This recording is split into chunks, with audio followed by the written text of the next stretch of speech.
The Chessmen of Mars. By Edgar Rice Burroughs. Prelude. John Carter comes to Earth.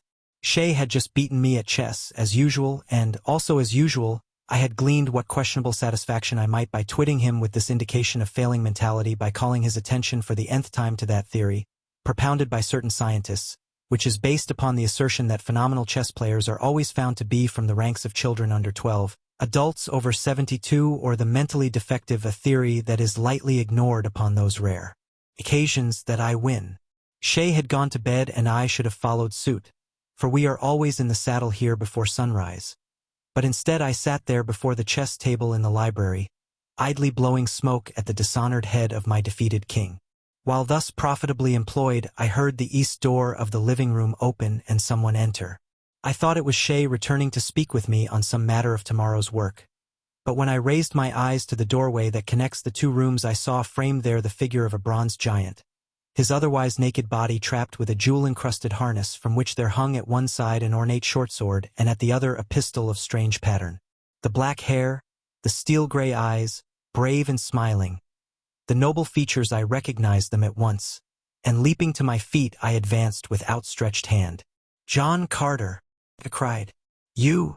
None other, my son," he replied, taking my hand in one of his and placing the other upon my shoulder. "And what are you doing here?" I asked.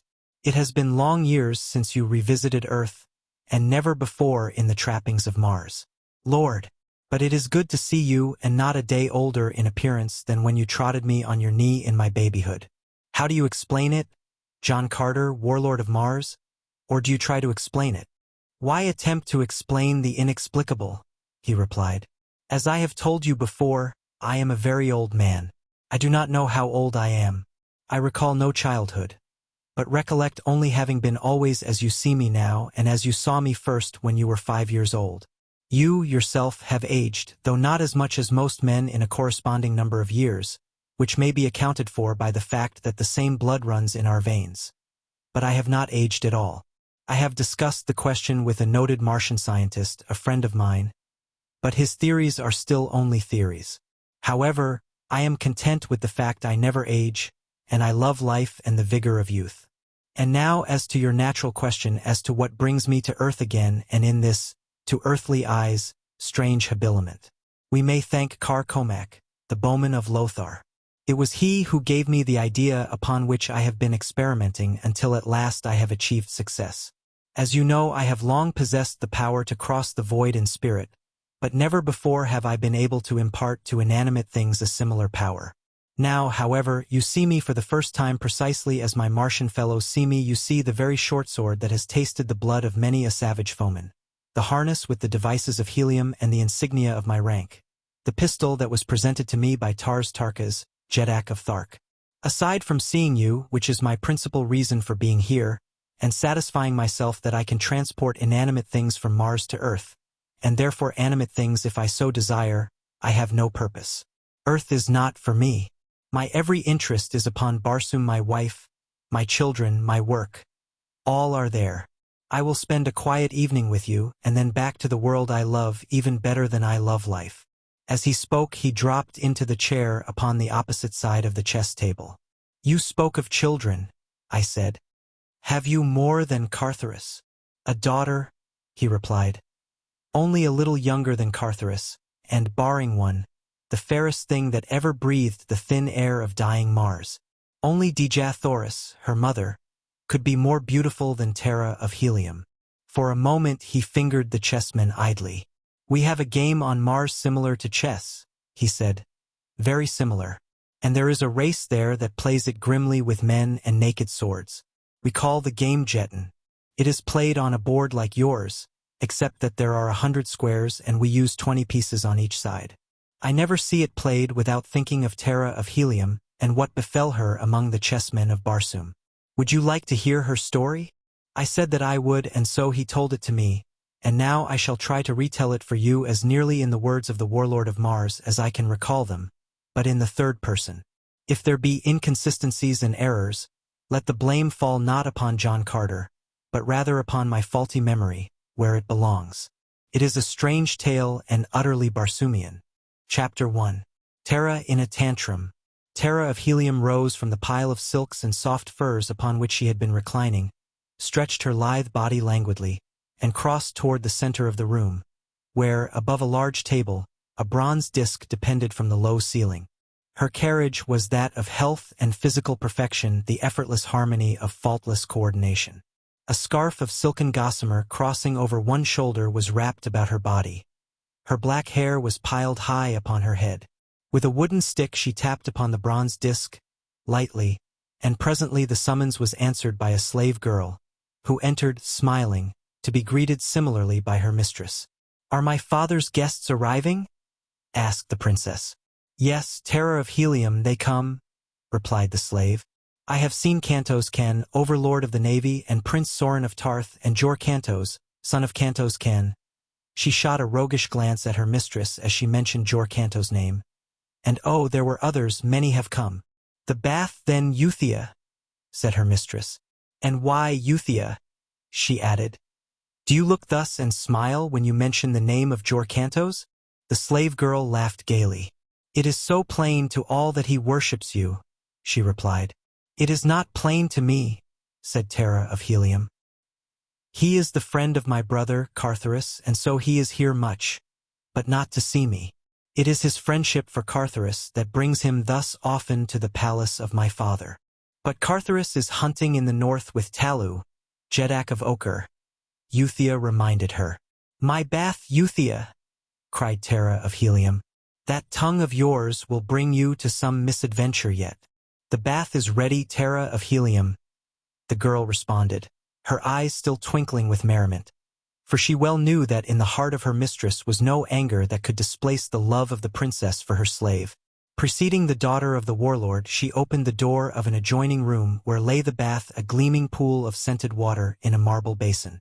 Golden stanchions supported a chain of gold encircling it and leading down into the water on either side of marble steps. A glass dome let in the sunlight, which flooded the interior, glancing from the polished white of the marble walls and the procession of bathers and fishes, which, in conventional design, were inlaid with gold in a broad band that circled the room. Tara of Helium removed the scarf from about her and handed it to the slave. Slowly she descended the steps to the water, the temperature of which she tested with a symmetrical foot, undeformed by tight shoes and high heels, a lovely foot, as God intended that feet should be and seldom are. Finding the water to her liking, the girl swam leisurely to and fro about the pool. With the silken ease of the seal she swam, now at the surface, now below, her smooth muscles rolling softly beneath her clear skin, a wordless song of health and happiness and grace. Presently she emerged and gave herself into the hands of the slave girl, who rubbed the body of her mistress with a sweet-smelling semi-liquid substance contained in a golden urn, until the glowing skin was covered with a foamy lather. Then a quick plunge into the pool, a drying with soft towels, and the bath was over. Typical of the life of the princess was the simple elegance of her bath, no retinue of useless slaves, no pomp, no idle waste of precious moments. In another half-hour her hair was dried and built into the strange, but becoming coiffure of her station. Her leathern trappings, encrusted with gold and jewels, had been adjusted to her figure, and she was ready to mingle with the guests that had been bidden to the midday function at the palace of the warlord. As she left her apartments to make her way to the gardens where the guests were congregating, 2 warriors, the insignia of the house of the Prince of Helium upon their harness, followed a few paces behind her, grim reminders that the assassin's blade may never be ignored upon Barsoom, where, in a measure, it counterbalances the great natural span of human life, which is estimated at not less than 1,000 years. As they neared the entrance to the garden, another woman, similarly guarded, approached them from another quarter of the great palace. As she neared them, Tara of Helium turned toward her with a smile and a happy greeting, while her guards knelt with bowed heads in willing and voluntary adoration of the beloved of Helium. Thus always, solely at the command of their own hearts, did the warriors of Helium greet Dejah Thoris, whose deathless beauty had more than once brought them to bloody warfare with other nations of Barsoom. So great was the love of the people of Helium for the maid of John Carter, it amounted practically to worship, as though she were indeed the goddess that she looked. The mother and daughter exchanged the gentle, Barsoomian care of greeting and kissed. Then together they entered the gardens where the guests were. A huge warrior drew his short sword and struck his metal shield with the flat of it, the brazen sound ringing out above the laughter and the speech. "The princess comes," he cried. "Dejah Thoris, the princess comes. Tara of Helium." Thus always is royalty announced. The guests arose. The two women inclined their heads. The guards fell back upon either side of the entranceway. A number of nobles advanced to pay their respects. The laughing and the talking were resumed, and Dejah Thoris and her daughter moved simply and naturally among their guests. No suggestion of differing rank apparent in the bearing of any who were there, though there was more than a single Jetan and many common warriors whose only title lay in brave deeds, or noble patriotism. Thus it is upon Mars where men are judged upon their own merits rather than upon those of their grandsires, even though pride of lineage be great. Tara of Helium let her slow gaze wander among the throng of guests until presently it halted upon one she sought. Was the faint shadow of a frown that crossed her brow an indication of displeasure at the sight that met her eyes, or did the brilliant rays of the noonday sun distress her? Who may say?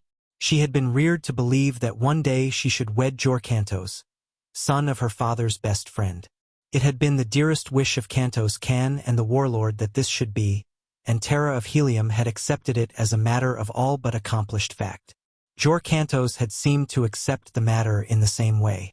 They had spoken of it casually as something that would, as a matter of course, take place in the indefinite future, as, for instance, his promotion in the navy, in which he was now a padwar, or the set functions of the court of her grandfather, Tardos Mors, Jetan of Helium, or death. They had never spoken of love, and that had puzzled Tara of Helium upon the rare occasions she gave it thought, for she knew that people who were to wed were usually much occupied with the matter of love, and she had all of a woman's curiosity. She wondered what love was like. She was very fond of Cantos, and she knew that he was very fond of her. They liked to be together, for they liked the same things and the same people and the same books, and their dancing was a joy, not only to themselves but to those who watched them. She could not imagine wanting to marry anyone other than Cantos. So perhaps it was only the sun that made her brows contract just the tiniest bit at the same instant that she discovered Cantos sitting in earnest conversation with Alvia Mart, his daughter of the Jet of Haster. It was Cantos' duty immediately to pay his respects to Dejah Thoris and Tara of Helium. But he did not do so, and presently the daughter of the warlord frowned indeed. She looked long at Alvia Mart and though she had seen her many times before and knew her well, she looked at her today through new eyes that saw, apparently for the first time, that the girl from Haster was noticeably beautiful even among those other beautiful women of Helium. Tara of Helium was disturbed. She attempted to analyze her emotions, but found it difficult. Alvia Mart, his was her friend, she was very fond of her, and she felt no anger toward her. Was she angry with Cantos? No, she finally decided that she was not. It was merely surprise, then, that she felt surprised that Cantos could be more interested in another than in herself. She was about to cross the garden and join them when she heard her father's voice directly behind her. "Tara of Helium," he called, and she turned to see him approaching with a strange warrior whose harness and metal bore devices with which she was unfamiliar. Even among the gorgeous trappings of the men of Helium and the visitors from distant empires, those of the stranger were remarkable for their barbaric splendor. The leather of his harness was completely hidden beneath ornaments of platinum thickly set with brilliant diamonds, as were the scabbards of his swords and the ornate holster that held his long Martian pistol. Moving through the sunlit garden at the side of the great warlord, the scintillant rays of his countless gems enveloping him as in an aureole of light imparted to his noble figure a suggestion of godliness. "Tara of Helium, I bring you Gahan, Jet of Gathol," said John Carter, after the simple Barsoomian custom of presentation. "Kair, Gahan, Jet of Gathol," returned Tara of Helium. "My sword is at your feet, Tara of Helium," said the young chieftain. The warlord left them, and the two seated themselves upon an ursite bench beneath a spreading serapis tree. "Far Gathol," mused the girl. "Ever in my mind has it been connected with mystery and romance and the half-forgotten lore of the ancients. I cannot think of Gathol as existing today, possibly because I have never before seen a Gatholian, and perhaps too because of the great distance that separates Helium and Gathol, as well as the comparative insignificance of my little free city, which might easily be lost in one corner of mighty Helium," added Gahan. "But what we lack in power we make up in pride," he continued, laughing. We believe ours the oldest inhabited city upon Barsoom. It is one of the few that has retained its freedom, and this despite the fact that its ancient diamond mines are the richest known and, unlike practically all the other fields, are today apparently as inexhaustible as ever. Tell me of Gathol, urged the girl. The very thought fills me with interest. Nor was it likely that the handsome face of the young Jed detracted anything from the glamour of far Gathol. Nor did Gahan seem displeased with the excuse for further monopolizing the society of his fair companion. His eyes seemed chained to her exquisite features, from which they moved no further than to a rounded breast, part hid beneath its jeweled covering, a naked shoulder or the symmetry of a perfect arm, resplendent in bracelets of barbaric magnificence. Your ancient history has doubtless told you that Gathol was built upon an island in Throxius, mightiest of the 5 oceans of old Barsoom. As the ocean receded, Gathol crept down the sides of the mountain, the summit of which was the island upon which she had been built, until today she covers the slopes from summit to base, while the bowels of the great hill are honeycombed with the galleries of her mines. Entirely surrounding us is a great salt marsh, which protects us from invasion by land, while the rugged and ofttimes vertical topography of our mountain renders the landing of hostile airships a precarious undertaking. That, and your brave warriors? Suggested the girl. Gahan smiled. We do not speak of that except to enemies, he said, and then with tongues of steel rather than of flesh. But what practice in the art of war has a people which nature has thus protected from attack? Asked Tara of Helium, who had liked the young Jed's answer to her previous question, but yet in whose mind persisted a vague conviction of the possible effeminacy of her companion, induced, doubtless, by the magnificence of his trappings and weapons which carried a suggestion of splendid show rather than grim utility. Our natural barriers, while they have doubtless saved us from defeat on countless occasions, have not by any means rendered us immune from attack, he explained. For so great is the wealth of Gathol's diamond treasury that there yet may be found those who will risk almost certain defeat in an effort to loot our unconquered city. So thus we find occasional practice in the exercise of arms, but there is more to Gathol than the mountain city. My country extends from Polodona, equator, north 10 carads, and from the 10th carad west of Hors to the 20th west, including thus 1,000,000 square hads, the greater proportion of which is fine grazing land where run our great herds of Thoats and Zitidars. Surrounded as we are by predatory enemies, our herdsmen must indeed be warriors, or we should have no herds, and you may be assured they get plenty of fighting. Then there is our constant need of workers in the mines. The Gatholians consider themselves a race of warriors and as such prefer not to labor in the mines. The law is, however, that each male Gatholian shall give an hour a day in labor to the government. That is practically the only tax that is levied upon them. They prefer, however, to furnish a substitute to perform this labor, and as our own people will not hire out for labor in the mines, it has been necessary to obtain slaves. And I do not need to tell you that slaves are not won without fighting. We sell these slaves in the public market, the proceeds going half and half to the government and the warriors who bring them in. The purchasers are credited with the amount of labor performed by their particular slaves. At the end of a year, a good slave will have performed the labor tax of his master for 6 years, and if slaves are plentiful, he is freed and permitted to return to his own people. You fight in platinum and diamonds? Asked Tara, indicating his gorgeous trappings with a quizzical smile. Gahan laughed. We are a vain people, he admitted good-naturedly, and it is possible that we place too much value on personal appearances. We vie with one another in the splendor of our accoutrements when trapped for the observance of the lighter duties of life, though when we take the field our leather is the plainest I ever have seen worn by fighting men of Barsoom. We pride ourselves, too, upon our physical beauty, and especially upon the beauty of our women. May I dare to say, Tara of Helium, that I am hoping for the day when you will visit Gathol that my people may see one who is really beautiful. The women of Helium are taught to frown with displeasure upon the tongue of the flatterer, rejoined the girl, but Gahan, Jed of Gathol, observed that she smiled as she said it. A bugle sounded, clear and sweet, above the laughter and the talk. The dance of Barsoom, exclaimed the young warrior. I claim you for it, Tara of Helium. The girl glanced in the direction of the bench where she had last seen Jorcantos. He was not in sight. She inclined her head in assent to the claim of the Gatholian. Slaves were passing among the guests, distributing small musical instruments of a single string. Upon each instrument were characters which indicated the pitch and length of its tone. The instruments were of skeel, the string of gut, and were shaped to fit the left forearm of the dancer, to which it was strapped. There was also a ring wound with gut which was worn between the first and second joints of the index finger of the right hand and which, when passed over the string of the instrument, elicited the single note required of the dancer.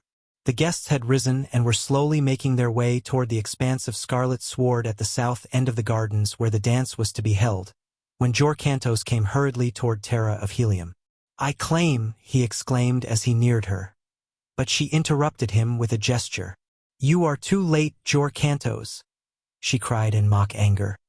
"No laggard may claim Tara of Helium, but haste now lest thou lose also Alvia Mart, his, whom I have never seen wait long to be claimed for this or any other dance." "I have already lost her," admitted Jorcantos ruefully. "And you mean to say that you came for Tara of Helium only after having lost Alvia Mart, his?"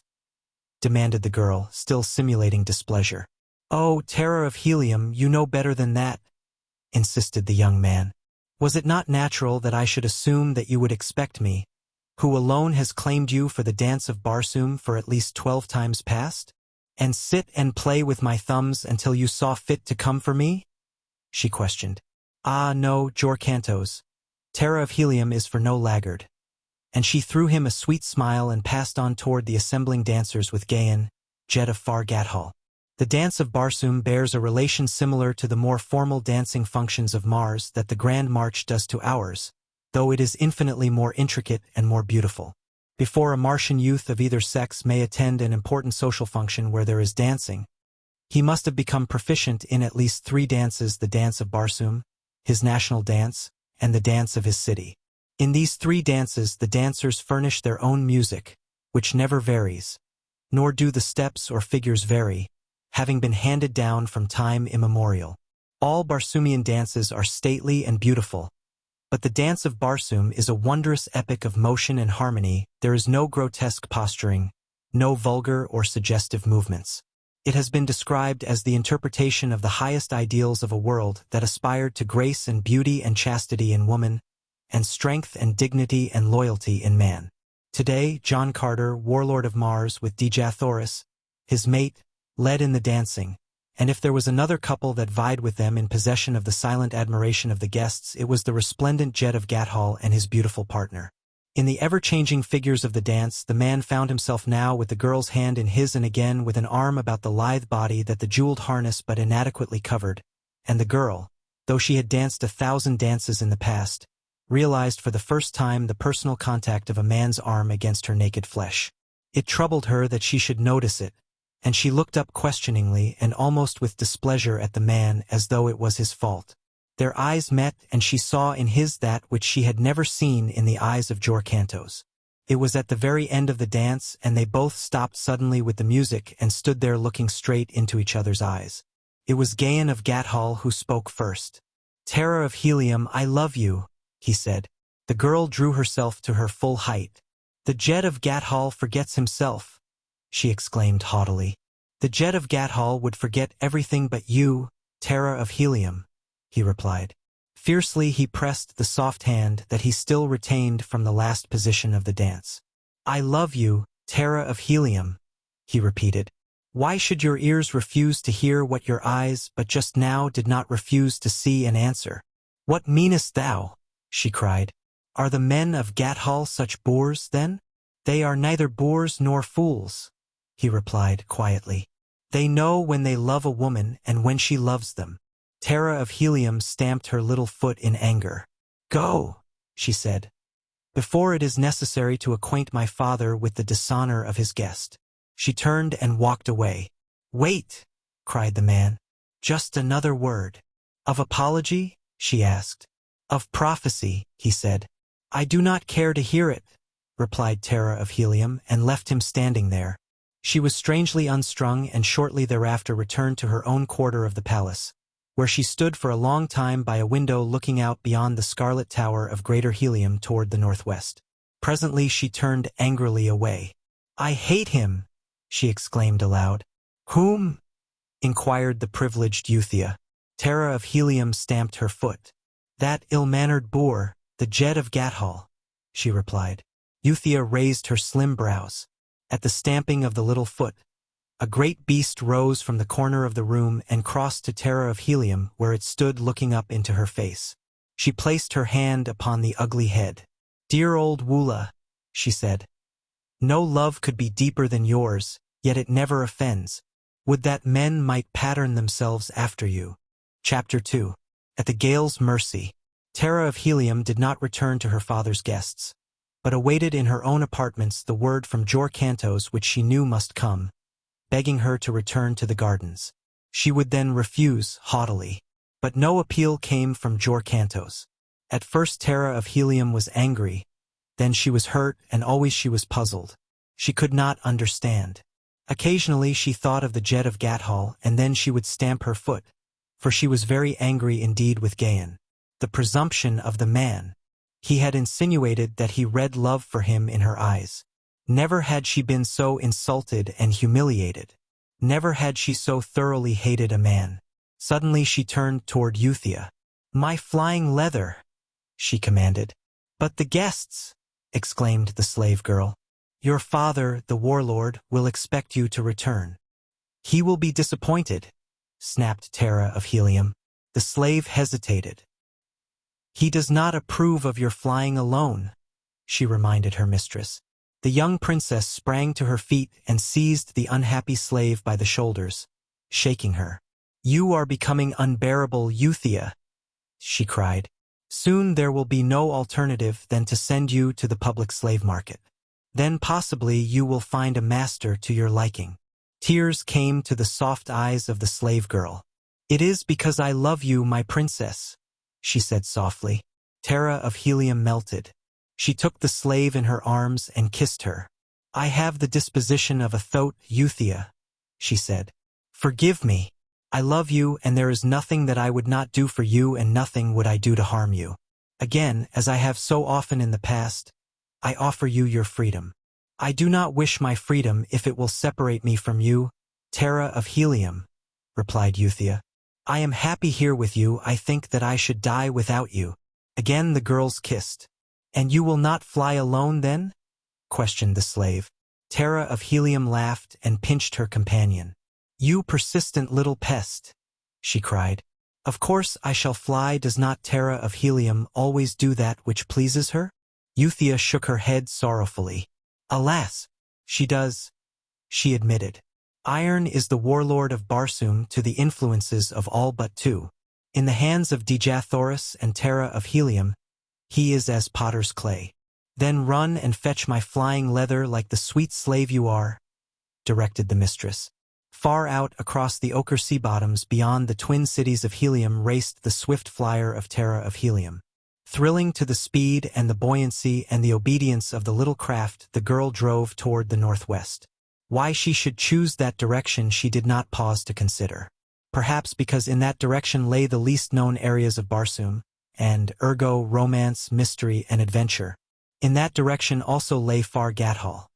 But to that fact she gave no conscious thought.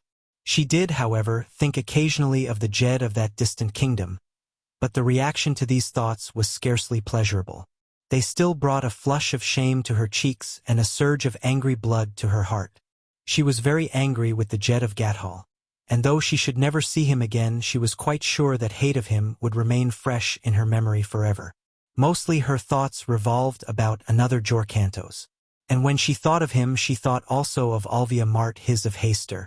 Tara of Helium thought that she was jealous of the fair Alvia, and it made her very angry to think that. She was angry with Jorcantos and herself, but she was not angry at all with Alvia Mart, his, whom she loved, and so of course she was not jealous really. The trouble was that Tara of Helium had failed for once to have her own way. Jorcantos had not come running like a willing slave when she had expected him, and, here was the nub of the whole thing. Gahan, Jetan of Gathol, a stranger, had been a witness to her humiliation. He had seen her unclaimed at the beginning of a great function, and he had had to come to her rescue to save her, as he doubtless thought, from the inglorious fate of a wallflower. At the recurring thought, Tara of Helium could feel her whole body burning with scarlet shame, and then she went suddenly white and cold with rage. Whereupon she turned her flyer about so abruptly that she was all but torn from her lashings upon the flat, narrow deck. She reached home just before dark. The guests had departed. Quiet had descended upon the palace. An hour later she joined her father and mother at the evening meal. "You deserted us, Tara of Helium," said John Carter. "It is not what the guests of John Carter should expect."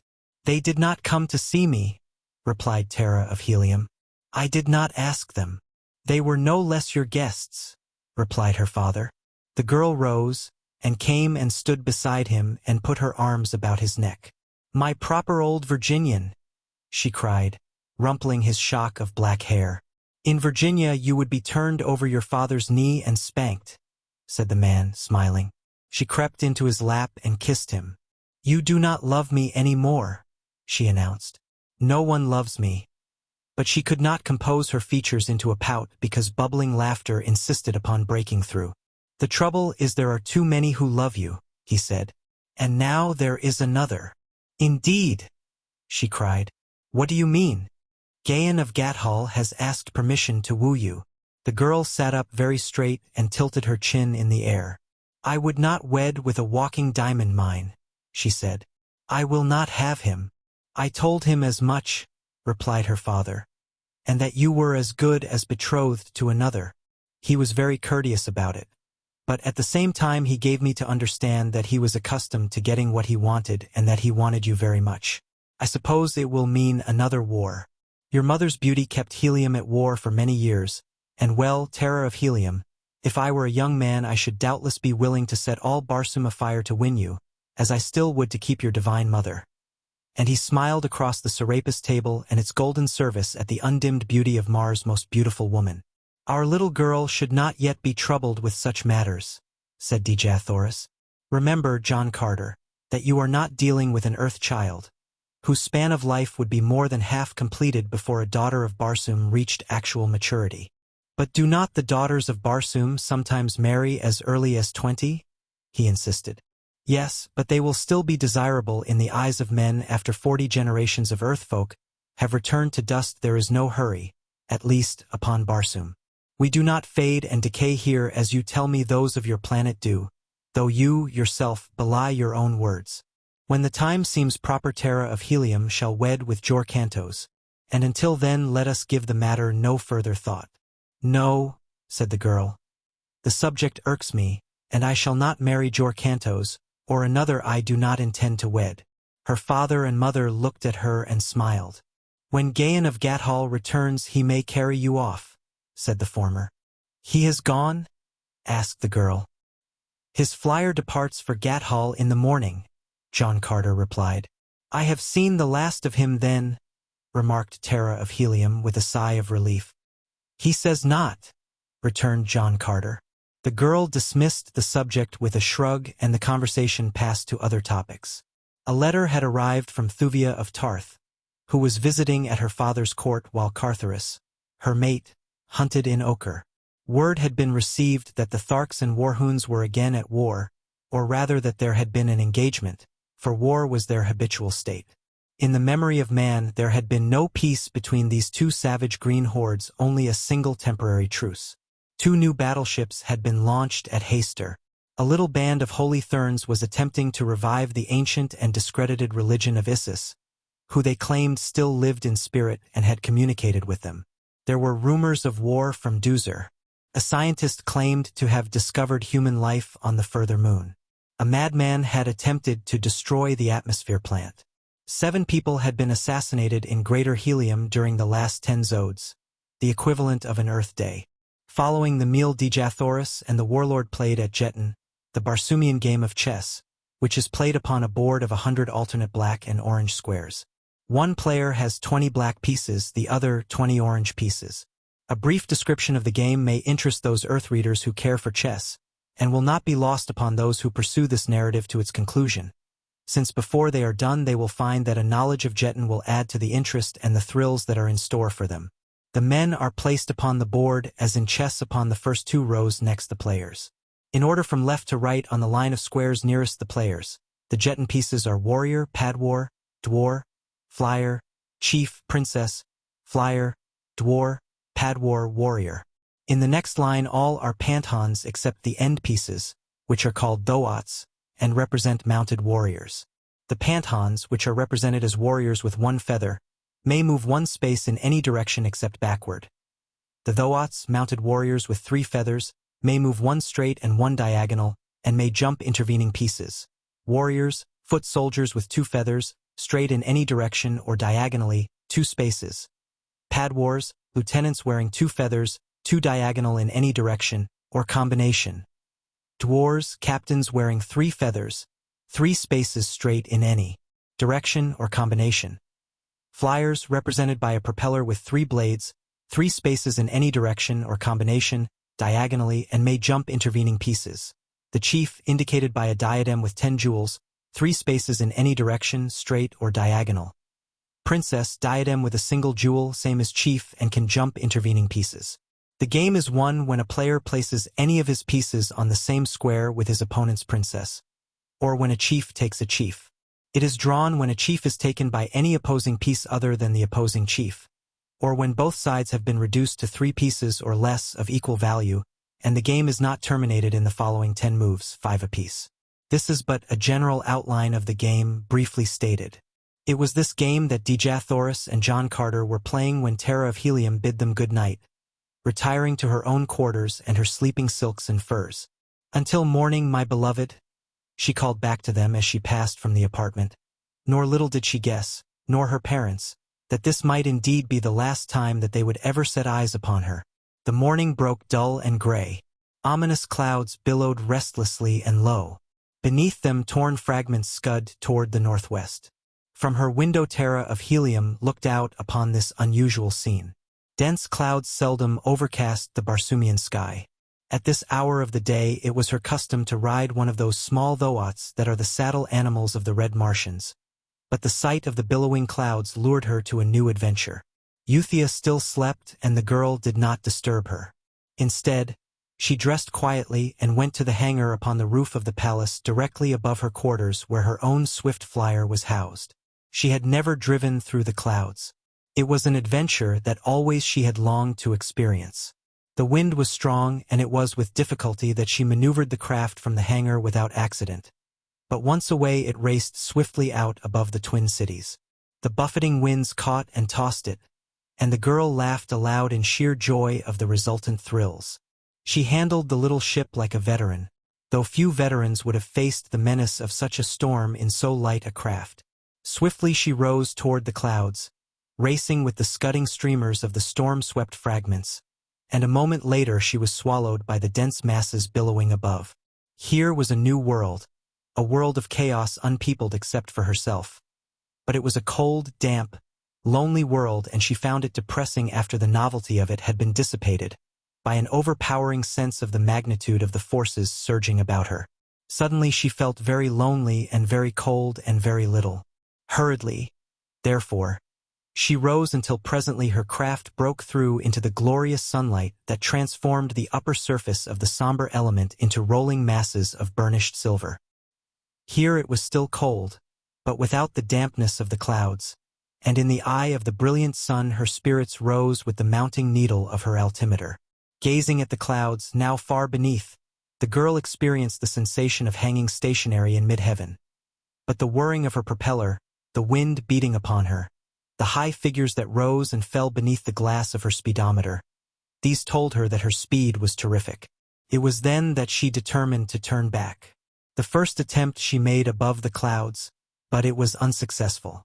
To her surprise she discovered that she could not even turn against the high wind, which rocked and buffeted the frail craft. Then she dropped swiftly to the dark and wind-swept zone between the hurtling clouds and the gloomy surface of the shadowed ground. Here she tried again to force the nose of the flyer back toward Helium, but the tempest seized the frail thing and hurled it remorselessly about, rolling it over and over and tossing it as it were a cork in a cataract. At last the girl succeeded in righting the flyer, perilously close to the ground. Never before had she been so close to death, yet she was not terrified. Her coolness had saved her, that and the strength of the deck lashings that held her. Traveling with the storm she was safe, But where was it bearing her? She pictured the apprehension of her father and mother when she failed to appear at the morning meal. They would find her flyer missing, and they would guess that somewhere in the path of the storm it lay a wrecked and tangled mass upon her dead body. And then brave men would go out in search of her, risking their lives. And that lives would be lost in the search, she knew, for she realized now that never in her lifetime had such a tempest raged upon Barsoom. She must turn back. She must reach Helium before her mad lust for thrills had cost the sacrifice of a single courageous life. She determined that greater safety and likelihood of success lay above the clouds, and once again she rose through the chilling, wind-tossed vapor. Her speed again was terrific, for the wind seemed to have increased rather than to have lessened. She sought gradually to check the swift flight of her craft, but though she finally succeeded in reversing her motor, the wind but carried her on as it would. Then it was that Tara of Helium lost her temper. Had her world not always bowed in acquiescence to her every wish? What were these elements that they dared to thwart her? She would demonstrate to them that the daughter of the warlord was not to be denied. They would learn that Tara of Helium might not be ruled even by the forces of nature. And so she drove her motor forward again, and then with her firm, white teeth set in grim determination, she drove the steering lever far down to port with the intention of forcing the nose of her craft straight into the teeth of the wind. And the wind seized the frail thing and toppled it over upon its back, and twisted and turned it and hurled it over and over. The propeller raced for an instant in an air pocket, and then the tempest seized it again and twisted it from its shaft, leaving the girl helpless upon an unmanageable atom that rose and fell, and rolled and tumbled, the sport of the elements she had defied. Tara of Helium's first sensation was one of surprise that she had failed to have her own way. Then she commenced to feel concern not for her own safety, but for the anxiety of her parents and the dangers that the inevitable searchers must face. She reproached herself for the thoughtless selfishness that had jeopardized the peace and safety of others. She realized her own grave danger, too. But she was still unterrified, as befitted the daughter of Dejah, Thoris, and John Carter. She knew that her buoyancy tanks might keep her afloat indefinitely, but she had neither food nor water, and she was being borne toward the least known area of Barsoom. Perhaps it would be better to land immediately and await the coming of the searchers, rather than to allow herself to be carried still further from Helium, thus greatly reducing the chances of early discovery. But when she dropped toward the ground, she discovered that the violence of the wind rendered an attempt to land tantamount to destruction, and she rose again, rapidly. Carried along a few hundred feet above the ground, she was better able to appreciate the titanic proportions of the storm than when she had flown in the comparative serenity of the zone above the clouds. For now she could distinctly see the effect of the wind upon the surface of Barsoom.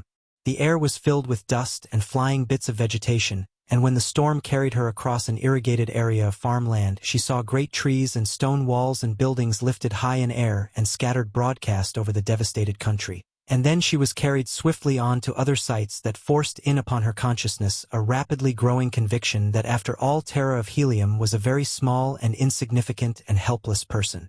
It was quite a shock to her self-pride while it lasted, and toward evening she was ready to believe that it was going to last forever. There had been no abatement in the ferocity of the tempest, nor was there indication of any. She could only guess at the distance she had been carried, for she could not believe in the correctness of the high figures that had been piled upon the record of her odometer. They seemed unbelievable, and yet, had she known it, they were quite true. In 12 hours she had flown and been carried by the storm full 7,000 hads. Just before dark she was carried over one of the deserted cities of ancient Mars. It was turquoise, but she did not know it. Had she might readily have been forgiven for abandoning the last vestige of hope. For to the people of Helium, turquoise seems as remote as do the South Sea Islands to us. And still the tempest, its fury unabated, bore her on. All that night she hurtled through the dark beneath the clouds, or rose to race through the moonlit void beneath the glory of Barsoom's 2 satellites. She was cold and hungry and altogether miserable, but her brave little spirit refused to admit that her plight was hopeless, even though reason proclaimed the truth. Her reply to reason, sometimes spoken aloud in sudden defiance, recalled the Spartan stubbornness of her sire in the face of certain annihilation. "I still live." That morning there had been an early visitor at the palace of the warlord. It was Gahan of Gathol. He had arrived shortly after the absence of Tara of Helium had been noted, and in the excitement he had remained unannounced until John Carter had happened upon him in the great reception corridor of the palace as the warlord was hurrying out to arrange for the dispatch of ships in search of his daughter. Gahan read the concern upon the face of the warlord.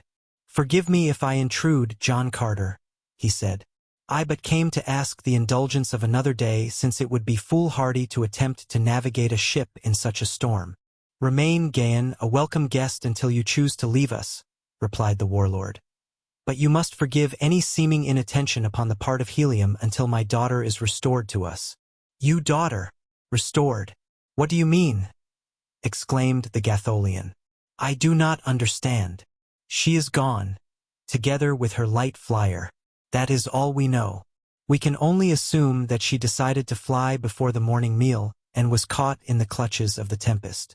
You will pardon me, Gahan, if I leave you abruptly. I am arranging to send ships in search of her." But Gahan, Jetan of Gathol, was already speeding in the direction of the palace gate. There he leaped upon a waiting thoat and followed by 2 warriors in the metal of Gathol. He dashed through the avenues of Helium toward the palace that had been set aside for his entertainment. Chapter 3. The Headless Humans. Above the roof of the palace that housed the Jetan of Gathol and his entourage, the cruiser Vanator tore at her stout moorings. The groaning tackle bespoke the mad fury of the gale, while the worried faces of those members of the crew whose duties demanded their presence on the straining craft gave corroborative evidence of the gravity of the situation. Only stout lashings prevented these men from being swept from the deck, while those upon the roof below were constantly compelled to cling to rails and stanchions to save themselves from being carried away by each new burst of meteoric fury. Upon the prow of the Vanator was painted the device of Gathol, but no pennants were displayed in the upper works since the storm had carried away several in rapid succession, just as it seemed to the watching men that it must carry away the ship itself.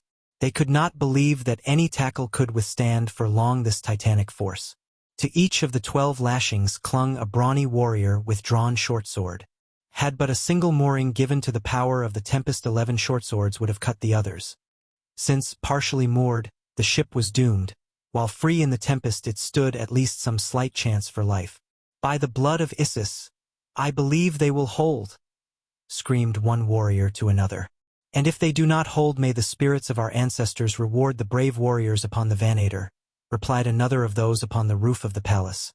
"For it will not be long from the moment her cables part before her crew dons the leather of the dead. But yet, Tanus, I believe they will hold.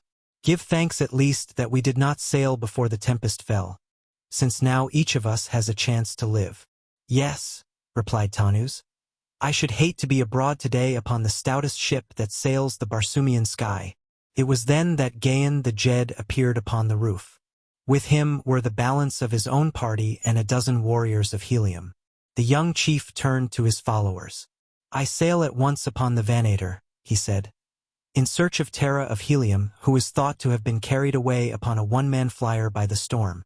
I do not need to explain to you the slender chances the Vanator has to withstand the fury of the tempest, nor will I order you to your deaths. Let those who wish remain behind without dishonor. The others will follow me." And he leaped for the rope ladder that lashed wildly in the gale.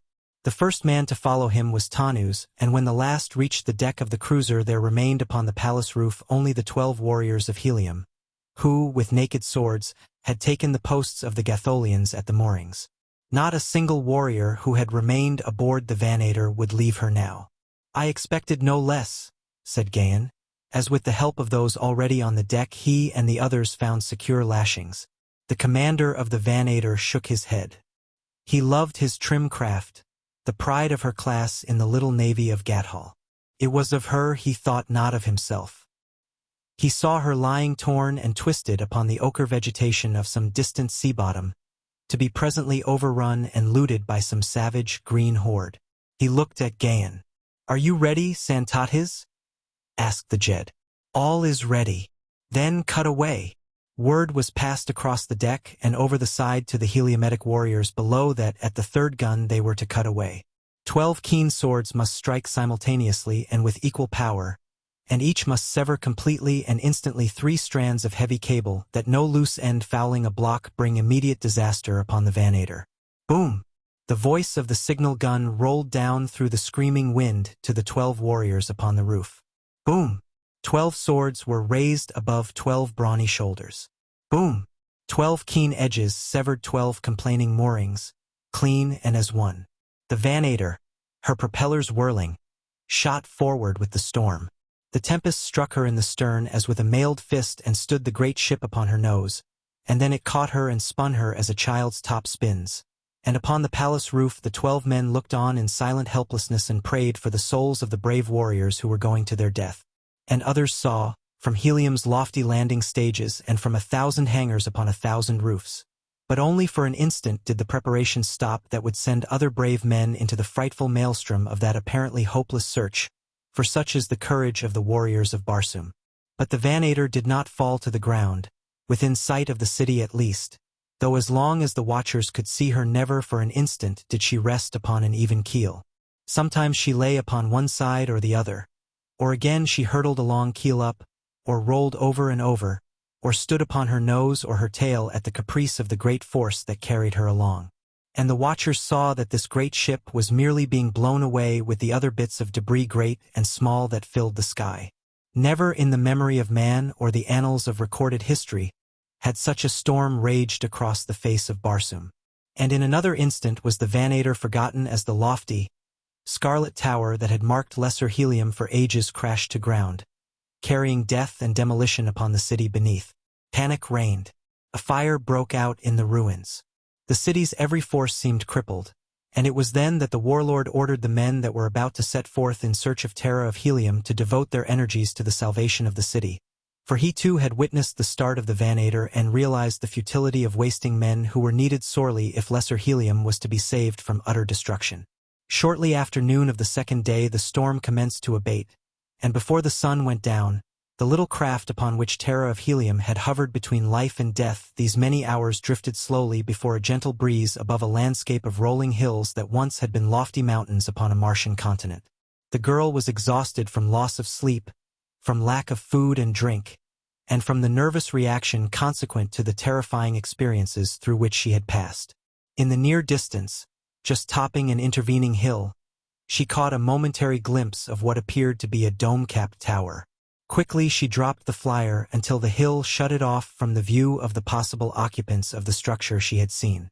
The tower meant to her the habitation of man, suggesting the presence of water and, perhaps, of food.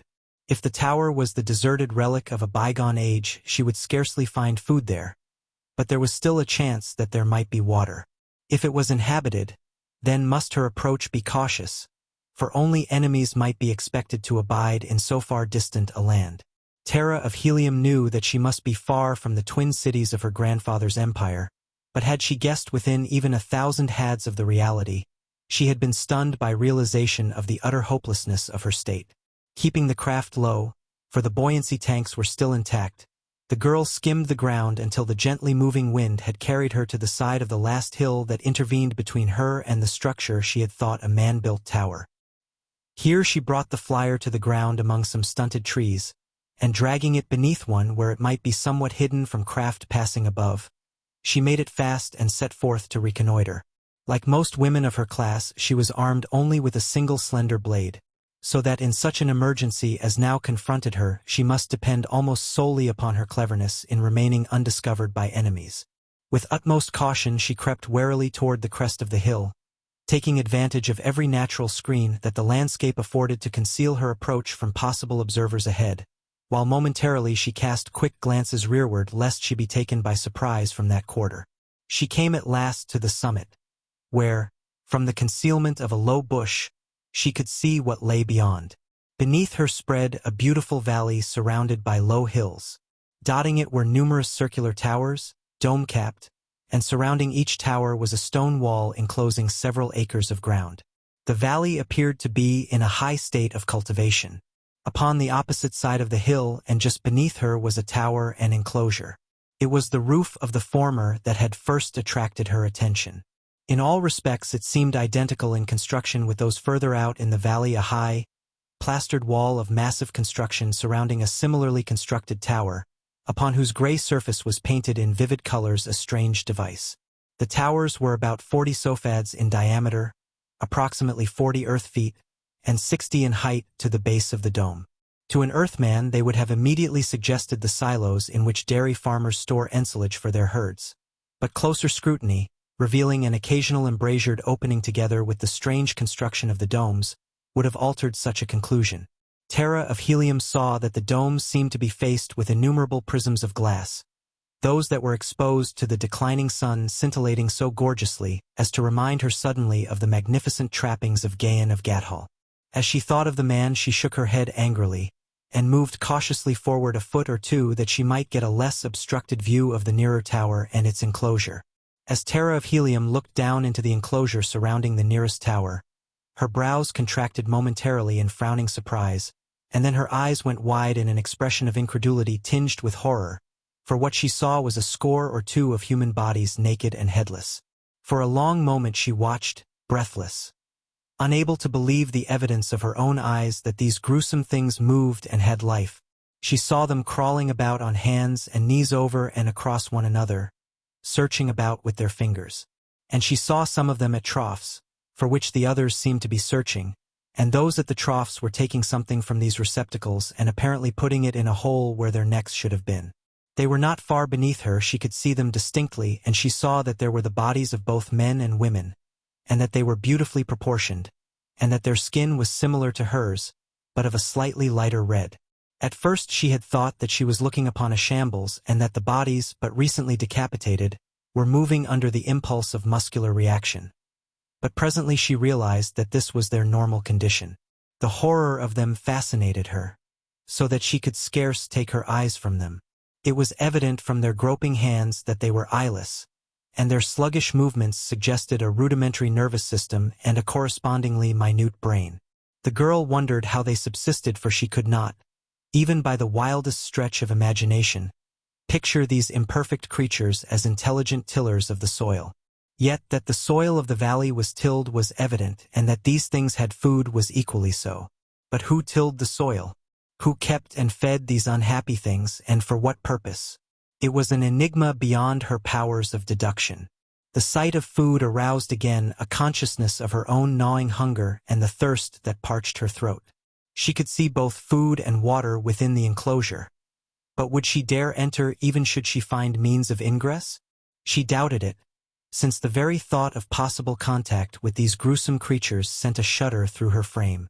Then her eyes wandered again out across the valley until presently they picked out what appeared to be a tiny stream winding its way through the center of the farmlands, a strange sight upon Barsoom. Ah, if it were but water! Then might she hope with a real hope, for the fields would give her sustenance which she could gain by night, while by day she hid among the surrounding hills, and sometime, yes, sometime she knew, the searchers would come, for John Carter, warlord of Barsoom, would never cease to search for his daughter until every square hat of the planet had been combed again and again. She knew him, and she knew the warriors of Helium, and so she knew that could she but manage to escape harm until they came, they would indeed come at last. She would have to wait until dark before she dare venture into the valley, and in the meantime she thought it well to search out a place of safety nearby where she might be reasonably safe from savage beasts. It was possible that the district was free from carnivora, but one might never be sure in a strange land. As she was about to withdraw behind the brow of the hill, her attention was again attracted to the enclosure below. Two figures had emerged from the tower. Their beautiful bodies seemed identical with those of the headless creatures among which they moved, but the newcomers were not headless. Upon their shoulders were heads that seemed human, yet which the girl intuitively sensed were not human. They were just a trifle too far away for her to see them distinctly in the waning light of the dying day, but she knew that they were too large, they were out of proportion to the perfectly proportioned bodies, and they were oblate in form. She could see that the men wore some manner of harness to which were slung the customary longsword and short sword of the Barsoomian warrior, and that about their short necks were massive leather collars cut to fit closely over the shoulders and snugly to the lower part of the head. Their features were scarce discernible, but there was a suggestion of grotesqueness about them that carried to her a feeling of revulsion. The two carried a long rope to which were fastened, at intervals of about 2 sofads, what she later guessed were light manacles, for she saw the warriors passing among the poor creatures in the enclosure, and about the right wrist of each they fastened one of the manacles. When all had been thus fastened to the rope, one of the warriors commenced to pull and tug at the loose end as though attempting to drag the headless company toward the tower, while the other went among them with a long, light whip with which he flicked them upon the naked skin. Slowly, dully, the creatures rose to their feet, and between the tugging of the warrior in front and the lashing of him behind, the hopeless band was finally herded within the tower. Tara of Helium shuddered as she turned away. What manner of creatures were these? Suddenly it was night. The Barsoomian day had ended, and then the brief period of twilight that renders the transition from daylight to darkness almost as abrupt as the switching off of an electric light, and Tara of Helium had found no sanctuary. But perhaps there were no beasts to fear, or rather to avoid. Tara of Helium liked not the word fear. She would have been glad, however, had there been a cabin, even a very tiny cabin, upon her small flyer. But there was no cabin. The interior of the hull was completely taken up by the buoyancy tanks. Ah, she had it! How stupid of her not to have thought of it before! She could moor the craft to the tree beneath which it rested and let it rise the length of the rope. Lashed to the deck rings, she would then be safe from any roaming beast of prey that chanced along. In the morning she could drop to the ground again before the craft was discovered. As Tara of Helium crept over the brow of the hill down toward the valley, her presence was hidden by the darkness of the night from the sight of any chance observer who might be loitering by a window in the nearby tower. Burroughs, the farther moon, was just rising above the horizon to commence his leisurely journey through the heavens. 8 zodes later he would set a trifle over 19.5 Earth hours, and during that time Thuria, his vivacious mate, would have circled the planet twice and be more than halfway around on her third trip. She had but just set. It would be more than 3.5 hours before she shot above the opposite horizon to hurtle, swift and low, across the face of the dying planet. During this temporary absence of the mad moon, Tara of Helium hoped to find both food and water, and gain again the safety of her flyer's deck. She groped her way through the darkness, giving the tower and its enclosure as wide a berth as possible. Sometimes she stumbled, for in the long shadows cast by the rising Burroughs objects were grotesquely distorted, though the light from the moon was still not sufficient to be of much assistance to her. Nor, as a matter of fact, did she want light. She could find the stream in the dark, by the simple expedient of going downhill until she walked into it, and she had seen that bearing trees and many crops grew throughout the valley, so that she would pass food in plenty ere she reached the stream. If the moon showed her the way more clearly and thus saved her from an occasional fall, he would, too, show her more clearly to the strange denizens of the towers, and that, of course, must not be. Could she have waited until the following night, conditions would have been better, since Burroughs would not appear in the heavens at all, and so, during Thuria's absence, utter darkness would reign. But the pangs of thirst and the gnawing of hunger could be endured no longer with food and drink both in sight, and so she had decided to risk discovery rather than suffer longer. Safely past the nearest tower, she moved as rapidly as she felt consistent with safety, choosing her way wherever possible so that she might take advantage of the shadows of the trees that grew at intervals and at the same time discover those which bore fruit. In this latter she met with almost immediate success, for the very third tree beneath which she halted was heavy with ripe fruit. Never, thought Tara of Helium, had aught so delicious impinged upon her palate, and yet it was naught else than the almost tasteless USA, which is considered to be palatable only after having been cooked and highly spiced. It grows easily with little irrigation, and the trees bear abundantly. The fruit, which ranks high in food value, is one of the staple foods of the less well-to-do, and because of its cheapness and nutritive value forms one of the principal rations of both armies and navies upon Barsoom, a use which has won for it a Martian sobriquet which, freely translated into English, would be the fighting potato. The girl was wise enough to eat but sparingly, but she filled her pocket pouch with the fruit before she continued upon her way. 2 towers she passed before she came at last to the stream, and here again was she temperate, drinking but little and that very slowly, contenting herself with rinsing her mouth frequently and bathing her face, her hands and her feet, and even though the night was cold as Martian nights are, the sensation of refreshment more than compensated for the physical discomfort of the low temperature. Replacing her sandals, she sought among the growing track near the stream for whatever edible berries or tubers might be planted there, and found a couple of varieties that could be eaten raw. With these she replaced some of the USA in her pocket pouch, not only to ensure a variety but because she found them more palatable. Occasionally she returned to the stream to drink, but each time moderately. Always were her eyes and ears alert for the first signs of danger, but she had neither seen nor heard aught to disturb her. And presently the time approached when she felt she must return to her flyer lest she be caught in the revealing light of low, swinging Thuria. She dreaded leaving the water, for she knew that she must become very thirsty before she could hope to come again to the stream. If she only had some little receptacle in which to carry water, even a small amount would tide her over until the following night. But she had nothing, and so she must content herself as best she could with the juices of the fruit and tubers she had gathered. After a last drink at the stream, the longest and deepest she had allowed herself, she rose to retrace her steps toward the hills. But even as she did so, she became suddenly tense with apprehension. What was that? She could have sworn that she saw something move in the shadows beneath a tree not far away. For a long minute the girl did not move. She scarce breathed. Her eyes remained fixed upon the dense shadows below the tree, her ears strained through the silence of the night. A low moaning came down from the hills where her flyer was hidden. She knew it well, the weird note of the hunting banth. And the great carnivore lay directly in her path. But he was not so close as this other thing, hiding there in the shadows just a little way off. What was it? It was the strain of uncertainty that weighed heaviest upon her. Had she known the nature of the creature lurking there, half its menace would have vanished. She cast quickly about her in search of some haven of refuge should the thing prove dangerous. Again arose the moaning from the hills, but this time closer.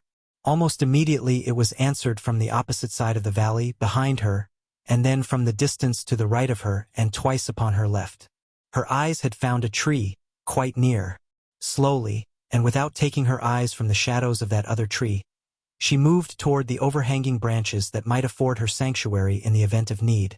And at her first move a low growl rose from the spot she had been watching, and she heard the sudden moving of a big body. Simultaneously the creature shot into the moonlight in full charge upon her, its tail erect, its tiny ears laid flat, its great mouth with its multiple rows of sharp and powerful fangs already yawning for its prey, its 10 legs carrying it forward in great leaps, and now from the beast's throat issued the frightful roar with which it seeks to paralyze its prey. It was a banth, the great, maned lion of Barsoom. Tara of Helium saw it coming and leaped for the tree toward which she had been moving, and the banth realized her intention and redoubled his speed. As his hideous roar awakened the echoes in the hills, so too it awakened echoes in the valley. But these echoes came from the living throats of others of his kind, until it seemed to the girl that fate had thrown her into the midst of a countless multitude of these savage beasts. Almost incredibly swift is the speed of a charging banth, and fortunate it was that the girl had not been caught farther in the open. As it was, her margin of safety was next to negligible, for as she swung nimbly to the lower branches the creature in pursuit of her crashed among the foliage almost upon her as it sprang upward to seize her. It was only a combination of good fortune and agility that saved her. A stout branch deflected the raking talons of the carnivore, but so close was the call that a giant forearm brushed her flesh in the instant before she scrambled to the higher branches. Baffled, the banth gave vent to his rage and disappointment in a series of frightful roars that caused the very ground to tremble, and to these were added the roarings and the growlings and the moanings of his fellows as they approached from every direction, in the hope of wresting from him whatever of his kill they could take by craft or prowess. And now he turned snarling upon them as they circled the tree, while the girl, huddled in a crotch above them, looked down upon the gaunt, yellow monsters padding on noiseless feet in a restless circle about her. She wondered now at the strange freak of fate that had permitted her to come down this far into the valley by night unharmed. But even more she wondered how she was to return to the hills. She knew that she would not dare venture it by night, and she guessed, too, that by day she might be confronted by even graver perils. To depend upon this valley for sustenance she now saw to be beyond the pale of possibility because of the banths that would keep her from food and water by night, while the dwellers in the towers would doubtless make it equally impossible for her to forage by day. There was but one solution of her difficulty, and that was to return to her flyer and pray that the wind would waft her to some less terrorful land. But when might she return to the flyer? The banths gave little evidence of relinquishing hope of her. And even if they wandered out of sight, would she dare risk the attempt? She doubted it. Hopeless indeed seemed her situation, hopeless it was. Chapter 4. Captured. As Thuria, swift racer of the night, shot again into the sky. The scene changed. As by magic, a new aspect fell athwart the face of nature. It was as though in the instant one had been transported from one planet to another. It was the age-old miracle of the Martian nights that is always new, even to Martians, 2 moons resplendent in the heavens, where one had been but now. Conflicting, fast-changing shadows that altered the very hills themselves. Far Cluros, stately, majestic, almost stationary, shedding his steady light upon the world below. Thuria, a great and glorious orb, swinging swift across the vaulted dome of the blue-black night, so low that she seemed to graze the hills, a gorgeous spectacle that held the girl now beneath the spell of its enchantment, as it always had and always would. "Ah, Thuria, mad queen of heaven," murmured Tara of Helium. The hills pass in stately procession, their bosoms rising and falling. The trees move in restless circles. The little grasses describe their little arcs, and all is movement, restless, mysterious movement without sound, while Thuria passes. The girl sighed and let her gaze fall again to the stern realities beneath. There was no mystery in the huge bants. He who had discovered her squatted there looking hungrily up at her. Most of the others had wandered away in search of other prey, but a few remained hoping yet to bury their fangs in that soft body. The night wore on. Again Thuria left the heavens to her lord and master, hurrying on to keep her tryst with the sun in other skies. But a single banth waited impatiently beneath the tree which harbored Tara of Helium. The others had left, but their roars and growls and moans thundered or rumbled, or floated back to her from near and far. What prey found they in this little valley? There must be something that they were accustomed to find here that they should be drawn in so great numbers. The girl wondered what it could be. How long the night? Numb, cold, and exhausted, Tara of Helium clung to the tree in growing desperation. For once she had dozed and almost fallen. Hope was low in her brave little heart. How much more could she endure? She asked herself the question, and then, with a brave shake of her head, she squared her shoulders. "I still live," she said aloud. The banth looked up and growled. Came Thuria again, and after a while the great sun, a flaming lover, pursuing his heart's desire. And Cluros, the cold husband, continued his serene way, as placid as before his house had been violated by this hot Lothario. And now the sun and both moons rode together in the sky, lending their far mysteries to make weird the Martian dawn. Tara of Helium looked out across the fair valley that spread upon all sides of her. It was rich and beautiful, but even as she looked upon it she shuddered, for to her mind came a picture of the headless things that the towers and the walls hid. Those by day and the banths by night. Ah, was it any wonder that she shuddered? With the coming of the sun, the great Barsoomian lion rose to his feet. He turned angry eyes upon the girl above him, voiced a single ominous growl, and slunk away toward the hills. The girl watched him, and she saw that he gave the towers as wide a berth as possible, and that he never took his eyes from one of them while he was passing it. Evidently the inmates had taught these savage creatures to respect them. Presently he passed from sight in a narrow defile, nor in any direction that she could see was there another. Momentarily at least the landscape was deserted. The girl wondered if she dared to attempt to regain the hills and her flyer. She dreaded the coming of the workmen to the fields, as she was sure they would come. She shrank from again seeing the headless bodies, and found herself wondering if these things would come out into the fields and work. She looked toward the nearest tower. There was no sign of life there. The valley lay quiet now and deserted. She lowered herself stiffly to the ground. Her muscles were cramped and every move brought a twinge of pain. Pausing a moment to drink again at the stream, she felt refreshed and then turned without more delay toward the hills. To cover the distance as quickly as possible seemed the only plan to pursue. The trees no longer offered concealment, and so she did not go out of her way to be near them. The hills seemed very far away. She had not thought the night before that she had traveled so far. Really it had not been far, but now, with the 3 towers to pass in broad daylight, the distance seemed great indeed. The second tower lay almost directly in her path. To make a detour would not lessen the chance of detection. It would only lengthen the period of her danger, and so she laid her course straight for the hill where her flyer was, regardless of the tower. As she passed the first enclosure, she thought that she heard the sound of movement within, but the gate did not open, and she breathed more easily when it lay behind her.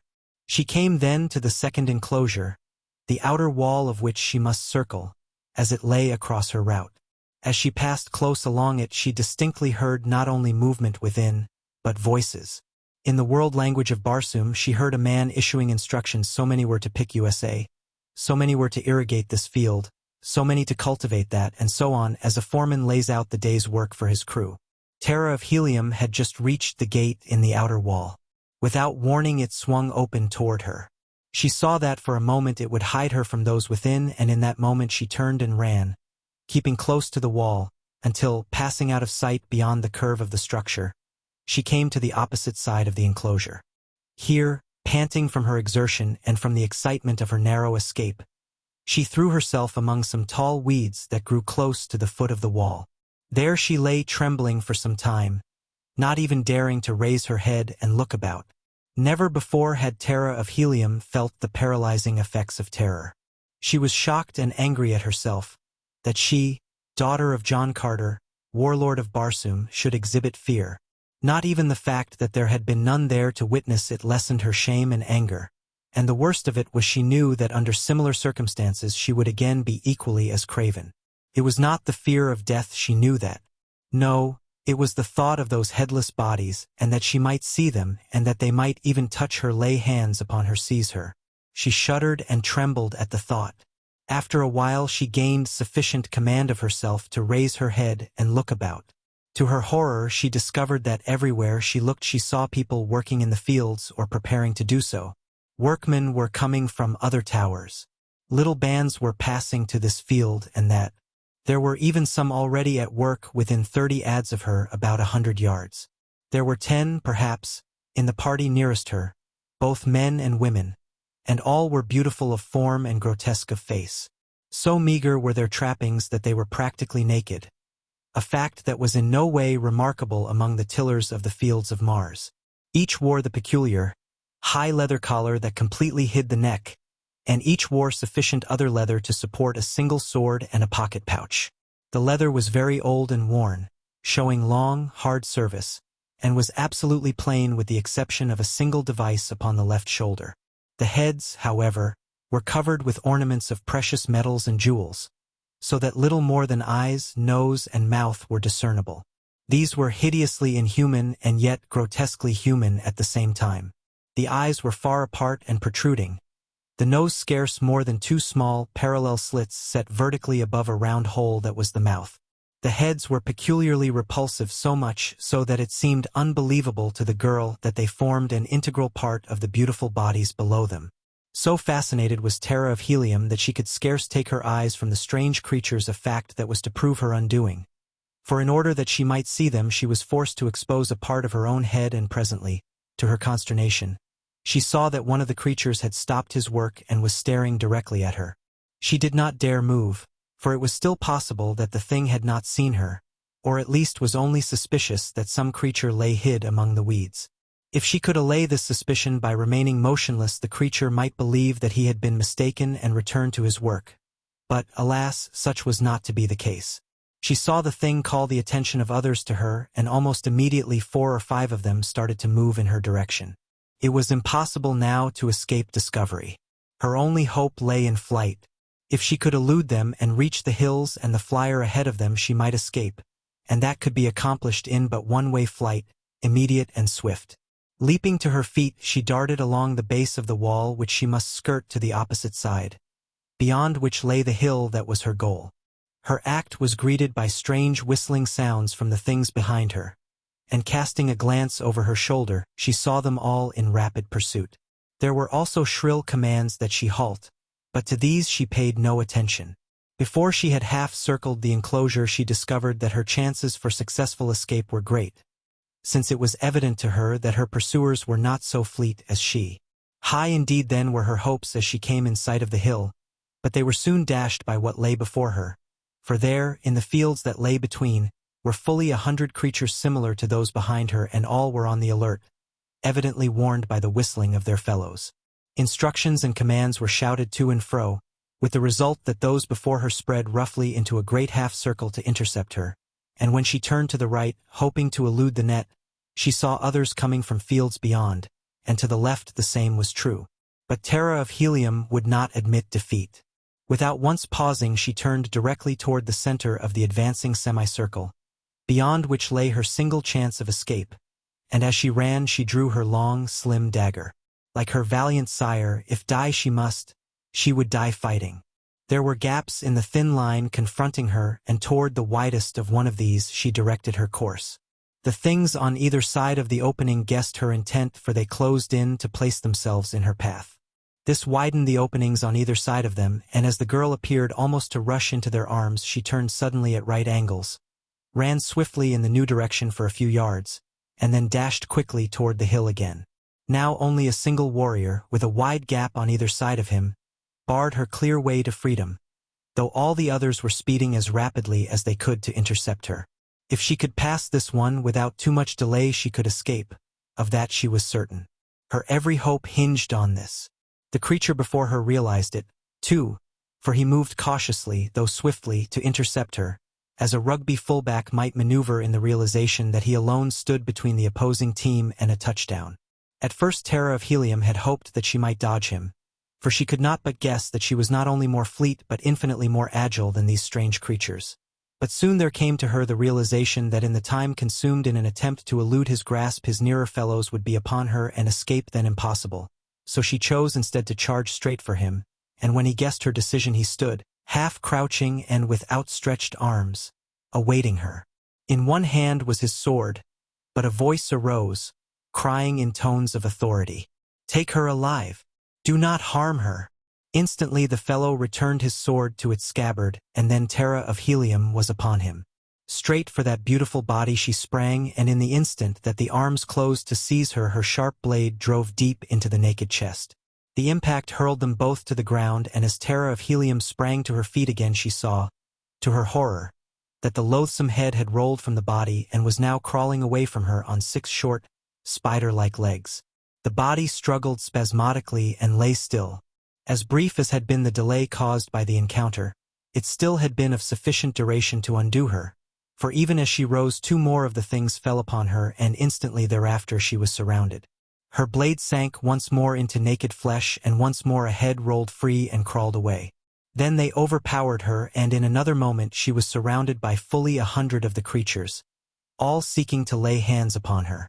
At first she thought that they wished to tear her to pieces in revenge for her having slain 2 of their fellows, but presently she realized that they were prompted more by curiosity than by any sinister motive. "Come," said one of her captors, both of whom had retained a hold upon her. As he spoke he tried to lead her away with him toward the nearest tower. "She belongs to me," cried the other. "Did not I capture her? She will come with me to the Tower of Moke." "Never," insisted the first. "She is Lud's. To Lud I will take her, and whosoever interferes may feel the keenness of my sword in the head." He almost shouted the last 3 words. "Come, enough of this," cried one who spoke with some show of authority. "She was captured in Lud's fields, she will go to Lud. She was discovered in Moke's fields at the very foot of the Tower of Moke," insisted he who had claimed her for Moke. "You have heard the Nalek speak," cried the Lud. "It shall be as he says." "Not while this Moke holds a sword," replied the other. "Rather will I cut her in twain and take my half to Moke than to relinquish her all to Lud." And he drew his sword, or rather he laid his hand upon its hilt in a threatening gesture. But before ever he could draw it the Lud had whipped his out and with a fearful blow cut deep into the head of his adversary. Instantly the big, round head collapsed, almost as a punctured balloon collapses, as a grayish, semi-fluid matter spurted from it. The protruding eyes, apparently lidless, merely stared, the sphincter-like muscle of the mouth opened and closed, and then the head toppled from the body to the ground. The body stood dully for a moment and then slowly started to wander aimlessly about until one of the others seized it by the arm. One of the 2 heads crawling about on the ground now approached. "This Riker belongs to Moke," it said. "I am a Moke. I will take it." And without further discussion it commenced to crawl up the front of the headless body, using its 6 short, spider-like legs, and two stout chelae which grew just in front of its legs and strongly resembled those of an earthly lobster, except that they were both of the same size. The body in the meantime stood in passive indifference, its arms hanging idly at its sides. The head climbed to the shoulders and settled itself inside the leather collar that now hid its chelae and legs. Almost immediately the body gave evidence of intelligent animation. It raised its hands and adjusted the collar more comfortably. It took the head between its palms and settled it in place, and when it moved around it did not wander aimlessly, but instead its steps were firm and to some purpose. The girl watched all these things in growing wonder, and presently, no other of the monks seeming inclined to dispute the right of the PRELUDE to her, she was led off by her captor toward the nearest tower. Several accompanied them, including one who carried the loose head under his arm. The head that was being carried conversed with the head upon the shoulders of the thing that carried it. Tara of Helium shivered. It was horrible. All that she had seen of these frightful creatures was horrible. And to be a prisoner wholly in their power. Shadow of her first ancestor. What had she done to deserve so cruel a fate? At the wall enclosing the tower they paused while one opened the gate, and then they passed within the enclosure, which, to the girl's horror, she found filled with headless bodies. The creature who carried the bodiless head now set its burden upon the ground, and the latter immediately crawled toward one of the bodies that was lying nearby. Some wandered stupidly to and fro, but this one lay still. It was a female. The head crawled to it and made its way to the shoulders where it settled itself. At once the body sprang lightly erect. Another of those who had accompanied them from the fields approached with the harness and collar that had been taken from the dead body that the head had formerly topped. The new body now appropriated these, and the hands deftly adjusted them. The creature was now as good as before Tara of Helium had struck down its former body with her slim blade. But there was a difference. Before it had been male, now it was female. That, however, seemed to make no difference to the head. In fact, Tara of Helium had noticed during the scramble and the fight about her that sex differences seemed of little moment to her captors. Males and females had taken equal part in her pursuit. Both were identically harnessed and both carried swords, and she had seen as many females as males draw their weapons at the moment that a quarrel between the two factions seemed imminent. The girl was given but brief opportunity for further observation of the pitiful creatures in the enclosure as her captor, after having directed the others to return to the fields, led her toward the tower, which they entered, passing into an apartment about 10 feet wide and 20 long, in one end of which was a stairway leading to an upper level, and in the other an opening to a similar stairway leading downward. The chamber, though on a level with the ground, was brilliantly lighted by windows in its inner wall, the light coming from a circular court in the center of the tower. The walls of this court appeared to be faced with what resembled glazed white tile, and the whole interior of it was flooded with dazzling light, a fact which immediately explained to the girl the purpose of the glass prisms of which the domes were constructed. The stairways themselves were sufficient to cause remark, since in nearly all Barsoomian architecture inclined runways are utilized for purposes of communication between different levels, and especially is this true of the more ancient forms and of those of remote districts where fewer changes have come to alter the customs of antiquity. Down the stairway her captor led Tara of Helium. Down and down through chambers still lighted from the brilliant well. Occasionally they passed others going in the opposite direction, and these always stopped to examine the girl and ask questions of her captor. I know nothing but that she was found in the fields, and that I caught her after a fight in which she slew 2 rikers and in which I slew a moke, and that I take her to PRELUDE, to whom, of course, she belongs. If PRELUDE wishes to question her, that is for PRELUDE to do, not for me. Thus always he answered the curious. Presently they reached a room from which a circular tunnel led away from the tower, and into this the creature conducted her. The tunnel was some 7 feet in diameter and flattened on the bottom to form a walk. For 100 feet from the tower it was lined with the same tile-like material of the light well, and amply illuminated by reflected light from that source. Beyond it was faced with stone of various shapes and sizes, neatly cut and fitted together, a very fine mosaic without a pattern. There were branches, too, and other tunnels which crossed this, and occasionally openings not more than a foot in diameter, these latter being usually close to the floor. Above each of these smaller openings was painted a different device, while upon the walls of the larger tunnels at all intersections and points of convergence hieroglyphics appeared. These the girl could not read, though she guessed that they were the names of the tunnels, or notices indicating the points to which they led. She tried to study some of them out, but there was not a character that was familiar to her, which seemed strange, since, while the written languages of the various nations of Barsoom differ, it still is true that they have many characters and words in common. She had tried to converse with her guard, but he had not seemed inclined to talk with her, and she had finally desisted. She could not but note that he had offered her no indignities, nor had he been either unnecessarily rough or in any way cruel. The fact that she had slain 2 of the bodies with her dagger had apparently aroused no animosity or desire for revenge in the minds of the strange heads that surmounted the bodies, even those whose bodies had been killed.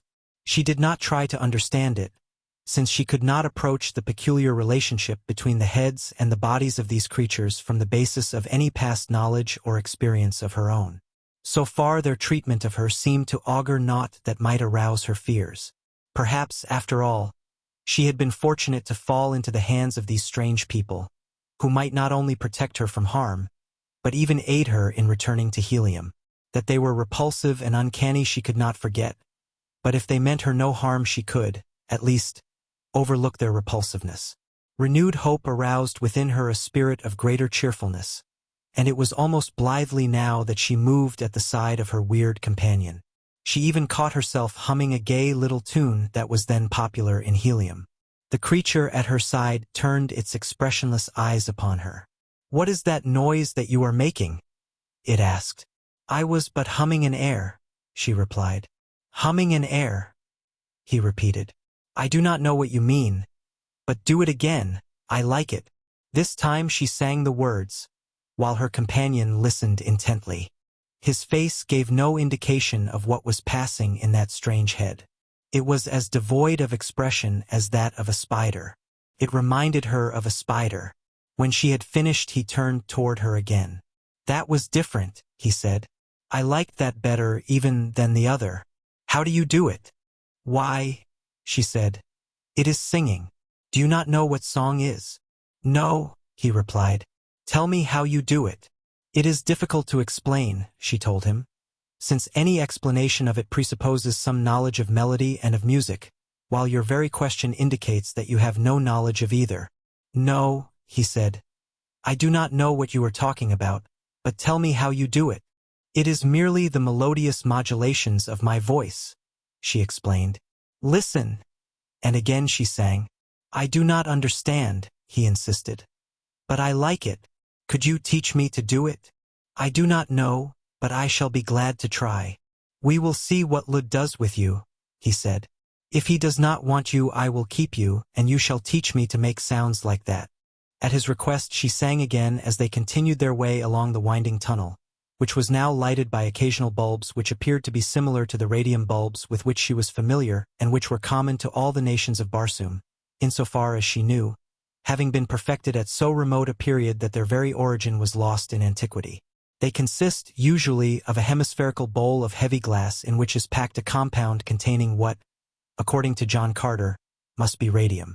The bowl is then cemented into a metal plate with a heavily insulated back, and the whole affair set in the masonry of wall or ceiling as desired, where it gives off light of greater or less intensity, according to the composition of the filling material, for an almost incalculable period of time. As they proceeded, they met a greater number of the inhabitants of this underground world, and the girl noted that among many of these the metal and harness were more ornate than had been those of the workers in the fields above. The heads and bodies, however, were similar, even identical, she thought. No one offered her harm, and she was now experiencing a feeling of relief almost akin to happiness, when her guide turned suddenly into an opening on the right side of the tunnel, and she found herself in a large, well-lighted chamber. Chapter 5. The Perfect Brain. The song that had been upon her lips as she entered died there, frozen by the sight of horror that met her eyes. In the center of the chamber a headless body lay upon the floor, a body that had been partially devoured, while over and upon it crawled a half a dozen heads upon their short, spider legs, and they tore at the flesh of the woman with their chelae and carried the bits to their awful mouths. They were eating human flesh, eating it raw. Tara of Helium gasped in horror, and turning away covered her eyes with her palms. "Come," said her captor. "What is the matter?" "They are eating the flesh of the woman," she whispered in tones of horror. "Why not?" he inquired. Did you suppose that we kept the Riker for labor alone? Ah no, they are delicious when kept and fattened. Fortunate, too, are those that are bred for food, since they are never called upon to do aught but eat. It is hideous, she cried. He looked at her steadily for a moment, but whether in surprise, in anger, or in pity his expressionless face did not reveal. Then he led her on across the room past the frightful thing, from which she turned away her eyes. Lying about the floor near the walls were half a dozen headless bodies in harness. These, she guessed, had been abandoned temporarily by the feasting heads until they again required their services. In the walls of this room there were many of the small, round openings she had noticed in various parts of the tunnels, the purpose of which she could not guess. They passed through another corridor and then into a second chamber, larger than the first and more brilliantly illuminated. Within were several of the creatures with heads and bodies assembled, while many headless bodies lay about near the walls. Here her captor halted and spoke to one of the occupants of the chamber. I seek Lud, he said. I bring to Lud a creature that I captured in the fields above. The others crowded about to examine Tara of Helium. One of them whistled, whereupon the girl learned something of the smaller openings in the walls, for almost immediately there crawled from them, like giant spiders, a score or more of the hideous heads. Each sought one of the recumbent bodies and fastened itself in place. Immediately the bodies reacted to the intelligent direction of the heads. They arose, the hands adjusted the leather collars and put the balance of the harness in order. Then the creatures crossed the room to where Tara of Helium stood. She noted that their leather was more highly ornamented than that worn by any of the others she had previously seen, and so she guessed that these must be higher in authority than the others. Nor was she mistaken. The demeanor of her captor indicated it. He addressed them as one who holds intercourse with superiors.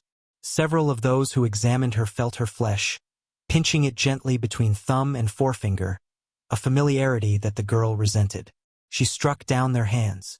Do not touch me, she cried imperiously, for was she not a princess of Helium? The expression on those terrible faces did not change.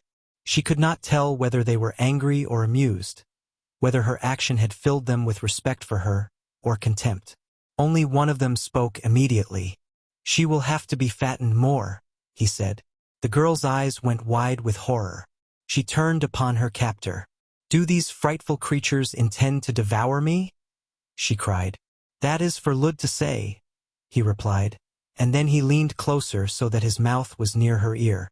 That noise you made which you called song pleased me, he whispered, and I will repay you by warning you not to antagonize these Kaldanes. They are very powerful. Lud listens to them. Do not call them frightful. They are very handsome. Look at their wonderful trappings, their gold, their jewels. Thank you, she said. You called them Kaldanes, what does that mean? We are all Kaldanes, he replied. You too? And she pointed at him, her slim finger directed toward his chest. No, not this, he explained, touching his body. This is a Riker, but this, and he touched his head, is a Kaldane. It is the brain, the intellect, the power that directs all things.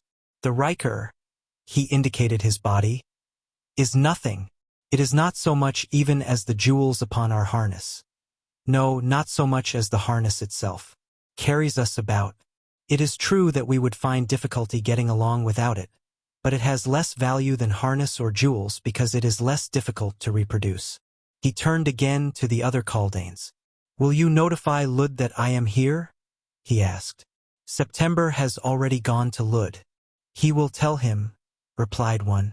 Where did you find this Riker with the strange Kaldane that cannot detach itself? The girl's captor narrated once more the story of her capture. He stated facts just as they had occurred, without embellishment, his voice as expressionless as his face, and his story was received in the same manner that it was delivered. The creatures seemed totally lacking in emotion, or, at least, the capacity to express it. It was impossible to judge what impression the story made upon them, or even if they heard it. Their protruding eyes simply stared, and occasionally the muscles of their mouths opened and closed. Familiarity did not lessen the horror the girl felt for them. The more she saw of them, the more repulsive they seemed. Often her body was shaken by convulsive shudders as she looked at the Kaldanes. But when her eyes wandered to the beautiful bodies and she could for a moment expunge the heads from her consciousness, the effect was soothing and refreshing. Though when the bodies lay, headless, upon the floor, they were quite as shocking as the heads mounted on bodies. But by far the most gruesome and uncanny sight of all was that of the heads crawling about upon their spider legs. If one of these should approach and touch her, Tara of Helium was positive that she should scream, while should one attempt to crawl up her person, the very idea induced a feeling of faintness. September returned to the chamber. "Lud will see you and the captive. Come," he said, and turned toward a door opposite that through which Tara of Helium had entered the chamber. "What is your name?" His question was directed to the girl's captor. "I am Gek, third foreman of the fields of Lud," he answered. "And hers?" "I do not know. It makes no difference. Come." The patrician brows of Tara of Helium went high. It made no difference, indeed. She, a princess of Helium, only daughter of the warlord of Barsoom. "Wait!" she cried. "It makes much difference who I am. If you are conducting me into the presence of your Jed, you may announce the Princess Tara of Helium, daughter of John Carter, the warlord of Barsoom." "Hold your peace," commanded September. "Speak when you are spoken to. Come with me." The anger of Tara of Helium all but choked her. "Come," admonished Gek, and took her by the arm, and Tara of Helium came. She was naught but a prisoner. Her rank and titles meant nothing to these inhuman monsters. They led her through a short, S-shaped passageway into a chamber entirely lined with the white, tile-like material with which the interior of the light wall was faced. Close to the base of the walls were numerous smaller apertures, circular in shape, but larger than those of similar aspect that she had noted elsewhere. The majority of these apertures were sealed. Directly opposite the entrance was one framed in gold, and above it a peculiar device was inlaid in the same precious metal. September and Gek halted just within the room, the girl between them, and all three stood silently facing the opening in the opposite wall. On the floor beside the aperture lay a headless male body of almost heroic proportions, and on either side of this stood a heavily armed warrior with drawn sword. For perhaps 5 minutes the three waited, and then something appeared in the opening. It was a pair of large chelae, and immediately thereafter there crawled forth a hideous Kaldane of enormous proportions. He was half again as large as any that Tara of Helium had yet seen, and his whole aspect infinitely more terrible. The skin of the others was a bluish-gray, this one was of a little bluer tinge, and the eyes were ringed with bands of white and scarlet, as was its mouth. From each nostril a band of white and one of scarlet extended outward horizontally the width of the face. No one spoke or moved. The creature crawled to the prostrate body and affixed itself to the neck. Then the two rose as one and approached the girl. He looked at her, and then he spoke to her captor. "You are the third foreman of the fields of Lud?" he asked. "Yes, Lud. I am called Gek. Tell me what you know of this." And he nodded toward Tara of Helium. Gek did as he was bid, and then Lud addressed the girl. "What were you doing within the borders of Bantum?" he asked. "I was blown hither in a great storm that injured my flyer and carried me I knew not where. I came down into the valley at night for food and drink. The Banths came and drove me to the safety of a tree, and then your people caught me as I was trying to leave the valley. I do not know why they took me. I was doing no harm. All I ask is that you let me go my way in peace." "None who enters Bantum ever leaves," replied Lud. "But my people are not at war with yours. I am a princess of Helium.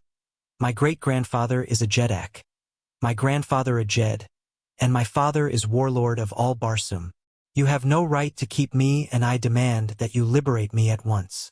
"None who enters Bantum ever leaves," repeated the creature without expression. "I know nothing of the lesser creatures of Barsoom, of whom you speak. There is but one high race, the race of Bantumians. All nature exists to serve them. You shall do your share, but not yet, you are too skinny. We shall have to put some fat upon it, September. I tire of Riker. Perhaps this will have a different flavor. The Banths are too rank, and it is seldom that any other creature enters the valley. And you, Gek, you shall be rewarded. I shall promote you from the fields to the burrows." Hereafter you shall remain underground as every Bantumian longs to. No more shall you be forced to endure the hated sun, or look upon the hideous sky, or the hateful growing things that defile the surface. For the present you shall look after this thing that you have brought me, seeing that it sleeps and eats and does nothing else. You understand me, Gek? Nothing else. I understand, Lud, replied the other. Take it away, commanded the creature. Gek turned and led Tara of Helium from the apartment.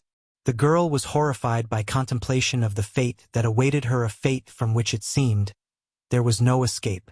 It was only too evident that these creatures possessed no gentle or chivalric sentiments to which she could appeal, and that she might escape from the labyrinthine mazes of their underground burrows appeared impossible. Outside the audience chamber, September overtook them and conversed with Gek for a brief period. Then her keeper led her through a confusing web of winding tunnels until they came to a small apartment. We are to remain here for a while. It may be that Lud will send for you again. If he does, you will probably not be fattened. He will use you for another purpose. It was fortunate for the girl's peace of mind that she did not realize what he meant.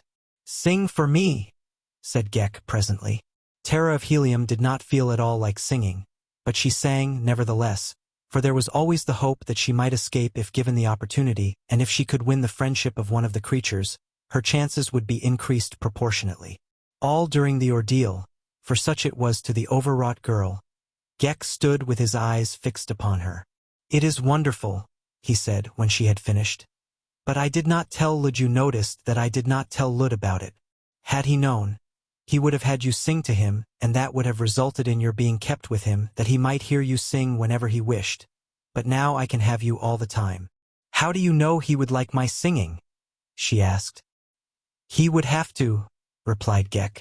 If I like a thing, he has to like it. For are we not identical, all of us? The people of my race do not all like the same things, said the girl. How strange, commented Gek.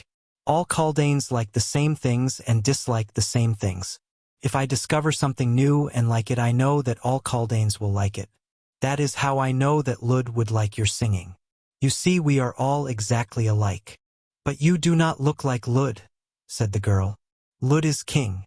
He is larger and more gorgeously marked. But otherwise he and I are identical, and why not? Did not Lud produce the egg from which I hatched? What? Queried the girl. I do not understand you. Yes, explained Gek. All of us are from Lud's eggs, just as all the swarm of Moke are from Moke's eggs. Oh, exclaimed Tara of Helium understandingly. You mean that Lud has many wives and that you are the offspring of one of them? No, not that at all, replied Gek. Lud has no wife. He lays the eggs himself. You do not understand. Tara of Helium admitted that she did not. I will try to explain then, said Gek. If you will promise to sing to me later. I promise, she said. We are not like the Rikers, he began. They are creatures of a low order, like yourself and the Banths and such things. We have no sex, not one of us except our king, who is bisexual. He produces many eggs from which we, the workers and the warriors, are hatched. And one in every 1,000 eggs is another king egg, from which a king is hatched. Did you notice the sealed openings in the room where you saw Lud? Sealed in each of those is another king. If one of them escaped, he would fall upon Lud and try to kill him, and if he succeeded, we should have a new king. But there would be no difference. His name would be Lud, and all would go on as before, for are we not all alike? Lud has lived a long time and has produced many kings, so he lets only a few live that there may be a successor to him when he dies. The others he kills. Why does he keep more than one? Queried the girl. Sometimes accidents occur, replied Gek, and all the kings that a swarm has saved are killed. When this happens, the swarm comes and obtains another king from a neighboring swarm. Are all of you the children of Lud? She asked. All but a few who are from the eggs of the preceding king, as was Lud. But Lud has lived a long time and not many of the others are left. You live a long time or short? Tara asked. A very long time. And the Rikers too. They live a long time? No, the Rikers live for 10 years perhaps, he said. If they remain strong and useful. When they can no longer be of service to us, either through age or sickness. We leave them in the fields and the banths come at night and get them." "How horrible!" she exclaimed. "Horrible?" he repeated. "I see nothing horrible about that. The Rikers are but brainless flesh. They neither see nor feel nor hear. They can scarce move but for us. If we did not bring them food, they would starve to death. They are less deserving of thought than our leather. All that they can do for themselves is to take food from a trough and put it in their mouths, but with us look at them." And he proudly exhibited the noble figure that he surmounted, palpitant with life and energy and feeling. "How do you do it?" asked Tara of Helium. "I do not understand it at all." "I will show you," he said, and lay down upon the floor. Then he detached himself from the body, which lay as a thing dead. On his spider legs he walked toward the girl. "Now look," he admonished her. "Do you see this thing?" And he extended what appeared to be a bundle of tentacles from the posterior part of his head. There is an aperture just back of the Riker's mouth and directly over the upper end of his spinal column. Into this aperture I insert my tentacles and seize the spinal cord. Immediately I control every muscle of the Riker's body. It becomes my own, just as you direct the movement of the muscles of your body. I feel what the Riker would feel if he had a head and brain. If he is hurt, I would suffer if I remained connected with him. But the instant one of them is injured or becomes sick, we desert it for another. As we would suffer the pains of their physical injuries, similarly do we enjoy the physical pleasures of the Rikers. When your body becomes fatigued, you are comparatively useless. It is sick, you are sick. If it is killed, you die. You are the slave of a mass of stupid flesh and bone and blood.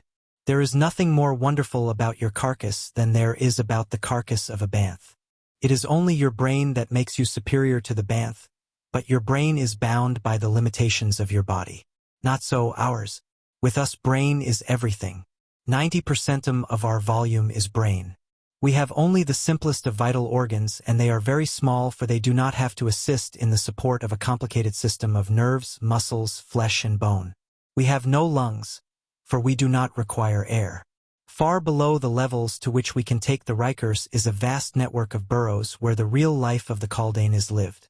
There the air-breathing Riker would perish as you would perish. There we have stored vast quantities of food in hermetically sealed chambers.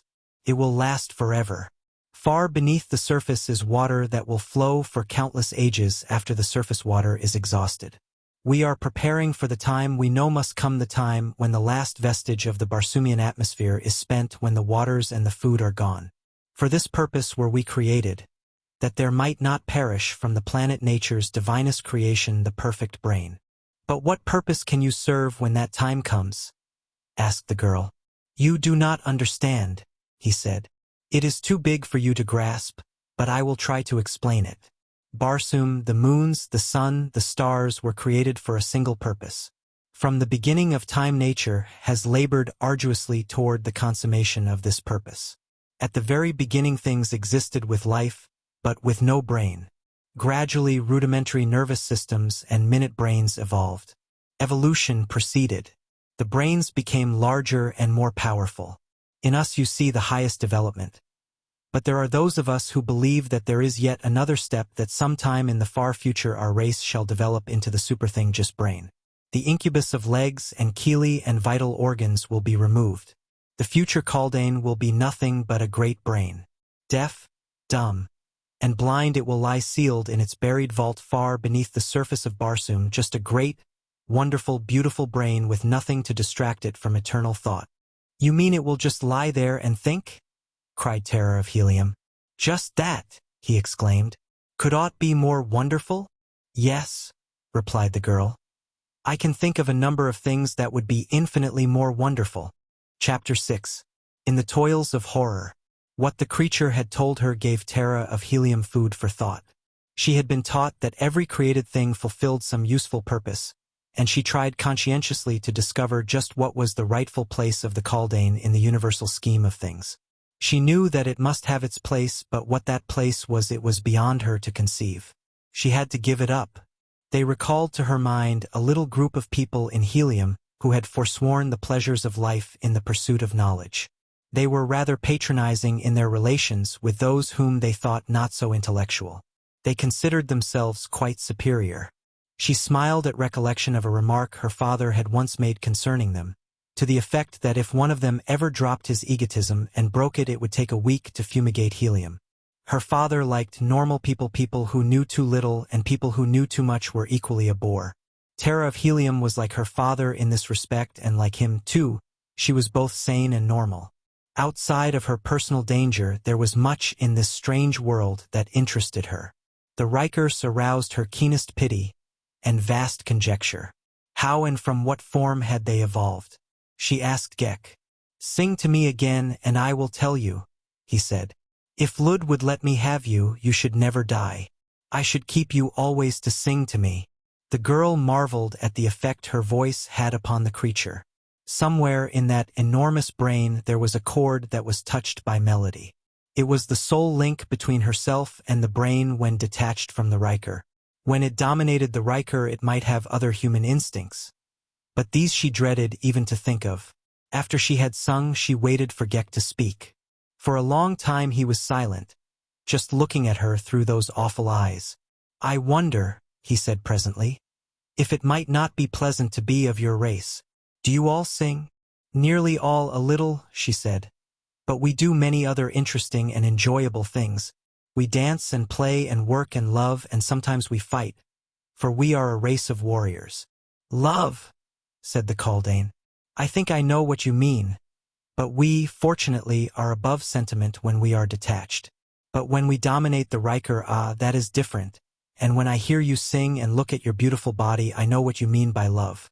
I could love you." The girl shrank from him. "You promised to tell me the origin of the Riker," she reminded him. "Ages ago," he commenced, "our bodies were larger and our heads smaller. Our legs were very weak and we could not travel fast or far. There was a stupid creature that went upon 4 legs. It lived in a hole in the ground to which it brought its food, so we ran our burrows into this hole and ate the food it brought. But it did not bring enough for all for itself and all the Kaldanes that lived upon it, so we had also to go abroad and get food. This was hard work for our weak legs. Then it was that we commenced to ride upon the backs of these primitive Rikers. It took many ages, undoubtedly, but at last came the time when the Kaldane had found means to guide the Riker, until presently the latter depended entirely upon the superior brain of his master to guide him to food. The brain of the Riker grew smaller as time went on. His ears went and his eyes, for he no longer had use for them. The Kaldane saw and heard for him. By similar steps the Riker came to go upon its hind feet, that the Kaldane might be able to see farther. As the brain shrank, so did the head. The mouth was the only feature of the head that was used, and so the mouth alone remains. Members of the Red Race fell into the hands of our ancestors from time to time. They saw the beauties and the advantages of the form that nature had given the Red Race over that which the Riker was developing into. By intelligent crossing, the present Riker was achieved. He is really solely the product of the superintelligence of the Kaldane. He is our body, to do with as we see fit, just as you do what you see fit with your body, only we have the advantage of possessing an unlimited supply of bodies. Do you not wish that you were a Kaldane? For how long they kept her in the subterranean chamber Tara of Helium did not know. It seemed a very long time. She ate and slept and watched the interminable lines of creatures that passed the entrance to her prison. There was a laden line passing from above carrying food, food, food. In the other line they returned empty-handed. When she saw them she knew that it was daylight above. When they did not pass she knew it was night, and that the Bants were about devouring the Rikers that had been abandoned in the fields the previous day. She commenced to grow pale and thin. She did not like the food they gave her. It was not suited to her kind, nor would she have eaten overmuch palatable food, for the fear of becoming fat. The idea of plumpness had a new significance here, a horrible significance. Gek noted that she was growing thin and white. He spoke to her about it, and she told him that she could not thrive thus beneath the ground, that she must have fresh air and sunshine, or she would wither and die. Evidently he carried her words to Lud, since it was not long after that he told her that the king had ordered that she be confined in the tower, and to the tower she was taken. She had hoped against hope that this very thing might result from her conversation with Gek. Even to see the sun again was something, but now there sprang to her breast a hope that she had not dared to nurse before, while she lay in the terrible labyrinth from which she knew she could never have found her way to the outer world. But now there was some slight reason to hope. At least she could see the hills, and if she could see them, might there not come also the opportunity to reach them? If she could have but 10 minutes, just 10 little minutes. The flyer was still there, she knew that it must be. Just 10 minutes and she would be free forever from this frightful place. But the days wore on and she was never alone, not even for half of 10 minutes. Many times she planned her escape. Had it not been for the Banths, it had been easy of accomplishment by night. Gek always detached his body then and sank into what seemed a semi-comatose condition. It could not be said that he slept, or at least it did not appear like sleep, since his lidless eyes were unchanged. But he lay quietly in a corner. Tara of Helium enacted 1,000 times in her mind the scene of her escape. She would rush to the side of the Riker and seize the sword that hung in its harness. Before Gek knew what she purposed, she would have this, and then before he could give an alarm she would drive the blade through his hideous head. It would take but a moment to reach the enclosure. The Rikers could not stop her, for they had no brains to tell them that she was escaping. She had watched from her window the opening and closing of the gate that led from the enclosure out into the fields, and she knew how the great latch operated. She would pass through and make a quick dash for the hill. It was so near that they could not overtake her. It was so easy, or it would have been but for the Banths. The Banths at night and the workers in the fields by day. Confined to the tower and without proper exercise or food, the girl failed to show the improvement that her captors desired.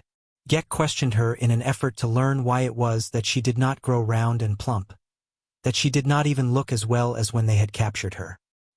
His concern was prompted by repeated inquiries on the part of Lud, and finally resulted in suggesting to Tara of Helium a plan whereby she might find a new opportunity of escape. "I am accustomed to walking in the fresh air and the sunlight," she told Gek. "I cannot become as I was before if I am to be always shut away in this one chamber, breathing poor air and getting no proper exercise. Permit me to go out in the fields every day and walk about while the sun is shining. Then, I am sure, I shall become nice and fat."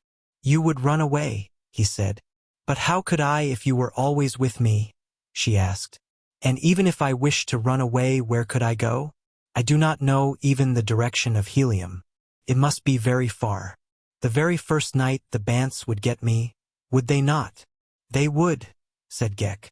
"I will ask Lud about it." The following day he told her that Lud had said that she was to be taken into the fields. He would try that for a time and see if she improved. "If you do not grow fatter, he will send for you anyway," said Gek. "But he will not use you for food." Tara of Helium shuddered. That day and for many days thereafter she was taken from the tower, through the enclosure and out into the fields. Always was she alert for an opportunity to escape, but Gek was always close by her side. It was not so much his presence that deterred her from making the attempt as the number of workers that were always between her and the hills where the flyer lay. She could easily have eluded Gek, but there were too many of the others. And then, one day, Gek told her as he accompanied her into the open that this would be the last time. "Tonight you go to Lud," he said. "I am sorry as I shall not hear you sing again." "Tonight!" She scarce breathed the word, yet it was vibrant with horror. She glanced quickly toward the hills. They were so close, yet between were the inevitable workers, perhaps a score of them. "Let us walk over there," she said, indicating them. "I should like to see what they are doing." "It is too far," said Gek. "I hate the sun. It is much pleasanter here where I can stand beneath the shade of this tree." "All right," she agreed. "Then you stay here and I will walk over. It will take me but a minute." "No," he answered. "I will go with you. You want to escape, but you are not going to." "I cannot escape," she said. "I know it," agreed Gek. "But you might try." "I do not wish you to try. Possibly it will be better if we return to the tower at once. It would go hard with me should you escape." Tara of Helium saw her last chance fading into oblivion. There would never be another after today. She cast about for some pretext to lure him even a little nearer to the hills. "It is very little that I ask," she said. "Tonight you will want me to sing to you. It will be the last time. If you do not let me go and see what those Kaldanes are doing, I shall never sing to you again." Gek hesitated. "I will hold you by the arm all the time then," he said. "Why, of course, if you wish," she assented. "Come." The two moved toward the workers and the hills. The little party was digging tubers from the ground. She had noted this, and that nearly always they were stooped low over their work, the hideous eyes bent upon the upturned soil. She led Gek quite close to them, pretending that she wished to see exactly how they did the work, and all the time he held her tightly by her left wrist. "It is very interesting," she said with a sigh, and then suddenly, "Look, Gek!" and pointed quickly back in the direction of the tower. The Kaldane, still holding her, turned half away from her to look in the direction she had indicated, and simultaneously, with the quickness of a banth, she struck him with her right fist. Backed by every ounce of strength she possessed, struck the back of the pulpy head just above the collar. The blow was sufficient to accomplish her design, dislodging the Kaldane from its riker and tumbling it to the ground. Instantly the grasp upon her wrist relaxed as the body, no longer controlled by the brain of Gek, stumbled aimlessly about for an instant before it sank to its knees and then rolled over on its back. But Tara of Helium waited not to note the full results of her act. The instant the fingers loosened upon her wrist, she broke away and dashed toward the hills. Simultaneously, a warning whistle broke from Gek's lips, and in instant response the workers leaped to their feet, one almost in the girl's path. She dodged the outstretched arms and was away again toward the hills and freedom, when her foot caught in one of the hoe-like instruments with which the soil had been upturned and which had been left, half embedded in the ground. For an instant she ran on, stumbling, in a mad effort to regain her equilibrium.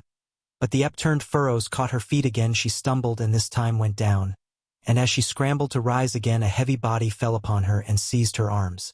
A moment later she was surrounded and dragged to her feet, and as she looked around she saw Gek crawling to his prostrate riker. A moment later he advanced to her side. The hideous face, incapable of registering emotion, gave no clue to what was passing in the enormous brain. Was he nursing thoughts of anger, of hate, of revenge? Tara of Helium could not guess, nor did she care. The worst had happened. She had tried to escape and she had failed. There would never be another opportunity.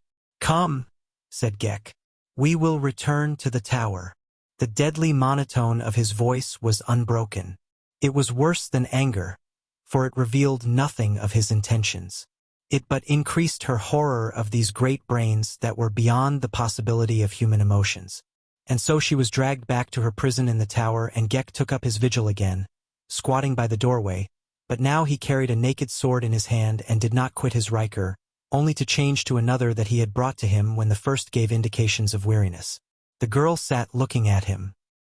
He had not been unkind to her, but she felt no sense of gratitude, nor, on the other hand, any sense of hatred. The brains, incapable themselves of any of the finer sentiments, awoke none in her. She could not feel gratitude or affection or hatred of them. There was only the same unceasing sense of horror in their presence. She had heard great scientists discuss the future of the red race, and she recalled that some had maintained that eventually the brain would entirely dominate the man. There would be no more instinctive acts or emotions, nothing would be done on impulse, but on the contrary reason would direct our every act. The propounder of the theory regretted that he might never enjoy the blessings of such a state, which, he argued, would result in the ideal life for mankind. Tara of Helium wished with all her heart that this learned scientist might be here to experience to the full the practical results of the fulfillment of his prophecy. Between the purely physical Riker and the purely mental Kaldane there was little choice. But in the happy medium of normal and imperfect man, as she knew him, lay the most desirable state of existence.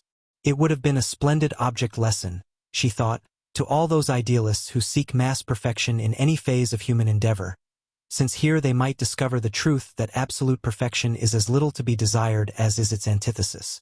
Gloomy were the thoughts that filled the mind of Tara of Helium as she awaited the summons from PRELUDE, the summons that could mean for her but one thing: death. She guessed why he had sent for her, and she knew that she must find the means for self-destruction before the night was over. But still she clung to hope and to life. She would not give up until there was no other way. She startled Gek once by exclaiming aloud, almost fiercely, "I still live! What do you mean?" asked the Kaldane. I mean just what I say, she replied. I still live, and while I live I may still find a way. Dead, there is no hope. Find a way to what? He asked. To life and liberty and mine own people, she responded. None who enters Bantam ever leaves, he droned. She did not reply, and after a time he spoke again. Sing to me, he said. It was while she was singing that 4 warriors came to take her to Lud. They told Gek that he was to remain where he was. Why? Asked Gek. You have displeased Lud, replied one of the warriors. How? Demanded Gek.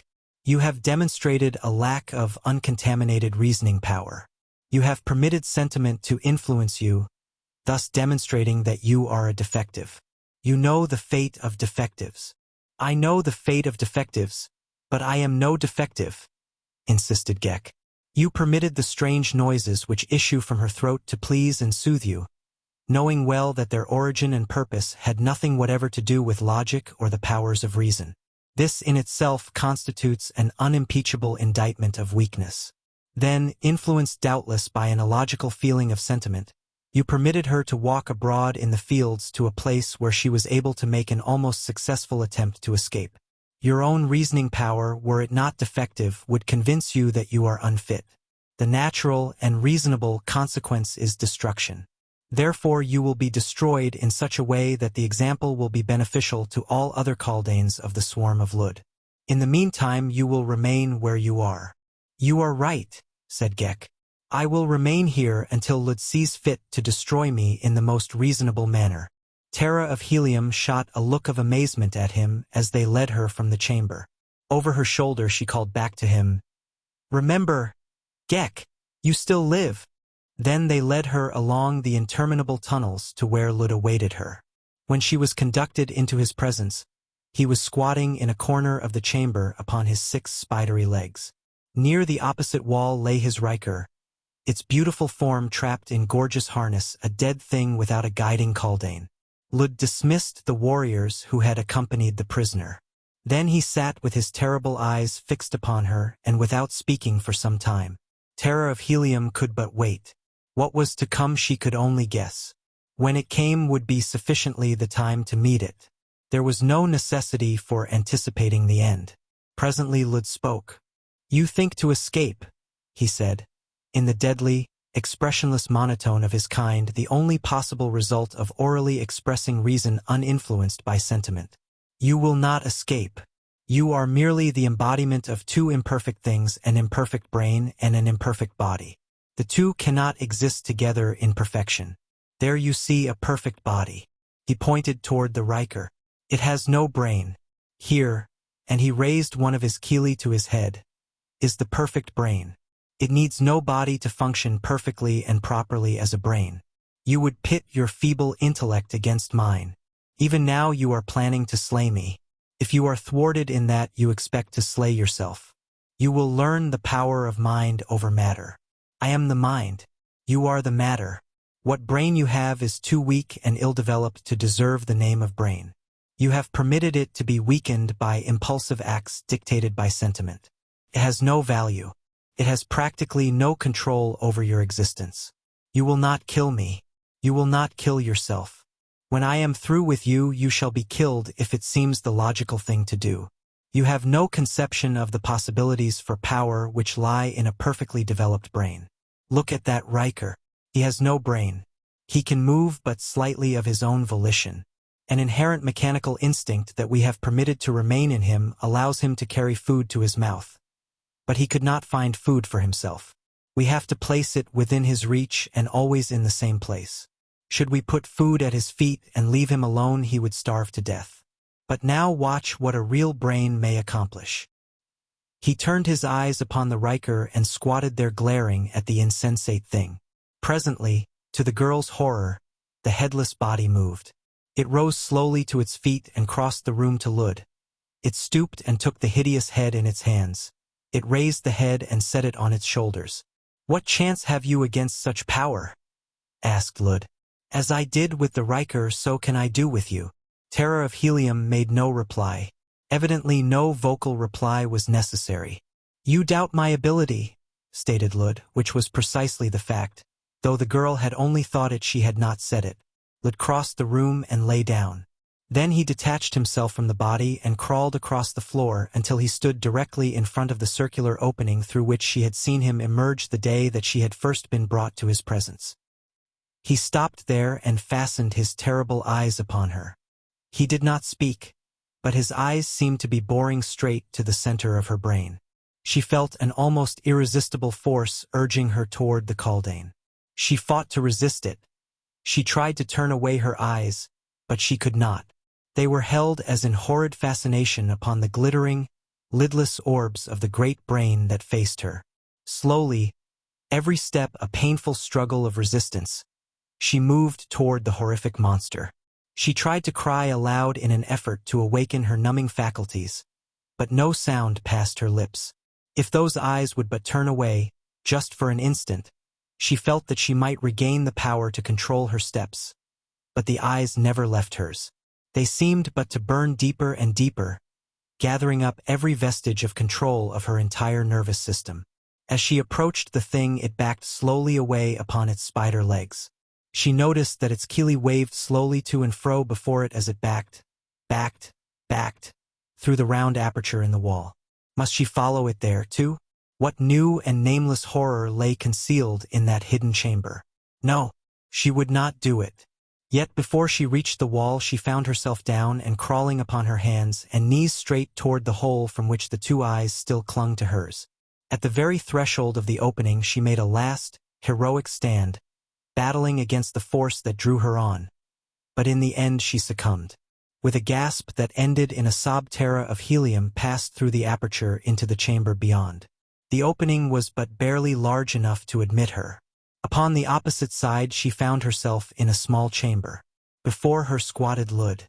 Against the opposite wall lay a large and beautiful male Riker. He was without harness or other trappings.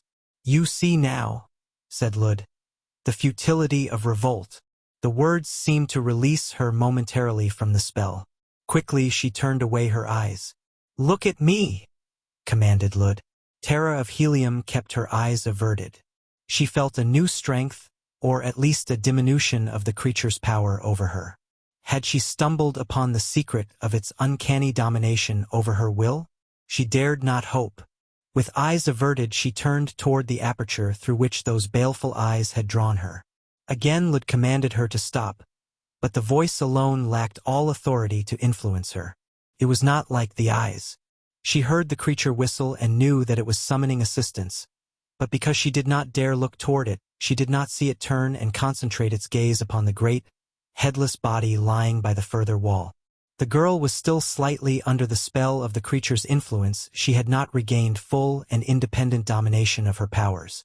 She moved as one in the throes of some hideous nightmare, slowly, painfully, as though each limb was hampered by a great weight, or as she were dragging her body through a viscous fluid. The aperture was close. So close, yet, struggle as she would, she seemed to be making no appreciable progress toward it. Behind her, urged on by the malevolent power of the great brain, the headless body crawled upon all fours toward her. At last she had reached the aperture. Something seemed to tell her that once beyond it, the domination of the Kaldane would be broken. She was almost through into the adjoining chamber when she felt a heavy hand close upon her ankle. The Riker had reached forth and seized her, and though she struggled, the thing dragged her back into the room with Lud. It held her tight and drew her close, and then, to her horror, it commenced to caress her. "You see now," she heard Lud's dull voice, "the futility of revolt and its punishment." Tara of Helium fought to defend herself, but pitifully weak were her muscles against this brainless incarnation of brute power. Yet she fought on in the face of hopeless odds for the honor of the proud name she bore, fought alone. She whom the fighting men of a mighty empire, the flower of Martian chivalry, would gladly have lain down their lives to save. Chapter 7. A repellent sight. The cruiser Vanator careened through the tempest. That she had not been dashed to the ground, or twisted by the force of the elements into tangled wreckage, was due entirely to the caprice of nature.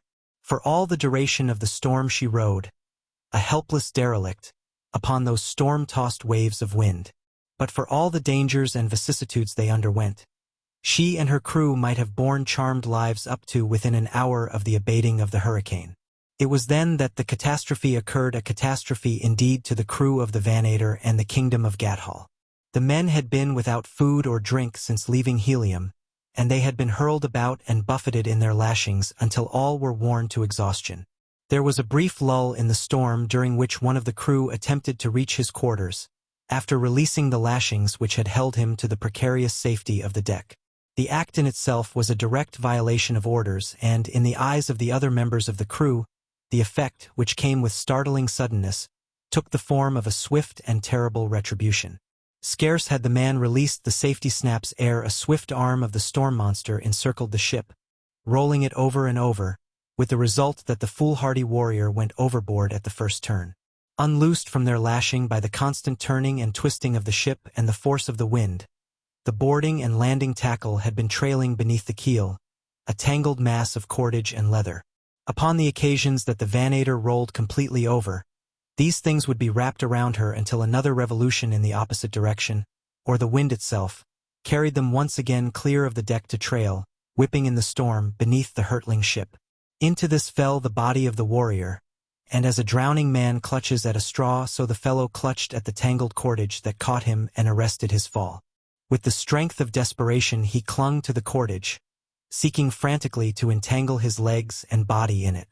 With each jerk of the ship his handholds were all but torn loose, and though he knew that eventually they would be and that he must be dashed to the ground beneath, yet he fought with the madness that is born of hopelessness for the pitiful second which but prolonged his agony.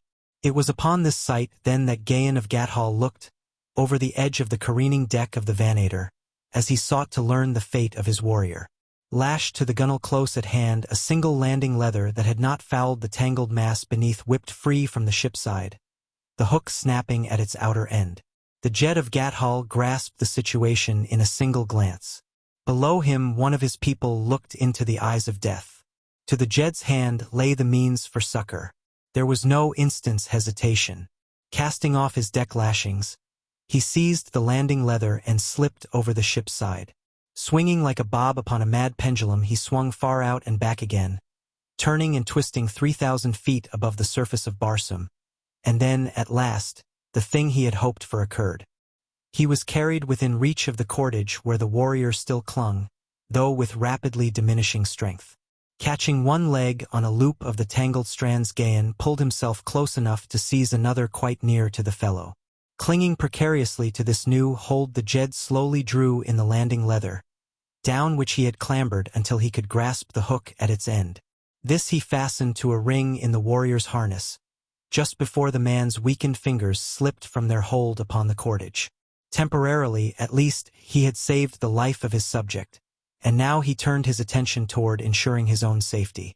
Inextricably entangled in the mess to which he was clinging were numerous other landing hooks, such as he had attached to the warrior's harness, and with one of these he sought to secure himself until the storm should abate sufficiently to permit him to climb to the deck. But even as he reached for one that swung near him, the ship was caught in a renewed burst of the storm's fury. The thrashing cordage whipped and snapped to the lunging of the great craft, and one of the heavy metal hooks, lashing through the air, struck the Jetan of Gathol fair between the eyes. Momentarily stunned, Gahan's fingers slipped from their hold upon the cordage, and the man shot downward through the thin air of dying Mars toward the ground 3,000 feet beneath, while upon the deck of the rolling Vanator his faithful warriors clung to their lashings, all unconscious of the fate of their beloved leader.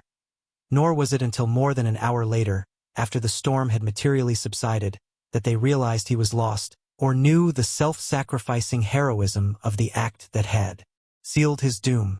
The Vanator now rested upon an even keel as she was carried along by a strong, though steady, wind. The warriors had cast off their deck lashings, and the officers were taking account of losses and damage when a weak cry was heard from oversides, attracting their attention to the man hanging in the cordage beneath the keel. Strong arms hoisted him to the deck, and then it was that the crew of the Vanator learned of the heroism of their Jed and his end. How far they had traveled since his loss they could only vaguely guess, nor could they return in search of him in the disabled condition of the ship. It was a saddened company that drifted onward through the air toward whatever destination fate was to choose for them. And Gahan, Jetan of Gathol, what of him? Plummet-like he fell for 1,000 feet, and then the storm seized him in its giant clutch and bore him far aloft again. As a bit of paper borne upon a gale, he was tossed about in mid-air, the sport and plaything of the wind. Over and over it turned him, and upward and downward it carried him. But after each new sally of the element he was brought nearer to the ground. The freaks of cyclonic storms are the rule of cyclonic storms, since such storms are in themselves freaks. They uproot and demolish giant trees, and in the same gust they transport frail infants for miles and deposit them unharmed in their wake. And so it was with Gahan of Gathol. Expecting momentarily to be dashed to destruction, he presently found himself deposited gently upon the soft, ochre moss of a dead sea bottom, bodily no worse off for his harrowing adventure than in the possession of a slight swelling upon his forehead where the metal hook had struck him. Scarcely able to believe that fate had dealt thus gently with him, the Jed arose slowly, as though more than half convinced that he should discover crushed and splintered bones that would not support his weight. But he was intact. He looked about him in a vain effort at orientation. The air was filled with flying dust and debris. The sun was obliterated. His vision was confined to a radius of a few hundred yards of ochre moss and dust-filled air. 500 yards away in any direction there might have arisen the walls of a great city, and he not known it. It was useless to move from where he was until the air cleared, since he could not know in what direction he was moving, and so he stretched himself upon the moss and waited, pondering the fate of his warriors and his ship, but giving little thought to his own precarious situation.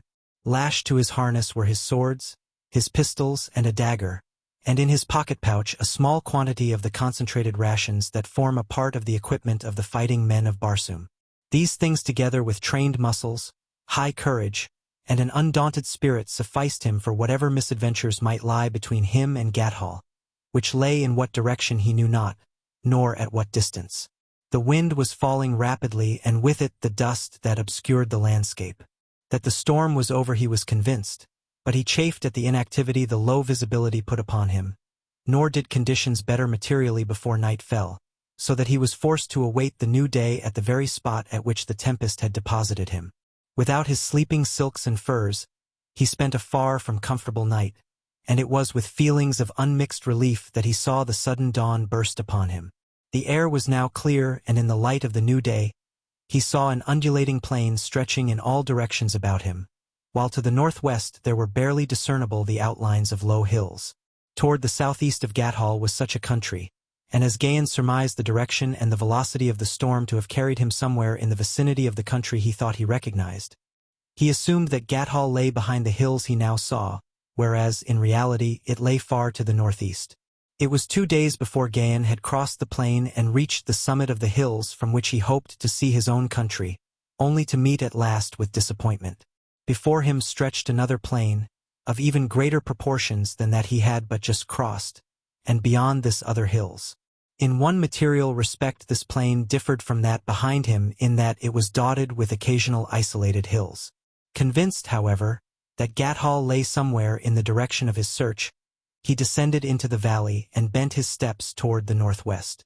For weeks Gahan of Gathol crossed valleys and hills in search of some familiar landmark that might point his way toward his native land, but the summit of each succeeding ridge revealed but another unfamiliar view. He saw few animals and no men, until he finally came to the belief that he had fallen upon that fabled area of ancient Barsoom, which lay under the curse of her olden gods, the once rich and fertile country whose people in their pride and arrogance had denied the deities, and whose punishment had been extermination. And then, one day, he scaled low hills and looked into an inhabited valley, a valley of trees and cultivated fields and plots of ground enclosed by stone walls surrounding strange towers.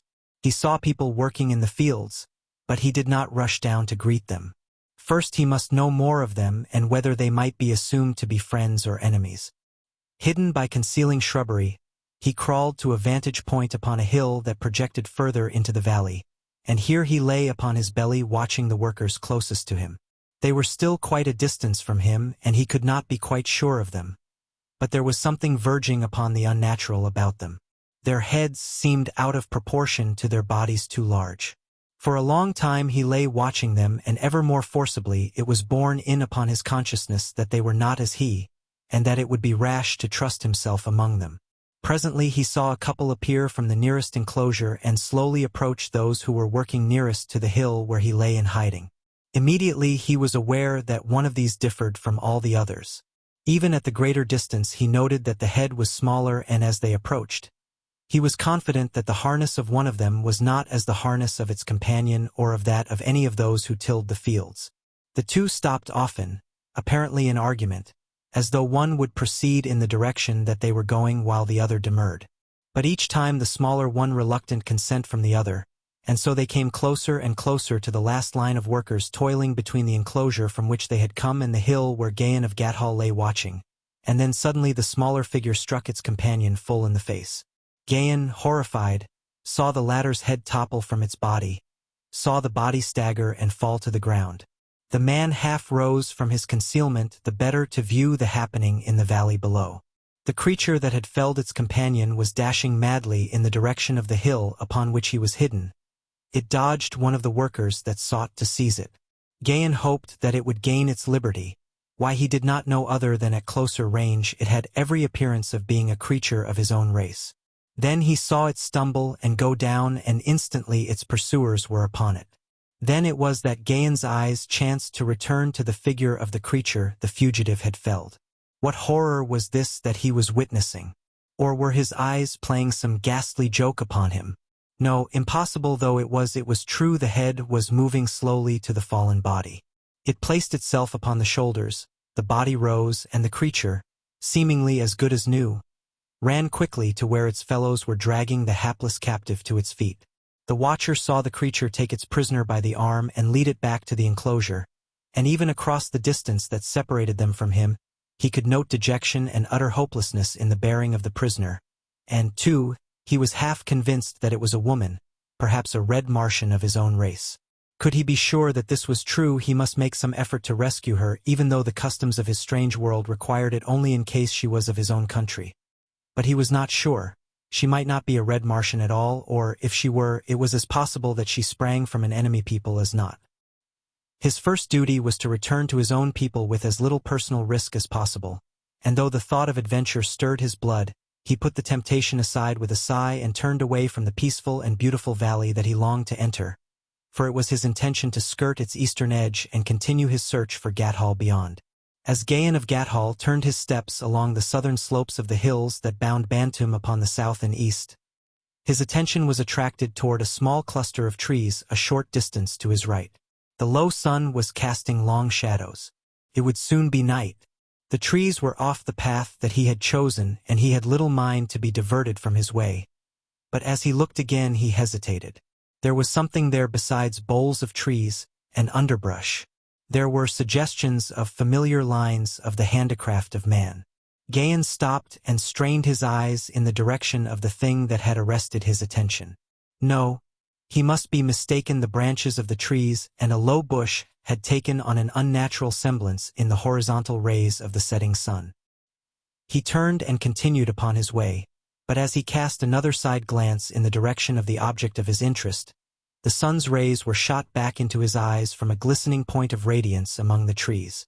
Gahan shook his head and walked quickly toward the mystery, determined now to solve it. The shining object still lured him on, and when he had come closer to it his eyes went wide in surprise, for the thing they saw was naught else than the jewel-encrusted emblem upon the prow of a small flyer. Gahan, his hand upon his short sword, moved silently forward, but as he neared the craft he saw that he had naught to fear, for it was deserted. Then he turned his attention toward the emblem. As its significance was flashed to his understanding his face paled, and his heart went cold. It was the insignia of the house of the warlord of Barsoom. Instantly he saw the dejected figure of the captive being led back to her prison in the valley just beyond the hills. Tara of Helium, and he had been so near to deserting her to her fate. The cold sweat stood in beads upon his brow. A hasty examination of the deserted craft unfolded to the young Jed the whole tragic story. The same tempest that had proved his undoing had borne Tara of Helium to this distant country. Here, doubtless, she had landed in hope of obtaining food and water since, without a propeller, she could not hope to reach her native city, or any other friendly port, other than by the merest caprice of fate. The flyer seemed intact except for the missing propeller, and the fact that it had been carefully moored in the shelter of the clump of trees indicated that the girl had expected to return to it, while the dust and leaves upon its deck spoke of the long days, and even weeks since she had landed. Mute yet eloquent proofs, these things, that Tara of Helium was a prisoner, and that she was the very prisoner whose bold dash for liberty he had so recently witnessed. He now had not the slightest doubt. The question now revolved solely about her rescue.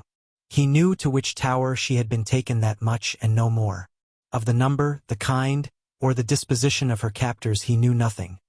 Nor did he care for Tara of Helium. He would face a hostile world alone. Rapidly he considered several plans for succoring her. But the one that appealed most strongly to him was that which offered the greatest chance of escape for the girl should he be successful in reaching her. His decision reached, he turned his attention quickly toward the flyer. Casting off its lashings, he dragged it out from beneath the trees, and, mounting to the deck, tested out the various controls. The motor started at a touch and purred sweetly, the buoyancy tanks were well stocked, and the ship answered perfectly to the controls which regulated her altitude. There was nothing needed but a propeller to make her fit for the long voyage to Helium. Gahan shrugged impatiently. There must not be a propeller within 1,000 hads. But what mattered it?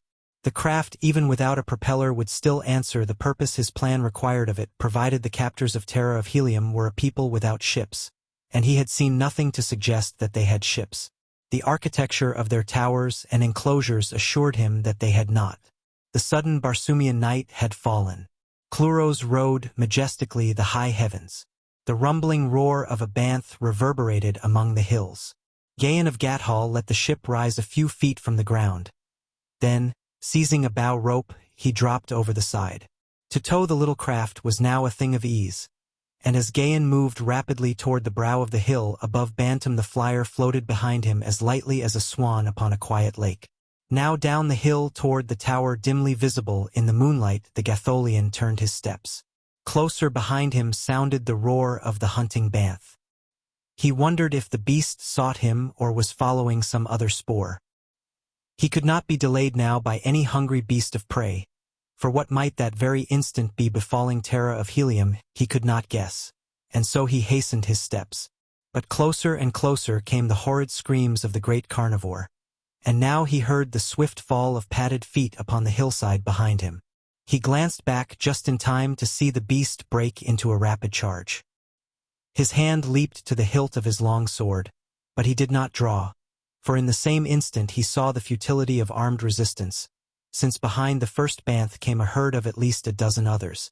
There was but a single alternative to a futile stand, and that he grasped in the instant that he saw the overwhelming numbers of his antagonists. Springing lightly from the ground, he swarmed up the rope toward the bow of the flyer. His weight drew the craft slightly lower, and at the very instant that the man drew himself to the deck at the bow of the vessel, the leading banth sprang for the stern. Gahan leaped to his feet and rushed toward the great beast in the hope of dislodging it before it had succeeded in clambering aboard. At the same instant, he saw that others of the banths were racing toward them with the quite evident intention of following their leader to the ship's deck. Should they reach it in any numbers, he would be lost. There was but a single hope. Leaping for the altitude control, Gahan pulled it wide. Simultaneously, 3 banths leaped for the deck. The craft rose swiftly. Gahan felt the impact of a body against the keel, followed by the soft thuds of the great bodies as they struck the ground beneath. His act had not been an instant too soon. And now the leader had gained the deck and stood at the stern with glaring eyes and snarling jaws. Gahan drew his sword. The beast, possibly disconcerted by the novelty of its position, did not charge. Instead, it crept slowly toward its intended prey. The craft was rising, and Gahan placed a foot upon the control and stopped the ascent. He did not wish to chance rising to some higher air current that would bear him away. Already the craft was moving slowly toward the tower, carried thither by the impetus of the bantha's heavy body leaping upon it from astern. The man watched the slow approach of the monster, the slavering jowls, the malignant expression of the devilish face. The creature, finding the deck stable, appeared to be gaining confidence, and then the man leaped suddenly to one side of the deck, and the tiny flyer heeled as suddenly in response. The banth slipped and clutched frantically at the deck. Gahan leaped in with his naked sword. The great beast caught itself and reared upon its hind legs to reach forth and seize this presumptuous mortal that dared question its right to the flesh it craved. And then the man sprang to the opposite side of the deck. The banth toppled sideways at the same instant that it attempted to spring. A raking talon passed close to Gahan's head at the moment that his sword lunged through the savage heart, and as the warrior wrenched his blade from the carcass it slipped silently over the side of the ship. A glance below showed that the vessel was drifting in the direction of the tower to which Gahan had seen the prisoner led. In another moment or two it would be directly over it. The man sprang to the control and let the craft drop quickly toward the ground where followed the banths, still hot for their prey. To land outside the enclosure spelled certain death, while inside he could see many forms huddled upon the ground as in sleep. The ship floated now but a few feet above the wall of the enclosure. There was nothing for it but to risk all on a bold bid for fortune, or drift helplessly past without hope of returning through the banth-infested valley, from many points of which he could now hear the roars and growls of these fierce Barsoomian lions. Slipping over the side, Gahan descended by the trailing anchor rope until his feet touched the top of the wall, where he had no difficulty in arresting the slow drifting of the ship. Then he drew up the anchor and lowered it inside the enclosure. Still there was no movement upon the part of the sleepers beneath. They lay as dead men. Dull lights shone from openings in the tower, but there was no sign of guard or waking inmate. Clinging to the rope, Gahan lowered himself within the enclosure, where he had his first close view of the creatures lying there in what he had thought sleep. With a half-smothered exclamation of horror, the man drew back from the headless bodies of the Rikers. At first he thought them the corpses of decapitated humans like himself, which was quite bad enough. But when he saw them move and realized that they were endowed with life, his horror and disgust became even greater. Here then was the explanation of the thing he had witnessed that afternoon, when Tara of Helium had struck the head from her captor and Gahan had seen the head crawl back to its body. And to think that the pearl of Helium was in the power of such hideous things as these. Again the man shuddered, but he hastened to make fast the flyer, clamber again to its deck and lower it to the floor of the enclosure. Then he strode toward a door in the base of the tower, stepping lightly over the recumbent forms of the unconscious Rikers, and crossing the threshold disappeared within. Chapter 8. Close Work. Gek, in his happier days third foreman of the fields of Lud, sat nursing his anger and his humiliation. Recently something had awakened within him the existence of which he had never before even dreamed. Had the influence of the strange captive woman aught to do with this unrest and dissatisfaction? He did not know. He missed the soothing influence of the noise she called singing. Could it be that there were other things more desirable than cold logic and undefiled brain power? Was well-balanced imperfection more to be sought after than the high development of a single characteristic? He thought of the great, ultimate brain toward which all Kaldanes were striving. It would be deaf and dumb and blind. 1,000 beautiful strangers might sing and dance about it, but it could derive no pleasure from the singing or the dancing since it would possess no perceptive faculties. Already had the Kaldanes shut themselves off from most of the gratifications of the senses. Gek wondered if much was to be gained by denying themselves still further, and with the thought came a question as to the whole fabric of their theory. After all, perhaps the girl was right. What purpose could a great brain serve sealed in the bowels of the earth? And he, Gek, was to die for this theory. Lud had decreed it. The injustice of it overwhelmed him with rage. But he was helpless. There was no escape. Beyond the enclosure the banths awaited him. Within, his own kind, equally as merciless and ferocious. Among them there was no such thing as love or loyalty or friendship. They were just brains. He might kill Lud, but what would that profit him? Another king would be loosed from his sealed chamber and Gek would be killed. He did not know it, but he would not even have the poor satisfaction of satisfied revenge, since he was not capable of feeling so abstruse a sentiment. Gek, mounted upon his Riker, paced the floor of the tower chamber in which he had been ordered to remain. Ordinarily he would have accepted the sentence of Lud with perfect equanimity, since it was but the logical result of reason. But now it seemed different. The stranger woman had bewitched him.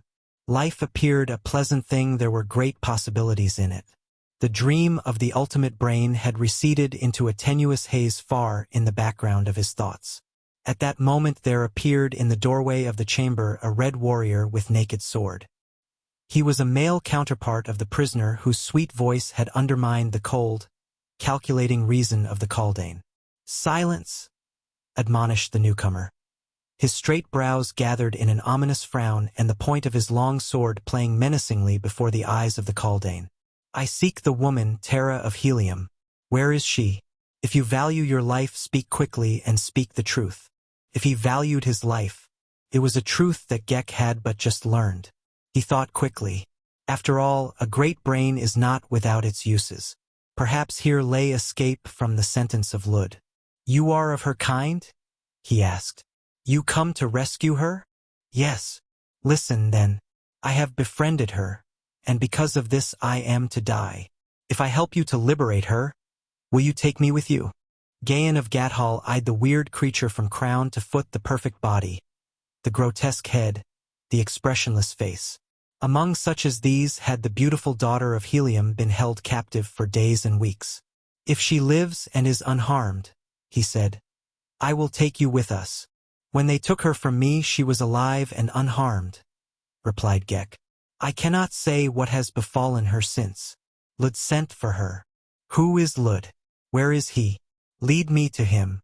Gahan spoke quickly in tones vibrant with authority.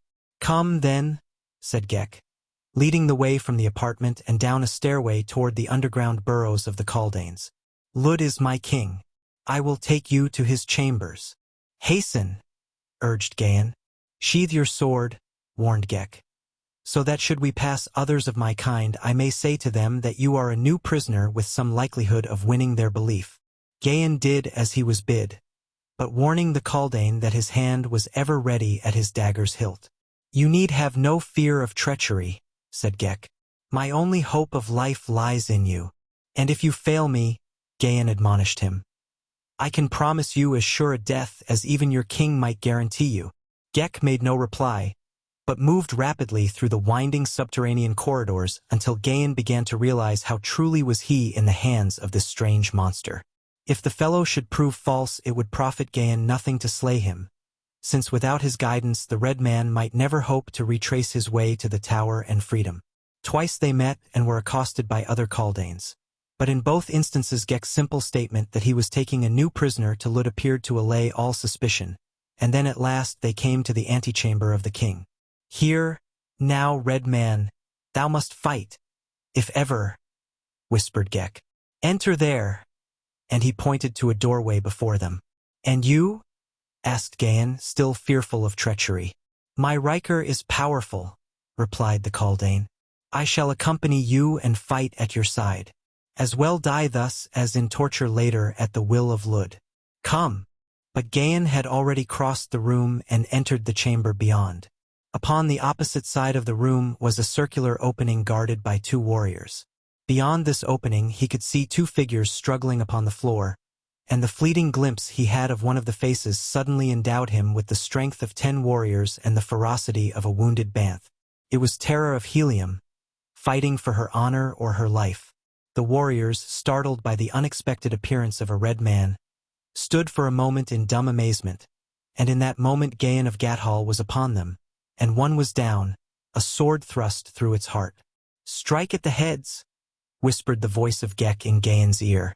The latter saw the head of the fallen warrior crawl quickly within the aperture leading to the chamber where he had seen Tara of Helium in the clutches of a headless body. Then the sword of Gek struck the Kaldane of the remaining warrior from its Riker, and Gahan ran his sword through the repulsive head. Instantly the red warrior leaped for the aperture, while close behind him came Gek. "Look not upon the eyes of Lud," warned the Kaldane, "or you are lost." Within the chamber Gahan saw Tara of Helium in the clutches of a mighty body, while close to the wall upon the opposite side of the apartment crouched the hideous, spider-like Lud. Instantly the king realized the menace to himself and sought to fasten his eyes upon the eyes of Gahan, and in doing so he was forced to relax his concentration upon the Riker in whose embraces Tara struggled, so that almost immediately the girl found herself able to tear away from the awful, headless thing. As she rose quickly to her feet, she saw for the first time the cause of the interruption of Lud's plans. A red warrior. Her heart leaped in rejoicing and thanksgiving. What miracle of fate had sent him to her? She did not recognize him, though, this travel-worn warrior in the plain harness which showed no single jewel. How could she have guessed him the same as the scintillant creature of platinum and diamonds that she had seen for a brief hour under such different circumstances at the court of her august sire? Lud saw Gek following the strange warrior into the chamber. "Strike him down, Gek," commanded the king. "Strike down the stranger and your life shall be yours." Gahan glanced at the hideous face of the king. "Seek not his eyes," screamed Tara in warning. But it was too late. Already the horrid hypnotic gaze of the king Kaldane had seized upon the eyes of Gahan. The red warrior hesitated in his stride. His sword point drooped slowly toward the floor. Tara glanced toward Gek. She saw the creature glaring with his expressionless eyes upon the broad back of the stranger. She saw the hand of the creature's Riker creeping stealthily toward the hilt of its dagger. And then Tara of Helium raised her eyes aloft and poured forth the notes of Mars' most beautiful melody, the song of love. Gek drew his dagger from its sheath. His eyes turned toward the singing girl. Lud's glance wavered from the eyes of the man to the face of Tara, and the instant that the latter's song distracted his attention from his victim, Gahan of Gathol shook himself and as with a supreme effort of will forced his eyes to the wall above Lud's hideous head. Gek raised his dagger above his right shoulder, took a single quick step forward, and struck. The girl's song ended in a stifled scream as she leaped forward with the evident intention of frustrating the Kaldane's purpose.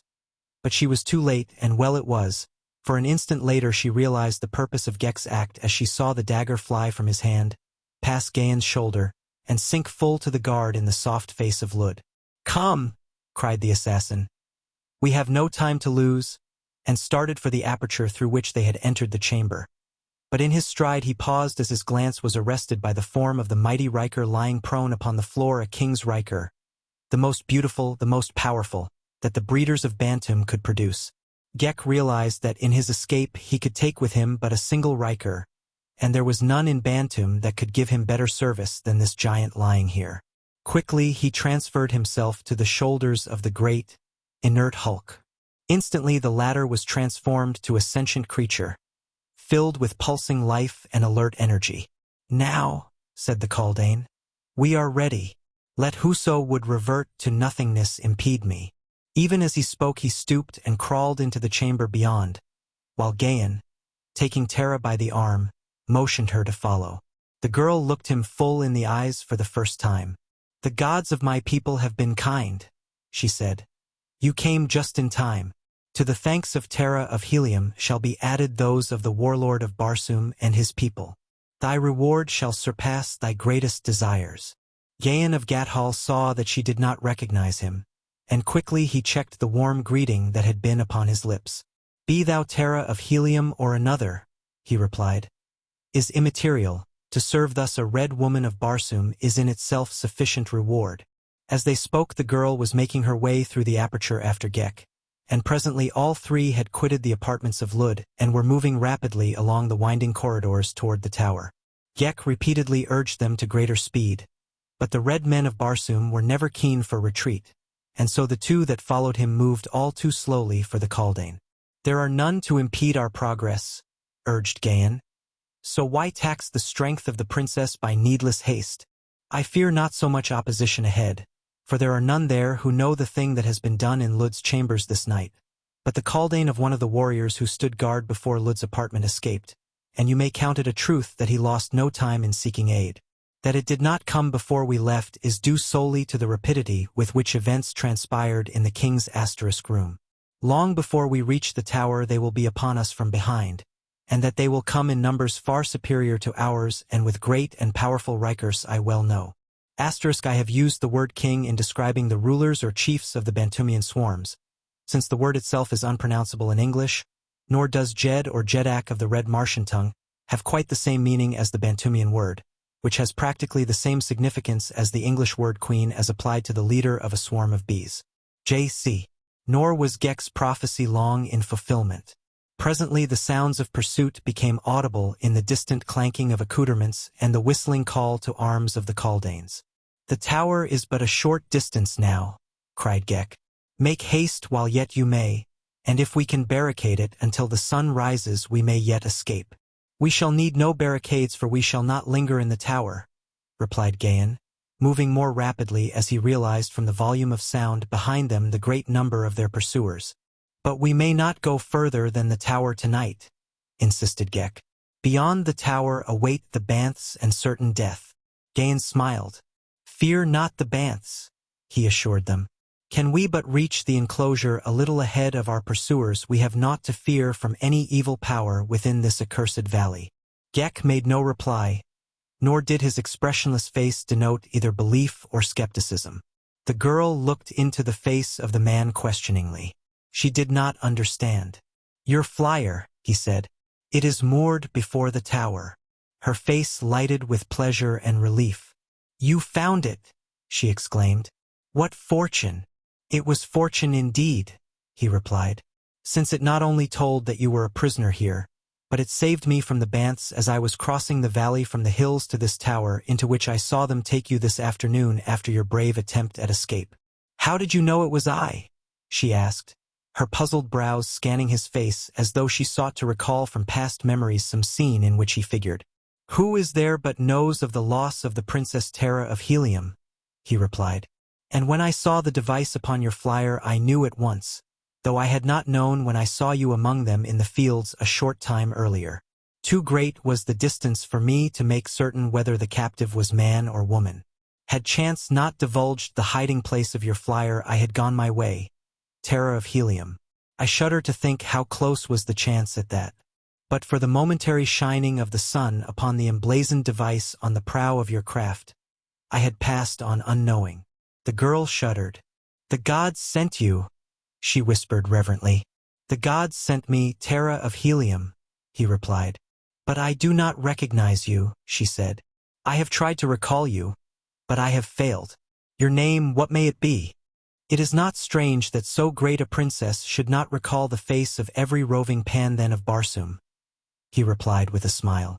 "But your name?" insisted the girl.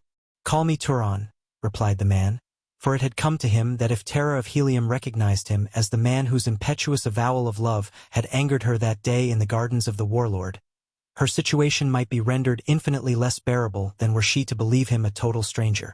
Then, too, as a simple pandan asterisk, he might win a greater degree of her confidence by his loyalty and faithfulness and a place in her esteem that seemed to have been closed to the resplendent Gahan of Gathol.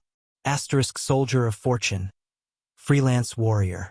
They had reached the tower now, and as they entered it from the subterranean corridor a backward glance revealed the van of their pursuers, hideous Kaldanes mounted upon swift and powerful rikers. As rapidly as might be the three ascended the stairways leading to the ground level. But after them, even more rapidly, came the minions of PRELUDE. Gek led the way, grasping one of Tara's hands the more easily to guide and assist her, while Gahan of Gathol followed a few paces in their rear, his bared sword ready for the assault that all realized must come upon them now before ever they reached the enclosure and the flyer. "Let Gek drop behind to your side," said Tara, "and fight with you." "There is but room for a single blade in these narrow corridors," replied the Gatholian. "Hasten on with Gek and win to the deck of the flyer. Have your hand upon the control, and if I come far enough ahead of these to reach the dangling cable you can rise at my word and I can clamber to the deck at my leisure.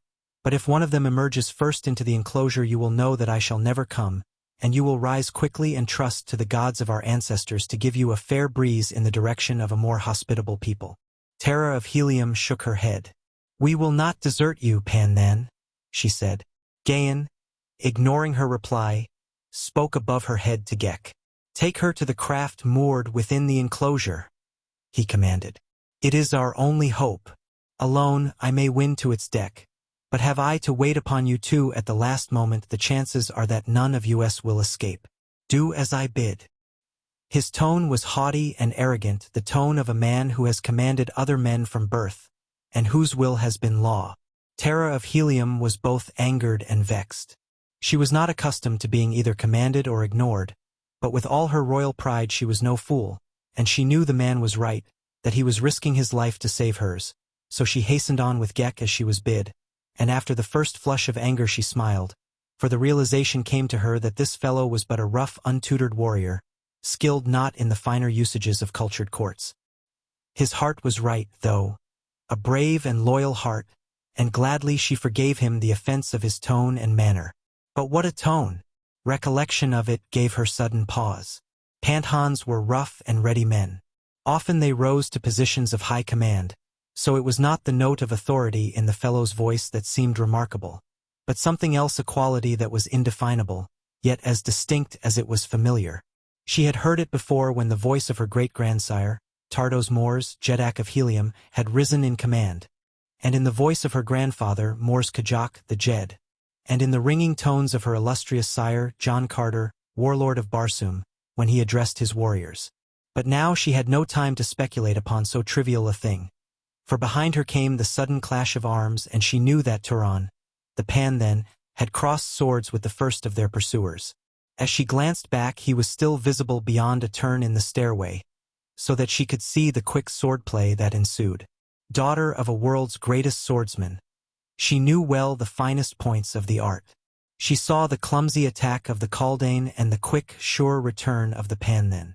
As she looked down from above upon his almost naked body, trapped only in the simplest of unadorned harness, and saw the play of the lithe muscles beneath the red bronze skin, and witnessed the quick and delicate play of his sword point, to her sense of obligation was added a spontaneous admission of admiration that was but the natural tribute of a woman to skill and bravery and, perchance, some trifle to manly symmetry and strength. 3 times the Panthan's blade changed its position, once to fend a savage cut, once to feint, and once to thrust. And as he withdrew it from the last position, the Kaldane rolled lifeless from its stumbling Riker, and Turan sprang quickly down the steps to engage the next behind. And then Gek had drawn Tara upward, and a turn in the stairway shut the battling Pan then from her view. But still she heard the ring of steel on steel, the clank of accoutrements, and the shrill whistling of the Kaldanes. Her heart moved her to turn back to the side of her brave defender. But her judgment told her that she could serve him best by being ready at the control of the flyer at the moment he reached the enclosure. Chapter 9. Adrift over strange regions. Presently Gek pushed aside a door that opened from the stairway, and before them Tara saw the moonlight flooding the walled court where the headless Rikers lay beside their feeding troughs. She saw the perfect bodies, muscled as the best of her father's fighting men, and the females whose figures would have been the envy of many of Helium's most beautiful women. Ah, if she could but endow these with the power to act! Then indeed might the safety of the Pan then be assured. But they were only poor lumps of clay, nor had she the power to quicken them to life. Ever must they lie thus until dominated by the cold, heartless brain of the Kaldane. The girl sighed in pity even as she shuddered in disgust as she picked her way over and among the sprawled creatures toward the flyer. Quickly she and Gek mounted to the deck after the latter had cast off the moorings. Tara tested the control, raising and lowering the ship a few feet within the walled space. It responded perfectly. Then she lowered it to the ground again and waited. From the open doorway came the sounds of conflict, now nearing them, now receding. The girl, having witnessed her champion's skill, had little fear of the outcome. Only a single antagonist could face him at a time upon the narrow stairway. He had the advantage of position and of the defensive, and he was a master of the sword while they were clumsy bunglers by comparison. Their sole advantage was in their numbers, unless they might find a way to come upon him from behind. She paled at the thought. Could she have seen him, she might have been further perturbed, for he took no advantage of many opportunities to win nearer the enclosure. He fought coolly, but with a savage persistence that bore little semblance to purely defensive action. Often he clambered over the body of a fallen foe to leap against the next behind, and once there lay 5 dead Kaldanes behind him. So far had he pushed back his antagonists. They did not know it, these Kaldanes that he fought, nor did the girl awaiting him upon the flyer, but Gahan of Gathol was engaged in a more alluring sport than winning to freedom, for he was avenging the indignities that had been put upon the woman he loved.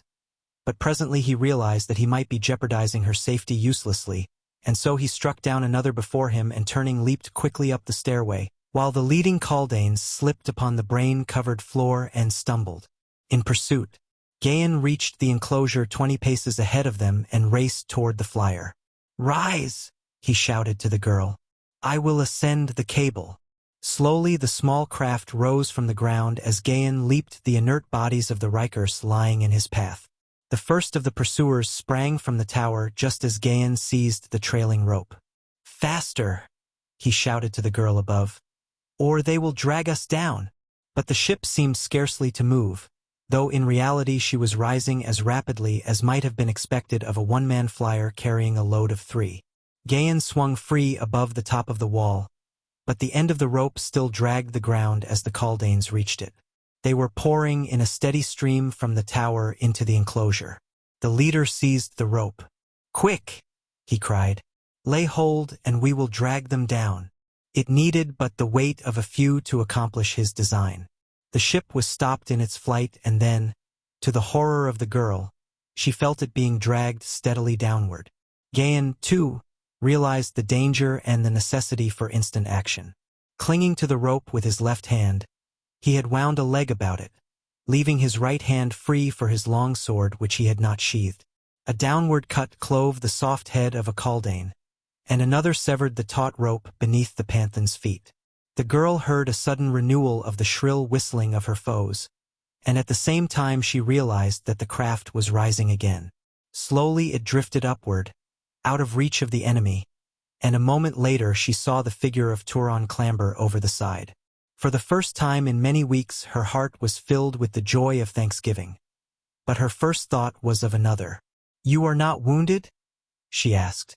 "No, Tara of Helium," he replied. "They were scarce worth the effort of my blade, and never were they a menace to me because of their swords." "They should have slain you easily," said Gek. "So great and highly developed is the power of reason among us that they should have known before you struck just where, logically, you must seek to strike, and so they should have been able to parry your every thrust and easily find an opening to your heart." "But they did not, Gek," Gahan reminded him.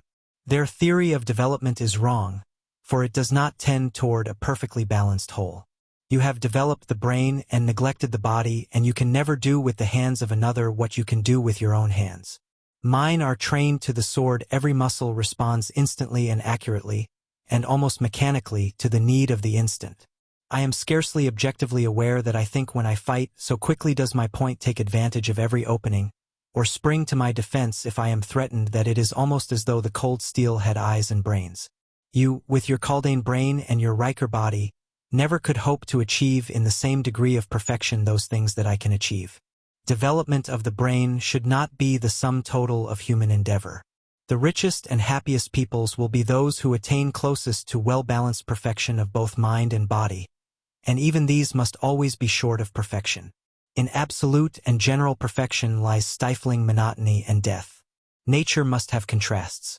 She must have shadows as well as highlights, sorrow with happiness, both wrong and right, and sin as well as virtue.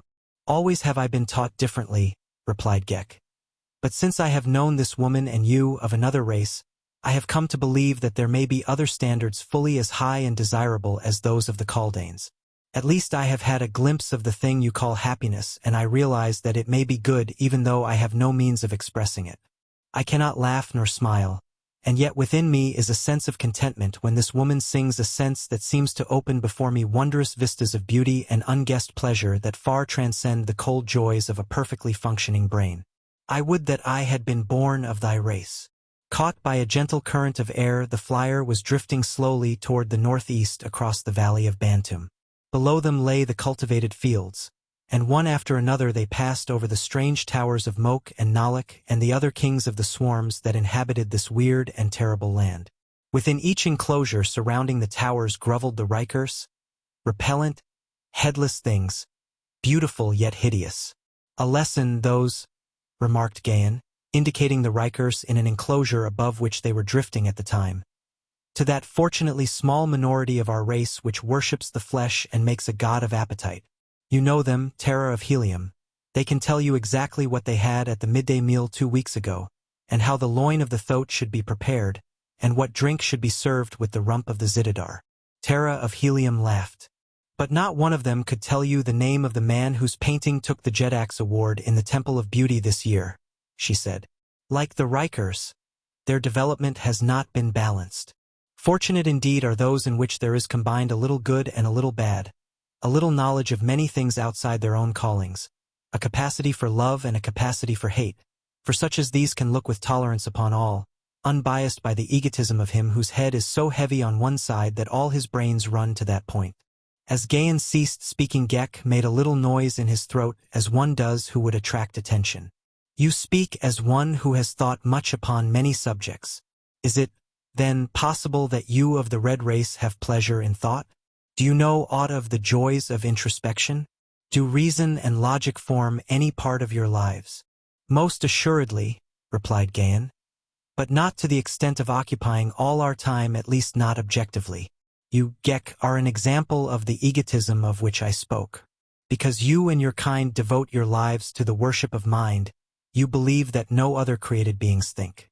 And possibly we do not in the sense that you do, who think only of yourselves and your great brains.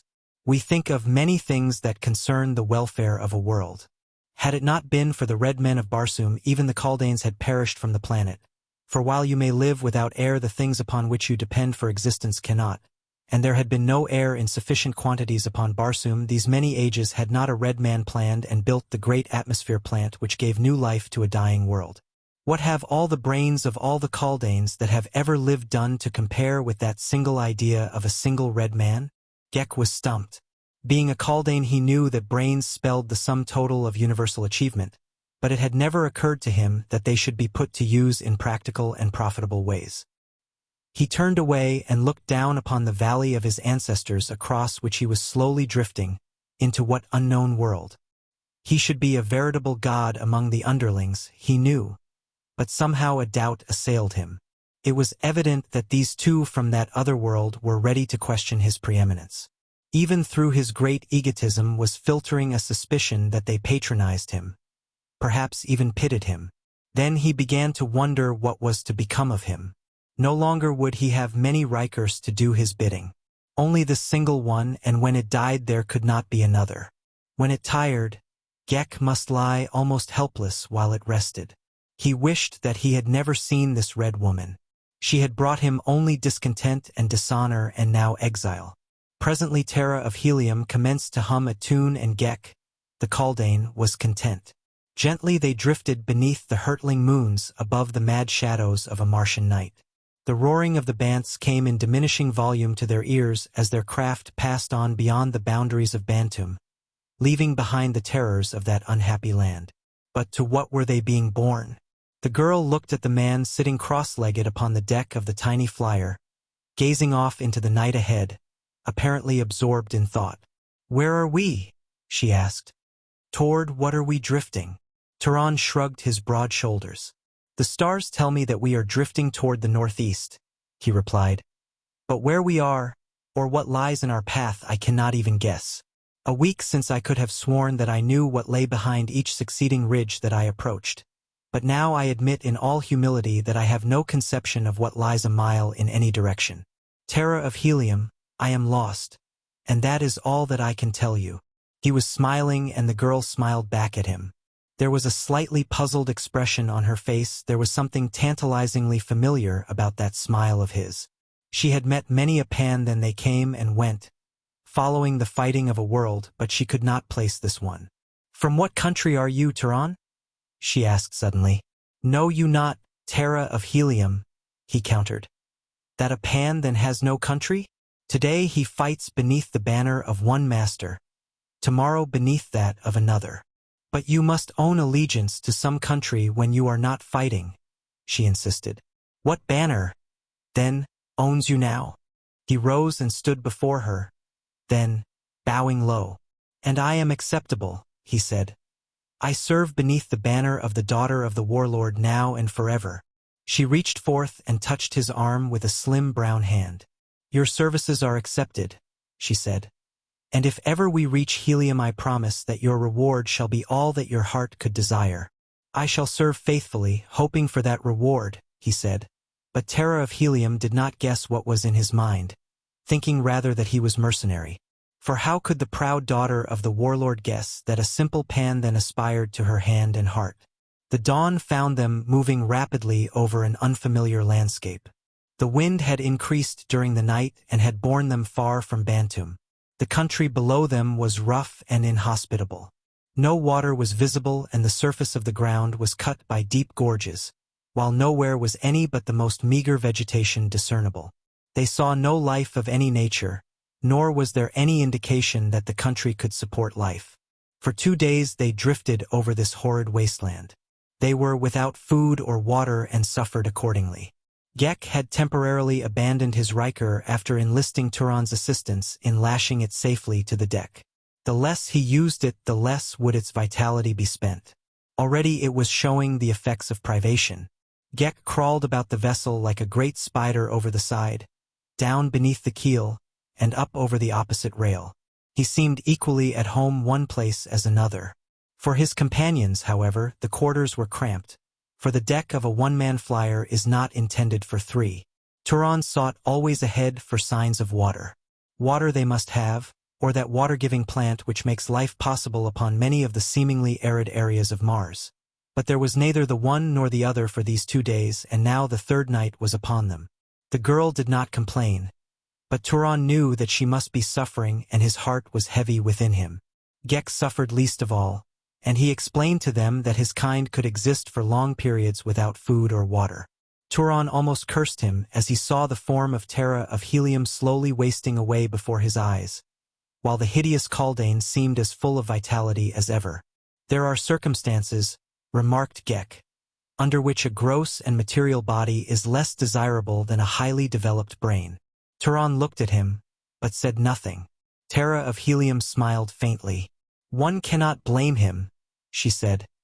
Were we not a bit boastful in the pride of our superiority? When our stomachs were filled, she added. Perhaps there is something to be said for their system, Turan admitted. If we could but lay aside our stomachs when they cried for food and water, I have no doubt but that we should do so. I should never miss mine now, assented Tara. It is mighty poor company. A new day had dawned, revealing a less desolate country and renewing again the hope that had been low within them. Suddenly Turan leaned forward, pointing ahead. Look, Tara of Helium, he cried. A city. As I am Turan the Pan then. A city. Far in the distance the domes and walls and slender towers of a city shone in the rising sun. Quickly the man seized the control and the ship dropped rapidly behind a low range of intervening hills. For well Turan knew that they must not be seen until they could discover whether friend or foe inhabited the strange city. Chances were that they were far from the abode of friends, and so must the Pan then move with the utmost caution. But there was a city, and where a city was water, even though it were a deserted city, and food if it were inhabited. To the red man food and water, even in the citadel of an enemy, meant food and drink for Tara of Helium. He would accept it from friends or he would take it from enemies. Just so long as it was there he would have it, and there was shown the egotism of the fighting man, though Turan did not see it, nor Tara who came from a long line of fighting men. But Gek might have smiled had he known how. Turan permitted the flyer to drift closer behind the screening hills, and then when he could advance no farther without fear of discovery, he dropped the craft gently to ground in a little ravine, and leaping over the side made her fast to a stout tree. For several moments they discussed their plans, whether it would be best to wait where they were until darkness hid their movements and then approach the city in search of food and water, or approach it now, taking advantage of what cover they could, until they could glean something of the nature of its inhabitants. It was Turan's plan which finally prevailed. They would approach as close as safety dictated in the hope of finding water outside the city. Food, too, perhaps. If they did not, they could at least reconnoiter the ground by daylight, and then when night came Turan could quickly come close to the city and in comparative safety prosecute his search for food and drink. Following the ravine upward they finally topped the summit of the ridge, from which they had an excellent view of that part of the city which lay nearest them, though themselves hidden by the brush behind which they crouched. Gek had resumed his Riker, which had suffered less than either Tara or Turan through their enforced fast. The first glance at the city, now much closer than when they had first discovered it, revealed the fact that it was inhabited. Banners and pennons broke from many a staff. People were moving about the gate before them. The high white walls were paced by sentinels at far intervals. Upon the roofs of higher buildings the women could be seen airing the sleeping silks and furs. Turan watched it all in silence for some time. "I do not know them," he said at last. "I cannot guess what city this may be. But it is an ancient city. Its people have no flyers and no firearms. It must be old indeed." "How do you know they have not these things?" asked the girl. "There are no landing stages upon the roofs, not one that can be seen from here, while were we looking similarly at Helium we would see hundreds. And they have no firearms because their defenses are all built to withstand the attack of spear and arrow with spear and arrow. They are an ancient people." "If they are ancient, perhaps they are friendly," suggested the girl. "Did we not learn as children in the history of our planet that it was once peopled by a friendly, peace-loving race? But I fear they are not as ancient as that," replied Turan, laughing. "It has been long ages since the men of Barsoom loved peace." "My father loves peace," returned the girl. "And yet he is always at war," said the man. She laughed. "But he says he likes peace." "We all like peace," he rejoined. "Peace with honor. But our neighbors will not let us have it, and so we must fight. And to fight well men must like to fight," she added. "And to like to fight they must know how to fight," he said. "For no man likes to do the thing that he does not know how to do well, or that some other man can do better than he. And so always there will be wars and men will fight," he concluded. "For always the men with hot blood in their veins will practice the art of war." "We have settled a great question," said the girl, smiling. "But our stomachs are still empty." "Your pan then is neglecting his duty," replied Turan. "And how can he with the great reward always before his eyes?" She did not guess in what literal a sense he spoke. "I go forthwith," he continued, "to wrest food and drink from the ancients." "No," she cried, laying a hand upon his arm. "Not yet. They would slay you or make you prisoner. You are a brave pandan and a mighty one, but you cannot overcome a city single-handed." She smiled up into his face and her hand still lay upon his arm. He felt the thrill of hot blood coursing through his veins. He could have seized her in his arms and crushed her to him. There was only Gek the Kaldane there, but there was something stronger within him that restrained his hand. Who may define it, that inherent chivalry that renders certain men the natural protectors of women? From their vantage point they saw a body of armed warriors ride forth from the gate, and winding along a well-beaten road pass from sight about the foot of the hill from which they watched. The men were red, like themselves, and they rode the small saddle thoats of the red race. Their trappings were barbaric and magnificent, and in their headdress were many feathers as had been the custom of ancients. They were armed with swords and long spears, and they rode almost naked, their bodies being painted in ochre and blue and white. There were, perhaps, a score of them in the party, and as they galloped away on their tireless mounts they presented a picture at once savage and beautiful. "They have the appearance of splendid warriors," said Turan. "I have a great mind to walk boldly into their city and seek service." Tara shook her head. "Wait," she admonished. "What would I do without you? And if you were captured, how could you collect your reward?" "I should escape," he said. "At any rate I shall try it." And he started to rise. "You shall not," said the girl, her tone all authority. The man looked at her quickly, questioningly. "You have entered my service," she said, a trifle haughtily. "You have entered my service for hire, and you shall do as I bid you." Turan sank down beside her again with a half-smile upon his lips. "It is yours to command, princess," he said. The day passed. Gek, tiring of the sunlight, had deserted his Riker and crawled down a hole he had discovered close by. Tara and Turan reclined beneath the scant shade of a small tree. They watched the people coming and going through the gate. The party of horsemen did not return. A small herd of Zitadars was driven into the city during the day, and once a caravan of broad-wheeled carts drawn by these huge animals wound out of the distant horizon and came down to the city. Two passed from their sight within the gateway. Then darkness came, and Tara of Helium bid her pandan search for food and drink. But she cautioned him against attempting to enter the city. Before he left her he bent and kissed her hand as a warrior may kiss the hand of his queen. Chapter 10. Entrapped. Turan the Pan then approached the strange city under cover of the darkness. He entertained little hope of finding either food or water outside the wall, but he would try, and then, if he failed, he would attempt to make his way into the city, for Tara of Helium must have sustenance and have it soon. He saw that the walls were poorly sentineled, but they were sufficiently high to render an attempt to scale them foredoomed to failure. Taking advantage of underbrush and trees, Turan managed to reach the base of the wall without detection. Silently he moved north past the gateway, which was closed by a massive gate which effectively barred even the slightest glimpse within the city beyond. It was Turan's hope to find upon the north side of the city, away from the hills, a level plain where grew the crops of the inhabitants, and here too water from their irrigating system.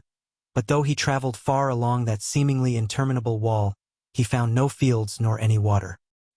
He searched also for some means of ingress to the city, yet here, too, failure was his only reward, and now as he went keen eyes watched him from above, and a silent stalker kept pace with him for a time upon the summit of the wall.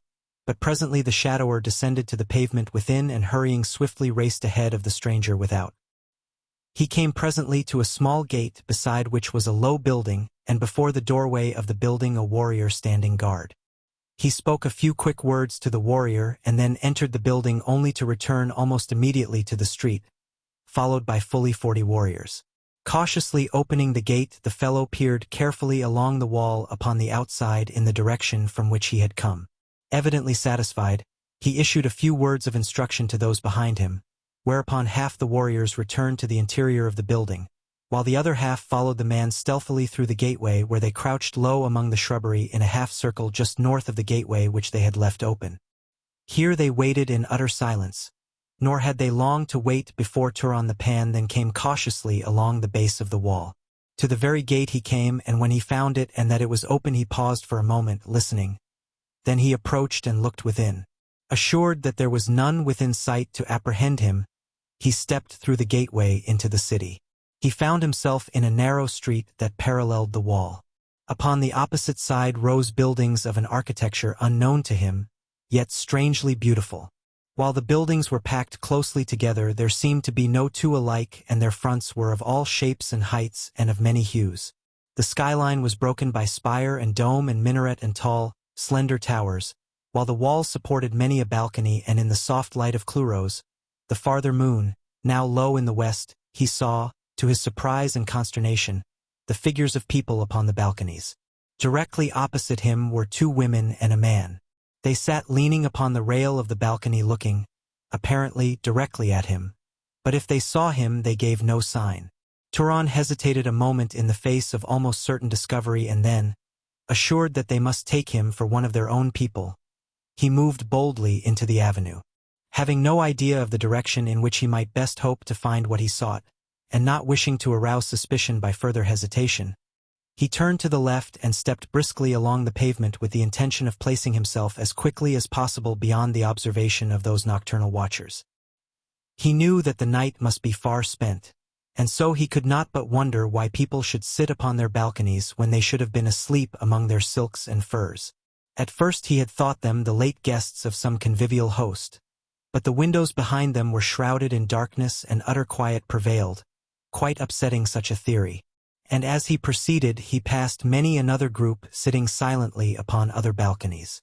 They paid no attention to him, seeming not even to note his passing.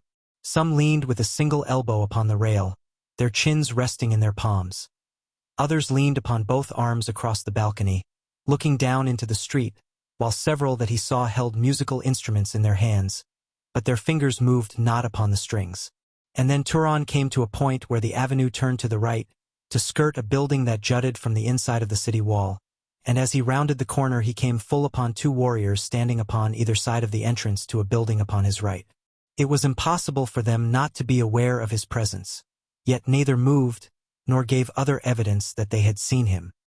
He stood there waiting, his hand upon the hilt of his long sword, but they neither challenged nor halted him. Could it be that these also thought him one of their own kind? Indeed, upon no other grounds could he explain their inaction. As Turan had passed through the gateway into the city and taken his unhindered way along the avenue, 20 warriors had entered the city and closed the gate behind them, and then one had taken to the wall and followed along its summit in the rear of Turan, and another had followed him along the avenue, while a third had crossed the street and entered one of the buildings upon the opposite side. The balance of them, with the exception of a single sentinel beside the gate, had re-entered the building from which they had been summoned. They were well-built, strapping, painted fellows, their naked figures covered now by gorgeous robes against the chill of night. As they spoke of the stranger, they laughed at the ease with which they had tricked him, and were still laughing as they threw themselves upon their sleeping silks and furs to resume their broken slumber. It was evident that they constituted a guard detailed for the gate beside which they slept, and it was equally evident that the gates were guarded and the city watched much more carefully than Turan had believed. Chagrined indeed had been the Gahan of Gathol, had he dreamed that he was being so neatly tricked. As Turan proceeded along the avenue, he passed other sentries beside other doors, but now he gave them small heed, since they neither challenged nor otherwise outwardly noted his passing. But while at nearly every turn of the erratic avenue he passed one or more of these silent sentinels, he could not guess that he had passed one of them many times and that his every move was watched by silent, clever stalkers.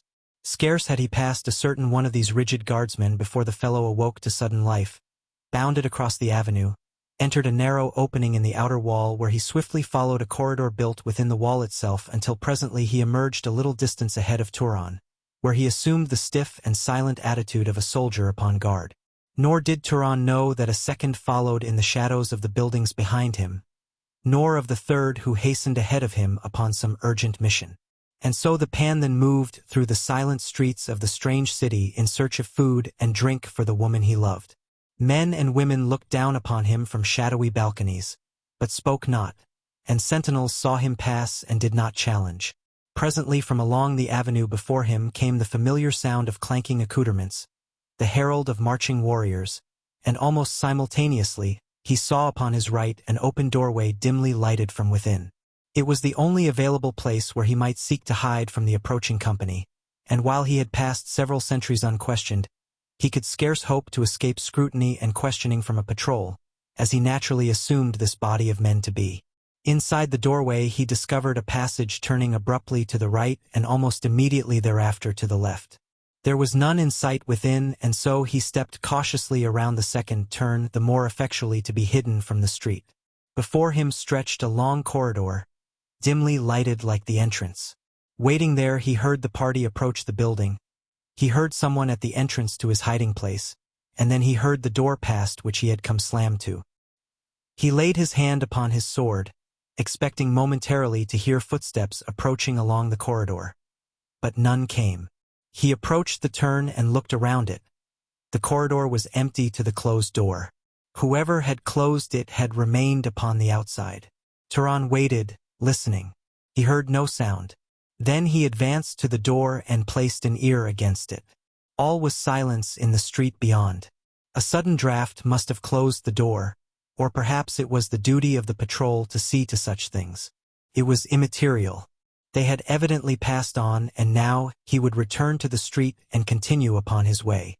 Somewhere there would be a public fountain where he could obtain water, and the chance of food lay in the strings of dried vegetables and meat which hung before the doorways of nearly every Barsoomian home of the poorer classes that he had ever seen. It was this district he was seeking, and it was for this reason his search had led him away from the main gate of the city, which he knew would not be located in a poor district. He attempted to open the door only to find that it resisted his every effort. It was locked upon the outside.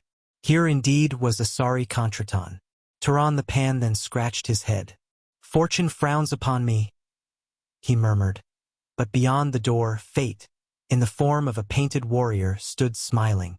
Neatly had he tricked the unwary stranger. The lighted doorway, the marching patrol, these had been planned and timed to a nicety by the third warrior who had sped ahead of Turan along another avenue, and the stranger had done precisely what the fellow had thought he would do. No wonder, then, that he smiled. This exit barred to him, Turan turned back into the corridor. He followed it cautiously and silently. Occasionally there was a door on one side or the other. These he tried only to find each securely locked. The corridor wound more erratically the farther he advanced. A locked door barred his way at its end, but a door upon his right opened and he stepped into a dimly lighted chamber, about the walls of which were 3 other doors, each of which he tried in turn.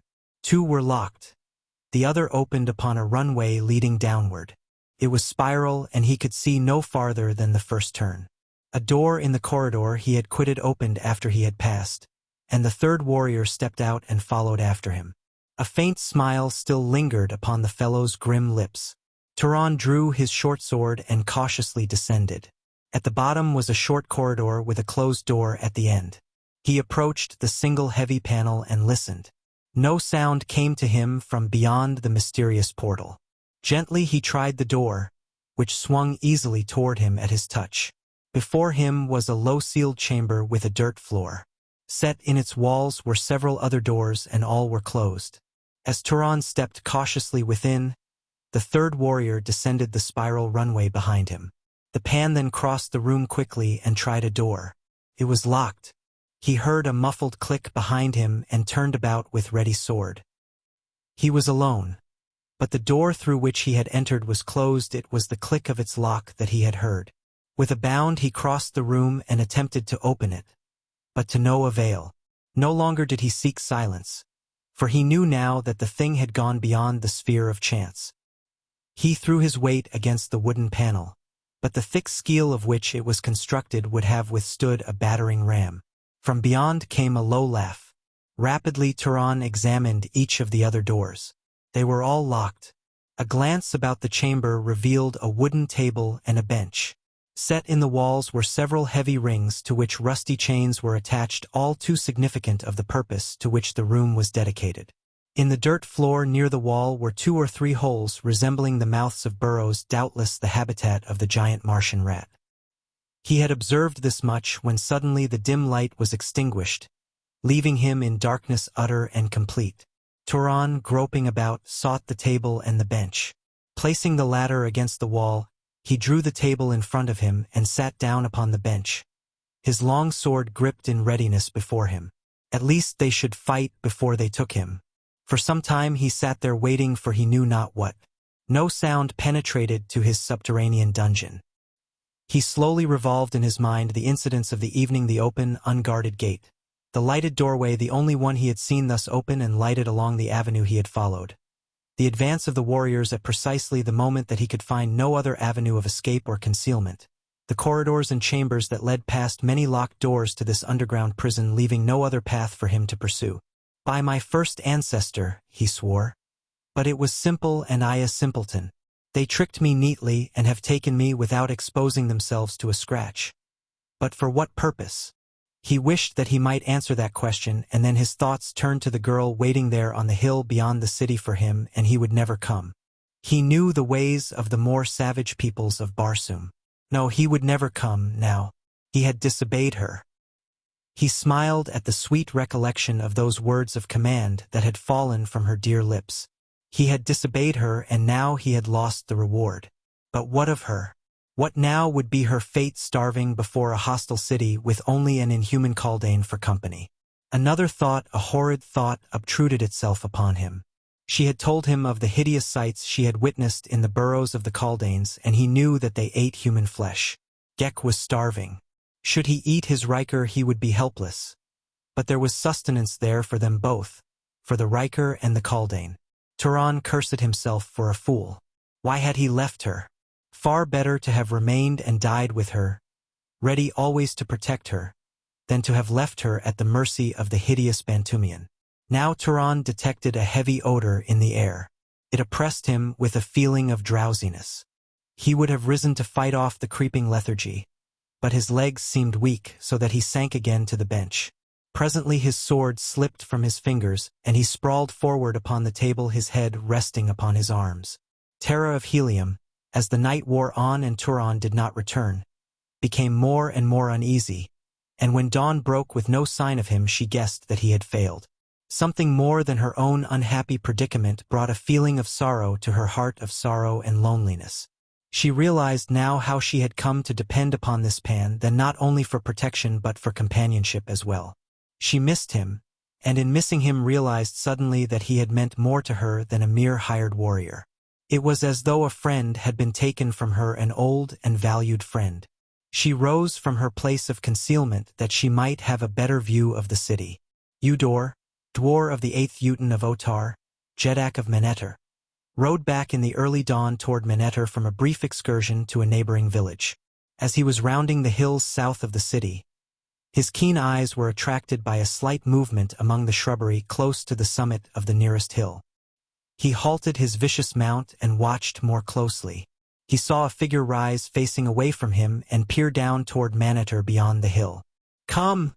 he signaled to his followers, and with a word to his throat turned the beast at a rapid gallop up the hillside. In his wake swept his 20 savage warriors, the padded feet of their mounts soundless upon the soft turf. It was the rattle of sidearms and harness that brought Tara of Helium suddenly about, facing them. She saw a score of warriors with couched lances bearing down upon her. She glanced at Gek. What would the Spider-Man do in this emergency? She saw him crawl to his Riker and attach himself.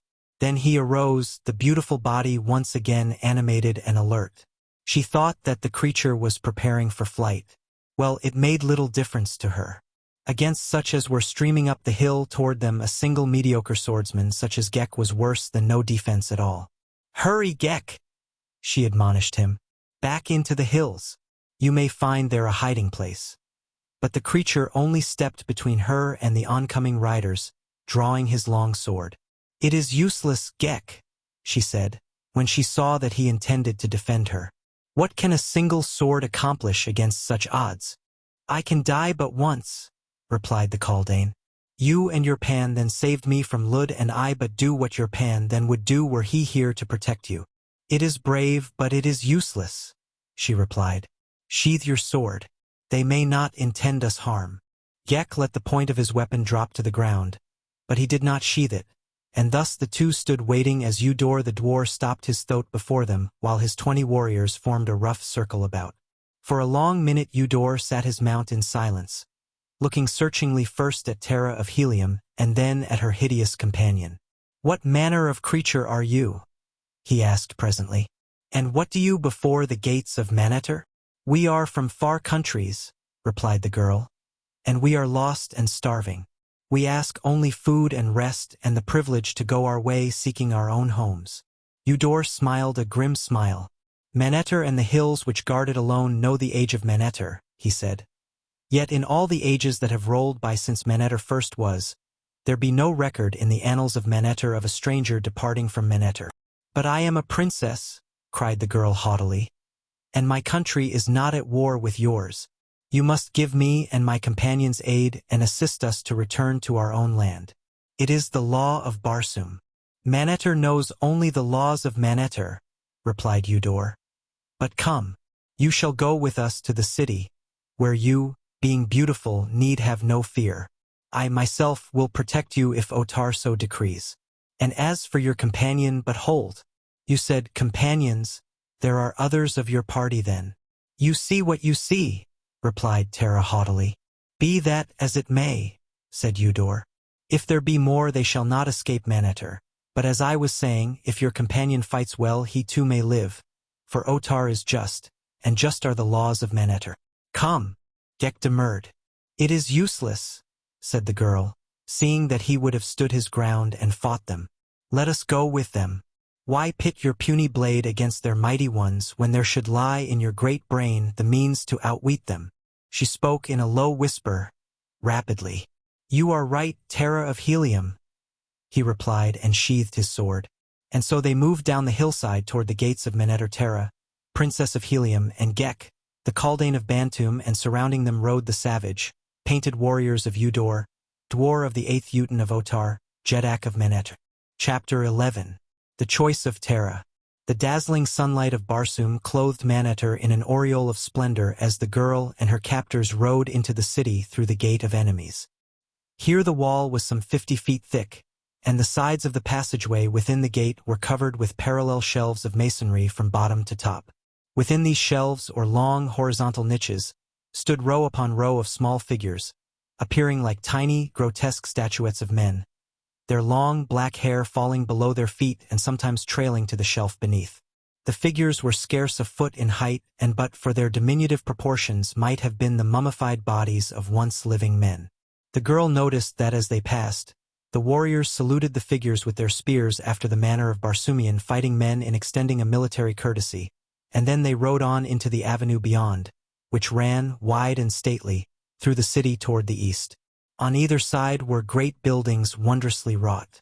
Paintings of great beauty and antiquity covered many of the walls, their colors softened and blended by the suns of ages. Upon the pavement the life of the newly awakened city was already afoot. Women in brilliant trappings, befeathered warriors, their bodies daubed with paint. Artisans, armed but less gaily caparisoned, took their various ways upon the duties of the day. A giant zitadar, magnificent in rich harness, rumbled its broad-wheeled cart along the stone pavement toward the gate of enemies. Life and color and beauty wrought together a picture that filled the eyes of Tara of Helium with wonder and with admiration. For here was a scene out of the dead past of dying Mars. Such had been the cities of the founders of her race before Throxius, mightiest of oceans, had disappeared from the face of a world. And from balconies on either side men and women looked down in silence upon the scene below. The people in the street looked at the two prisoners, especially at the hideous Gek, and called out in question or comment to their guard. But the watchers upon the balconies spoke not, nor did one so much as turn ahead to note their passing. There were many balconies on each building, and not a one that did not hold its silent party of richly trapped men and women, with here and there a child or two, but even the children maintained the uniform silence and immobility of their elders. As they approached the center of the city, the girl saw that even the roofs bore companies of these idle watchers, harnessed and bejeweled as for some gala day of laughter and music. But no laughter broke from those silent lips, nor any music from the strings of the instruments that many of them held in jeweled fingers. And now the avenue widened into an immense square, at the far end of which rose a stately edifice gleaming white in virgin marble among the gaily painted buildings surrounding it and its scarlet sward and gaily flowering, green-foliaged shrubbery. Toward this Eudor led his prisoners and their guard to the great arched entrance before which a line of 50 mounted warriors barred the way. When the commander of the guard recognized Eudor, the guardsmen fell back to either side, leaving a broad avenue through which the party passed. Directly inside the entrance were inclined runways leading upward on either side. Eudor turned to the left and led them upward to the second floor and down a long corridor. Here they passed other mounted men, and in chambers upon either side they saw more. Occasionally there was another runway leading either up or down. A warrior, his steed at full gallop, dashed into sight from one of these and raced swiftly past them upon some errand. Nowhere as yet had Tara of Helium seen a man afoot in this great building. But when at a turn, Eudor led them to the third floor, she caught glimpses of chambers in which many riderless thoats were penned and others adjoining where dismounted warriors lolled at ease or played games of skill or chance, and many there were who played at Jetan. And then the party passed into a long, wide hall of state, as magnificent an apartment as even a princess of mighty Helium ever had seen. The length of the room ran an arched ceiling ablaze with countless radium bulbs. The mighty spans extended from wall to wall, leaving the vast floor unbroken by a single column. The arches were of white marble, apparently quarried in single, huge blocks from which each arch was cut complete. Between the arches, the ceiling was set solid about the radium bulbs with precious stones whose scintillant fire and color and beauty filled the whole apartment. The stones were carried down the walls in an irregular fringe for a few feet, where they appeared to hang like a beautiful and gorgeous drapery against the white marble of the wall. The marble ended some 6 or 7 feet from the floor, the walls from that point down being wainscoted in solid gold. The floor itself was of marble richly inlaid with gold. In that single room was a vast treasure equal to the wealth of many a large city. But what riveted the girl's attention even more than the fabulous treasure of decorations were the files of gorgeously harnessed warriors who sat their thoats in grim silence and immobility on either side of the central aisle, rank after rank of them to the farther walls, and as the party passed between them she could not note so much as the flicker of an eyelid, or the twitching of a thoat's ear. "The Hall of Chiefs," whispered one of her guard, evidently noting her interest. There was a note of pride in the fellow's voice and something of hushed awe. Then they passed through a great doorway into the chamber beyond, a large, square room in which a dozen mounted warriors lolled in their saddles. As Eudor and his party entered the room, the warriors came quickly erect in their saddles and formed a line before another door upon the opposite side of the wall. The Padwar commanding them saluted Eudor who, with his party, had halted facing the guard. "Send one to Otar announcing that Eudor brings 2 prisoners worthy of the observation of the great Jetan," said Eudor. "One because of her extreme beauty, the other because of his extreme ugliness." "Otar sits in council with the lesser chiefs," replied the lieutenant. "But the words of Eudor the dwarf shall be carried to him." And he turned and gave instructions to one who sat his throat behind him. "What manner of creature is the male?" he asked of Eudor. "It cannot be that both are of one race. They were together in the hills south of the city," explained Eudor, "and they say that they are lost and starving." "The woman is beautiful," said the Padwar. "She will not long go begging in the city of Manetter." And then they spoke of other matters, of the doings of the palace, of the expedition of Eudor, until the messenger returned to say that Otar bade them bring the prisoners to him. They passed then through a massive doorway, which, when opened, revealed the great council chamber of Otar, Jetan of Manetter, beyond. A central aisle led from the doorway the full length of the great hall, terminating at the steps of a marble dais upon which a man sat in a great throne chair. Upon either side of the aisle were ranged rows of highly carved desks and chairs of skeel, a hard wood of great beauty. Only a few of the desks were occupied, those in the front row, just below the rostrum. At the entrance Eudor dismounted with 4 of his followers, who formed a guard about the 2 prisoners, who were then conducted toward the foot of the throne, following a few paces behind Eudor. As they halted at the foot of the marble steps, the proud gaze of Tara of Helium rested upon the enthroned figure of the man above her. He sat erect without stiffness, a commanding presence trapped in the barbaric splendor that the Barsoomian chieftain loves. He was a large man, the perfection of whose handsome face was marred only by the hauteur of his cold eyes and the suggestion of cruelty imparted by 2 thin lips. It needed no second glance to assure the least observing that here indeed was a ruler of men, a fighting Jetan whose people might worship but not love, and for whose slightest favor warriors would vie with one another to go forth and die.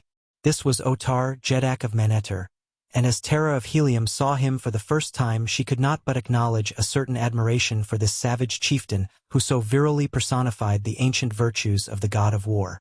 Eudor and the Jetan interchanged the simple greetings of Barsoom, and then the former recounted the details of the discovery and capture of the prisoners.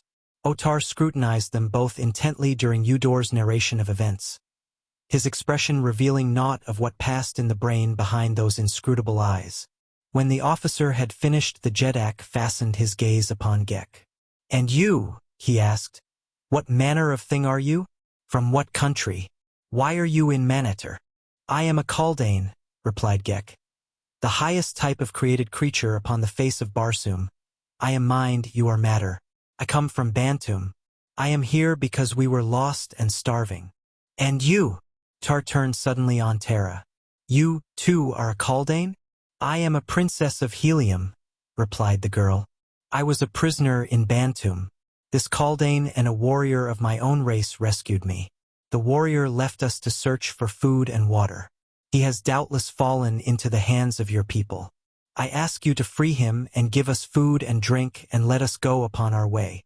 I am a granddaughter of a Jetan, the daughter of a Jetan of Jetaks, the warlord of Barsoom. I ask only the treatment that my people would accord you or yours." "Helium," repeated Otar. "I know naught of Helium, nor does the Jetan of Helium rule Manetter. I, Otar, am Jetan of Manetter. I alone rule. I protect my own. You have never seen a woman or a warrior of Manetter captive in Helium.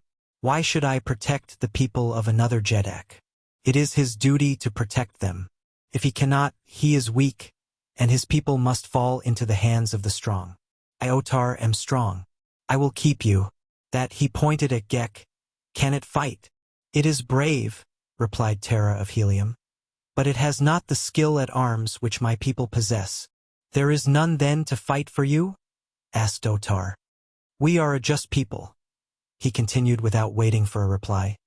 "And had you one to fight for you, he might win to freedom for himself and you as well. But Eudor assured me that no stranger ever had departed from Manetter," she answered. Tar shrugged. "That does not disprove the justice of the laws of Manetter," replied Otar, "but rather that the warriors of Manetter are invincible. Had there come one who could defeat our warriors, that one had won to liberty. And you fetch my warrior, cried Tara haughtily. You shall see such swordplay as doubtless the crumbling walls of your decaying city never have witnessed.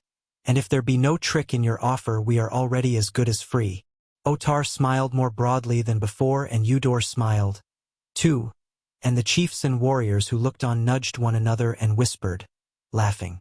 And Tara of Helium knew then that there was trickery in their justice. But though her situation seemed hopeless, she did not cease to hope, for was she not the daughter of John Carter, warlord of Barsoom, whose famous challenge to fate, "I still live," remained the one irreducible defense against despair? At thought of her noble sire, the patrician chin of Tara of Helium rose a shade higher. Ah! If he but knew where she was, there were little to fear then. The hosts of Helium would batter at the gates of Manetter. The great green warriors of John Carter's savage allies would swarm up from the Dead Sea bottoms lusting for pillage and for loot. The stately ships of her beloved navy would soar above the unprotected towers and minarets of the doomed city, which only capitulation and heavy tribute could then save. But John Carter did not know. There was only one other to whom she might hope to look to on the pan then. But where was he? She had seen his sword in play, and she knew that it had been wielded by a master hand. And who should know swordplay better than Tara of Helium, who had learned it well under the constant tutorage of John Carter himself. Tricks she knew that discounted even far greater physical prowess than her own, and a method of attack that might have been at once the envy and despair of the cleverest of warriors. And so it was that her thoughts turned to Turan the Pan then, though not alone because of the protection he might afford her. She had realized, since he had left her in search of food, that there had grown between them a certain comradeship that she now missed. There had been that about him which seemed to have bridged the gulf between their stations in life. With him she had failed to consider that he was a Pan then, or that she was a princess. They had been comrades. Suddenly she realized that she missed him for himself more than for his sword. She turned toward Otar. "Where is Turan, my warrior?" she demanded. "You shall not lack for warriors," replied the Jetak. "One of your beauty will find plenty ready to fight for her. Possibly it shall not be necessary to look farther than the Jetak of Manetter. You please me, woman. What say you to such an honor?" Through narrowed lids the princess of Helium scrutinized the Jetak of Manetter, from feathered headdress to sandaled foot and back to feathered headdress. "Honor," she mimicked in tones of scorn. "I please thee, do I? Then know, swine, that thou pleaseth me not, that the daughter of John Carter is not for such as thou." A sudden, tense silence fell upon the assembled chiefs. Slowly the blood receded from the sinister face of Otar, Jetak of Manetter, leaving him a sickly purple in his wrath. His eyes narrowed to two thin slits. His lips were compressed to a bloodless line of malevolence. For a long moment there was no sound in the throne room of the palace at Manetter. Then the Jetak turned toward Eudor. "Take her away," he said in a level voice that belied his appearance of rage. "Take her away, and at the next games let the prisoners and the common warriors play at Jetan for her." "And this?" asked Eudor, pointing at Gek. "To the pits until the next games," replied Otar. "So this is your vaunted justice," cried Tara of Helium, "that two strangers who have not wronged you shall be sentenced without trial? And one of them is a woman. The swine of Manetter are as just as they are brave." "Away with her!" shouted Otar, and at a sign from Eudor the guards formed about the two prisoners and conducted them from the chamber. Outside the palace, Gek and Tara of Helium were separated. The girl was led through long avenues toward the center of the city and finally into a low building, topped by lofty towers of massive construction. Here she was turned over to a warrior who wore the insignia of a dwar, or captain. "It is Otar's wish," explained Eudor to this one, "that she be kept until the next games, when the prisoners and the common warriors shall play for her. Had she not the tongue of a thoat, she had been a worthy stake for our noblest steel." And Eudor sighed. "Perhaps even yet I may win a pardon for her. It were too bad to see such beauty fall to the lot of some common fellow. I would have honored her myself." "If I am to be imprisoned, imprison me," said the girl. "I do not recall that I was sentenced to listen to the insults of every low-born boor who chanced to admire me." "You see, Akor," cried Eudor, The tongue that she has. Even so and worse spoke she to Otar the Jedak. I see, replied Akor, whom Tara saw was with difficulty restraining a smile. Come then with me, woman, he said, and we shall find a safe place within the towers of Jetan. But stay, what ails thee? The girl had staggered and would have fallen had not the man caught her in his arms. She seemed to gather herself then and bravely sought to stand erect without support. Kor glanced at Eudor. Knew you the woman was ill? He asked. Possibly it is lack of food, replied the other. She mentioned, I believe, that she and her companions had not eaten for several days. Brave are the warriors of Otar, sneered Akor. Lavish their hospitality, Eudor, whose riches are uncounted, and the brave Otar, whose squealing thoats are stabled within marble halls and fed from troughs of gold, can spare no crust to feed a starving girl. The black-haired Eudor scowled. Thy tongue will yet pierce thy heart, son of a slave, he cried. Once too often mayst thou try the patience of the just Otar. Hereafter guard thy speech as well as thy towers. Think not to taunt me with my mother's state, said Akor. 'Tis the blood of the slave woman that fills my veins with pride, and my only shame is that I am also the son of thy Jedak. And Otar heard this? Queried Eudor. Otar has already heard it from my own lips, replied Akor. This and more. He turned upon his heel, a supporting arm still around the waist of Tara of Helium, and thus he half led, half carried her into the towers of Jetan, while Eudor wheeled his thoat and galloped back in the direction of the palace. Within the main entrance to the tower of Jetan lolled a half-dozen warriors. To one of these spoke Akor, keeper of the towers. Fetch Lano, the slave girl, and bid her bring food and drink to the upper level of the Thurian tower. Then he lifted the half-fainting girl in his arms and bore her along the spiral, inclined runway that led upward within the tower. Somewhere in the long ascent Tara lost consciousness. When it returned she found herself in a large, circular chamber, the stone walls of which were pierced by windows at regular intervals about the entire circumference of the room. She was lying upon a pile of sleeping silks and furs while there knelt above her a young woman who was forcing drops of some cooling beverage between her parched lips. Tara of Helium half rose upon an elbow and looked about. In the first moments of returning consciousness there were swept from the screen of recollection the happenings of many weeks. She thought that she awoke in the palace of the warlord at Helium. Her brows knit as she scrutinized the strange face bending over her. Who are you? She asked, and where is Euthia? I am Lano the slave girl, replied the other. I know none by the name of Euthia. Tara of Helium sat erect and looked about her. This rough stone was not the marble of her father's halls. Where am I? She asked. In the Thurian tower, replied the girl, and then seeing that the other still did not understand she guessed the truth. You are a prisoner in the towers of Jetan in the city of Maneter, she explained. You were brought to this chamber weak and fainting by Akor, dwarf of the towers of Jetan, who sent me to you with food and drink, for kind is the heart of Akor. I remember now, said Tara slowly. I remember. But where is Taran, my warrior? Did they speak of him? I heard naught of another, replied Lano. You alone were brought to the towers. In that you are fortunate, for there be no nobler man in Maneter than Akor. It is his mother's blood that makes him so. She was a slave girl from Gathol. Gathol, exclaimed Tara of Helium. Lies Gathol close by Maneter? Not close, yet still the nearest country, replied Lano. About 22 degrees asterisk east it lies. Asterisk approximately 814 Earth miles. Gathol, murmured Tara. Far Gathol. But you are not from Gathol, said the slave girl. Your harness is not of Gathol. I am from Helium, said Tara. It is far from Helium to Gathol, said the slave girl. But in our studies we learned much of the greatness of Helium, we of Gathol, so it seems not so far away. You too are from Gathol?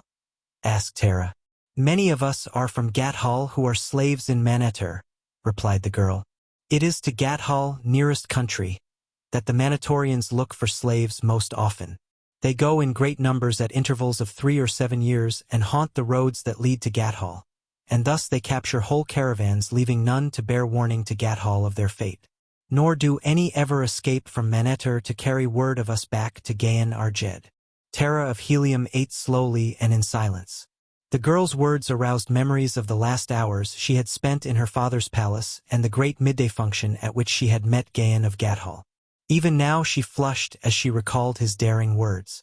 Upon her reveries the door opened and a burly warrior appeared in the opening, a hulking fellow, with thick lips and an evil, leering face. The slave girl sprang to her feet, facing him. "What does this mean, Ahmed?" she cried. "Was it not the will of Akor that this woman be not disturbed?"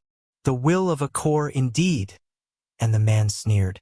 "The will of Akor is without power in the towers of Jetan or elsewhere, for Akor lies now in the pits of Otar, and Ahmed is dwar of the towers." Tara of Helium saw the face of the slave girl pale and the terror in her eyes. Chapter 12. Shike plays pranks. While Tara of Helium was being led to the towers of Jetan, Gek was escorted to the pits beneath the palace where he was imprisoned in a dimly lighted chamber. Here he found a bench and a table standing upon the dirt floor near the wall, and set in the wall several rings from which depended short lengths of chain. At the base of the walls were several holes in the dirt floor. These, alone of the several things he saw, interested him. Gek sat down upon the bench and waited in silence, listening. Presently the lights were extinguished. If Gek could have smiled he would have then, for Gek could see as well in the dark as in the light, better, perhaps. He watched the dark openings of the holes in the floor and waited. Presently he detected a change in the air about him. It grew heavy with a strange odor, and once again might Gek have smiled, could he have smiled.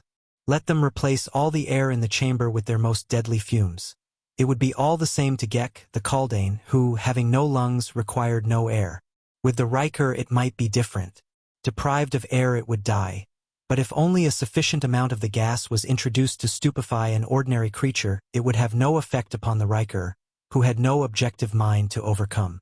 So long as the excess of carbon dioxide in the blood was not sufficient to prevent heart action, the Riker would suffer only a diminution of vitality, but would still respond to the exciting agency of the Kaldane's brain.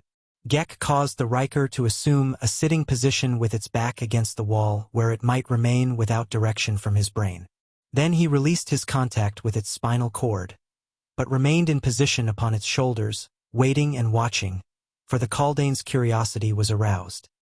He had not long to wait before the lights were flashed on and one of the locked doors opened to admit a half-dozen warriors. They approached him rapidly and worked quickly. First they removed all his weapons and then, snapping a fetter about one of the Riker's ankles, secured him to the end of one of the chains hanging from the walls. Next they dragged the long table to a new position and there bolted it to the floor so that an end, instead of the middle, was directly before the prisoner. On the table before him they set food and water, and upon the opposite end of the table they laid the key to the fetter. Then they unlocked and opened all the doors and departed. When Turan the Pan then regained consciousness, it was to the realization of a sharp pain in one of his forearms. The effects of the gas departed as rapidly as they had overcome him, so that as he opened his eyes, he was in full possession of all his faculties. The lights were on again, and in their glow there was revealed to the man the figure of a giant Martian rat crouching upon the table and gnawing upon his arm. Snatching his arm away he reached for his short sword, while the rat, growling, sought to seize his arm again. It was then that Turan discovered that his weapons had been removed: short sword, long sword, dagger, and pistol. The rat charged him then, and striking the creature away with his hand, the man rose and backed off, searching for something with which to strike a harder blow. Again the rat charged, and as Turan stepped quickly back to avoid the menacing jaws, something seemed to jerk suddenly upon his right ankle, and as he drew his left foot back to regain his equilibrium, his heel caught upon a taut chain, and he fell heavily backward to the floor just as the rat leaped upon his breast and sought his throat. The Martian rat is a fierce and unlovely thing. It is many-legged and hairless, its hide resembling that of a newborn mouse in repulsiveness.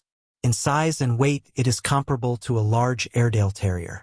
Its eyes are small and close-set, and almost hidden in deep, fleshy apertures. But its most ferocious and repulsive feature is its jaws, the entire bony structure of which protrudes several inches beyond the flesh, revealing 5 sharp, spade-like teeth in the upper jaw and the same number of similar teeth in the lower, the whole suggesting the appearance of a rotting face from which much of the flesh has sloughed away. It was such a thing that leaped upon the breast of the pan than to tear at his jugular. Twice Turan struck it away as he sought to regain his feet, but both times it returned with increased ferocity to renew the attack. Its only weapons are its jaws, since its broad, splay feet are armed with blunt talons. With its protruding jaws it excavates its winding burrows, and with its broad feet it pushes the dirt behind it. To keep the jaws from his flesh then was Turan's only concern, and this he succeeded in doing until chance gave him a hold upon the creature's throat. After that the end was but a matter of moments. Rising at last, he flung the lifeless thing from him with a shudder of disgust. Now he turned his attention to a hurried inventory of the new conditions which surrounded him since the moment of his incarceration. He realized vaguely what had happened. He had been anesthetized and stripped of his weapons, and as he rose to his feet, he saw that one ankle was fettered to a chain in the wall. He looked about the room. All the doors swung wide open. His captors would render his imprisonment the more cruel by leaving ever before him tempting glimpses of open aisles to the freedom he could not attain. Upon the end of the table and within easy reach was food and drink. This at least was attainable, and at sight of it his starved stomach seemed almost to cry aloud for sustenance. It was with difficulty that he ate and drank in moderation. As he devoured the food his eyes wandered about the confines of his prison, until suddenly they seized upon a thing that lay on the table at the end farthest from him. It was a key. He raised his fettered ankle and examined the lock. There could be no doubt of it. The key that lay there on the table before him was the key to that very lock. A careless warrior had laid it there and departed, forgetting. Hope surged high in the breast of Gahan of Gathol, of Tara the Pan then. Furtively his eyes sought the open doorways. There was no one in sight. Ah, if he could but gain his freedom! He would find some way from this odious city back to her side, and never again would he leave her until he had won safety for her or death for himself. He rose and moved cautiously toward the opposite end of the table where lay the coveted key. The fettered ankle halted his first step, but he stretched at full length along the table, extending eager fingers toward the prize. They almost laid hold upon it a little more and they would touch it. He strained and stretched, but still the thing lay just beyond his reach. He hurled himself forward until the iron fetter bit deep into his flesh, but all futilely. He sat back upon the bench then and glared at the open doors and the key, realizing now that they were part of a well-laid scheme of refined torture, none the less demoralizing because it inflicted no physical suffering. For just a moment the man gave way to useless regret and foreboding. Then he gathered himself together, his brows cleared, and he returned to his unfinished meal. At least they should not have the satisfaction of knowing how sorely they had hit him. As he ate it occurred to him that by dragging the table along the floor he could bring the key within his reach, but when he essayed to do so, he found that the table had been securely bolted to the floor during the period of his unconsciousness. Again Gahan smiled and shrugged and resumed his eating. When the warriors had departed from the prison in which Gek was confined, the Kaldane crawled from the shoulders of the Riker to the table. Here he drank a little water and then directed the hands of the Riker to the balance of it and to the food, upon which the brainless thing fell with avidity. While it was thus engaged Gek took his spider-like way along the table to the opposite end where lay the key to the fetter. Seizing it in a cella he leaped to the floor and scurried rapidly toward the mouth of one of the burrows against the wall, into which he disappeared. For long had the brain been contemplating these burrow entrances. They appealed to his Kaldanian tastes, and further, they pointed a hiding place for the key and a lair for the only kind of food that the Kaldane relished: flesh and blood. Gek had never seen an ulcio, since these great Martian rats had long ago disappeared from Bantum, their flesh and blood having been greatly relished by the Kaldanes. But Gek had inherited, almost unimpaired, every memory of every ancestor, and so he knew that ulcio inhabited these lairs and that ulcio was good to eat, and he knew what ulcio looked like and what his habits were, though he had never seen him nor any picture of him. As we breed animals for the transmission of physical attributes, so the Kaldanes breed themselves for the transmission of attributes of the mind, including memory and the power of recollection, and thus have they raised what we term instinct, above the level of the threshold of the objective mind where it may be commanded and utilized by recollection. Doubtless, in our own subjective minds lie many of the impressions and experiences of our forebears. These may impinge upon our consciousness in dreams only, or in vague, haunting suggestions that we have before experienced some transient phase of our present existence. Ah, if we had but the power to recall them! Before us would unfold the forgotten story of the lost eons that have preceded us. We might even walk with God in the garden of his stars while man was still but a budding idea within his mind. Gek descended into the burrow at a steep incline for some 10 feet, when he found himself in an elaborate and delightful network of burrows. The Kaldane was elated. This indeed was life. He moved rapidly and fearlessly, and he went as straight to his goal as you could to the kitchen of your own home. This goal lay at a low level in a spheroidal cavity about the size of a large barrel. Here, in a nest of torn bits of silk and fur lay 6 baby ulcios. When the mother returned there were but 5 babies and a great spider-like creature, which she immediately sprang to attack only to be met by powerful Keely, which seized and held her so that she could not move. Slowly they dragged her throat toward a hideous mouth, and in a little moment she was dead. Gek might have remained in the nest for a long time, since there was ample food for many days. But he did not do so. Instead, he explored the burrows. He followed them into many subterranean chambers of the city of Manetter, and upward through walls to rooms above the ground. He found many ingeniously devised traps, and he found poisoned food and other signs of the constant battle that the inhabitants of Manetter waged against these repulsive creatures that dwelt beneath their homes and public buildings. His exploration revealed not only the vast proportions of the network of runways that apparently traversed every portion of the city, but the great antiquity of the majority of them. Tons upon tons of dirt must have been removed, and for a long time he wondered where it had been deposited, until in following downward a tunnel of great size and length, he sensed before him the thunderous rush of subterranean waters, and presently came to the bank of a great underground river, tumbling onward, no doubt, the length of a world to the buried sea of Omion.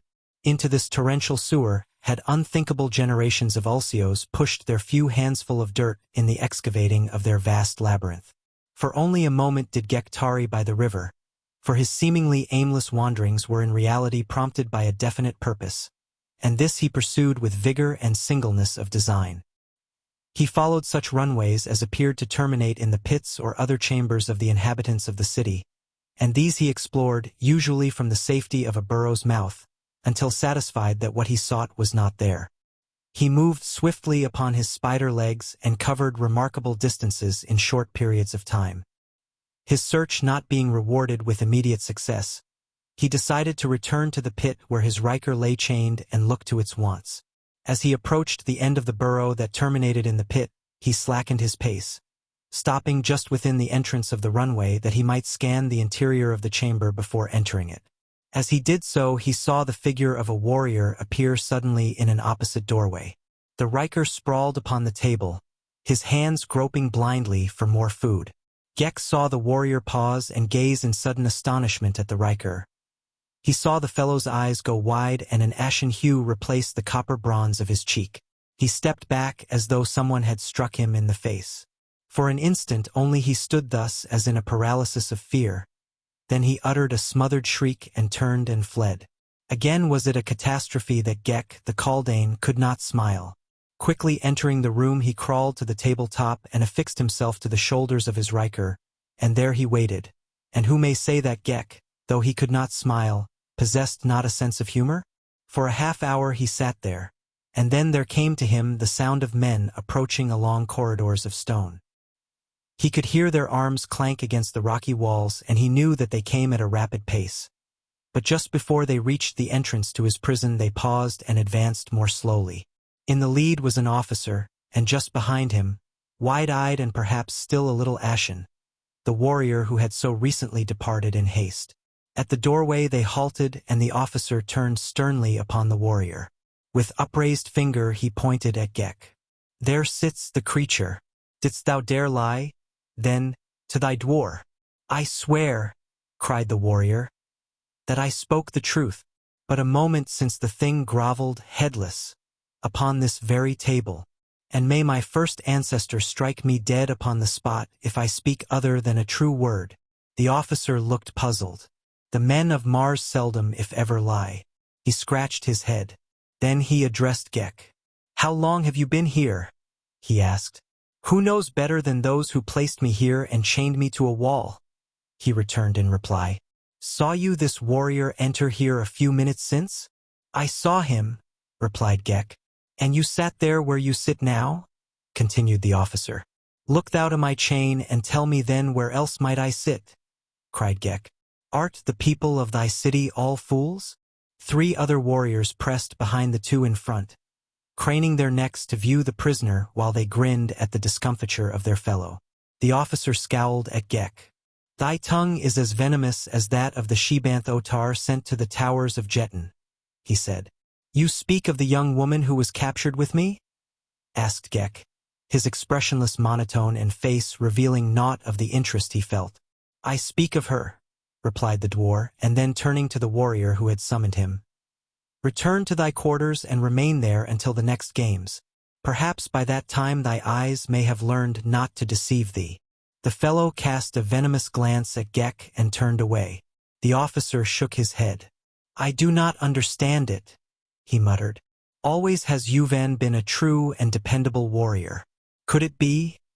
He glanced piercingly at Gek. "Thou hast a strange head that misfits thy body, fellow," he cried. "Our legends tell us of those ancient creatures that placed hallucinations upon the mind of their fellows. If thou be such, then maybe Yuvan suffered from thy forbidden powers. If thou be such, Otar will know well how to deal with thee." He wheeled about and motioned his warriors to follow him. "Wait!" cried Gek. "Unless I am to be starved, send me food." "You have had food," replied the warrior. "Am I to be fed but once a day?" asked Gek. "I require food oftener than that. Send me food." "You shall have food," replied the officer. "None may say that the prisoners of Manetter are ill-fed. Just are the laws of Manetter." And he departed. No sooner had the sounds of their passing died away in the distance than Gek clambered from the shoulders of his riker and scurried to the burrow where he had hidden the key. Fetching it, he unlocked the fetter from about the creature's ankle, locked it empty, and carried the key farther down into the burrow. Then he returned to his place upon his brainless servitor. After a while he heard footsteps approaching, whereupon he rose and passed into another corridor from that down which he knew the warrior was coming. Here he waited out of sight, listening. He heard the man enter the chamber and halt. He heard a muttered exclamation, followed by the jangle of metal dishes as a salver was slammed upon a table, then rapidly retreating footsteps, which quickly died away in the distance. Gek lost no time in returning to the chamber, recovering the key, relocking the riker to his chain. Then he replaced the key in the burrow and, squatting on the table beside his headless body, directed its hands toward the food. While the riker ate, Gek sat listening for the scraping sandals and clattering arms that he knew soon would come.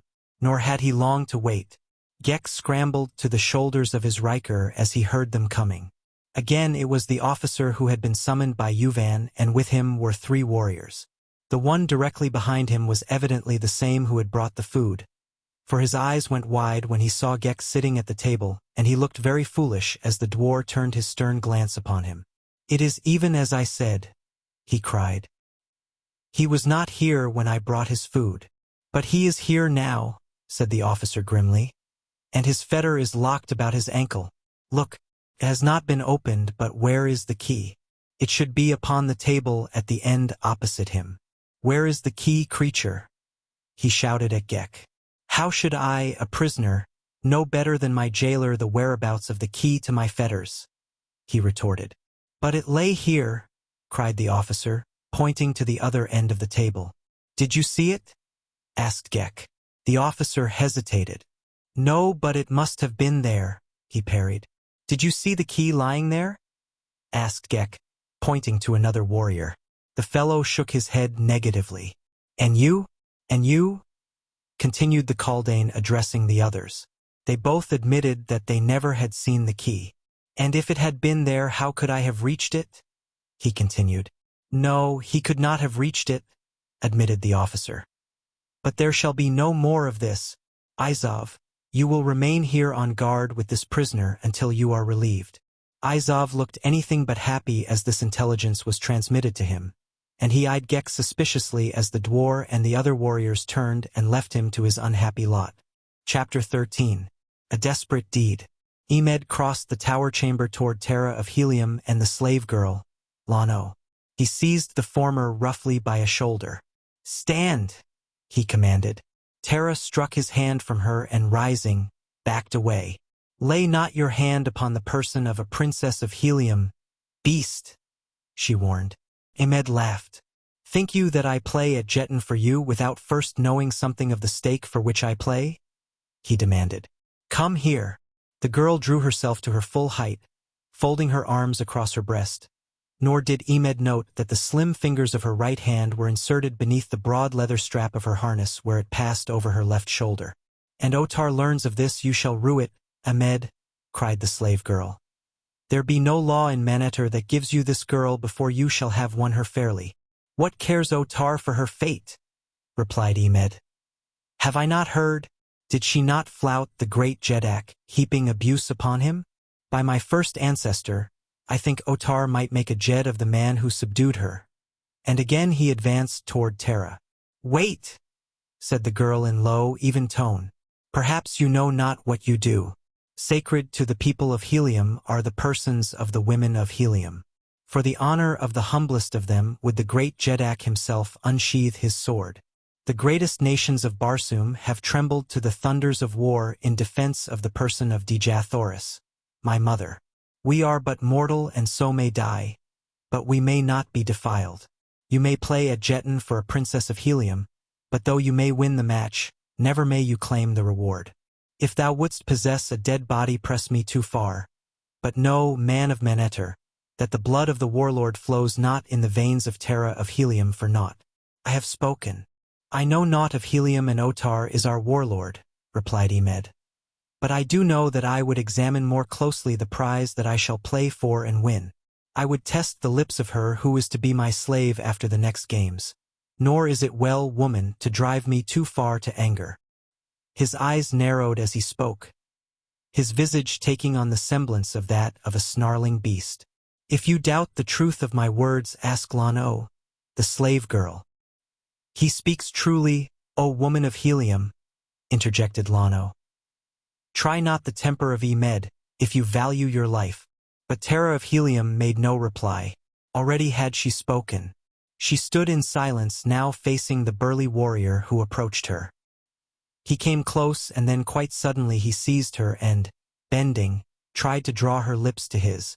Lano saw the woman from Helium half turn, and with a quick movement jerk her right hand from where it had lain upon her breast. She saw the hand shoot from beneath the arm of Emed and rise behind his shoulder, and she saw in the hand a long, slim blade. The lips of the warrior were drawing closer to those of the woman, but they never touched them, for suddenly the man straightened stiffly, a shriek upon his lips, and then he crumpled like an empty fur and lay, a shrunken heap, upon the floor. Tara of Helium stooped and wiped her blade upon his harness. Lano, wide-eyed, looked with horror upon the corpse. "For this we shall both die," she cried. "And who would live a slave in Maneter?" asked Tara of Helium. "I am not so brave as thou," said the slave girl. "And life is sweet, and there is always hope." "Life is sweet," agreed Tara of Helium, "but honor is sacred. But do not fear. When they come, I shall tell them the truth, that you had no hand in this and no opportunity to prevent it." For a moment the slave girl seemed to be thinking deeply. Suddenly her eyes lighted. "There is a way, perhaps," she said, "to turn suspicion from us. He has the key to this chamber upon him. Let us open the door and drag him out. Maybe we shall find a place to hide him." "Good!" exclaimed Tara of Helium, and the two immediately set about the matter Lano had suggested. Quickly they found the key and unlatched the door, and then, between them, they half-carried, half-dragged the corpse of Emed from the room and down the stairway to the next level, where Lano said there were vacant chambers. The first door they tried was unlatched, and through this the two bore their grisly burden into a small room lighted by a single window. The apartment bore evidence of having been utilized as a living room rather than as a cell, being furnished with a degree of comfort and even luxury. The walls were paneled to a height of about 7 feet from the floor, while the plaster above and the ceiling were decorated with faded paintings of another day. As Tara's eyes ran quickly over the interior, her attention was drawn to a section of paneling that seemed to be separated at one edge from the piece next adjoining it. Quickly she crossed to it, discovering that one vertical edge of an entire panel projected a half-inch beyond the others. There was a possible explanation which piqued her curiosity, and acting upon its suggestion, she seized upon the projecting edge and pulled outward. Slowly the panel swung toward her, revealing a dark aperture in the wall behind. "Look, Lano!" she cried. "See what I have found, a hole in which we may hide the thing upon the floor." Lano joined her, and together the two investigated the dark aperture, finding a small platform from which a narrow runway led downward into Stygian darkness. Thick dust covered the floor within the doorway, indicating that a great period of time had elapsed since human foot had trotted a secret way, doubtless unknown to living Manatorians. Here they dragged the corpse of Emed, leaving it upon the platform, and as they left the dark and forbidden closet, Lano would have slammed to the panel had not Tara prevented. "Wait," she said, and fell to examining the door frame and the style. "Hurry," whispered the slave girl. "If they come, we are lost." "It may serve us well to know how to open this place again," replied Tara of Helium, and then suddenly she pressed a foot against a section of the carved base at the right of the open panel. "Ah," she breathed, a note of satisfaction in her tone, and closed the panel until it fitted snugly in its place. "Come," she said, and turned toward the outer doorway of the chamber. They reached their own cell without detection, and closing the door, Tara locked it from the inside and placed the key in a secret pocket in her harness. "Let them come," she said. "Let them question us. What could two poor prisoners know of the whereabouts of their noble jailer? I ask you, Lano, what could they?" "Nothing," admitted Lano, smiling with her companion. "Tell me of these men of Manetter," said Tara presently. "Are they all like Emed? Or are some of them like Edgar, who seemed a brave and chivalrous character?" "They are not unlike the peoples of other countries," replied Lano. "There be among them both good and bad. They are brave warriors and mighty. Among themselves they are not without chivalry and honor, but in their dealings with strangers they know but one law, the law of might. The weak and unfortunate of other lands fill them with contempt and arouse all that is worst in their natures, which doubtless accounts for their treatment of us, their slaves." "But why should they feel contempt for those who have suffered the misfortune of falling into their hands?" queried Tara. "I do not know," said Lano. "Edgar says that he believes that it is because their country has never been invaded by a victorious foe. In their stealthy raids never have they been defeated, because they have never waited to face a powerful force, and so they have come to believe themselves invincible, and the other peoples are held in contempt as inferior in valor and the practice of arms." "Yet Edgar is one of them," said Tara. "He is a son of Otar, the Jetak," replied Lano.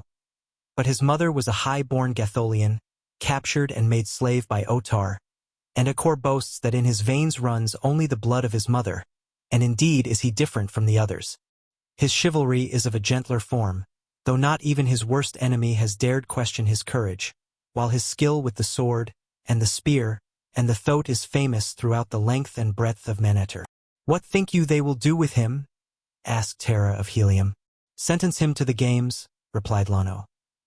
"If Otar be not greatly angered, he may be sentenced to but a single game, in which case he may come out alive. But if Otar wishes really to dispose of him, he will be sentenced to the entire series, and no warrior has ever survived the full 10, or rather none who was under a sentence from Otar." "What are the games?" "I do not understand," said Tara. "I have heard them speak of playing at Jetan, but surely no one can be killed at Jetan. We play it often at home." "But not as they play it in the arena at Manetter," replied Lano. "Come to the window." And together the two approached an aperture facing toward the east. Below her, Tara of Helium saw a great field entirely surrounded by the low building, and the lofty towers of which that in which she was imprisoned was but a unit. About the arena were tiers of seats, but the thing that caught her attention was a gigantic Jetan board laid out upon the floor of the arena in great squares of alternate orange and black. "Here they play at Jetan with living pieces. They play for great stakes and usually for a woman some slave of exceptional beauty. Otar himself might have played for you had you not angered him, but now you will be played for in an open game by slaves and criminals, and you will belong to the side that wins not to a single warrior, but to all who survive the game. The eyes of Tara of Helium flashed, but she made no comment.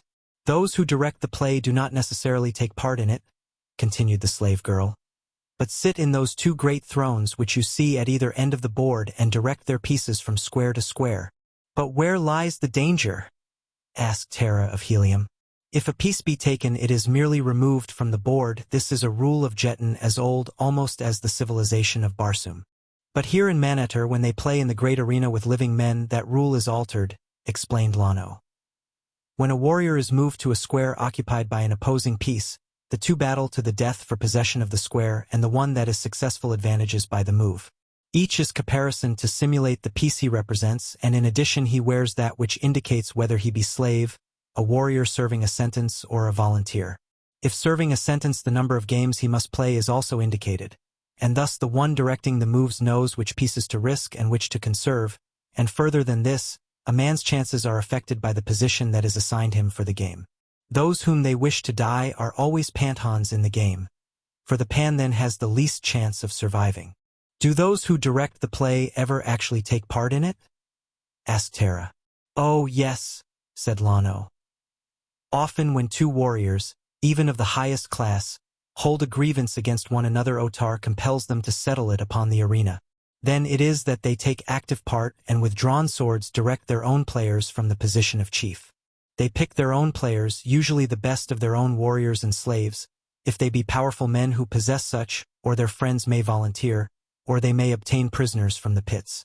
These are games indeed the very best that are seen. Often the great chiefs themselves are slain. It is within this amphitheater that the justice of Manatar is meted, then? Asked Tara. Very largely, replied Lano. How, then, through such justice, could a prisoner win his liberty? Continued the girl from Helium. If a man, and he survived 10 games, his liberty would be his, replied Lano. But none ever survives? Queried Tara. And if a woman? No stranger within the gates of Manatar ever has survived 10 games, replied the slave girl. They are permitted to offer themselves into perpetual slavery if they prefer that to fighting at Jetan. Of course they may be called upon, as any warrior, to take part in a game, but their chances then of surviving are increased, since they may never again have the chance of winning to liberty. But a woman, insisted Tara. How may a woman win her freedom? Lano laughed. Very simply, she cried derisively. She has but to find a warrior who will fight through 10 consecutive games for her and survive. Just are the laws of Manatar, quoted Tara scornfully. Then it was that they heard footsteps outside their cell, and a moment later a key turned in the lock and the door opened. A warrior faced them. Hast seen Emed the Dwar? He asked. Yes, replied Tara. He was here some time ago. The man glanced quickly about the bare chamber and then searchingly first at Tara of Helium and then at the slave girl, Lano. The puzzled expression upon his face increased. He scratched his head. It is strange, he said. A score of men saw him ascend into this tower, and though there is but a single exit, and that well guarded, no man has seen him pass out. Tara of Helium hid a yawn with the back of a shapely hand. The princess of Helium is hungry, fellow, she drawled. Tell your master that she would eat. It was an hour later that food was brought, an officer and several warriors accompanying the bearer. The former examined the room carefully, but there was no sign that aught amiss had occurred there. The wound that had sent Emed the Dwar to his ancestors had not bled, fortunately for Tara of Helium. Woman, cried the officer, turning upon Tara, you were the last to see Emed the Dwar.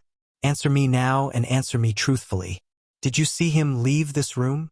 I did, answered Tara of Helium. Where did he go from here? How should I know? Think you that I can pass through a locked door of steel? The girl's tone was scornful. Of that we do not know, said the officer. Strange things have happened in the cell of your companion in the pits of Manatar. Perhaps you could pass through a locked door of steel as easily as he performs seemingly more impossible feats. "Whom do you mean?" she cried. "Turon the Pan, then? He lives, then? Tell me, is he here in Manetter unharmed?" "I speak of that thing which calls itself Gek the Kaldane," replied the officer. "But Turon, tell me, Padwar, have you heard aught of him?" Tara's tone was insistent, and she leaned a little forward toward the officer, her lips slightly parted in expectancy. Into the eyes of the slave girl, Lano, who was watching her, there crept a soft light of understanding. But the officer ignored Tara's question. What was the fate of another slave to him? "Men do not disappear into thin air," he growled. "And if Imed be not found soon, Otar himself may take a hand in this. I warn you, woman, if you be one of those horrid Corfels that by commanding the spirits of the wicked dead gains evil mastery over the living, as many now believe the thing called Gek to be, that lest you return Imed, Otar will have no mercy on you." "What foolishness is this?" cried the girl. "I am a princess of Helium, as I have told you all a score of times. Even if the fabled Corfels existed, as none but the most ignorant now believes, the lore of the ancients tells us that they entered only into the bodies of wicked criminals of the lowest class. Man of Manetter, thou art a fool, and thy Jedak and all his people."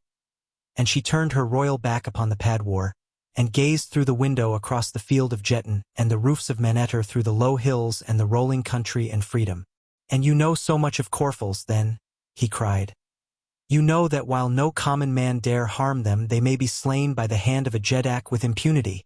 The girl did not reply, nor would she speak again, for all his threats and rage, for she knew now that none in all Manetter dared harm her save Otar, the Jedak, and after a while the Padwar left, taking his men with him. And after they had gone, Tara stood for long looking out upon the city of Manetter, and wondering what more of cruel wrong's fate held in store for her. She was standing thus in silent meditation when there rose to her the strains of martial music from the city below, the deep, mellow tones of the long war trumpets of mounted troops, the clear, ringing notes of foot soldiers' music. The girl raised her head and looked about, listening, and Lano, standing at an opposite window, looking toward the west, motioned Tara to join her.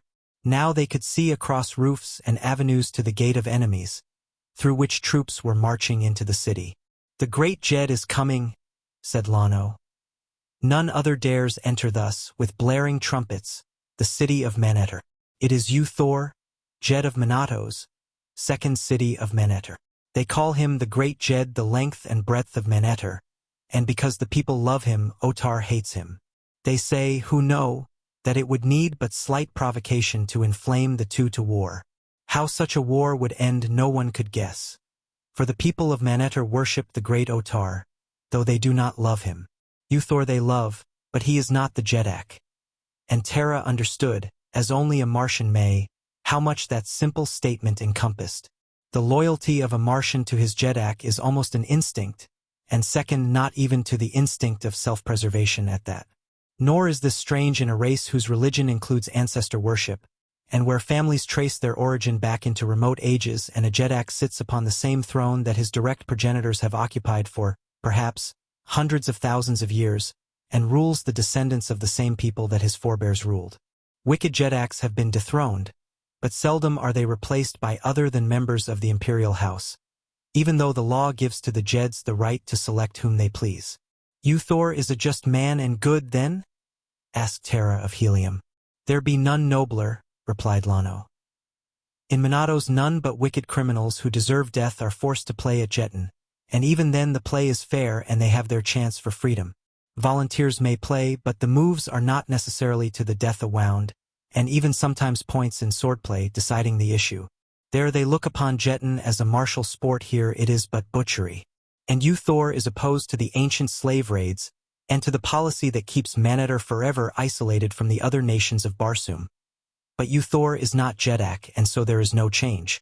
The two girls watched the column moving up the broad avenue from the gate of enemies toward the palace of Otar. A gorgeous, barbaric procession of painted warriors in jewel-studded harness and waving feathers. Vicious, squealing thoats caparisoned in rich trappings. Far above their heads the long lances of their riders bore fluttering pennons. Foot soldiers swinging easily along the stone pavement, their sandals of Zitidar hide giving forth no sound. And at the rear of each Utin a train of painted chariots, drawn by mammoth Zitidars, carrying the equipment of the company to which they were attached. Jetan after Jetan entered through the great gate, and even when the head of the column reached the palace of Otar, they were not all within the city.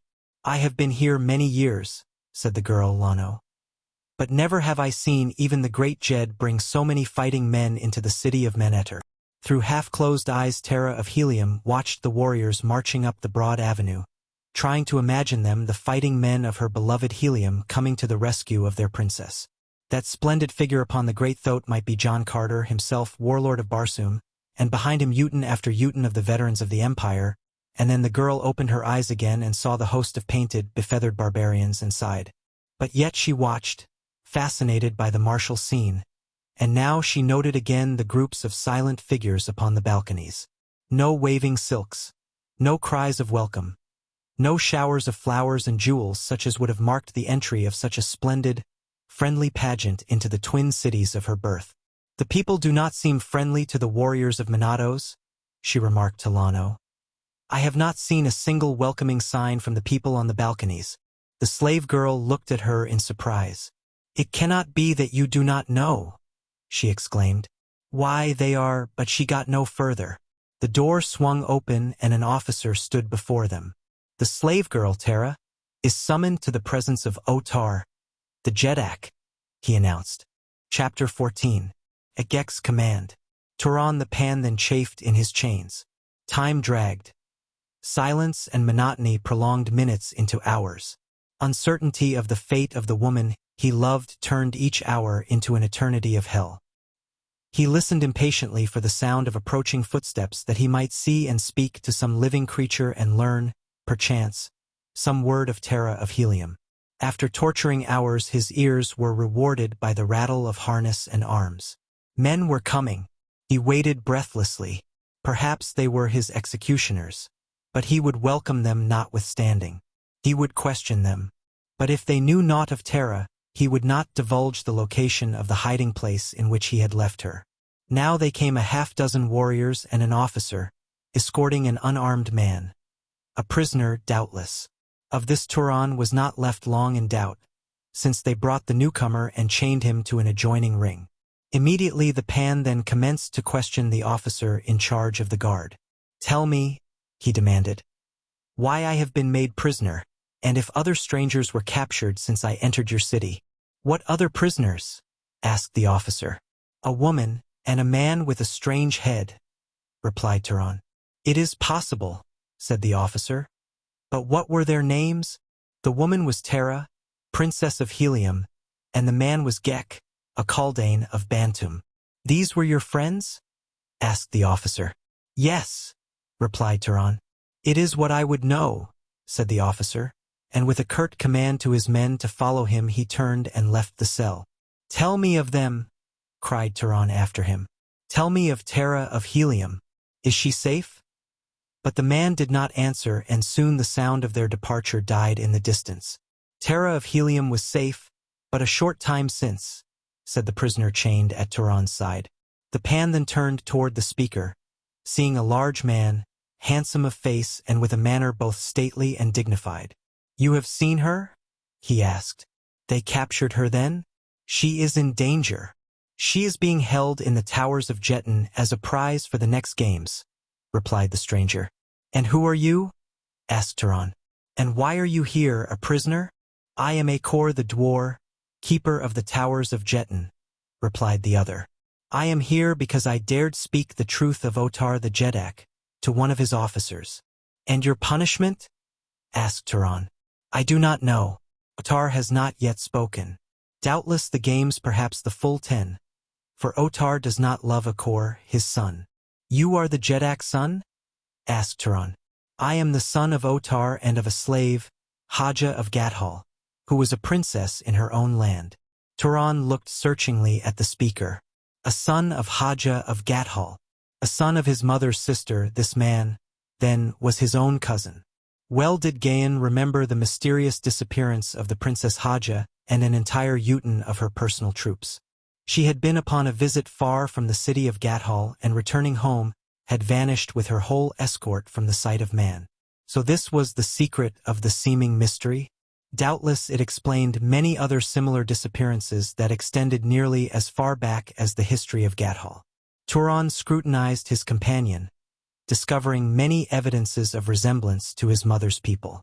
Akor might have been 10 years younger than he, but such differences in age are scarce accounted among a people who seldom or never age outwardly after maturity, and whose span of life may be 1,000 years. "And where lies Gathol?" asked Turan. "Almost due east of Manetter," replied Akor. "And how far?" "Some 21 degrees it is from the city of Manetter to the city of Gathol," replied Akor. "But little more than 10 degrees between the boundaries of the two countries. Between them, though, there lies a country of torn rocks and yawning chasms. Well did Gahan know this country that bordered his upon the west. Even the ships of the air avoided it because of the treacherous currents that rose from the deep chasms, and the almost total absence of safe landings. He knew now where Manetter lay, and for the first time in long weeks the way to his own Gathol. And here was a man, a fellow prisoner, in whose veins flowed the blood of his own ancestors, a man who knew Manetter, its people, its customs, and the country surrounding it, one who could aid him, with advice at least, to find a plan for the rescue of Tara of Helium and for escape. But would Akor, could he dare broach the subject? He could do no less than try. "And Otar you think will sentence you to death?" he asked. "And why?" "He would like to," replied Akor. "For the people chafe beneath his iron hand, and their loyalty is but the loyalty of a people to the long line of illustrious Jedaks from which he has sprung. He is a jealous man, and has found the means of disposing of most of those whose blood might entitle them to a claim upon the throne, and whose place in the affections of the people endowed them with any political significance. The fact that I was the son of a slave relegated me to a position of minor importance in the consideration of Otar, yet I am still the son of a Jedak and might sit upon the throne of Manetter with as perfect congruity as Otar himself. Combined with this is the fact that of recent years the people, and especially many of the younger warriors, have evinced a growing affection for me, which I attribute to certain virtues of character and training derived from my mother, but which Otar assumes to be the result of an ambition upon my part to occupy the throne of Manetter. And now, I am firmly convinced, he has seized upon my criticism of his treatment of the slave girl Tara as a pretext for ridding himself of me. But if you could escape and reach Gathol, suggested Turan. I have thought of that, mused Akor. But how much better off would I be? In the eyes of the Gatholians I would be, not a Gatholian, but a stranger, and doubtless they would accord me the same treatment that we of Manetter accord strangers. Could you convince them that you are the son of the Princess Dejah, your welcome would be assured, said Turan. While on the other hand you could purchase your freedom and citizenship with a brief period of labor in the diamond mines. How know you all these things? Asked Akor. I thought you were from Helium. I am a Pandan, replied Turan, and I have served many countries, among them Gathol. It is what the slaves from Gathol have told me, said Akor thoughtfully. And my mother, before Otar sent her to live at Minatos. I think he must have feared her power and influence among the slaves from Gathol and their descendants, who number perhaps 1 million people throughout the land of Manetter. Are these slaves organized? Asked Turan. Akor looked straight into the eyes of the Pandan for a long moment before he replied. You are a man of honor, he said. I read it in your face, and I am seldom mistaken in my estimate of a man. But, and he leaned closer to the other, even the walls have ears, he whispered, and Turan's question was answered. It was later in the evening that warriors came and unlocked the fetter from Turan's ankle and led him away to appear before Otar, the Jedak. They conducted him toward the palace along narrow, winding streets and broad avenues, but always from the balconies there looked down upon them in endless ranks the silent people of the city. The palace itself was filled with life and activity. Mounted warriors galloped through the corridors and up and down the runways connecting adjacent floors. It seemed that no one walked within the palace other than a few slaves. Squealing, fighting thoats were stabled in magnificent halls while their riders, if not upon some duty of the palace, played at Jetan with small figures carved from wood. Turan noted the magnificence of the interior architecture of the palace, the lavish expenditure of precious jewels and metals, the gorgeous mural decorations which depicted almost exclusively martial scenes, and principally duels which seemed to be fought upon Jetan boards of heroic size.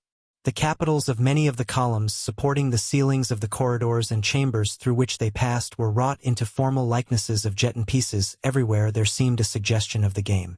Along the same path that Tara of Helium had been led, Taran was conducted toward the throne room of Otar the Jedak, and when he entered the Hall of Chiefs, his interest turned to wonder and admiration as he viewed the ranks of statuesque thoatmen decked in their gorgeous, martial panoply.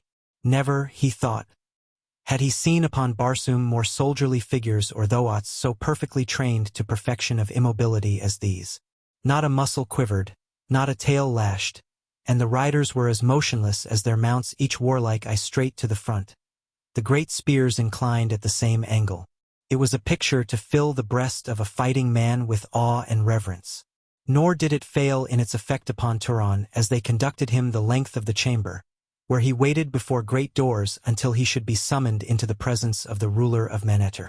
When Tara of Helium was ushered into the throne room of Otar, she found the great hall filled with the chiefs and officers of Otar and Uthor, the latter occupying the place of honor at the foot of the throne, as was his due. The girl was conducted to the foot of the aisle and halted before the Jedak, who looked down upon her from his high throne with scowling brows and fierce, cruel eyes.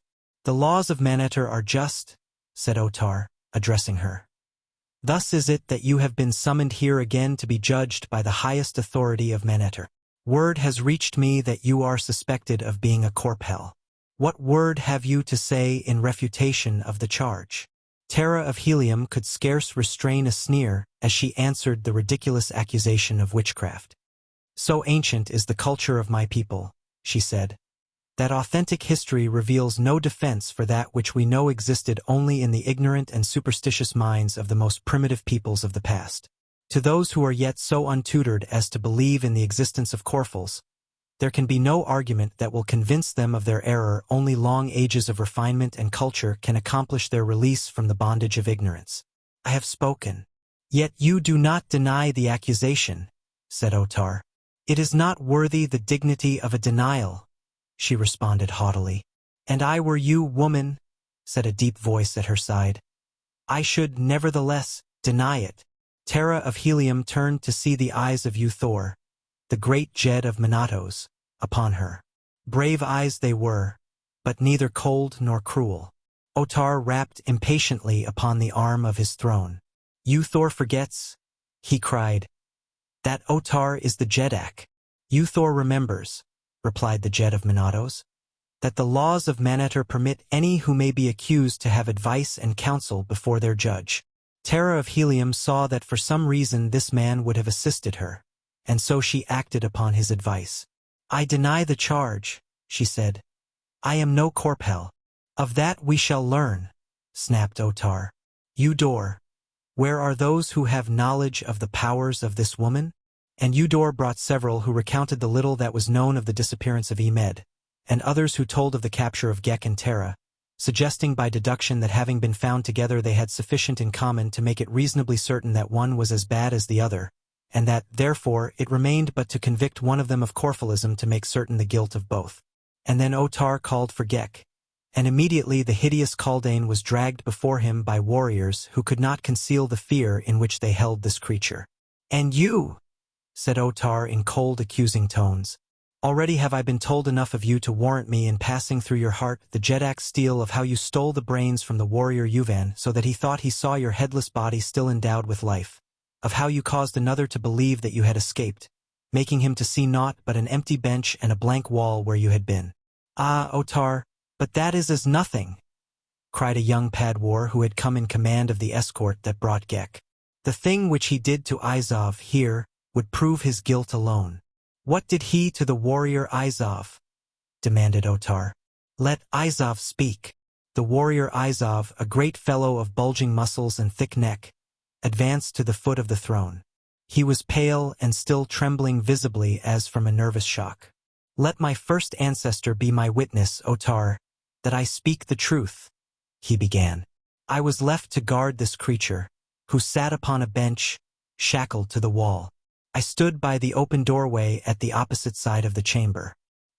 He could not reach me, yet, Otar, may Isis engulf me if he did not drag me to him helpless as an unhatched egg. He dragged me to him, greatest of Jedaks, with his eyes. With his eyes he seized upon my eyes and dragged me to him, and he made me lay my swords and dagger upon the table and back off into a corner. And still keeping his eyes upon my eyes, his head quitted his body, and crawling upon 6 short legs it descended to the floor and backed part way into the hole of an ulcio, but not so far that the eyes were not still upon me, and then it returned with the key to its fetter, and after resuming its place upon its own shoulders it unlocked the fetter and again dragged me across the room and made me to sit upon the bench where it had been, and there it fastened the fetter about my ankle, and I could do naught for the power of its eyes and the fact that it wore my 2 swords and my dagger. And then the head disappeared down the hole of the ulcio with the key, and when it returned, it resumed its body and stood guard over me at the doorway until the padwar came to fetch it hither. "It is enough," said Otar sternly. "Both shall receive the Jetak steel." And rising from his throne he drew his long sword and descended the marble steps toward them, while 2 brawny warriors seized Tara by either arm and 2 seized Gek, holding them facing the naked blade of the Jetak. "Hold, just Otar," cried Eudor. "There be yet another to be judged. Let us confront him who calls himself Turan with these his fellows before they die." "Good!" exclaimed Otar, pausing halfway down the steps. "Fetch Turan the slave." When Turan had been brought into the chamber, he was placed a little to Tara's left and a step nearer the throne. Otar eyed him menacingly. "You are Turan?" he asked. "Friend and companion of these?" The pan then was about to reply when Tara of Helium spoke. "I know not this fellow," she said. "Who dares say that he be a friend and companion of the Princess Tara of Helium?" Turan and Gek looked at her in surprise, but at Turan she did not look, and to Gek she passed a quick glance of warning, as to say, "Hold thy peace." The pan then tried not to fathom her purpose, for the head is useless when the heart usurps its functions, and Turan knew only that the woman he loved had denied him, and though he tried not even to think it, his foolish heart urged but a single explanation, that she refused to recognize him lest she be involved in his difficulties. Otar looked first at one and then at another of them, but none of them spoke. "Were they not captured together?" he asked of Eudor. "No," replied the dwarf. "He who is called Turan was found seeking entrance to the city and was enticed to the pits. The following morning I discovered the other 2 upon the hill beyond the gate of enemies." "But they are friends and companions," said a young padwar. "For this Turan inquired of me concerning these 2, calling them by name and saying that they were his friends." "It is enough," stated Otar. "All 3 shall die." And he took another step downward from the throne. "For what shall we die?" asked Gek. "Your people prate of the just laws of Manetter, and yet you would slay 3 strangers without telling them of what crime they are accused." "He is right," said a deep voice. It was the voice of Thor, the great Jed of Monados. Otar looked at him and scowled, but there came voices from other portions of the chamber seconding the demand for justice. "Then know, though you shall die anyway," cried Otar, "that all 3 are convicted of Corphilism, and that as only a Jetak may slay such as you in safety, you are about to be honored with the steel of Otar." "Fool!" cried Turan. "Know you not that in the veins of this woman flows the blood of 10,000 Jetaks, that greater than yours is her power in her own land?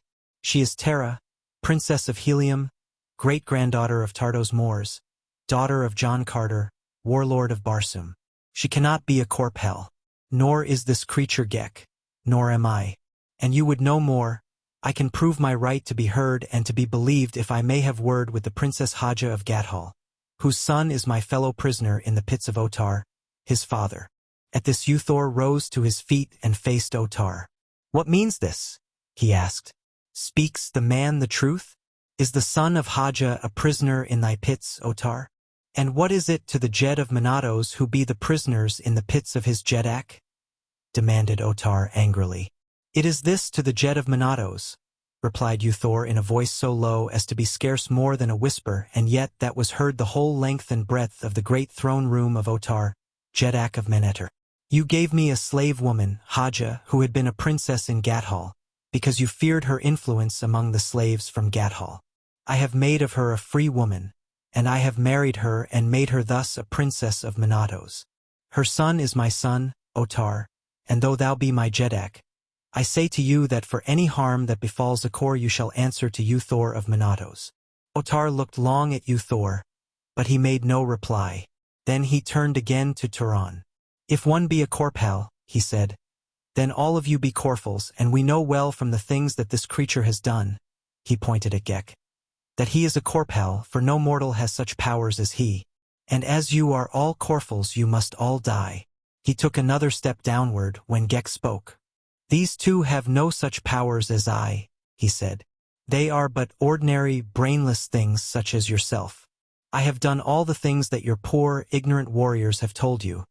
But this only demonstrates that I am of a higher order than yourselves, as is indeed the fact. I am a Kaldane, not a Korpal. There is nothing supernatural or mysterious about me, other than that to the ignorant all things which they cannot understand are mysterious. Easily might I have eluded your warriors and escaped your pits, but I remained in the hope that I might help these two foolish creatures who have not the brains to escape without help.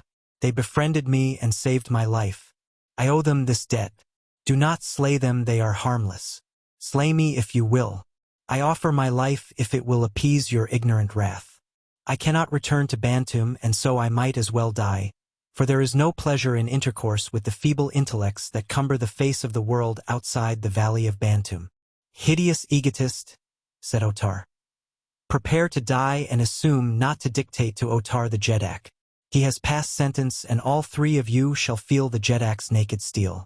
I have spoken. He took another step downward, and then a strange thing happened. He paused, his eyes fixed upon the eyes of Gek. His sword slipped from nerveless fingers, and still he stood there swaying forward and back. A Jed rose to rush to his side, but Gek stopped him with a word. Wait, he cried. The life of your Jedak is in my hands. You believe me a Korpal, and so you believe, too, that only the sword of a Jedak may slay me. Therefore your blades are useless against me. Offer harm to any one of us, or seek to approach your Jedak until I have spoken, and he shall sink lifeless to the marble. Release the two prisoners and let them come to my side. I would speak to them privately. Quick, do as I say. I would as lief as not slay Otar. I but let him live that I may gain freedom, for my friends obstruct me and he dies. The guards fell back, releasing Tara and Turan, who came close to Gek's side. Do as I tell you and do it quickly, whispered the Kaldane. I cannot hold this fellow long, nor could I kill him thus. There are many minds working against mine, and presently mine will tire and Otar will be himself again. You must make the best of your opportunity while you may. Behind the arras that you see hanging in the rear of the throne above you is a secret opening. From it a corridor leads to the pits of the palace, where there are storerooms containing food and drink. Few people go there. From these pits lead others to all parts of the city. Follow one that runs due west, and it will bring you to the gate of enemies. The rest will then lie with you. I can do no more.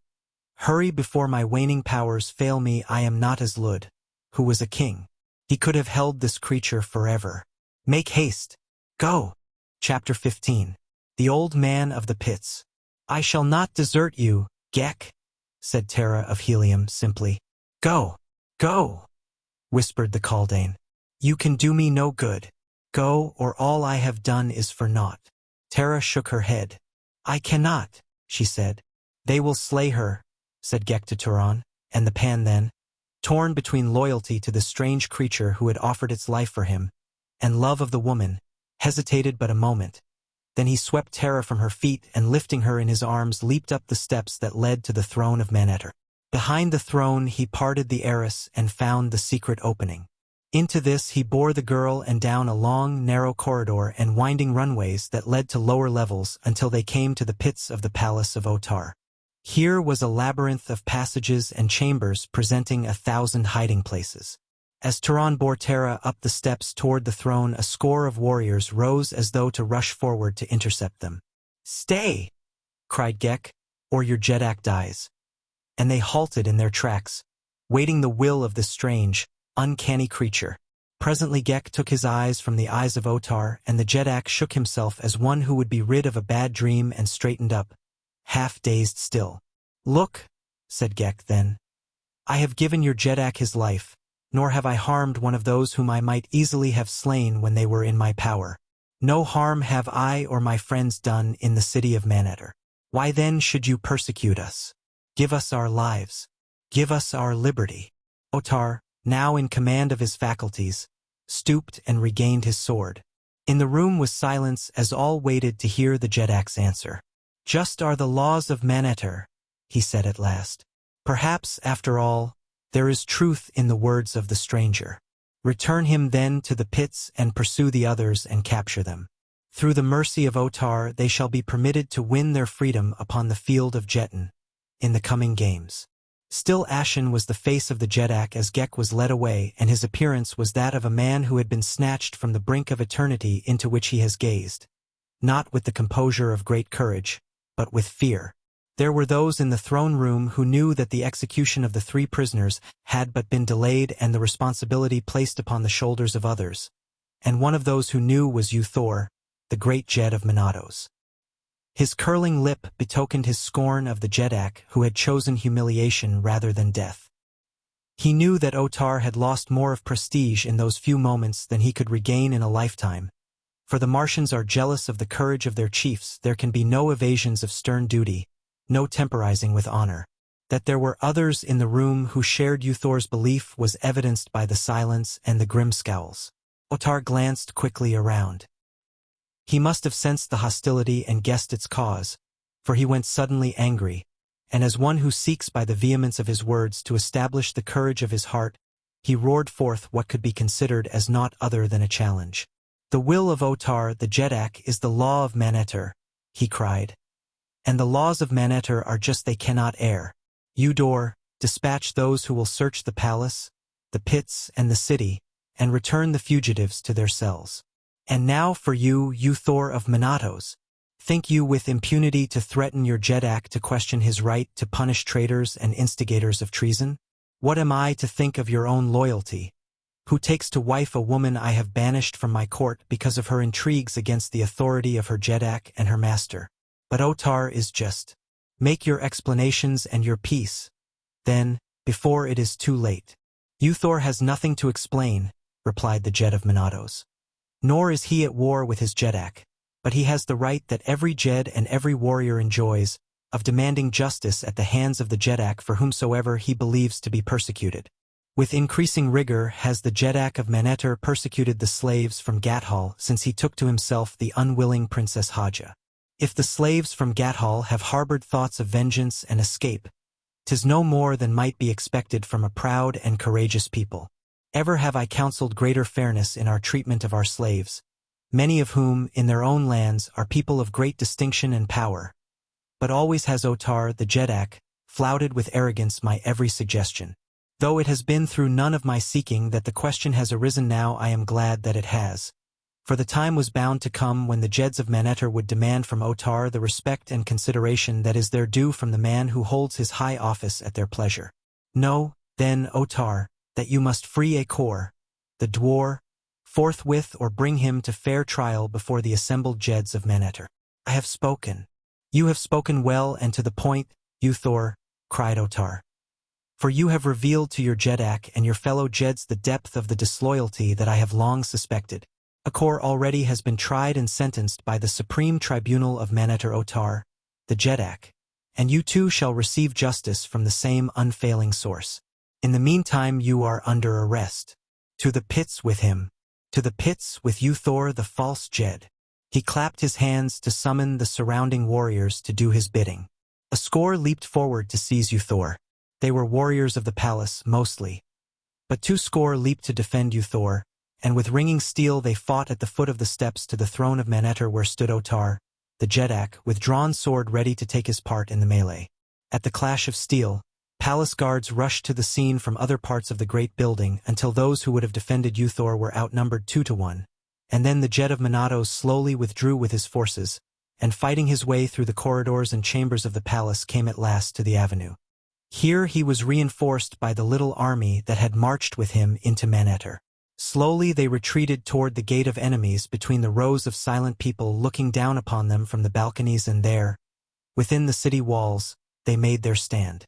In a dimly lighted chamber beneath the palace of Otar the Jedak, Taran the Pan then lowered Tara of Helium from his arms and faced her. "I am sorry, princess," he said, "that I was forced to disobey your commands or to abandon Gek, but there was no other way. Could he have saved you, I would have stayed in his place. Tell me that you forgive me." "How could I do less?" she replied graciously. "But it seemed cowardly to abandon a friend." "Had we been 3 fighting men, it had been different," he said. "We could only have remained and died together, fighting. But you know, Tara of Helium, that we may not jeopardize a woman's safety even though we risk the loss of honor." "I know that, Turan," she said. "But no one may say that you have risked honor, who knows the honor and bravery that are yours." He heard her with surprise, for these were the first words that she had spoken to him that did not savor of the attitude of a princess to a pan, then though it was more in her tone than the actual words that he apprehended the difference. How at variance were they to her recent repudiation of him? He could not fathom her, and so he blurted out the question that had been in his mind since she had told Otar that she did not know him. "Tara of Helium," he said, "your words are balm to the wound you gave me in the throne room of Otar. Tell me, princess, why you denied me." She turned her great, deep eyes up to his, and in them was a little of reproach. "You did not guess," she asked, "that it was my lips alone and not my heart that denied you? Otar had ordered that I die, more because I was a companion of Gek than because of any evidence against me, and so I knew that if I acknowledged you as one of us, you would be slain too." "It was to save me then?" he cried, his face suddenly lighting. "It was to save my brave Pan then," she said in a low voice. "Tara of Helium," said the warrior, dropping to one knee, "your words are as food to my hungry heart." And he took her fingers in his and pressed them to his lips. Gently she raised him to his feet. "You need not tell me, kneeling," she said softly.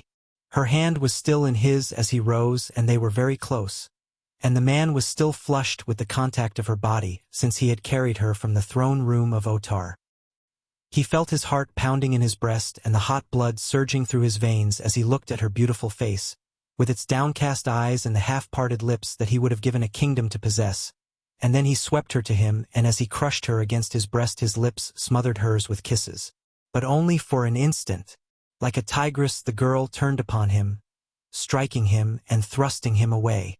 She stepped back, her head high and her eyes flashing fire. "You would dare?" she cried. "You would dare thus defile a princess of Helium?" His eyes met hers squarely, and there was no shame and no remorse in them. "Yes, I would dare," he said.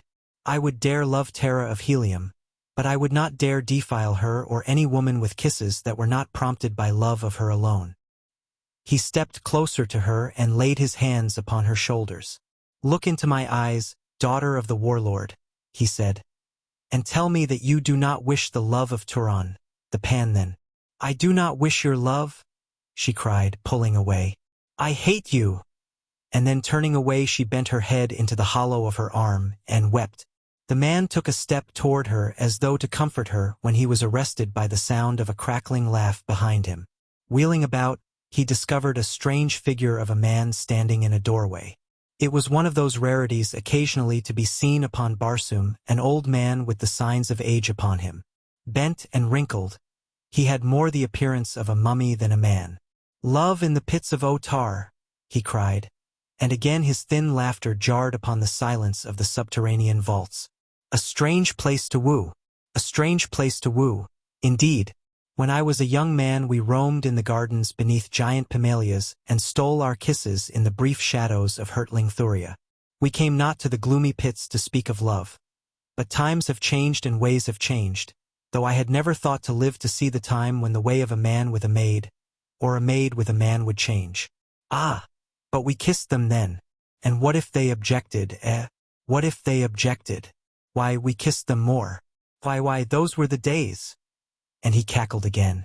Well do I recall the first of them I ever kissed, and I've kissed an army of them since. She was a fine girl, but she tried to slip a dagger into me while I was kissing her. Why, those were the days. But I kissed her. She's been dead over 1,000 years now, but she was never kissed again like that while she lived. I'll swear. Not since she's been dead, either. And then there was that other but Turan. Seeing 1,000 or more years of osculatory memoirs portending. Interrupted. Tell me, ancient one, he said, not of thy loves but of thyself. Who are you? What do you here in the pits of Otar? I might ask you the same, young man, replied the other. Few there are who visit the pits other than the dead, except my pupils EY. That is it, you are new pupils. Good. But never before have they sent a woman to learn the great art from the greatest artist. But times have changed. Now, in my day the women did no work, they were just for kissing and loving. EY, those were the women. I mind the one we captured in the south EY. She was a devil, but how she could love. She had breasts of marble and a heart of fire. Why she? Yes, yes, interrupted Turan. We are pupils and we are anxious to get to work. Let on and we will follow. EY, yes. EY, yes. Come. All is rush and hurry as though there were not another countless myriad of ages ahead. EY, yes. As many as lie behind. 2,000 years have passed since I broke my shell and always rush, rush, rush. Yet I cannot see that aught has been accomplished. Manetter is the same today as it was then except the girls. We had the girls then. There was one that I gained upon the fields of Jetan. Why, but you should have seen. Lead on, cried Turan. After we are at work you shall tell us of her. EY, yes, said the old fellow and shuffled off down a dimly lighted passage. Follow me. You are going with him? Asked Tara. Why not? Replied Turan. We know not where we are or the way from these pits, for I know not east from west. But he doubtless knows, and if we are shrewd we may learn from him that which we would know. At least we cannot afford to arouse his suspicions. And so they followed along winding corridors and through many chambers, until they came at last to a room in which there were several marble slabs raised upon pedestals some 3 feet above the floor, and upon each slab lay a human corpse. Here we are, exclaimed the old man. These are fresh, and we shall have to get to work upon them soon. I am working now on one for the gate of enemies. He slew many of our warriors. Truly is he entitled to a place in the gate. Come, you shall see him. He led them to an adjoining apartment. Upon the floor were many fresh, human bones, and upon a marble slab a mass of shapeless flesh. You will learn this later, announced the old man. But it will not harm you to watch me now, for there are not many thus prepared, and it may be long before you will have the opportunity to see another prepared for the gate of enemies. First, you see, I remove all the bones, carefully that the skin may be damaged as little as possible. The skull is the most difficult, but it can be removed by a skillful artist. You see, I have made but a single opening. This I now sew up, and that done, the body is hung so. And he fastened a piece of rope to the hair of the corpse and swung the horrid thing to a ring in the ceiling. Directly below it was a circular manhole in the floor, from which he removed the cover, revealing a well partially filled with a reddish liquid. Now we lower it into this, the formula for which you shall learn in due time. We fasten it thus to the bottom of the cover, which we now replace. In a year it will be ready. But it must be examined often in the meantime, and the liquid kept above the level of its crown. It will be a very beautiful piece, this one, when it is ready. And you are fortunate again, for there is one to come out today. He crossed to the opposite side of the room and raised another cover, reached in and dragged a grotesque-looking figure from the hole. It was a human body, shrunk by the action of the chemical in which it had been immersed, to a little figure scarce a foot high. "EY, is it not fine?" cried the little old man. "Tomorrow it will take its place in the gate of enemies." He dried it off with cloths and packed it away carefully in a basket. "Perhaps you would like to see some of my life work," he suggested, and without waiting for their assent led them to another apartment, a large chamber in which were 40 or 50 people. All were sitting or standing quietly about the walls, with the exception of one huge warrior who best rode a great thoat in the very center of the room, and all were motionless. Instantly there sprang to the minds of Tara and Turan the rows of silent people upon the balconies that lined the avenues of the city, and the noble array of mounted warriors in the hall of chiefs, and the same explanation came to both, but neither dared voice the question that was in his mind, for fear of revealing by his ignorance the fact that they were strangers in Manetter and therefore impostors in the guise of pupils. "It is very wonderful," said Turan. "It must require great skill and patience and time." "That it does," replied the old man. though having done it so long I am quicker than most, but mine are the most natural. Why, I would defy the wife of that warrior to say that insofar as appearances are concerned he does not live. And he pointed at the man upon the thoat. Many of them, of course, are brought here wasted or badly wounded, and these I have to repair. That is where great skill is required, for everyone wants his dead to look as they did at their best in life. But you shall learn to mount them and paint them and repair them and sometimes to make an ugly one look beautiful. And it will be a great comfort to be able to mount your own. Why, for 1500 years no one has mounted my own dead but myself. I have many, my balconies are crowded with them, but I keep a great room for my wives. I have them all, as far back as the first one, and many is the evening I spend with them, quiet evenings and very pleasant. And then the pleasure of preparing them and making them even more beautiful than in life partially recompenses one for their loss. I take my time with them, looking for a new one while I am working on the old. When I am not sure about a new one, I bring her to the chamber where my wives are, and compare her charms with theirs, and there is always a great satisfaction at such times in knowing that they will not object. I love harmony. Did you prepare all the warriors in the Hall of Chiefs? Asked Turan. Yes, I prepare them and repair them, replied the old man. Otar will trust no other. Even now I have 2 in another room who were damaged in some way and brought down to me. Otar does not like to have them gone long, since it leaves 2 riderless thoats in the hall, but I shall have them ready presently. He wants them all there in the event any momentous question arises upon which the living Jeds cannot agree, or do not agree with Otar. Such questions he carries to the Jeds in the Hall of Chiefs. There he shuts himself up alone with the great chiefs who have attained wisdom through death. It is an excellent plan, and there is never any friction or misunderstandings. Otar has said that it is the finest deliberative body upon Barsoom, much more intelligent than that composed of the living Jeds. But come, we must get to work. Come into the next chamber and I will begin your instruction. He led the way into the chamber in which lay the several corpses upon their marble slabs, and going to a cabinet he donned a pair of huge spectacles and commenced to select various tools from little compartments. This done, he turned again toward his 2 pupils. Now let me have a look at you, he said. My eyes are not what they once were, and I need these powerful lenses for my work, or to see distinctly the features of those around me. He turned his eyes upon the 2 before him. Turan held his breath, for he knew that now the man must discover that they wore not the harness or insignia of Manetter. He had wondered before why the old fellow had not noticed it, for he had not known that he was half blind.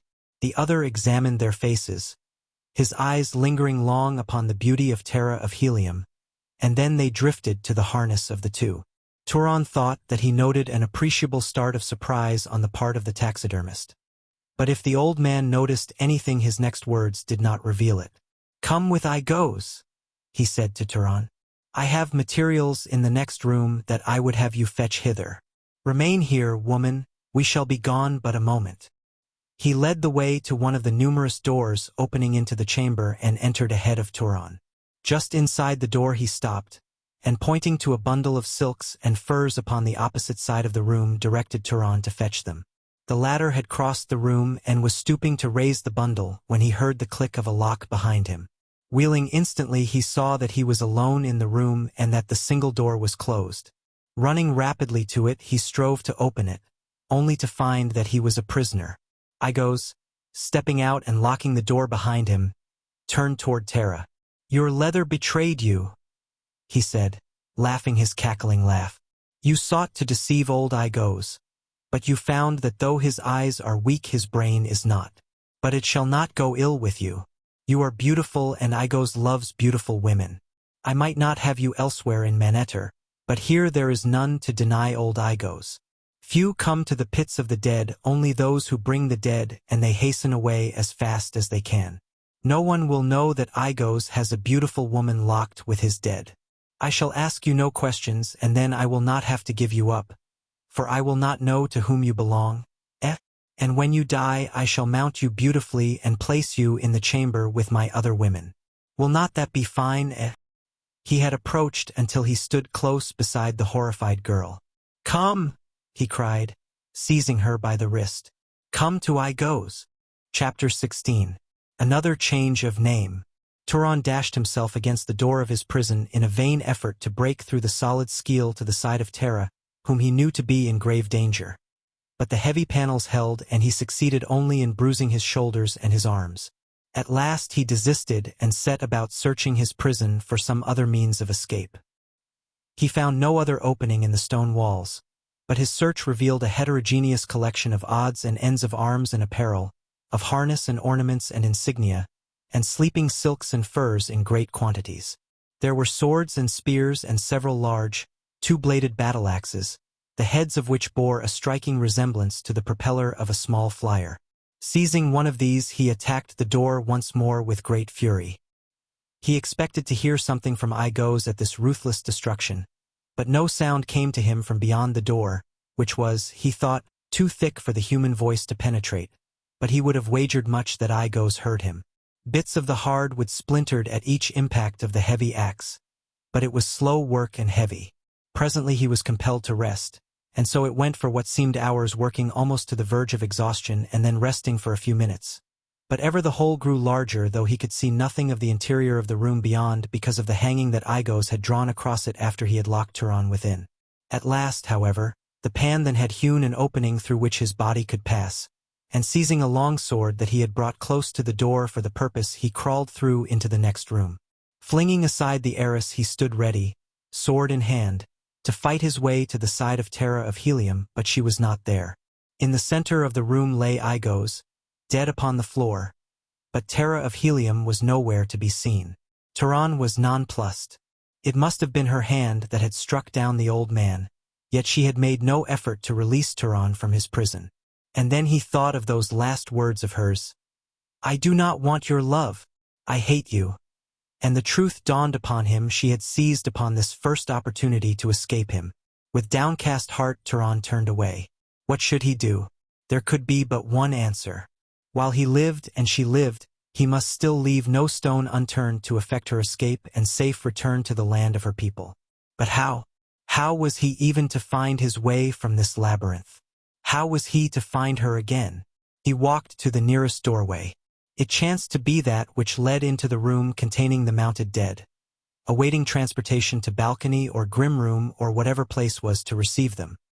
His eyes traveled to the great, painted warrior on the thoat, and as they ran over the splendid trappings and the serviceable arms, a new light came into the pain-dulled eyes of the pan. Then, with a quick step, he crossed to the side of the dead warrior and dragged him from his mount. With equal celerity, he stripped him of his harness and his arms, and tearing off his own, donned the regalia of the dead man. Then he hastened back to the room in which he had been trapped, for there he had seen that which he needed to make his disguise complete. In a cabinet he found them pots of paint that the old taxidermist had used to place the war paint in its wide bands across the cold faces of dead warriors. A few moments later Gahan of Gathol emerged from the room, a warrior of Manetter in every detail of harness, equipment, and ornamentation. He had removed from the leather of the dead man the insignia of his house and rank so that he might pass, with the least danger of arousing suspicion, as a common warrior. To search for Tara of Helium in the vast, dim labyrinth of the pits of Otar seemed to the Gatholian a hopeless quest, foredoomed to failure. It would be wiser to seek the streets of Manetter, where he might hope to learn first if she had been recaptured, and, if not, then he could return to the pits and pursue the hunt for her. To find egress from the maze, he must perforce travel a considerable distance through the winding corridors and chambers, since he had no idea as to the location or direction of any exit. In fact, he could not have retraced his steps 100 yards toward the point at which he and Tara had entered the gloomy caverns, and so he set out in the hope that he might find by accident either Tara of Helium or a way to the street level above. For a time he passed room after room filled with the cunningly preserved dead of Manetter, many of which were piled in tiers after the manner that firewood is corded, and as he moved through corridor and chamber, he noticed hieroglyphics painted upon the walls above every opening and at each fork or crossing of corridors, until by observation he reached the conclusion that these indicated the designations of passageways, so that one who understood them might travel quickly and surely through the pits. But Turan did not understand them. Even could he have read the language of Manetter, they might not materially have aided one unfamiliar with the city, but he could not read them at all since, Though there is but one spoken language upon Barsoom, there are as many different written languages as there are nations. One thing, however, soon became apparent to him: the hieroglyphic of a corridor remained the same until the corridor ended. It was not long before Tara realized from the distance that he had traveled that the pits were part of a vast system undermining, possibly, the entire city. At least he was convinced that he had passed beyond the precincts of the palace. The corridors and chambers varied in appearance and architecture from time to time. All were lighted, though usually quite dimly, with radium bulbs. For a long time he saw no signs of life other than an occasional ulcio. Then quite suddenly he came face to face with a warrior at one of the numerous crossings. The fellow looked at him, nodded, and passed on. Tara breathed a sigh of relief as he realized that his disguise was effective, but he was caught in the middle of it by a hail from the warrior who had stopped and turned toward him. The Pandan was glad that a sword hung at his side, and glad too that they were buried in the dim recesses of the pits, and that there would be but a single antagonist, for time was precious. "Heard you any word of the other?" called the warrior to him. "No," replied Tara, who had not the faintest idea to whom or what the fellow referred. "He cannot escape," continued the warrior. "The woman ran directly into our arms, but she swore that she knew not where her companion might be found." "They took her back to Otar?" asked Tara, for now he knew whom the other meant, and he would know more. "They took her back to the towers of Jetan," replied the warrior. "Tomorrow the games commence, and doubtless she will be played for, though I doubt if any wants her, beautiful as she is. She fears not even Otar. By Cluros, but she would make a hard slave to subdue a regular shebanth she is. Not for me," and he continued on his way shaking his head. Tara hurried on searching for an avenue that led to the level of the streets above, when suddenly he came to the open doorway of a small chamber in which sat a man who was chained to the wall. Tara voiced a low exclamation of surprise and pleasure as he recognized that the man was Edgar, and that he had stumbled by accident upon the very cell in which he had been imprisoned. Edgar looked at him questioningly. It was evident that he did not recognize his fellow prisoner. Tara crossed to the table and leaning close to the other whispered to him. "I am Tara the Pandan," he said, "who was chained beside you." Edgar looked at him closely. "Your own mother would never know you," he said. "But tell me, what has transpired since they took you away?" Tara recounted his experiences in the throne room of Otar and in the pits beneath. "And now," he continued, "I must find these towers of Jetan and see what may be done toward liberating the princess of Helium." Edgar shook his head. "Long was I dwar of the towers," he said, "and I can say to you, stranger, that you might as well attempt to reduce Manetter single-handed as to rescue a prisoner from the towers of Jetan." "But I must," replied Tara. "Are you better than a good swordsman?" asked Edgar presently. "I am accounted so," replied Tara. "Then there is a way SST. He was suddenly silent and pointing toward the base of the wall at the end of the room. Tara looked in the direction the other's forefinger indicated, to see projecting from the mouth of an ulcio's burrow 2 large chelae and a pair of protruding eyes. "Gek!" he cried, and immediately the hideous Kaldane crawled out upon the floor and approached the table. Edgar drew back with a half-stifled ejaculation of repulsion. "Do not fear," Tara reassured him. "It is my friend, he whom I told you held Otar while Tara and I escaped." Gek climbed to the tabletop and squatted between the two warriors. "You are safe in assuming," he said, addressing Edgar, "that Tara the Pandan has no master in all Manetter where the art of swordplay is concerned. I overheard your conversation. Go on." "You are his friend," continued Edgar, "and so I may explain safely in your presence the only plan I know whereby he may hope to rescue the princess of Helium. She is to be the stake of one of the games, and it is Otar's desire that she be won by slaves and common warriors, since she repulsed him.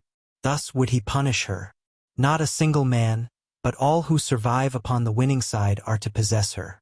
With money, however, one may buy off the others before the game. That you could do, and if your side won and you survived, she would become your slave."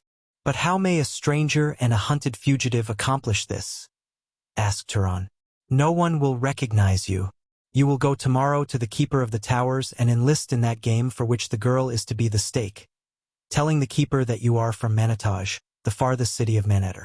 If he questions you, you may say that you saw her when she was brought into the city after her capture.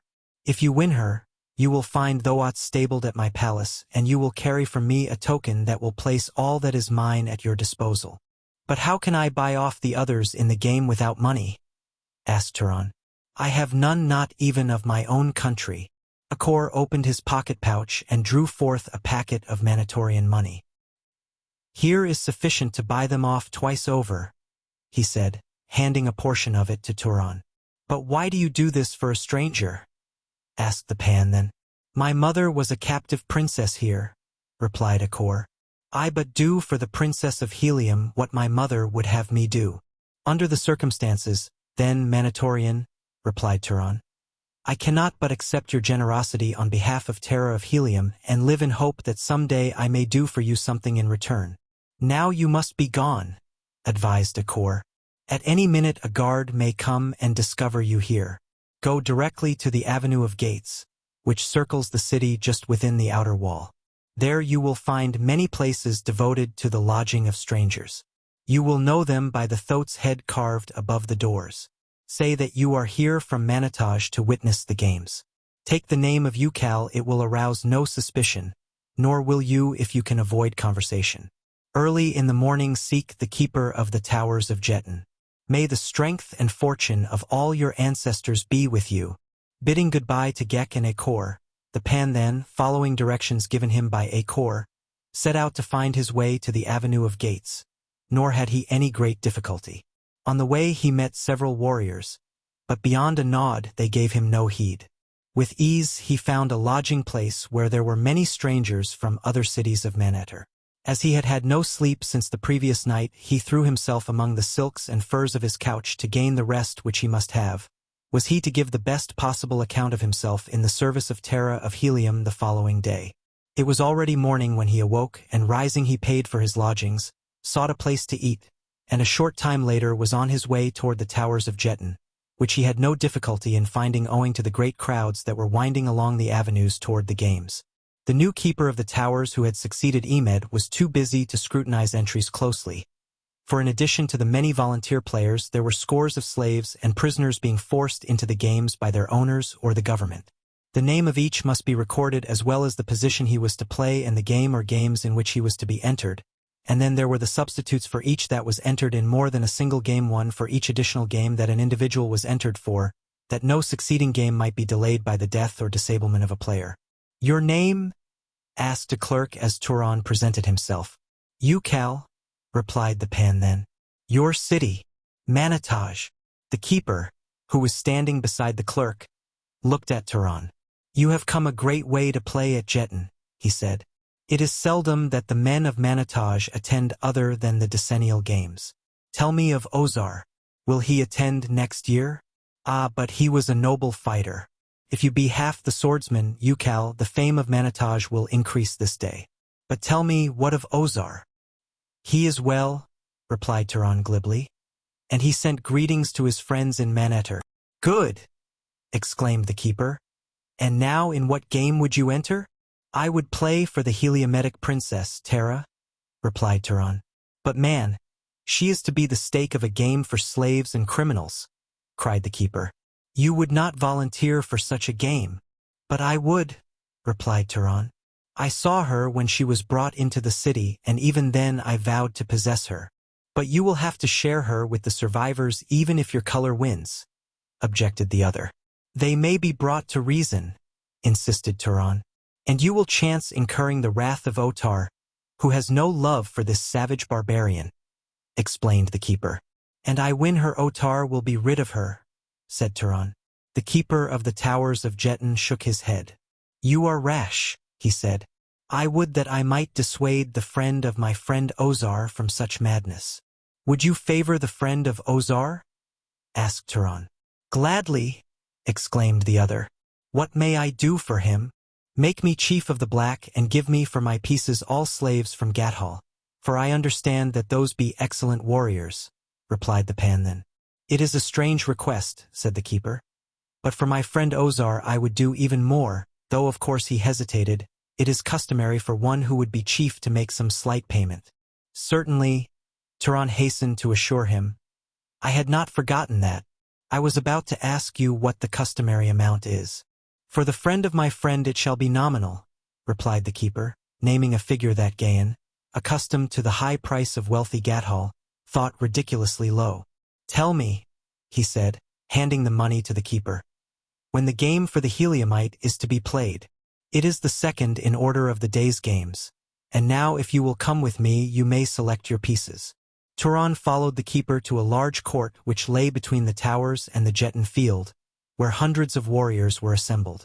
Already chiefs for the games of the day were selecting their pieces and assigning them to positions, though for the principal games these matters had been arranged for weeks before. The keeper led Turan to a part of the courtyard where the majority of the slaves were assembled. Take your choice of those not assigned, said the keeper, and when you have your quota conduct them to the field. Your place will be assigned you by an officer there, and there you will remain with your pieces until the second game is called. I wish you luck, Ukal, though from what I have heard you will be more lucky to lose than to win the slave from Helium. After the fellow had departed, Turan approached the slaves. I seek the best swordsmen for the second game, he announced. Men from Gathol I wish, for I have heard that these be noble fighters. A slave rose and approached him. It is all the same in which game we die, he said. I would fight for you as a pandan in the second game. Another came.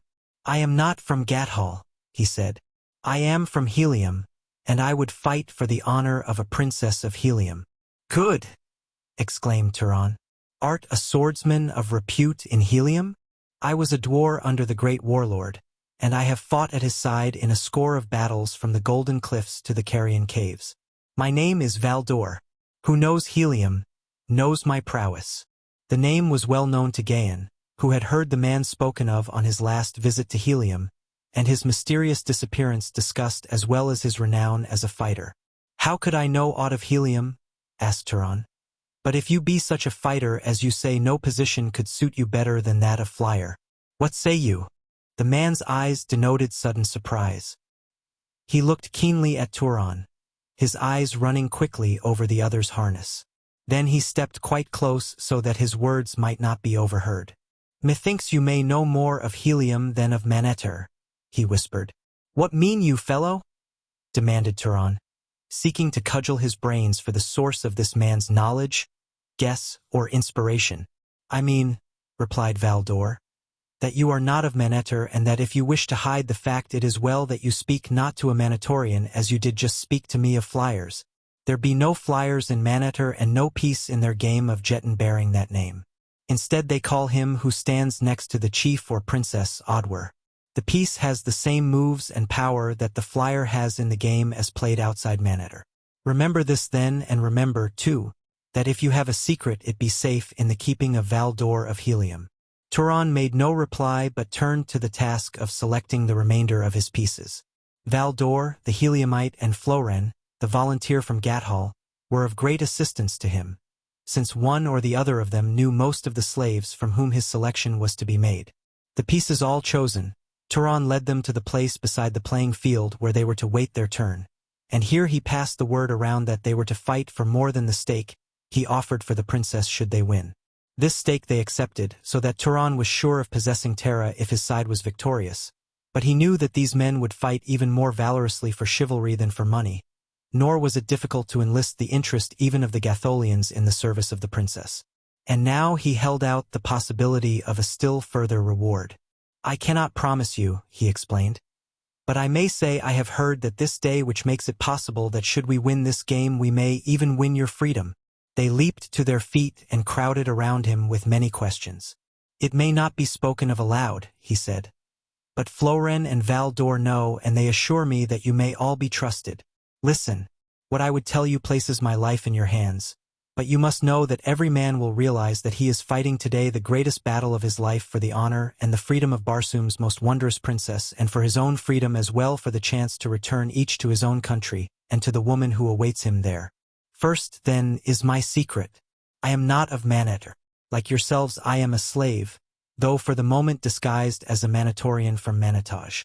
My country and my identity must remain undisclosed for reasons that have no bearing upon our game today. I then am one of you. I fight for the same things that you will fight for. And now for that which I have but just learned. You Thor, the great Jet of Minatos, quarreled with Otar in the palace the day before yesterday, and their warriors set upon one another. You Thor was driven as far as the gate of enemies, where he now lies encamped. At any moment the fight may be renewed, but it is thought that you Thor has sent to Minatos for reinforcements. Now, men of Gathol, here is the thing that interests you. You Thor has recently taken to wife the Princess Dejah of Gathol, who was slave to Otar and whose son, Akor, was dwar of the towers of Jetan. Dejah's heart is filled with loyalty for Gathol and compassion for her sons who are here enslaved, and this latter sentiment she has to some extent transmitted to you Thor. Aid me, therefore, in freeing the Princess Tara of Helium, and I believe that I can aid you and her and myself to escape the city. Bend close your ears, slaves of Otar, that no cruel enemy may hear my words. And Gahan of Gathol whispered in low tones the daring plan he had conceived. And now, he demanded, when he had finished, let him who does not dare speak now. None replied. Is there none? And it would not betray you should I cast my sword at thy feet. It had been done ere this, said one in low tones pregnant with suppressed feeling. And I, and I, and I, chorused the others in vibrant whispers. Chapter 17. A play to the death. Clear and sweet a trumpet spoke across the fields of Jetan. From the high tower its cool voice floated across the city of Manetter and above the babble of human discords rising from the crowded mass that filled the seats of the stadium below.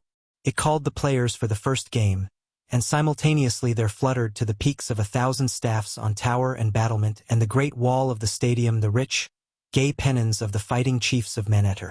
Thus was marked the opening of the Jetax Games, the most important of the year and second only to the Grand Decennial Games. Gahan of Gathol watched every play with eagle eye. The match was an unimportant one, being but to settle some petty dispute between two chiefs, and was played with professional Jetan players for points only. No one was killed and there was but little blood spilled. It lasted about an hour and was terminated by the chief of the losing side deliberately permitting himself to be outpointed, that the game might be called a draw. Again the trumpet sounded, this time announcing the second and last game of the afternoon. While this was not considered an important match, those being reserved for the fourth and fifth days of the games, it promised to afford sufficient excitement since it was a game to the death. The vital difference between the game played with living men and that in which inanimate pieces are used lies in the fact that while in the latter the mere placing of a piece upon a square occupied by an opponent piece terminates the move, in the former the two pieces thus brought together engage in a duel for possession of the square. Therefore there enters into the former game not only the strategy of Jetan but the personal prowess and bravery of each individual piece, so that a knowledge not only of one's own men but of each player upon the opposing side is of vast value to a chief. In this respect was Gahan handicapped, though the loyalty of his players did much to offset his ignorance of them, since they aided him in arranging the board to the best advantage and told him honestly the faults and virtues of each. One fought best in a losing game. Another was too slow. Another too impetuous. This one had fire and a heart of steel, but lacked endurance. Of the opponents, though, they knew little or nothing, and now as the two sides took their places upon the black and orange squares of the great Jetan board Gahan obtained, for the first time, a close view of those who opposed him. The orange chief had not yet entered the field, but his men were all in place. Valdor turned to Gahan. They are all criminals from the pits of Manetter, he said. There is no slave among them. We shall not have to fight against a single fellow countryman, and every life we take will be the life of an enemy. It is well, replied Gahan. But where is their chief, and where the two princesses? They are coming now, see? And he pointed across the field to where two women could be seen approaching under guard. As they came nearer, Gahan saw that one was indeed Tara of Helium, but the other he did not recognize, and then they were brought to the center of the field midway between the two sides and there waited until the orange chief arrived. Floren voiced an exclamation of surprise when he recognized him. By my first ancestor, if it is not one of their great chiefs, he said. And we were told that slaves and criminals were to play for the stake of this game. His words were interrupted by the keeper of the towers whose duty it was not only to announce the games and the stakes, but to act as referee as well. Of this, the second game of the first day of the Jetan games in the 433rd year of Otar, Jetan of Manetter, the princesses of each side shall be the sole stakes, and to the survivors of the winning side shall belong both the princesses, to do with as they shall see fit. The orange princess is the slave woman Gahan of Gathol. The black princess is the slave woman Tara, a princess of Helium. The black chief is Ukal of Manitage, a volunteer player. The orange chief is the dwar Udor of the 8th Utin of the Jetan of Manetter, also a volunteer player. The squares shall be contested to the death. Just are the laws of Manetter. I have spoken. The initial move was won by Udor, following which the two chiefs escorted their respective princesses to the square each was to occupy. It was the first time Gahan had been alone with Tara since she had been brought upon the field. He saw her scrutinizing him closely as he approached to lead her to her place and wondered if she recognized him, but if she did she gave no sign of it. He could not but remember her last words, "I hate you," and her desertion of him when he had been locked in the room beneath the palace by Igos, the taxidermist, and so he did not seek to enlighten her as to his identity. He meant to fight for her, to die for her, if necessary, and if he did not die to go on fighting to the end for her love. Gahan of Gathol was not easily to be discouraged, but he was compelled to admit that his chances of winning the love of Tara of Helium were remote. Already had she repulsed him twice, once as Jetan of Gathol and again as Turan the Pandhen. Before his love, however, came her safety, and the former must be relegated to the background until the latter had been achieved. Passing among the players already at their stations, the two took their places upon their respective squares. At Tara's left was the black chief, Gahan of Gathol. Directly in front of her the Princess Pandhen, Floren of Gathol, and at her right the Princess Odwer, Valdor of Helium. And each of these knew the part that he was to play, win or lose, as did each of the other black players. As Tara took her place, Valdor bowed low. "My sword is at your feet, Tara of Helium," he said. She turned and looked at him, an expression of surprise and incredulity upon her face. "Valdor the dwar," she exclaimed. "Valdor of Helium, one of my father's trusted captains. Can it be possible that my eyes speak the truth?" "It is Valdor, princess," the warrior replied, "and here to die for you if need be, as is every wearer of the black upon this field of Jetan today." "No, princess," he whispered. "That upon this side is no man of Manetter, but each and every is an enemy of Manetter." She cast a quick, meaning glance toward Gahan. "But what of him?" she whispered, and then she caught her breath quickly in surprise. "Shade of the first Jetan," she exclaimed. "I did but just recognize him through his disguise." "And you trust him?" asked Valdor. "I know him not, but he spoke fairly as an honorable warrior, and we have taken him at his word." "You have made no mistake," replied Tara of Helium. "I would trust him with my life, with my soul. And you, too, may trust him." Happy indeed would have been Gahan of Gathol could he have heard those words. But fate, who is usually unkind to the lover in such matters, ordained it otherwise, and then the game was on.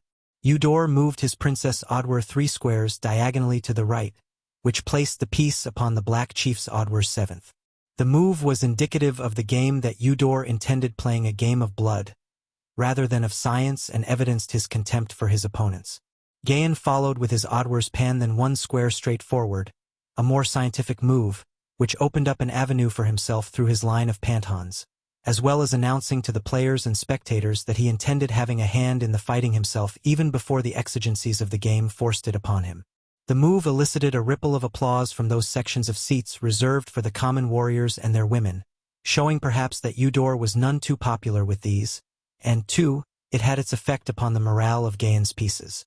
A chief may, and often does, play almost an entire game without leaving his own square, where, mounted upon a thoat, he may overlook the entire field and direct each move, nor may he be reproached for lack of courage should he elect thus to play the game, since, by the rules, were he to be slain or so badly wounded as to be compelled to withdraw, a game that might otherwise have been won by the science of his play and the prowess of his men would be drawn. To invite personal combat, therefore, denotes confidence in his own swordsmanship, and great courage, 2 attributes that were calculated to fill the black players with hope and valor when evinced by their chief thus early in the game. Eudor's next move placed Lano's Odwer upon Tara's Odwer's fourth within striking distance of the Black Princess. Another move and the game would be lost to Gahan unless the Orange Odwer was overthrown, or Tara moved to a position of safety. But to move his princess now would be to admit his belief in the superiority of the Orange. In the 3 squares allowed him, he could not place himself squarely upon the square occupied by the Odwer of Eudor's princess. There was only one player upon the black side that might dispute the square with the enemy, and that was the chief's Odwer, who stood upon Gahan's left. Gahan turned upon his thoat and looked at the man. He was a splendid-looking fellow, resplendent in the gorgeous trappings of an Odwer, the 5 brilliant feathers which denoted his position rising defiantly erect from his thick, black hair. In common with every player upon the field and every spectator in the crowded stands, he knew what was passing in his chief's mind. He dared not speak, the ethics of the game forbade it, but what his lips might not voice his eyes expressed in martial fire, and eloquently. "The honor of the black and the safety of our princess are secure with me." Gahan hesitated no longer. "Chief's Odwer to Princess Odwer's fourth," he commanded. It was the courageous move of a leader who had taken up the gauntlet thrown down by his opponent. The warrior sprang forward and leaped into the square occupied by Eudor's piece. It was the first disputed square of the game. The eyes of the players were fastened upon the contestants. The spectators leaned forward in their seats after the first applause that had greeted the move, and silence fell upon the vast assemblage. If the black went down to defeat, Eudor could move his victorious piece onto the square occupied by Tara of Helium, and the game would be over in 4 moves and lost to Gahan of Gathol. If the Orange lost, Eudor would have sacrificed one of his most important pieces and more than lost what advantage the first move might have given him. Physically, the 2 men appeared perfectly matched and each was fighting for his life, but from the first it was apparent that the Black Odwer was the better swordsman, and Gahan knew that he had another and perhaps a greater advantage over his antagonist. The latter was fighting for his life only, without the spur of chivalry or loyalty. The Black Odwer had these to strengthen his arm, and besides these the knowledge of the thing that Gahan had whispered into the ears of his players before the game, and so he fought for what is more than life to the man of honor. It was a duel that held those who witnessed it in spellbound silence. The weaving blades gleamed in the brilliant sunlight, ringing to the parries of cut and thrust. The barbaric harness of the duelists lent splendid color to the savage, martial scene. The Orange Odwer, forced upon the defensive, was fighting madly for his life. The black, with cool and terrible efficiency, was forcing him steadily, step by step, into a corner of the square, a position from which there could be no escape. To abandon the square was to lose it to his opponent and win for himself ignoble and immediate death before the jeering populace. Spurred on by the seeming hopelessness of his plight, the Orange Odwer burst into a sudden fury of offense that forced the black back a half-dozen steps, and then the sword of Eudor's piece leaped in and drew first blood from the shoulder of his merciless opponent. An ill-smothered cry of encouragement went up from Eudor's men.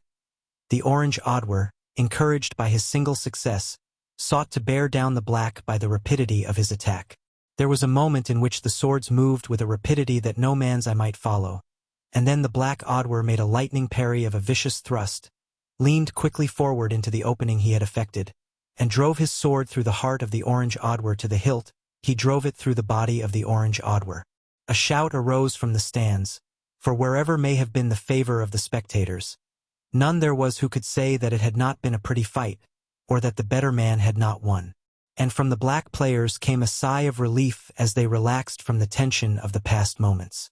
I shall not weary you with the details of the game, only the high features of it are necessary to your understanding of the outcome. The fourth move after the victory of the Black Odwer found Gahan upon Eudor's fourth. An orange pan then was on the adjoining square diagonally to his right, and the only opposing piece that could engage him other than Eudor himself. It had been apparent to both players and spectators for the past 2 moves that Gahan was moving straight across the field into the enemy's country to seek personal combat with the Orange Chief, that he was staking all upon his belief in the superiority of his own swordsmanship, since if the 2 chiefs engage, the outcome decides the game.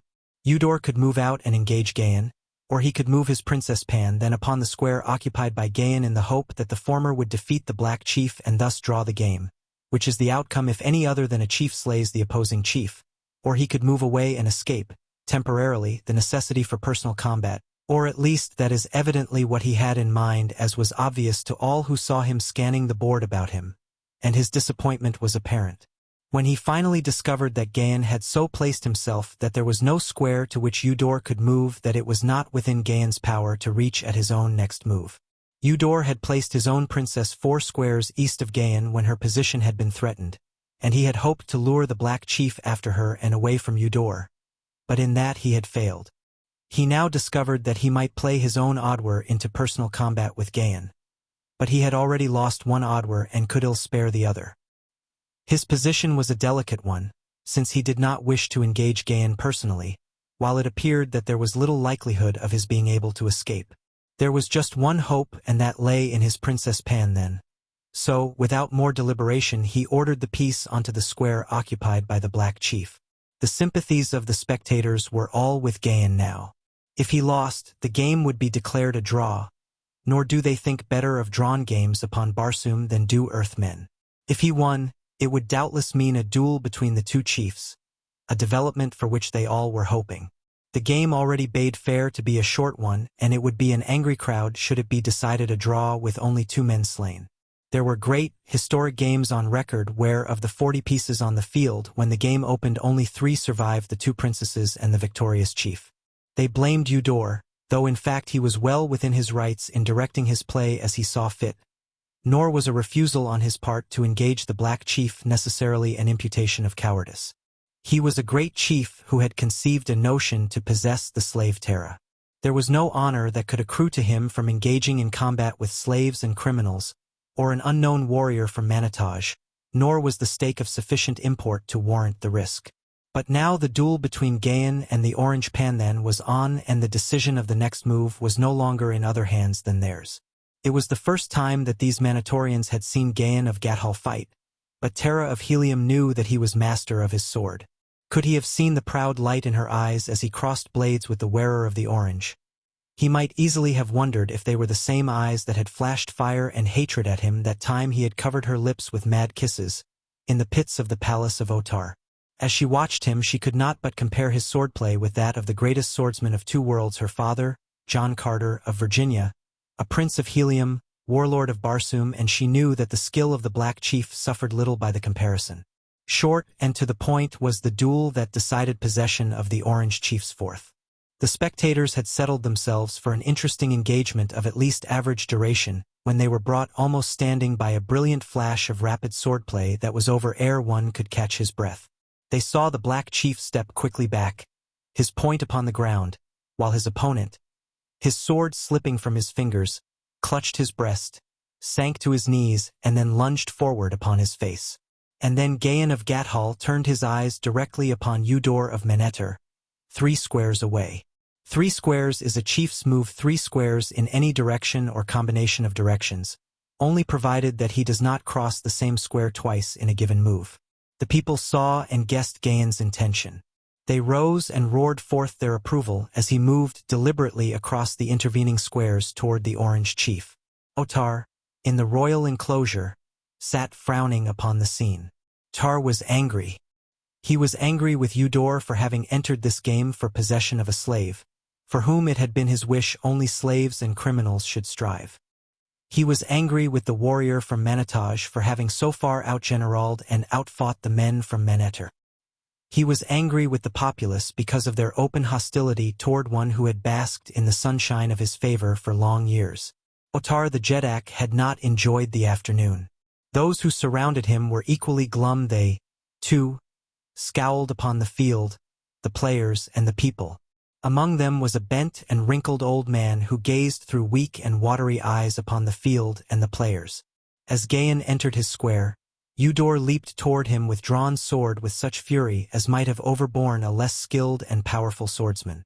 For a minute the fighting was fast and furious, and by comparison reducing to insignificance all that had gone before. Here indeed were 2 magnificent swordsmen, and here was to be a battle that bade fair to make up for whatever the people felt they had been defrauded of by the shortness of the game. Nor had it continued long before many there were who would have prophesied that they were witnessing a duel that was to become historic in the annals of Jetan at Manetter. Every trick, every subterfuge, known to the art of fence these men employed. Time and again each scored a point and brought blood to his opponent's copper hide until both were red with gore. But neither seemed able to administer the coup de grace. From her position upon the opposite side of the field, Tara of Helium watched the long-drawn battle. Always it seemed to her that the Black Chief fought upon the defensive, or when he assumed to push his opponent, he neglected 1,000 openings that her practiced eye beheld. Never did he seem in real danger, nor never did he appear to exert himself to quite the pitch needful for victory. The duel already had been long contested and the day was drawing to a close. Presently the sudden transition from daylight to darkness which, owing to the tenuity of the air upon Barsoom, occurs almost without the warning twilight of earth, would occur. Would the fight never end? Would the game be called a draw after all? What ailed the Black Chief? Tara wished that she might answer at least the last of these questions, for she was sure that Turan the Pan then, as she knew him while fighting brilliantly, was not giving of himself all that he might. She could not believe that fear was restraining his hand, but that there was something beside inability to push Eudor more fiercely she was confident. What it was, however, she could not guess. Once she saw Gahan glance quickly up toward the sinking sun. In 30 minutes it would be dark. And then she saw, and all those others saw, a strange transition steal over the swordplay of the Black Chief. It was as though he had been playing with the great dwarf Eudor all these hours, and now he still played with him, but there was a difference.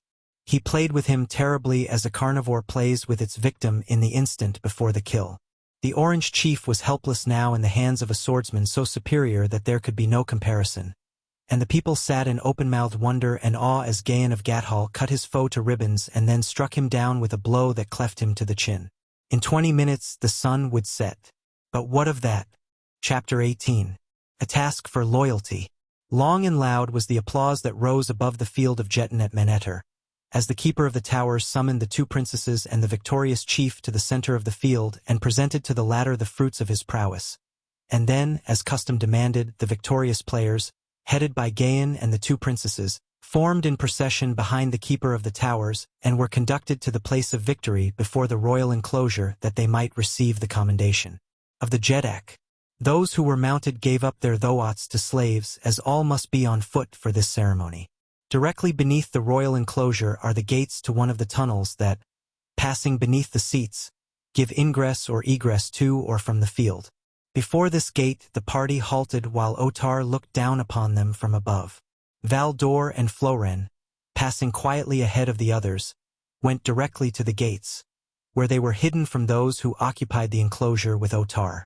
The keeper of the towers may have noticed them, but so occupied was he with the formality of presenting the victorious chief to the Jetan that he paid no attention to them. "I bring you, Otar, Jetan of Manetter, Ukal of Manitaj," he cried in a loud voice that might be heard by as many as possible. "Victor over the Orange in the second of the Jetan's games of the 433rd year of Otar, and the slave woman Tara and the slave woman Lano, that you may bestow these, the stakes, upon Ukal." As he spoke, a little wrinkled old man peered over the rail of the enclosure down upon the three, who stood directly behind the keeper, and strained his weak and watery eyes in an effort to satisfy the curiosity of old age in a matter of no particular import. For what were two slaves and a common warrior from Manitaj to any who sat with Otar the Jetan? "Ukal of Manitaj," said Otar, "you have deserved the stakes. Seldom have we looked upon more noble swordplay. And you, Tyre of Manitaj, there be always here in the city of Manetter a place for you in the Jetan's guard."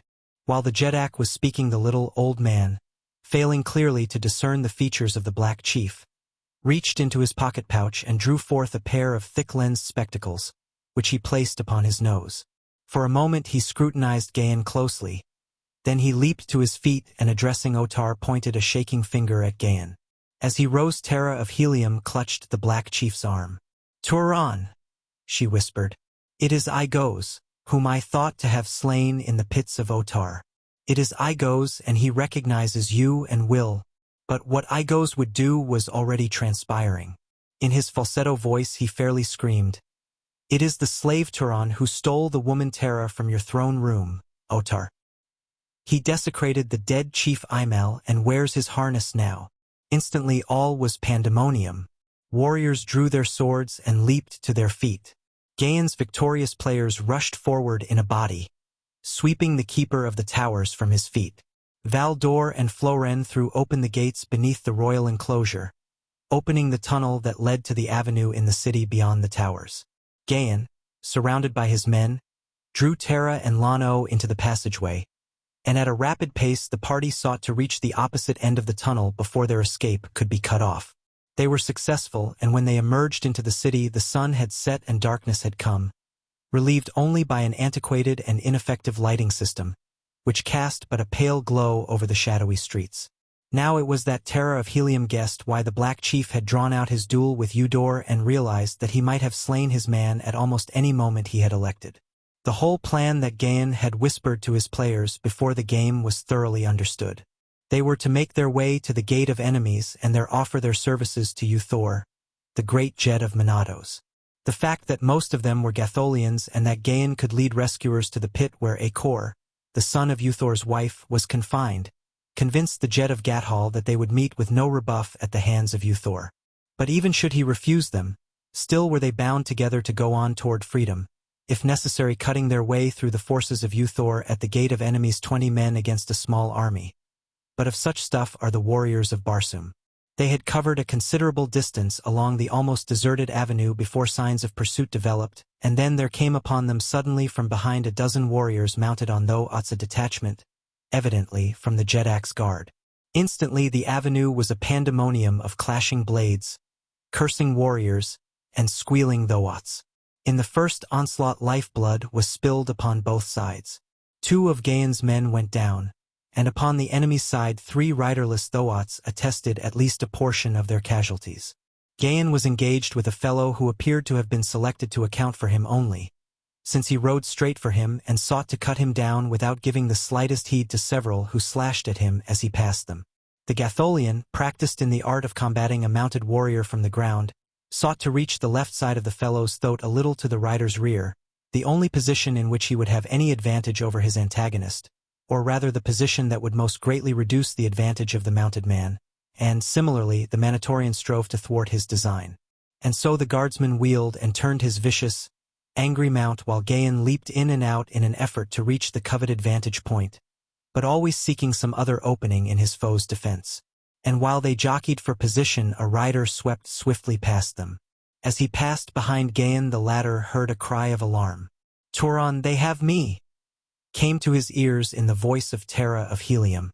A quick glance across his shoulder showed him the galloping Thoatman in the act of dragging Tara to the withers of the beast, and then, with the fury of a demon, Gahan of Gathol leaped for his own man, dragged him from his mount, and as he fell smote his head from his shoulders with a single cut of his keen sword. Scarce had the body touched the pavement when the Gatholian was upon the back of the dead warrior's mount, and galloping swiftly down the avenue after the diminishing figures of Tara and her abductor, the sounds of the fight waning in the distance as he pursued his quarry along the avenue that passes the palace of Otar and leads to the Gate of Enemies. Gahan's mount, carrying but a single rider, gained upon that of the Manatorian, so that as they neared the palace Gahan was scarce 100 yards behind, and now, to his consternation, he saw the fellow turn into the great entranceway. For a moment only was he halted by the guards, and then he disappeared within. Gahan was almost upon him then, but evidently he had warned the guards, for they leaped out to intercept the Gatholian. But no, the fellow could not have known that he was pursued, since he had not seen Gahan seize a mount, nor would he have thought that pursuit would come so soon. If he had passed then, so could Gahan pass, for did he not wear the trappings of a Manatorian? The Gatholian thought quickly, and stopping his throat called to the guardsmen to let him pass. In the name of Otar, they hesitated a moment. "Aside!" cried Gahan. "Must the Jedak's messenger parley for the right to deliver his message?" "To whom would you deliver it?" asked the Padwar of the guard. "Saw you not him who just entered?" cried Gahan, and without waiting for a reply urged his throat straight past them into the palace. And while they were deliberating what was best to be done, it was too late to do anything which is not unusual. Along the marble corridors Gahan guided his throat, and because he had gone that way before, rather than because he knew which way Tara had been taken, he followed the runways and passed through the chambers that led to the throne room of Otar. On the second level he met a slave. "Which way went he who carried the woman before him?" he asked. The slave pointed toward a nearby runway that led to the third level, and Gahan dashed rapidly on in pursuit. At the same moment, a thoatman, riding at a furious pace, approached the palace and halted his mount at the gate. "Saw you aught of a warrior pursuing one who carried a woman before him on his thoat?" he shouted to the guard. "He but just passed in," replied the padwar, saying that he was Otar's messenger. "He lied," cried the newcomer. "He was Turan, the slave, who stole the woman from the throne room 2 days since. Arouse the palace. He must be seized, and alive if possible. It is Otar's command." Instantly warriors were dispatched to search for the Gatholian and warn the inmates of the palace to do likewise. Owing to the games, there were comparatively few retainers in the great building, but those whom they found were immediately enlisted in the search, so that presently at least 50 warriors were seeking through the countless chambers and corridors of the palace of Otar. As Gahan's thoat bore him to the third level, the man glimpsed the hind quarters of another thoat disappearing at the turn of a corridor far ahead. Urging his own animal forward, he raced swiftly in pursuit, and making the turn discovered only an empty corridor ahead. Along this he hurried to discover near its farther end a runway to the fourth level, which he followed upward. Here he saw that he had gained upon his quarry, who was just turning through a doorway 50 yards ahead. As Gahan reached the opening, he saw that the warrior had dismounted and was dragging Tara toward a small door on the opposite side of the chamber. At the same instant, the clank of harness to his rear caused him to cast a glance behind where, along the corridor he had just traversed, he saw 3 warriors approaching on foot at a run. Leaping from his thoat, Gahan sprang into the chamber where Tara was struggling to free herself from the grasp of her captor, slammed the door behind him, shot the great bolt into its seat, and drawing his sword crossed the room at a run to engage the Manatorian.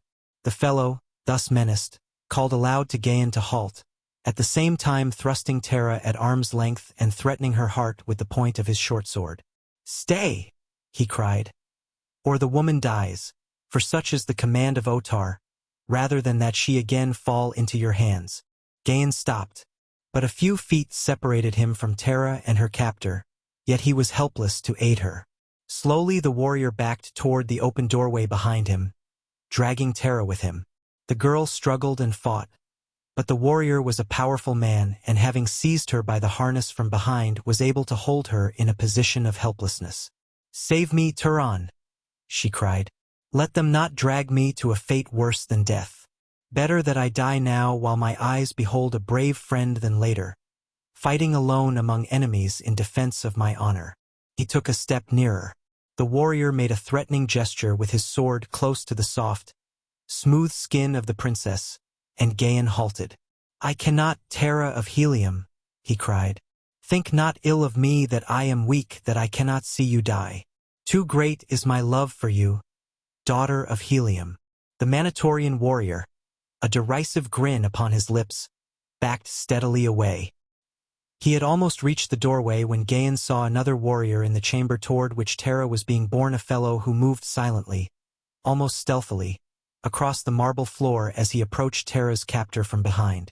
In his right hand he grasped a long sword. 2 to 1, thought Gahan, and a grim smile touched his lips, for he had no doubt that once they had Tara safely in the adjoining chamber, the two would set upon him. If he could not save her, he could at least die for her. And then, suddenly, Gahan's eyes fastened with amazement upon the figure of the warrior behind the grinning fellow who held Tara and was forcing her to the doorway. He saw the newcomer step almost within arm's reach of the other. He saw him stop, an expression of malevolent hatred upon his features. He saw the great sword swing through the arc of a great circle, gathering swift and terrific momentum from its own weight, backed by the brawn of the steel thews that guided it. He saw it pass through the feathered skull of the Manatorian, splitting his sardonic grin in twain, and open him to the middle of his breastbone. As the dead hand relaxed its grasp upon Tara's wrist, the girl leaped forward, without a backward glance, to Gahan's side. His left arm encircled her, nor did she draw away, as with ready sword the Gatholian awaited fate's next decree. Before them Tara's deliverer was wiping the blood from his sword upon the hair of his victim. He was evidently a Manatorian, his trappings those of the Jedak's guard, and so his act was inexplicable to Gahan and to Tara. Presently he sheathed his sword and approached them. "When a man chooses to hide his identity behind an assumed name," he said, looking straight into Gahan's eyes, "whatever friend pierces the deception were no friend if he divulged the other's secret." He paused as though awaiting a reply. "Your integrity has perceived and your lips voiced an unalterable truth," replied Gahan, whose mind was filled with wonder if the implication could by any possibility be true that this Manitorian had guessed his identity. "We are thus agreed," continued the other, "and I may tell you that though I am here known as Esor, my real name is Tazur." He paused and watched Gahan's face intently for any sign of the effect of this knowledge, and was rewarded with a quick, though guarded expression of recognition. Tazur, friend of his youth, the son of that great Gatholian noble who had given his life so gloriously, however futilely, in an attempt to defend Gahan's sire from the daggers of the assassins. Tazur and Underpadwar in the guard of Otar, Jetan of Manetter. It was inconceivable, and yet it was he. There could be no doubt of it. "Tazur," Gahan repeated aloud. "But it is no Manitorian name." The statement was half interrogatory, for Gahan's curiosity was aroused. He would know how his friend and loyal subject had become a Manitorian. Long years had passed since Tazur had disappeared as mysteriously as the Princess Dejah and many other of Gahan's subjects. The Gahan of Gathol had long supposed him dead. "No," replied Tazur, "nor is it a Manitorian name. Come, while I search for a hiding place for you in some forgotten chamber in one of the untenanted portions of the palace, and as we go I will tell you briefly how Tazur the Gatholian became Esor the Manitorian. It befell that as I rode with a dozen of my warriors along the western border of Gathol searching for Zitadars that had strayed from my herds, we were set upon and surrounded by a great company of Manitorians. They overpowered us, though not before half our number was slain and the balance helpless from wounds. And so I was brought a prisoner to Manitage, a distant city of Manetter, and there sold into slavery. A woman bought me a princess of Manitage whose wealth and position were unequaled in the city of her birth. She loved me, and when her husband discovered her infatuation she beseeched me to slay him, and when I refused she hired another to do it. Then she married me, but none would have aught to do with her in Manitage, for they suspected her guilty knowledge of her husband's murder. And so we set out from Manitage for Monatos accompanied by a great caravan bearing all her worldly goods and jewels and precious metals, and on the way she caused the rumor to be spread that she and I had died. Then we came to Manetter instead, she taking a new name and I the name Esor, that we might not be traced through our names. With her great wealth she bought me a post in the Jetak's guard, and none knows that I am not a Manitorian, for she is dead. She was beautiful, but she was a devil. "And you never sought to return to your native city?" asked Gahan. "Never has the hope been absent from my heart, or my mind empty of a plan," replied Tazur. "I dream of it by day and by night, but always must I return to the same conclusion that there can be but a single means for escape. I must wait until fortune favors me with a place in a raiding party to Gathol. Then, once within the boundaries of my own country, they shall see me no more." "Perhaps your opportunity lies already within your grasp," said Gahan. "Has not your fealty to your own Jed been undermined by years of association with the men of Manetter?" The statement was half challenge. "And my Jed stood before me now," cried Tazur, "and my avowal could be made without violating his confidence. I should cast my sword at his feet and beg the high privilege of dying for him as my sire died for his sire. There could be no doubt of his sincerity, nor any that he was cognizant of Gahan's identity." The Jed of Gathol smiled. "And if your Jed were here there is little doubt but that he would command you to devote your talents and your prowess to the rescue of the Princess Tara of Helium," he said meaningly. "And he possessed the knowledge I have gained during my captivity, he would say to you, 'Go, Tazur, to the pit where Edgar, son of Dejah of Gathol, is confined, and set him free, and with him arouse the slaves from Gathol and march to the gate of enemies, and offer your services to Uthor of Manitage, who is wed to Dejah of Gathol, and ask of him in return that he attack the palace of Otar and rescue Tara of Helium, and when that thing is accomplished that he free the slaves of Gathol and furnish them with the arms and the means to return to their own country. That, Tazur of Gathol, is what Gahan your Jed would demand of you. And that, Turan the slave, is what I shall bend my every effort to accomplish after I have found a safe refuge for Tara of Helium and her pan then," replied Tazur. Gahan's glance carried to Tazur an intimation of his Jed's gratification and filled him with a chivalrous determination to do the thing required of him or die, for he considered that he had received from the lips of his beloved ruler a commission that placed upon his shoulders a responsibility that encompassed not alone the life of Gahan and Tara but the welfare, perhaps the whole future, of Gathol. And so he hastened them onward through the musty corridors of the old palace where the dust of ages lay undisturbed upon the marble tiles. Now and again he tried a door until he found one that was unlocked. Opening it, he ushered them into a chamber, heavy with dust. Crumbling silks and furs adorned the walls, with ancient weapons and great paintings whose colors were toned by age to wondrous softness. "This be as good as any place," he said. "No one comes here. Never have I been here before, so I know no more of the other chambers than you. But this one, at least, I can find again when I bring you food and drink." Omai the Cruel occupied this portion of the palace during his reign, 5,000 years before Otar. In one of these apartments he was found dead, his face contorted in an expression of fear so horrible that it drove to madness those who looked upon it. Yet there was no mark of violence upon him. Since then the quarters of Omai have been shunned, for the legends have it that the ghosts of Corfels pursue the spirit of the wicked Jedak nightly through these chambers, shrieking and moaning as they go. "But," he added, as though to reassure himself as well as his companions, "such things may not be countenanced by the culture of Gathol or Helium." Gahan laughed. "And if all who looked upon him were driven mad, who then was there to perform the last rites or prepare the body of the Jedak for them?" "There was none," replied Tazur.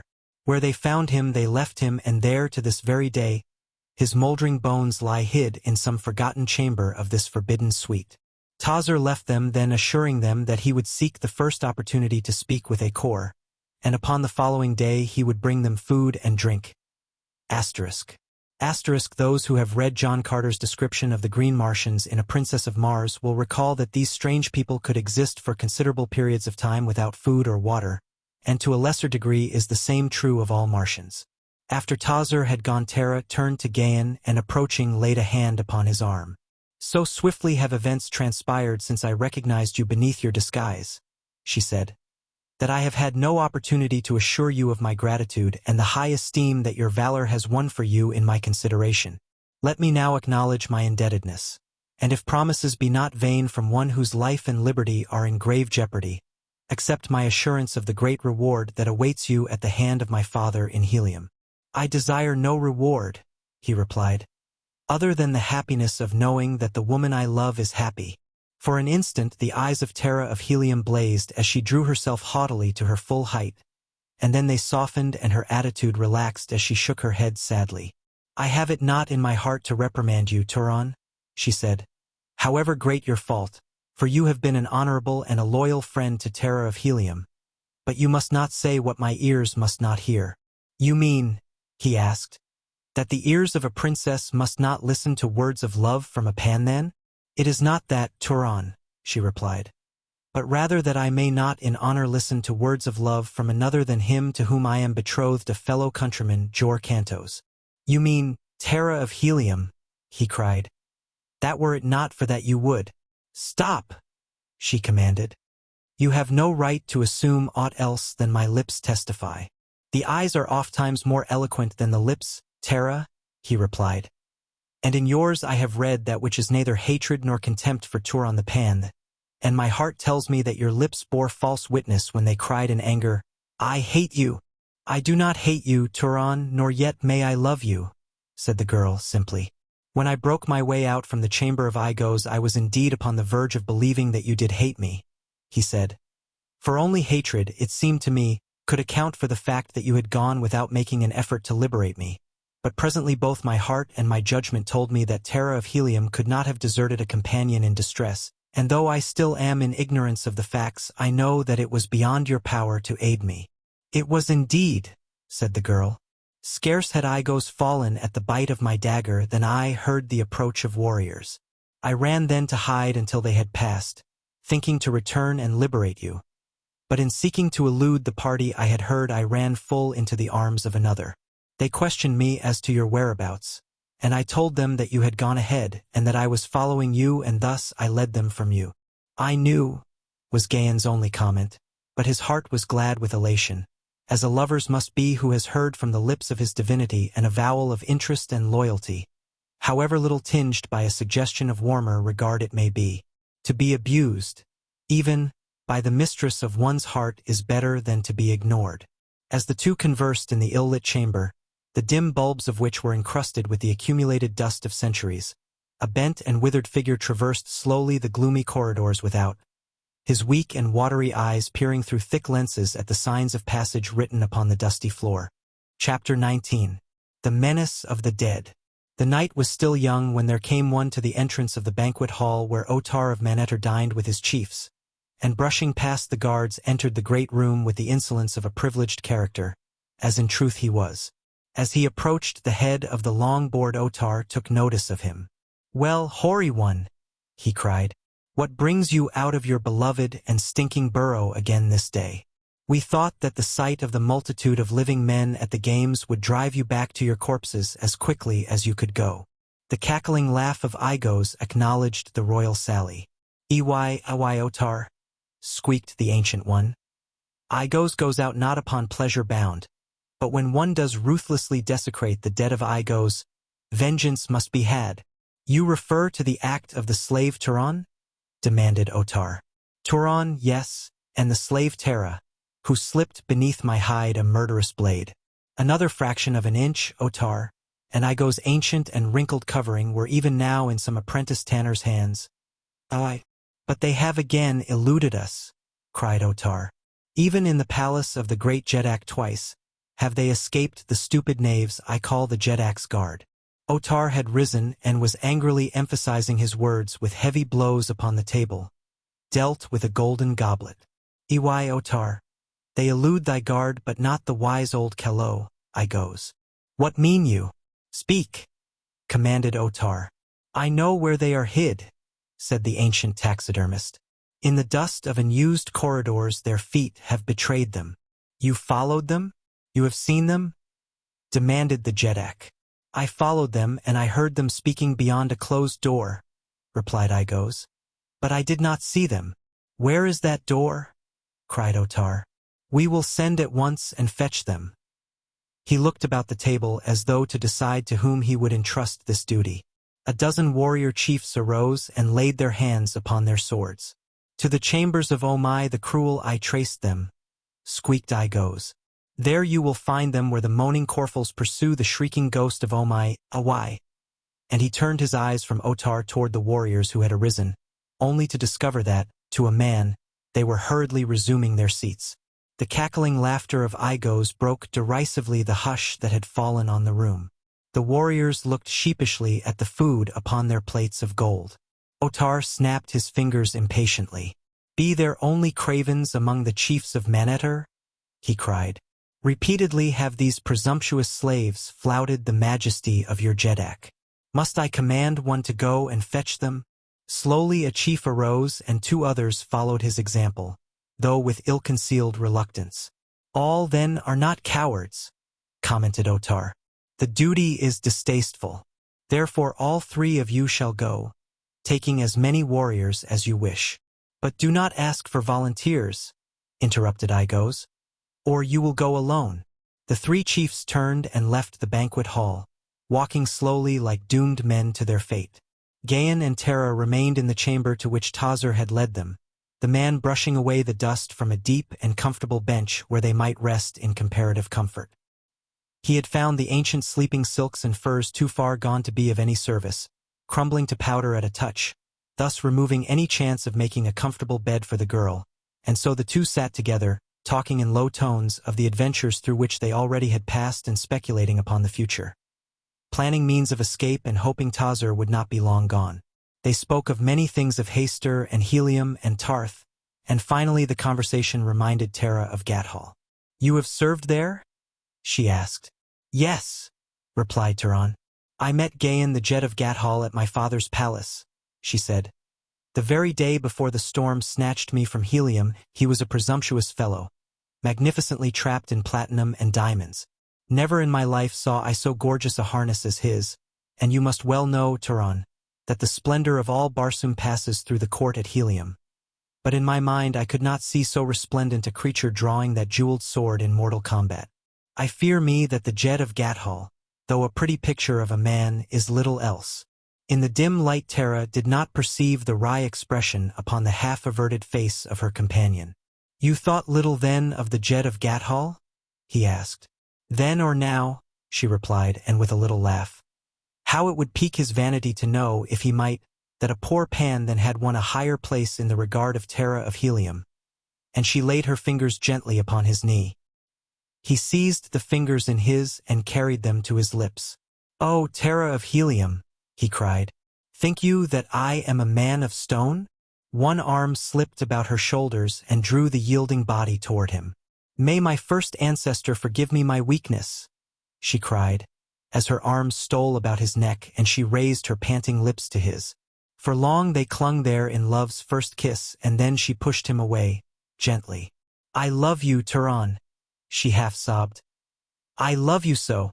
It is my only poor excuse for having done this wrong to Jorcantos, whom now I know I never loved, who knew not the meaning of love. And if you love me as you say, Turan, your love must protect me from greater dishonor, for I am but as clay in your hands."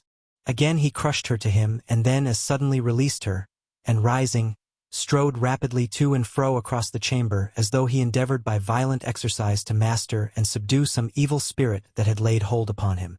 Ringing through his brain and heart and soul like some joyous paean were those words that had so altered the world for Gahan of Gathol. "I love you, Turan. I love you so." And it had come so suddenly. He had thought that she felt for him only gratitude for his loyalty, and then, in an instant, her barriers were all down. She was no longer a princess. But instead his reflections were interrupted by a sound from beyond the closed door. His sandals of zitidar hide had given forth no sound upon the marble floor he strode, and as his rapid pacing carried him past the entrance to the chamber there came faintly from the distance of the long corridor the sound of metal on metal, the unmistakable herald of the approach of armed men. For a moment Gahan listened intently, close to the door, until there could be no doubt but that a party of warriors was approaching. From what Tazar had told him he guessed correctly that they would be coming to this portion of the palace but for a single purpose, to search for Tara and himself, and it behooved him therefore to seek immediate means for eluding them. The chamber in which they were had other doorways beside that at which they had entered, and to one of these he must look for some safer hiding place. Crossing to Tara he acquainted her with his suspicion, leading her to one of the doors which they found unsecured. Beyond it lay a dimly lighted chamber at the threshold of which they halted in consternation, drawing back quickly into the chamber they had just quitted, for their first glance revealed four warriors seated around a Jetan board. That their entrance had not been noted was attributed by Gahan to the absorption of the two players and their friends in the game. Quietly closing the door, the fugitives moved silently to the next, which they found locked.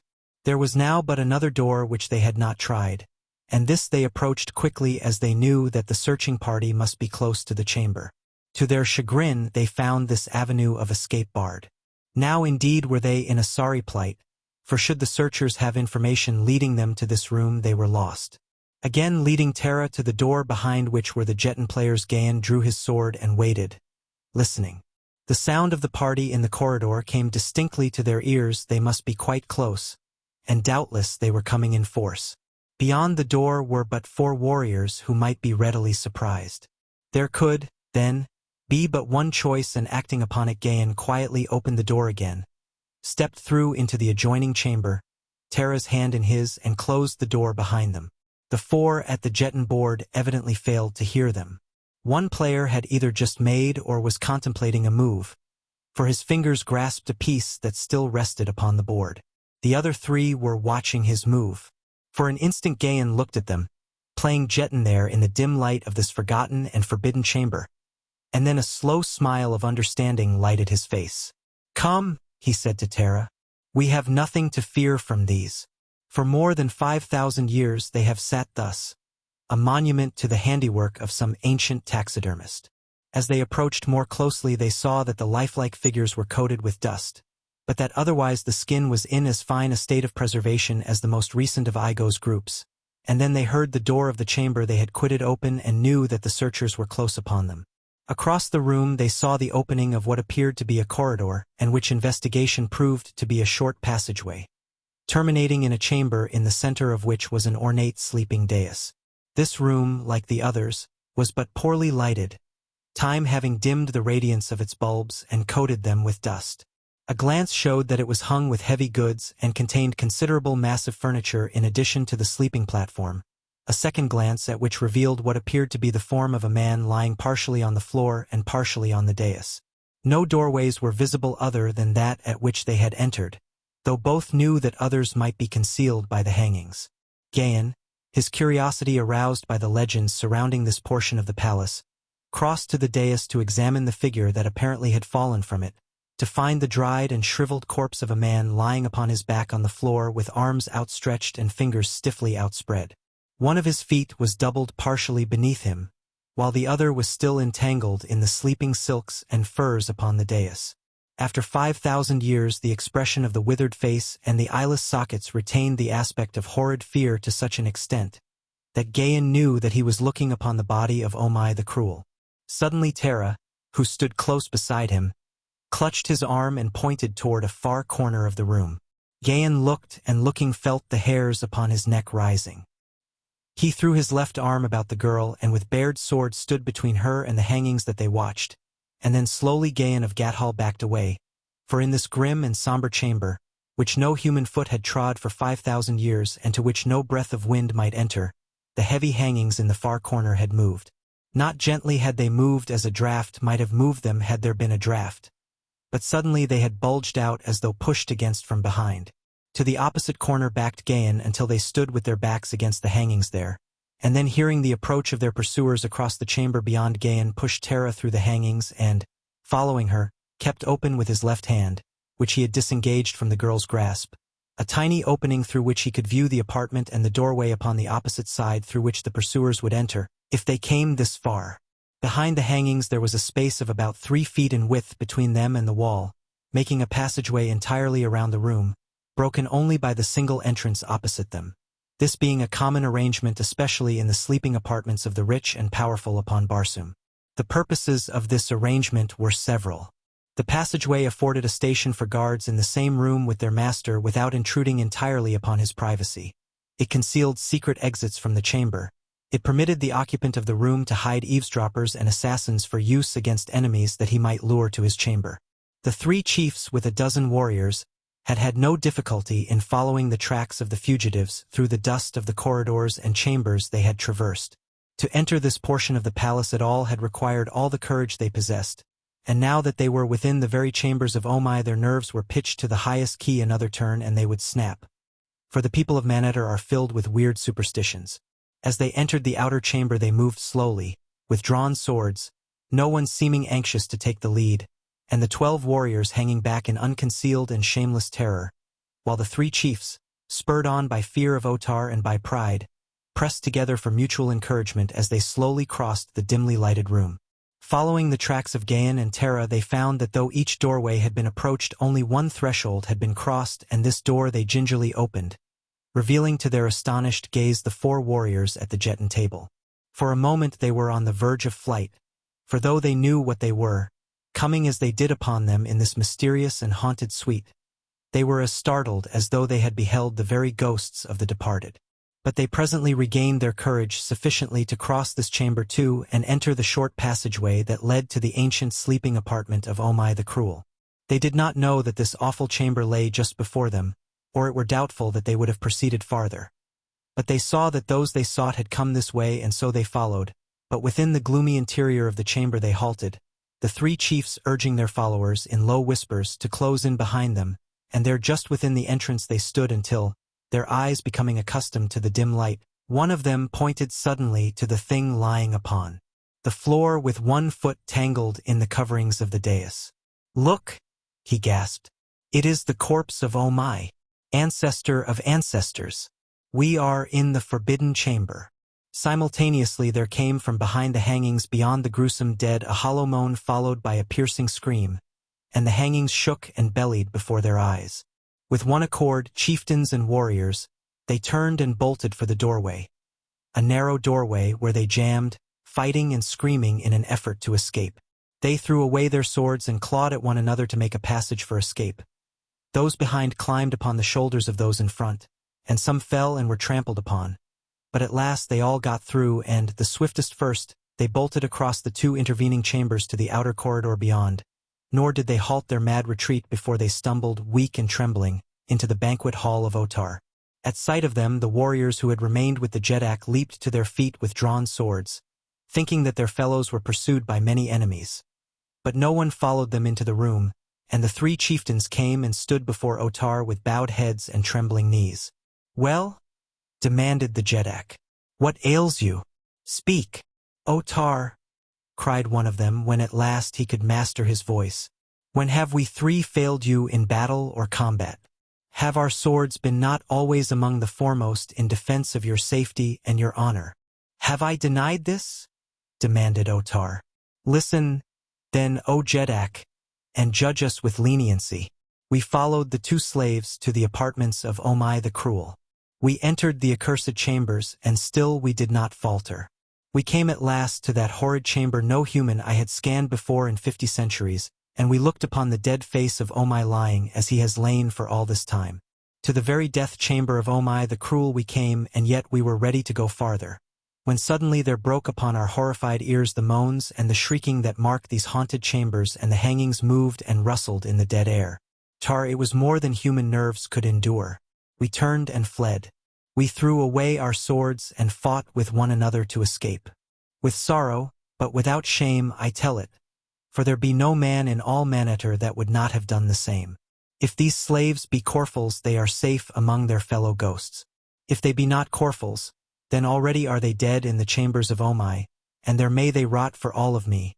For I would not return to that accursed spot for the harness of a Jetan and the half of Barsoom for an empire. I have spoken. Otar knitted his scowling brows. "Are all my chieftains cowards and cravens?" he demanded presently in sneering tones. From among those who had not been of the searching party, a chieftain arose and turned a scowling face upon Otar. "The Jetan knows," he said, "that in the annals of Maneter her Jetaks have ever been accounted the bravest of her warriors. Where my Jetan leads I will follow, nor may any Jetan call me a coward or a craven unless I refuse to go where he dares to go. I have spoken." After he had resumed his seat, there was a painful silence, for all knew that the speaker had challenged the courage of Otar, the Jetan of Maneter, and all awaited the reply of their ruler. In every mind was the same thought: Otar must lead them at once to the chamber of Omai the Cruel, or accept forever the stigma of cowardice, and there could be no coward upon the throne of Maneter. That they all knew, and that Otar knew as well. But Otar hesitated. He looked about upon the faces of those around him at the banquet board, but he saw only the grim visages of relentless warriors. There was no trace of leniency in the face of any. And then his eyes wandered to a small entrance at one side of the great chamber. An expression of relief expunged the scowl of anxiety from his features. "Look!" he exclaimed. "See who has come." Chapter 20. The Charge of Cowardice. Gahan, watching through the aperture between the hangings, saw the frantic flight of their pursuers. A grim smile rested upon his lips as he viewed the mad scramble for safety, and saw them throw away their swords and fight with one another to be first from the chamber of fear. And when they were all gone, he turned back toward Tara, the smile still upon his lips. But the smile died the instant that he turned, for he saw that Tara had disappeared. "Tara!"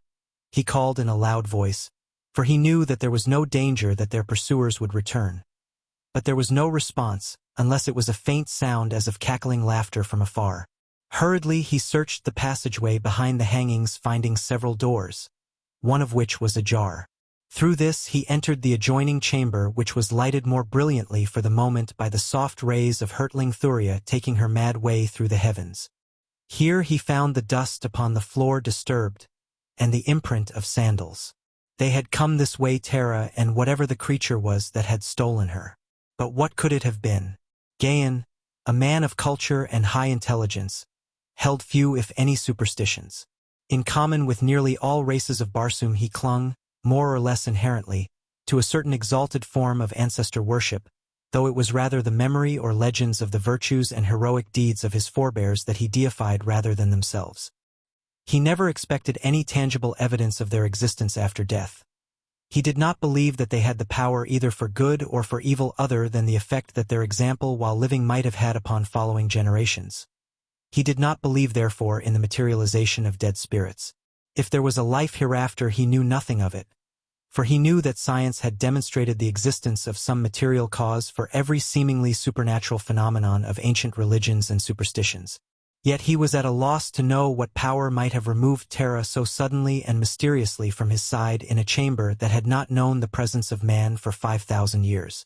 In the darkness he could not see whether there were the imprints of other sandals than Tara's, only that the dust was disturbed, and when it led him into gloomy corridors, he lost the trail altogether. A perfect labyrinth of passages and apartments were now revealed to him as he hurried on through the deserted quarters of Omai. Here was an ancient bath, doubtless that of the Jetan himself, and again he passed through a room in which a meal had been laid upon a table 5,000 years before the untasted breakfast of Omai, perhaps. There passed before his eyes in the brief moments that he traversed the chambers a wealth of ornaments and jewels and precious metals that surprised even the Gahan of Gathol, whose harness was of diamonds and platinum, and whose riches were the envy of a world.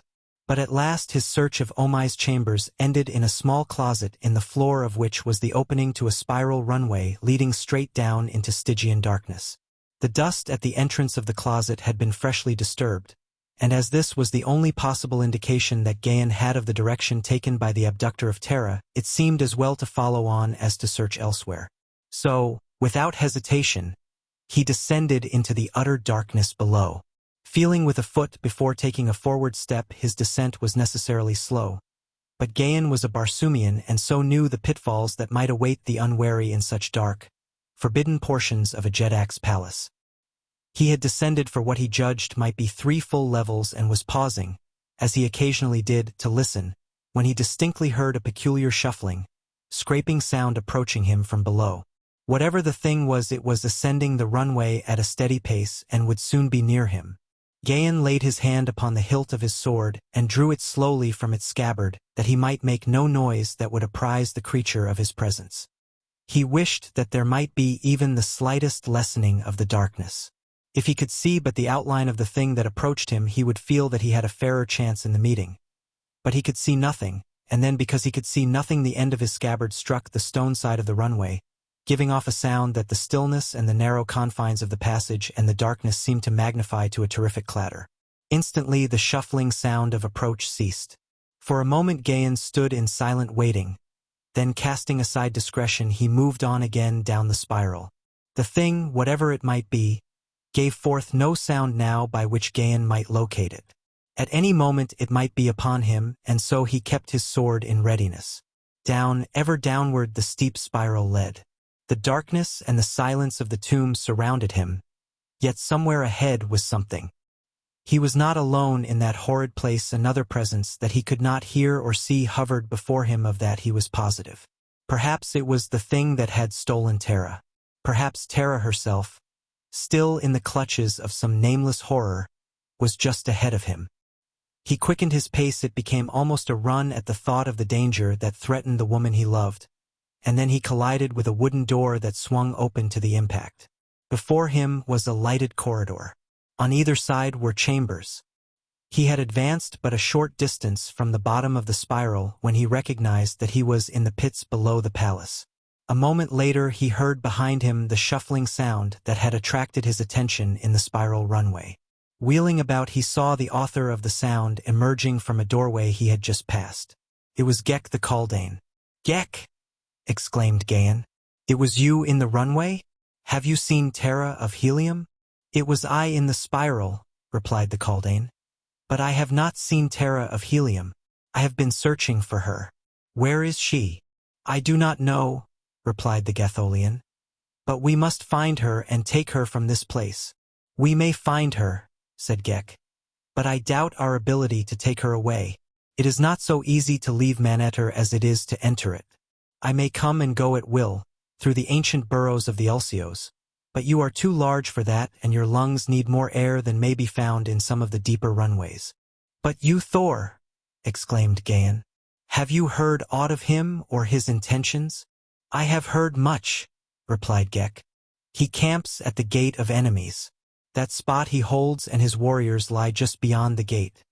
But he has not sufficient force to enter the city and take the palace. An hour since and you might have made your way to him. But now every avenue is strongly guarded since Otar learned that Akor had escaped to you, Thor." "Akor has escaped and joined you, Thor," exclaimed Gahan. "But little more than an hour since. I was with him when a warrior came, a man whose name is Tazur, who brought a message from you. It was decided that Tazur should accompany Akor in an attempt to reach the camp of you, Thor, the great Jet of Minatos, and exact from him the assurances you required. Then you, Thor, was to return and take food to you and the Princess of Helium. I accompanied them. We won through easily and found you, Thor, more than willing to respect your every wish.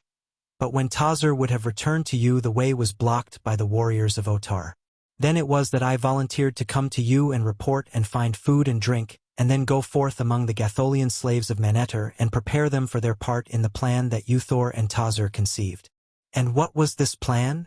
"You, Thor, has sent for reinforcements. To Minatos he has sent, and to all the outlying districts that are his. It will take a month to collect and bring them hither, and in the meantime the slaves within the city are to organize secretly, stealing and hiding arms against the day that the reinforcements arrive. When that day comes, the forces of you, Thor, will enter the Gate of Enemies, and as the warriors of Otar rush to repulse them, the slaves from Gathol will fall upon them from the rear with the majority of their numbers, while the balance will assault the palace.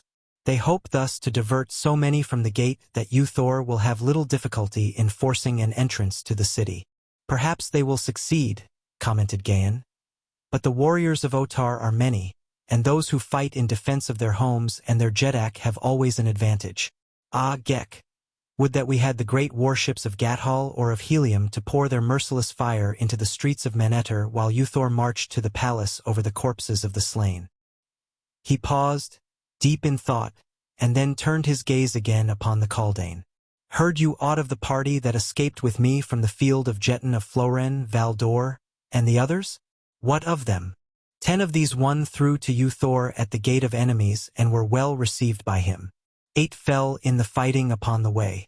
Valdor and Floren live, I believe, for I am sure that I heard you, Thor, address 2 warriors by these names." "Good!" exclaimed Gahan. "Go then, through the burrows of the Ulcios, to the Gate of Enemies, and carry to Floren the message that I shall write in his own language. Come, while I write the message." In a nearby room they found a bench and table, and there Gahan sat and wrote in the strange, stenographic characters of Martian script a message to Floren of Gathol. "Why?" he asked when he had finished it. "Did you search for Tara through the spiral runway where we nearly met? Tazur told me where you were to be found, and as I have explored the greater part of the palace by means of the Ulcio runways and the darker and less frequented passages, I knew precisely where you were and how to reach you.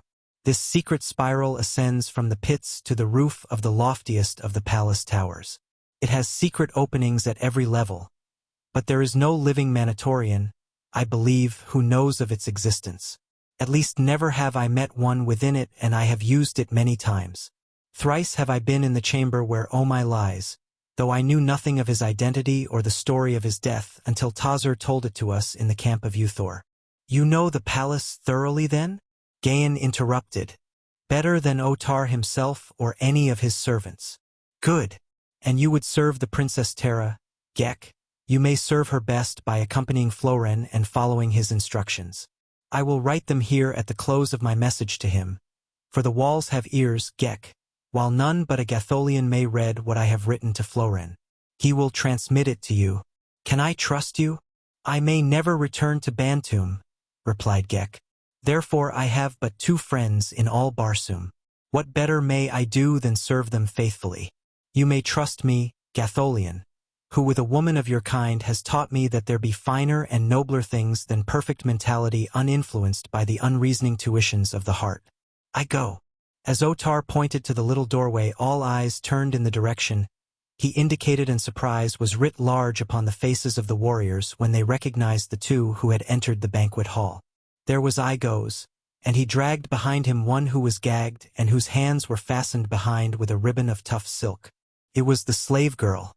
Igo's cackling laughter rose above the silence of the room. "Ey, he shrilled. "What the young warriors of Otar cannot do, old Igos does alone. Only a Korpal may capture a Korpal," growled one of the chiefs who had fled from the chambers of Omai. Igos laughed.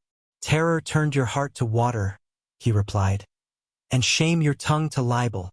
This be no Korpal, but only a woman of Helium. Her companion a warrior who can match blades with the best of you and cut your putrid hearts. Not so in the days of Igo's youth. Ah, then were there men in Manetter. Well do I recall that day that I—" "Peace, doddering fool," commanded Otar. "Where is the man? Where I found the woman in the death chamber of Omai. Let your wise and brave chieftains go thither and fetch him. I am an old man and could bring but one." "You have done well, Igos," Otar hastened to assure him, for when he learned that Gahan might still be in the haunted chambers, he wished to appease the wrath of Igos, knowing well the vitriolic tongue and temper of the Ancient One. "You think she is no Korpal, then, Igos?" he asked, wishing to carry the subject from the man who was still at large. "No more than you," replied the ancient taxidermist. Otar looked long and searchingly at Tara of Helium. All the beauty that was hers seemed suddenly to be carried to every fiber of his consciousness. She was still garbed in the rich harness of a black princess of Jetan, and as Otar the Jedak gazed upon her, he realized that never before had his eyes rested upon a more perfect figure, a more beautiful face. "She is no Korpal," he murmured to himself. "She is no Korpal, and she is a princess of Helium, and, by the golden hair of the holy Hecador, she is beautiful. Take the gag from her mouth and release her hands," he commanded aloud. "Make room for the Princess Tara of Helium at the side of Otar of Manetter. She shall dine as becomes a princess." Slaves did as Otar bid, and Tara of Helium stood with flashing eyes behind the chair that was offered her.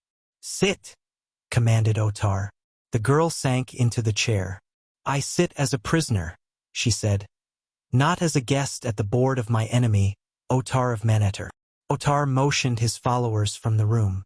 "I would speak alone with the Princess of Helium," he said. The company and the slaves withdrew, and once more the Jedak of Manetter turned toward the girl. "Otar of Manetter would be your friend," he said. Tara of Helium sat with arms folded upon her small, firm breasts, her eyes flashing from behind narrowed lids, nor did she deign to answer his overture. Otar leaned closer to her. He noted the hostility of her bearing, and he recalled his first encounter with her. She was a she-banth, but she was beautiful. She was by far the most desirable woman that Otar had ever looked upon, and he was determined to possess her. He told her so. "I could take you as my slave," he said to her. "But it pleases me to make you my wife. You shall be Jeddara of Manetter. You shall have 7 days in which to prepare for the great honor that Otar is conferring upon you. And at this hour of the 7th day you shall become an empress and the wife of Otar in the throne room of the Jedaks of Manetter." He struck a gong that stood beside him upon the table, and when a slave appeared he bade him recall the company. Slowly the chiefs filed in and took their places at the table. Their faces were grim and scowling, for there was still unanswered the question of their Jedak's courage. If Otar had hoped they would forget, he had been mistaken in his men. Tar arose.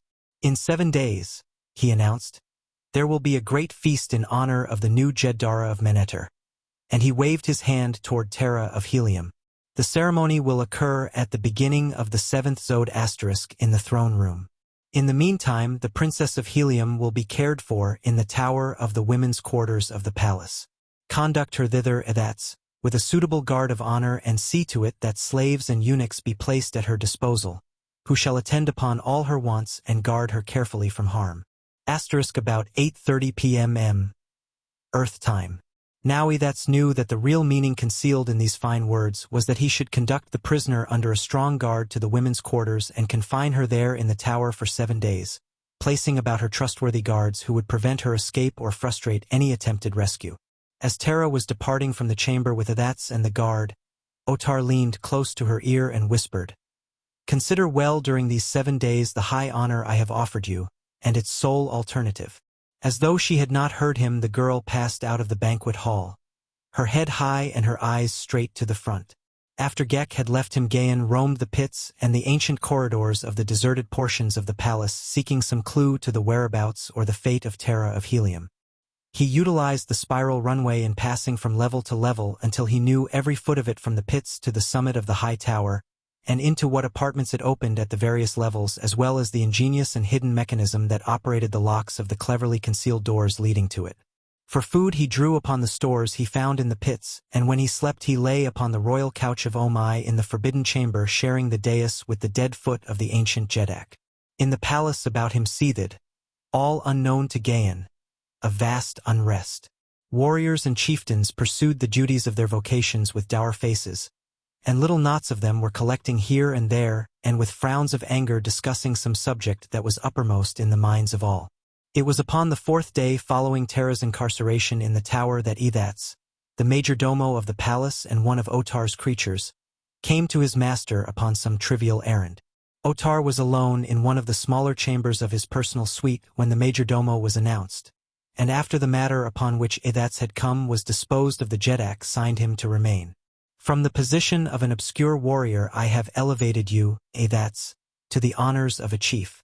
Within the confines of the palace your word is second only to mine. You are not loved for this, Edats. And should another Jetan ascend the throne of Manetter, what would become of you, whose enemies are among the most powerful of Manetter? Speak not of it, Otar, begged Edats. These last few days I have thought upon it much, and I would forget it, but I have sought to appease the wrath of my worst enemies. I have been very kind and indulgent with them.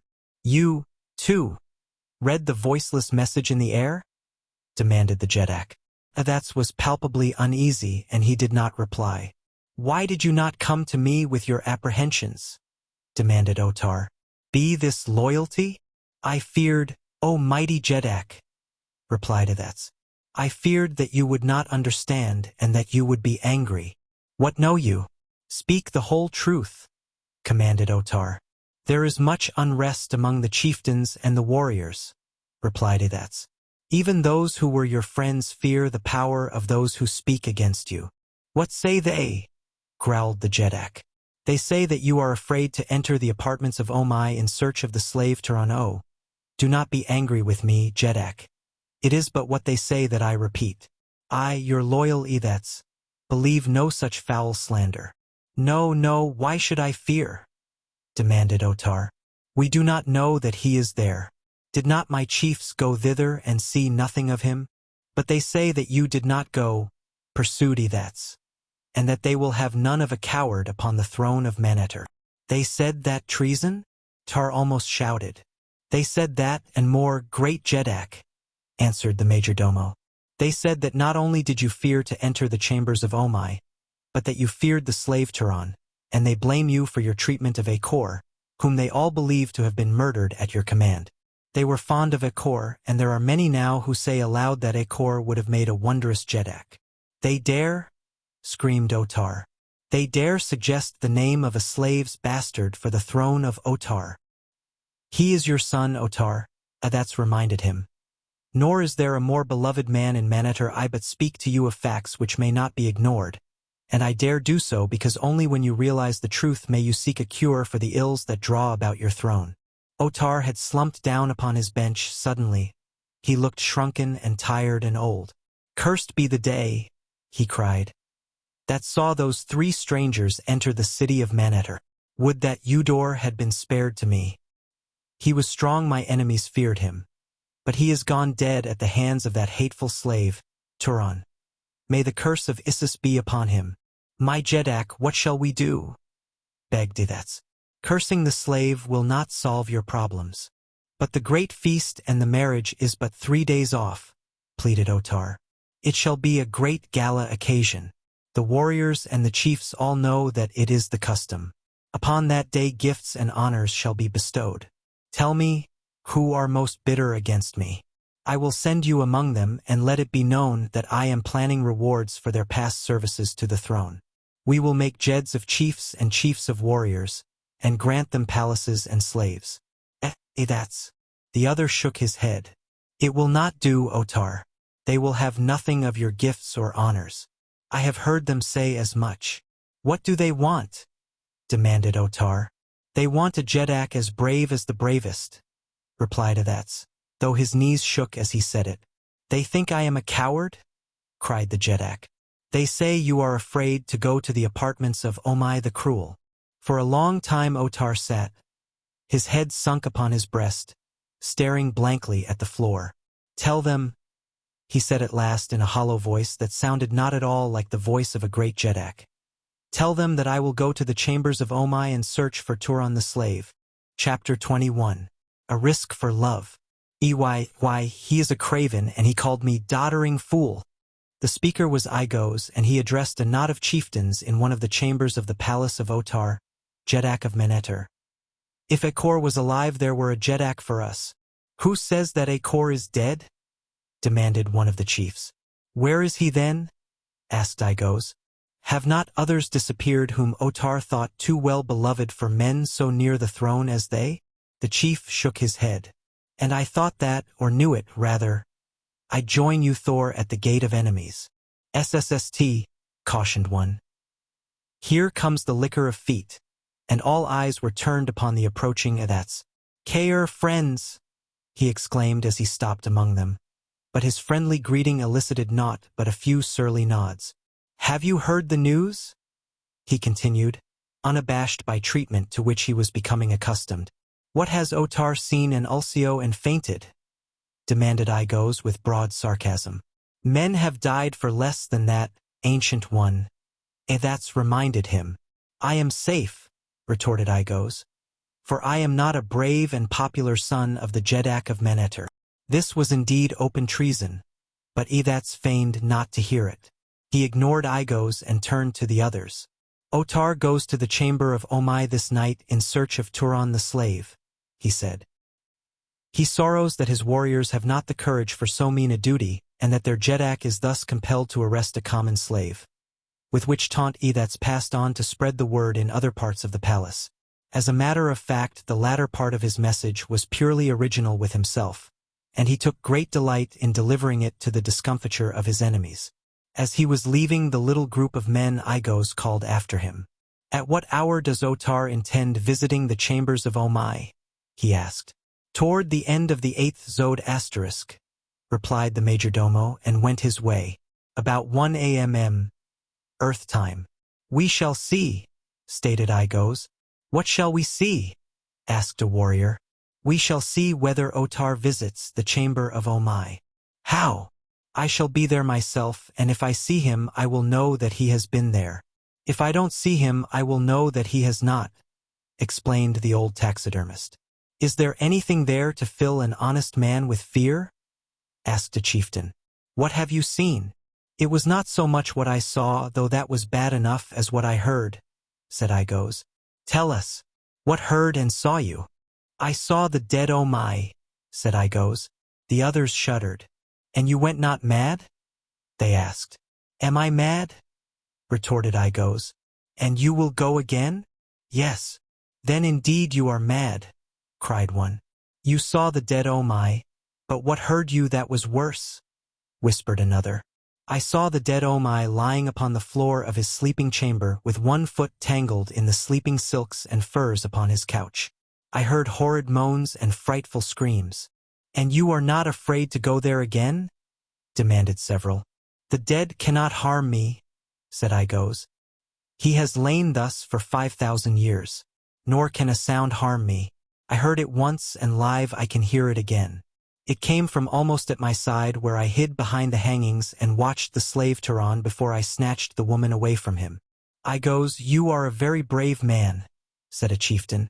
Otar called me doddering fool, and I would face worse dangers than lie in the forbidden chambers of Omai to know it if he does not visit the chamber of Omai. Then indeed shall Otar fall. The night came and the Zodes dragged, and the time approached when Otar, Jetak of Meneter, was to visit the chamber of Omai in search of the slave Turan. To us, who may doubt the existence of malignant spirits, his fear may seem unbelievable, for he was a strong man, an excellent swordsman, and a warrior of great repute. But the fact remained that Otar of Meneter was nervous with apprehension as he strode the corridors of his palace toward the deserted halls of Omai, and when he stood at last with his hand upon the door that opened from the dusty corridor to the very apartments themselves, he was almost paralyzed with terror.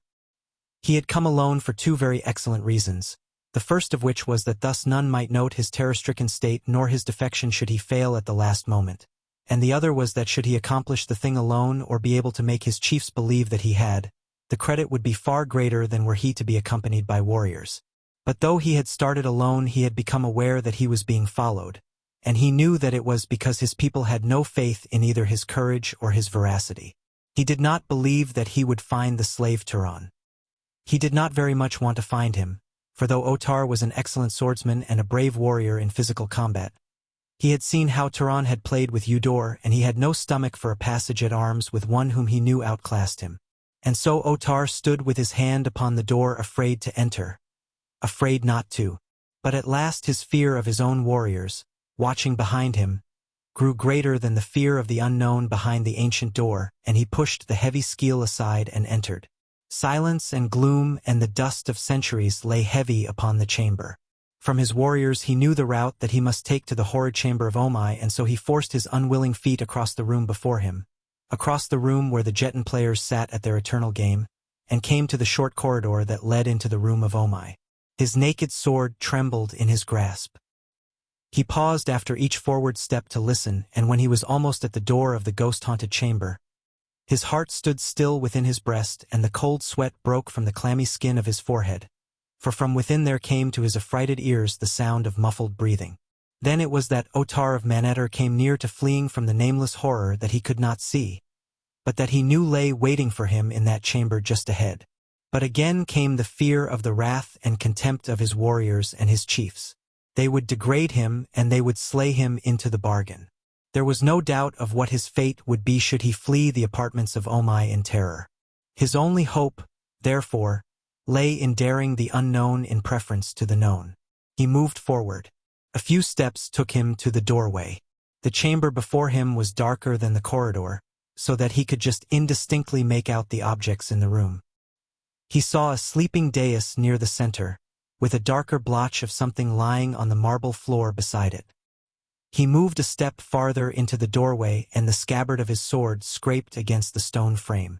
To his horror, he saw the sleeping silks and furs upon the central dais move. He saw a figure slowly arising to a sitting posture from the deathbed of Omai the Cruel.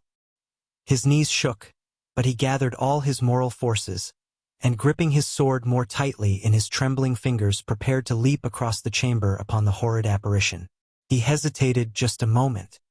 He felt eyes upon him, ghoulish eyes that bored through the darkness into his withering heart, eyes that he could not see. He gathered himself for the rush, and then there broke from the thing upon the couch an awful shriek, and Otar sank senseless to the floor. Gahan rose from the couch of Omai, smiling, only to swing quickly about with drawn sword as the shadow of a noise impinged upon his keen ears from the shadows behind him. Between the parted hangings he saw a bent and wrinkled figure. It was Igos. "Sheathe your sword, Turan," said the old man. "You have naught to fear from Igos." "What do you hear?" demanded Gahan. "I came to make sure that the great coward did not cheat us. Why, and he called me doddering fool. But look at him now, stricken insensible by terror. But, why, one might forgive him that who had heard your uncanny scream. It all but blasted my own courage. And it was you, then, who moaned and screamed when the chiefs came the day that I stole Tara from you. It was you then, old scoundrel?" demanded Gahan, moving threateningly toward Igos. "Come, come," expostulated the old man. "It was I, but then I was your enemy. I would not do it now. Conditions have changed." "How have they changed? What has changed them?" asked Gahan. "Then I did not fully realize the cowardice of my Jetak, or the bravery of you and the girl. I am an old man from another age, and I love courage. At first I resented the girl's attack upon me, but later I came to see the bravery of it, and it won my admiration, as have all her acts. She feared not Otar. She feared not me. She feared not all the warriors of Manetter. And you, blood of a million sires, how you fight! I am sorry that I exposed you at the fields of Jetan. I am sorry that I dragged the girl Tara back to Otar.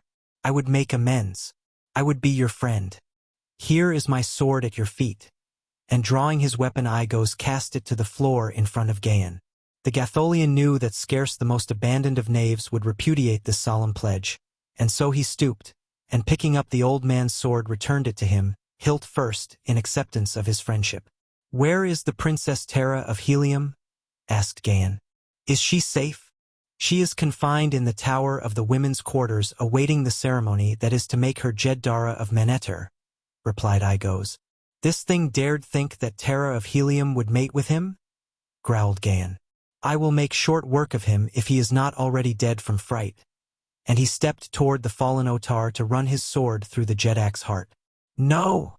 cried Aigos. "Slay him not and pray that he be not dead if you would save your princess." "How is that?" asked Gahan. "If word of Otar's death reached the quarters of the women, the Princess Tara would be lost. They know Otar's intention of taking her to wife and making her Jetan of Manetter, so you may rest assured that they all hate her with the hate of jealous women. Only Otar's power protects her now from harm. Should Otar die, they would turn her over to the warriors and the male slaves, for there would be none to avenge her." Gahan sheathed his sword. "Your point is well taken, but what shall we do with him?" "Leave him where he lies," counseled Aigos. "He is not dead. When he revives, he will return to his quarters with a fine tale of his bravery, and there will be none to impugn his boasts, none but Aigos. Come. He may revive at any moment, and he must not find us here." Aigos crossed to the body of his Jetak, knelt beside it for an instant, and then returned past the couch to Gahan. The two quit the chamber of Omai and took their way toward the spiral runway. Here Aigos led Gahan to a higher level and out upon the roof of that portion of the palace from where he pointed to a high tower quite close by. "There," he said, "lies the Princess of Helium, and quite safe she will be until the time of the ceremony." "Safe, possibly, from other hands, but not from her own," said Gahan. "She will never become Jetan of Manetter. First will she destroy herself." "She would do that?" asked Aigos. "She will, unless you can get word to her that I still live and that there is yet hope," replied Gahan. "I cannot get word to her," said Aigos. "The quarters of his women Otar guards with jealous hand. Here are his most trusted slaves and warriors, yet even so, thick among them are countless spies, so that no man knows which be which. No shadow falls within those chambers that is not marked by 100 eyes." Gahan stood gazing at the lighted windows of the high tower in the upper chambers of which Tara of Helium was confined. "I will find a way, Aigos," he said. "There is no way," replied the old man. For some time they stood upon the roof beneath the brilliant stars and hurtling moons of dying Mars, laying their plans against the time that Tara of Helium should be brought from the high tower to the throne room of Otar. It was then, and then alone, argued Aigos, that any hope of rescuing her might be entertained. Just how far he might trust the other Gahan did not know, and so he kept to himself the knowledge of the plan that he had forwarded to Floren and Valdor by Gek. But he assured the ancient taxidermist that if he were sincere in his oft-repeated declaration that Otar should be denounced and superseded, he would have his opportunity on the night that the Jetak sought to wed the Heliometic princess. "Your time shall come then, Aigos," Gahan assured the other, "and if you have any party that thinks as you do, prepare them for the eventuality that will succeed Otar's presumptuous attempt to wed the daughter of the warlord. Where shall I see you again, and when?"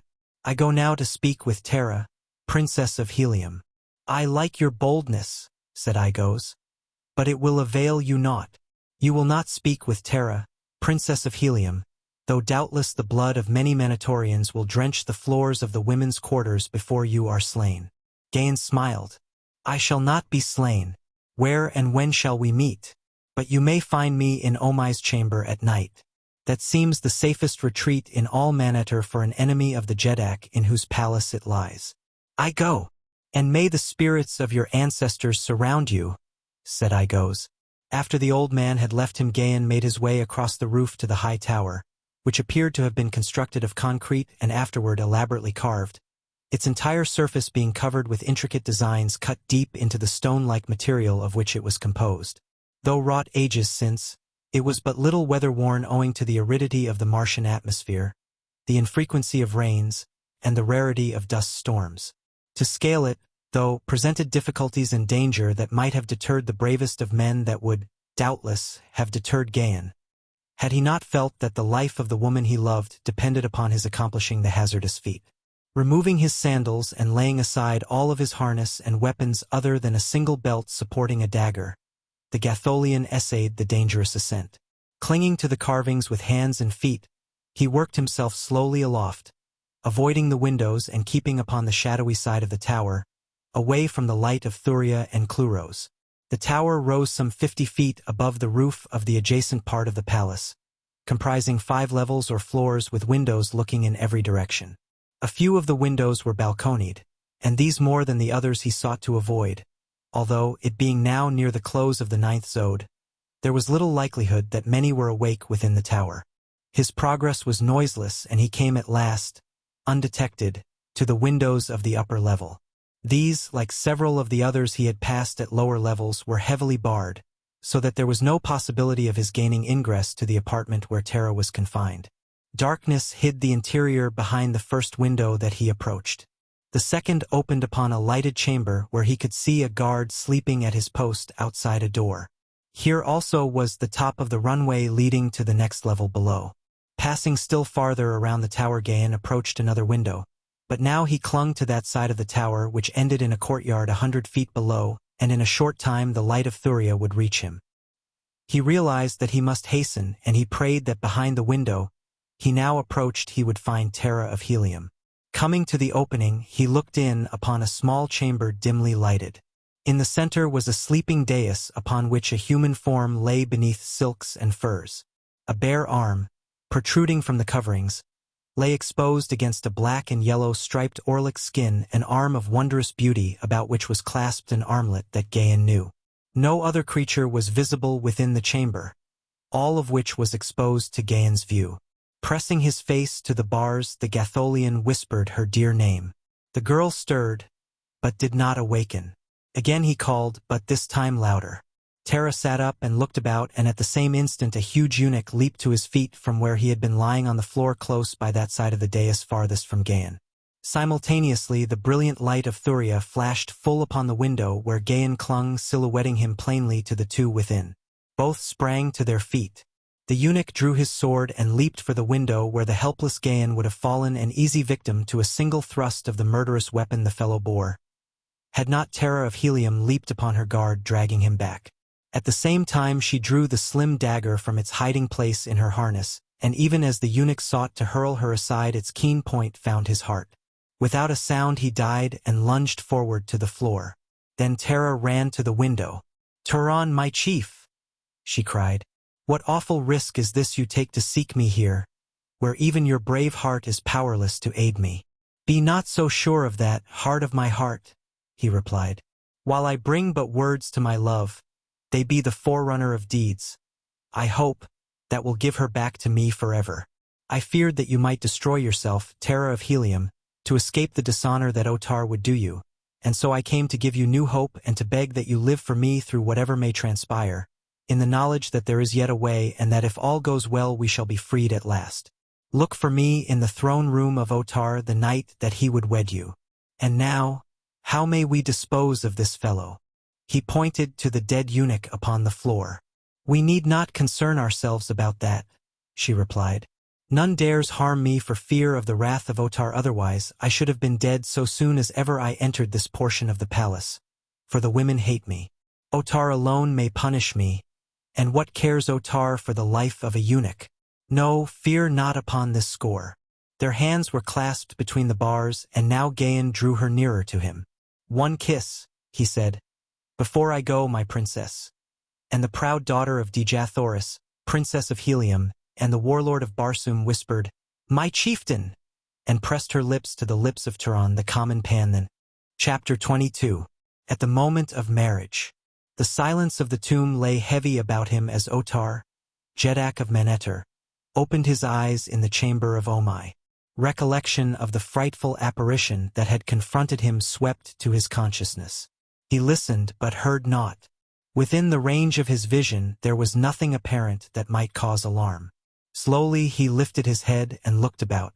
Upon the floor beside the couch lay the thing that had at first attracted his attention, and his eyes closed in terror as he recognized it for what it was.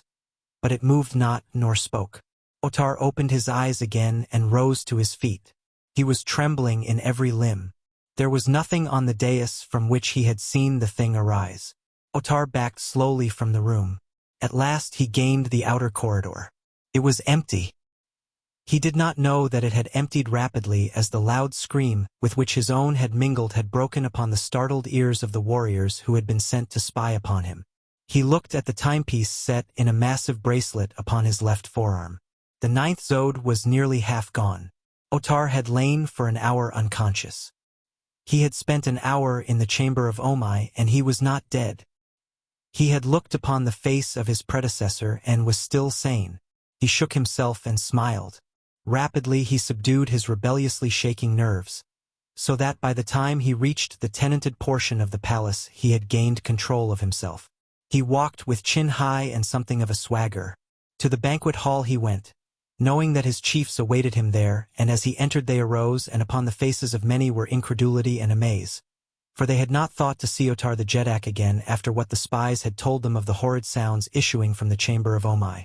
Thankful was Otar that he had gone alone to that chamber of fright, for now no one could deny the tale that he should tell. Adats rushed forward to greet him, for Adats had seen black looks directed toward him as the towels slipped by and his benefactor failed to return. "O brave and glorious Jedak!" cried the majordomo. "We rejoice at your safe return and beg of you the story of your adventure." "It was naught," exclaimed Otar. "I searched the chambers carefully and waited in hiding for the return of the slave, Turan, if he were temporarily away. But he came not. He is not there, and I doubt if he ever goes there. Few men would choose to remain long in such a dismal place." "You were not attacked?" asked Edats. "You heard no screams, nor moans?" "I heard hideous noises and saw phantom figures, but they fled before me so that never could I lay hold of one. And I looked upon the face of Omai, and I am not mad. I even rested in the chamber beside his corpse." In a far corner of the room a bent and wrinkled old man hid a smile behind a golden goblet of strong brew. "Come, let us drink," cried Otar, and reached for the dagger, the pommel of which he was accustomed to use to strike the gong which summoned slaves. But the dagger was not in its scabbard. Otar was puzzled. He knew that it had been there just before he entered the chamber of Omai, for he had carefully felt of all his weapons to make sure that none was missing. He seized instead a table utensil and struck the gong, and when the slaves came bade them bring the strongest brew for Otar and his chiefs. Before the dawn broke many were the expressions of admiration bellowed from drunken lips, admiration for the courage of their Jedak. But some there were who still looked glum. Came at last the day that Otar would take the Princess Tara of Helium to wife. For our slaves prepared the unwilling bride. 7 perfumed baths occupied 3 long and weary hours. Then her whole body was anointed with the oil of pimelia blossoms and massaged by the deft fingers of a slave from distant Duzur. Her harness, all new and wrought for the occasion, was of the white hide of the great white apes of Barsoom, hung heavily with platinum and diamonds fairly encrusted with them. The glossy mass of her jet hair had been built into a coiffure of stately and becoming grandeur, into which diamond-headed pins were stuck until the whole scintillated as the stars in heaven upon a moonless night. But it was a sullen and defiant bride that they led from the high tower toward the throne room of Otar. The corridors were filled with slaves and warriors, and the women of the palace and the city who had been commanded to attend the ceremony. All the power and pride, wealth and beauty of Manitor were there. Slowly Tara, surrounded by a heavy guard of honor, moved along the marble corridors filled with people. At the entrance to the hall of chiefs Edats, the majordomo received her. The hall was empty except for its ranks of dead chieftains upon their dead mounts. Through this long chamber Edats escorted her to the throne room, which also was empty, the marriage ceremony in Manitor differing from that of other countries of Barsoom. Here the bride would await the groom at the foot of the steps leading to the throne. The guests followed her in and took their places, leaving the central aisle from the hall of chiefs to the throne clear, for up this Otar would approach his bride alone after a short solitary communion with the dead behind closed doors in the hall of chiefs. It was the custom. The guests had all filed through the Hall of Chiefs. The doors at both ends had been closed. Presently those at the lower end of the hall opened and Otar entered.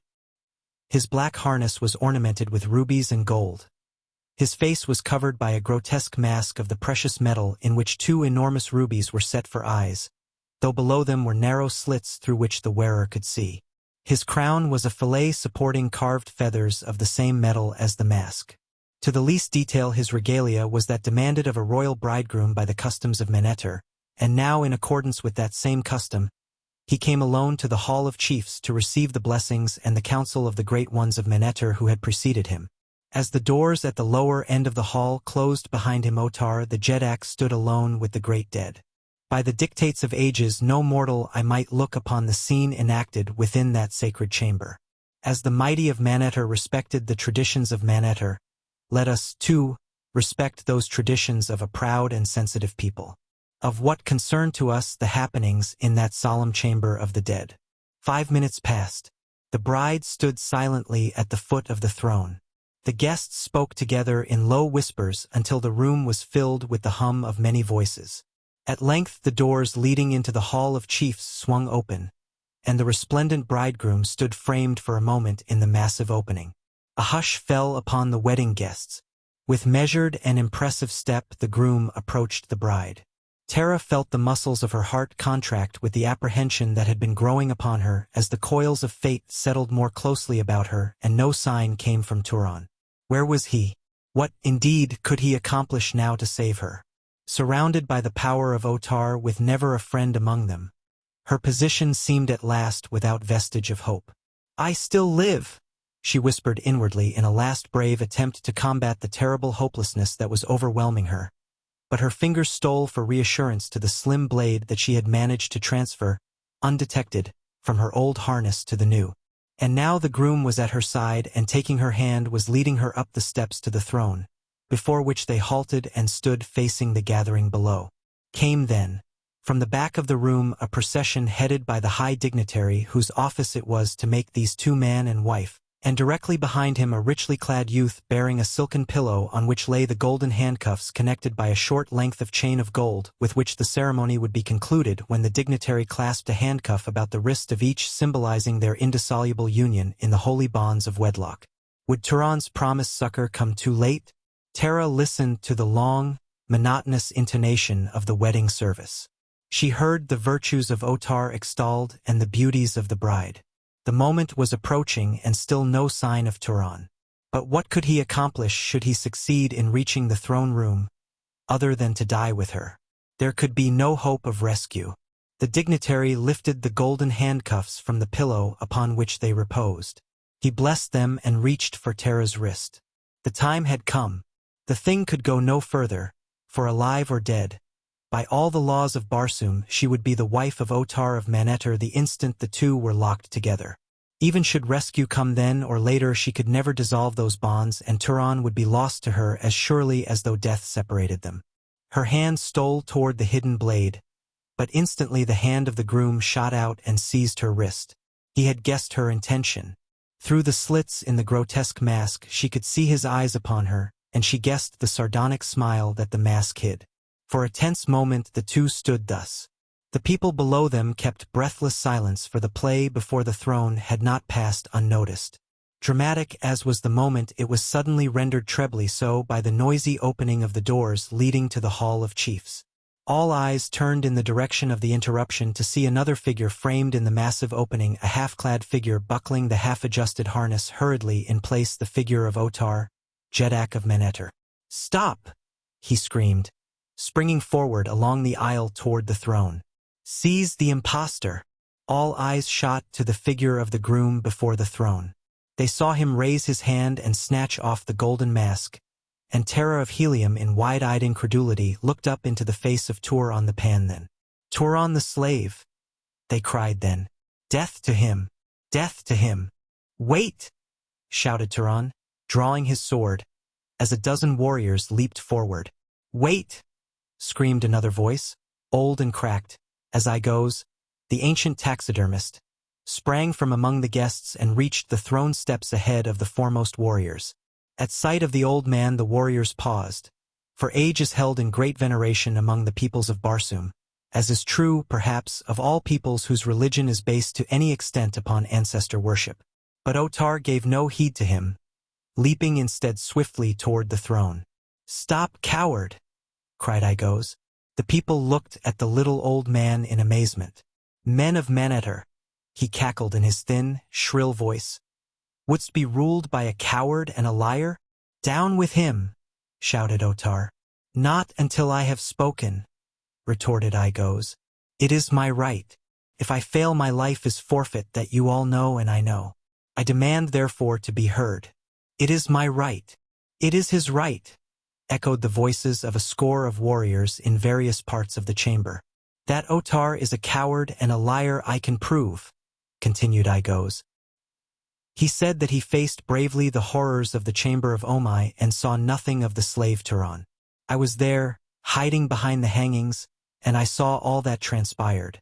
Turan had been hiding in the chamber and was even then lying upon the couch of Omai when Otar, trembling with fear, entered the room. Turan, disturbed, arose to a sitting position at the same time voicing a piercing shriek. Otar screamed and swooned. "It is a lie!" cried Otar. "It is not a lie, and I can prove it," retorted Igos. "Didst notice the night that he returned from the chambers of Omai and was boasting of his exploit, that when he would summon slaves to bring wine he reached for his dagger to strike the gong with its pommel as is always his custom? Didst note that, any of you, and that he had no dagger? Otar, where is the dagger that you carried into the chamber of Omai? You do not know, but I know. While you lay in the swoon of terror, I took it from your harness and hid it among the sleeping silks upon the couch of Omai. There it is even now, and if any doubt it, let them go thither, and there they will find it and know the cowardice of their Jedek." "But what of this impostor?" demanded one. "Shall he stand with impunity upon the throne of Maneter whilst we squabble about our ruler? It is through his bravery that you have learned the cowardice of Otar," replied Igos, "and through him you will be given a greater Jedek. We will choose our own Jedek. Seize and slay the slave." There were cries of approval from all parts of the room. Gahan was listening intently, as though for some hoped-for sound. He saw the warriors approaching the dais, where he now stood with drawn sword and with one arm about Tara of Helium. He wondered if his plans had miscarried after all.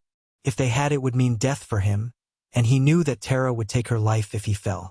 Had he, then, served her so futilely after all his efforts? Several warriors were urging the necessity for sending at once to the chamber of Omai to search for the dagger that would prove, if found, the cowardice of Otar. At last 3 consented to go. "You need not fear," Igos assured them. "There is naught there to harm you. I have been there often of late, and Turan the slave has slept there for these many nights. The screams and moans that frightened you and Otar were voiced by Turan to drive you away from his hiding place." Shamefacedly the 3 left the apartment to search for Otar's dagger. And now the others turned their attention once more to Gahan. They approached the throne with bared swords, but they came slowly, for they had seen this slave upon the field of Jetan, and they knew the prowess of his arm. They had reached the foot of the steps when from far above there sounded a deep boom, and another, and Turan smiled and breathed a sigh of relief. Perhaps, after all, it had not come too late. The warriors stopped and listened, as did the others in the chamber. Now there broke upon their ears a loud rattle of musketry, and it all came from above, as though men were fighting upon the roofs of the palace. "What is it?" they demanded, one of the other. "A great storm has broken over Maneter," said one. "Mind not the storm until you have slain the creature who dares stand upon the throne of your Jedek," demanded Otar. "Seize him." Even as he ceased speaking, the arras behind the throne parted, and a warrior stepped forth upon the dais. An exclamation of surprise and dismay broke from the lips of the warriors of Otar. "You Thor!" they cried. "What treason is this?" "It is no treason," said Thor in his deep voice. "I bring you a new Jeddak for all of Maneter. No lying poltroon, but a courageous man whom you all love." He stepped aside then, and another emerged from the corridor hidden by the arras. It was a Kor, and at sight of him there rose exclamations of surprise, of pleasure, and of anger, as the various factions recognized the coup de guerre copyright tat that had been arranged so cunningly. Behind Edgar came other warriors until the dais was crowded with them, all men of Manetter from the city of Minatos. Otar was exhorting his warriors to attack, when a bloody and disheveled Padwar burst into the chamber through a side entrance. "The city has fallen," he cried aloud. "The hordes of Minatos pour through the gate of enemies. The slaves from Gathol have arisen and destroyed the palace guards. Great ships are landing warriors upon the palace roof and in the fields of Jetan. The men of Helium and Gathol are marching through Manetter. They cry aloud for the princess of Helium and swear to leave Manetter a blazing funeral pyre consuming the bodies of all our people. The skies are black with ships. They come in great processions from the east and from the south." And then once more the doors from the Hall of Chiefs swung wide, and the men of Manetter turned to see another figure standing upon the threshold, a mighty figure of a man with white skin, and black hair, and gray eyes that glittered now like points of steel, and behind him the Hall of Chiefs was filled with fighting men wearing the harness of far countries. Tara of Helium saw him, and her heart leaped in exultation, for it was John Carter, warlord of Barsoom, come at the head of a victorious host to the rescue of his daughter, and at his side was Jorcantos, to whom she had been betrothed. The warlord eyed the assemblage for a moment before he spoke. "Lay down your arms, men of Manetter," he said. "I see my daughter and that she lives, and if no harm has befallen her, no blood need be shed. Your city is filled with the fighting men of Uthor, and those from Gathol and from Helium. The palace is in the hands of the slaves from Gathol, beside 1,000 of my own warriors who fill the halls and chambers surrounding this room. The fate of your Jedak lies in your own hands. I have no wish to interfere. I come only for my daughter and to free the slaves from Gathol. I have spoken." And without waiting for a reply, and as though the room had been filled with his own people rather than a hostile band, he strode up the broad main aisle toward Tara of Helium. The chiefs of Manetter were stunned. They looked to Otar, but he could only gaze helplessly about him as the enemy entered from the Hall of Chiefs and circled the throne room until they had surrounded the entire company. And then a dwarf of the army of Helium entered. "We have captured 3 chiefs," he reported to the warlord, "who beg that they be permitted to enter the throne room and report to their fellows some matter which they say will decide the fate of Manetter." "Fetch them," ordered the warlord. They came, heavily guarded, to the foot of the steps leading to the throne, and there they stopped, and the leader turned toward the others of Manetter and raising high his right hand displayed a jeweled dagger. "We found it," he said. "Even where Igos said that we would find it." And he looked menacingly upon Otar. "Akor, Jedak of Manetter," cried a voice, and the cry was taken up by 100 hoarse-throated warriors. "There can be but one Jedak in Manetter," said the chief who held the dagger. His eyes still fixed upon the hapless Otar, he crossed to where the latter stood and holding the dagger upon an outstretched palm proffered it to the discredited ruler. "There can be but one Jedak in Manetter," he repeated meaningly. Otar took the proffered blade and drawing himself to his full height plunged it to the guard into his breast, in that single act redeeming himself in the esteem of his people and winning an eternal place in the Hall of Chiefs. As he fell, all was silence in the great room, to be broken presently by the voice of Uthor. "Otar is dead," he cried. "Let Akor rule until the chiefs of all Manetter may be summoned to choose a new Jedak. What is your answer? Let Akor rule. Akor, Jedak of Manetter." The cries filled the room and there was no dissenting voice. Akor raised his sword for silence. "It is the will of Akor," he said, "and that of the great Jet of Minatos, and the commander of the fleet from Gathol, and of the illustrious John Carter, warlord of Barsoom, that peace lie upon the city of Manetter, and so I decree that the men of Manetter go forth and welcome the fighting men of these our allies as guests and friends, and show them the wonders of our ancient city and the hospitality of Manetter. I have spoken." And Uthor and John Carter dismissed their warriors and bade them accept the hospitality of Manetter. As the room emptied, Jorcantos reached the side of Tara of Helium. The girl's happiness at rescue had been blighted by sight of this man, whom her virtuous heart told her she had wronged. She dreaded the ordeal that lay before her and the dishonor that she must admit before she could hope to be freed from the understanding that had for long existed between them. And now Jorcantos approached and kneeling raised her fingers to his lips. "Beautiful daughter of Helium," he said, How may I tell you the thing that I must tell you of the dishonor that I have all unwittingly done you? I can but throw myself upon your generosity for forgiveness. But if you demand it, I can receive the dagger as honorably as did Otar." "What do you mean?" asked Tara of Helium. "What are you talking about? Why speak thus in riddles to one whose heart is already breaking?" Her heart already breaking. The outlook was anything but promising, and the young Padwar wished that he had died before ever he had had to speak the words he now must speak. "Tara of Helium," he continued, "we all thought you dead. For a long year have you been gone from Helium. I mourned you truly, and then, less than a moon since, I wed with Alvia Marthiz." He stopped and looked at her with eyes that might have said, "Now strike me dead." "Oh, foolish man," cried Tara.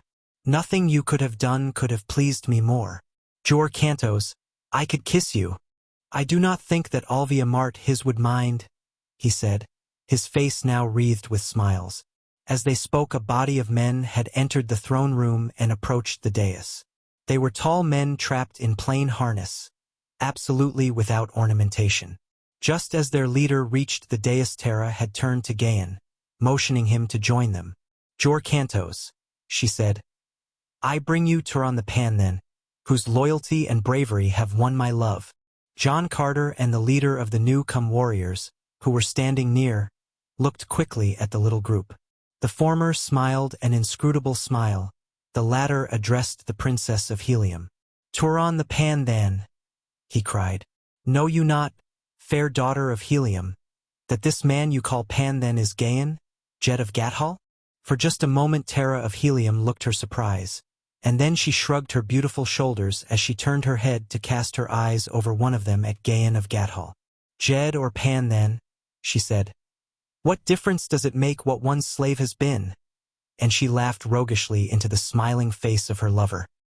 His story finished, John Carter rose from the chair opposite me, stretching his giant frame like some great forest-bred lion.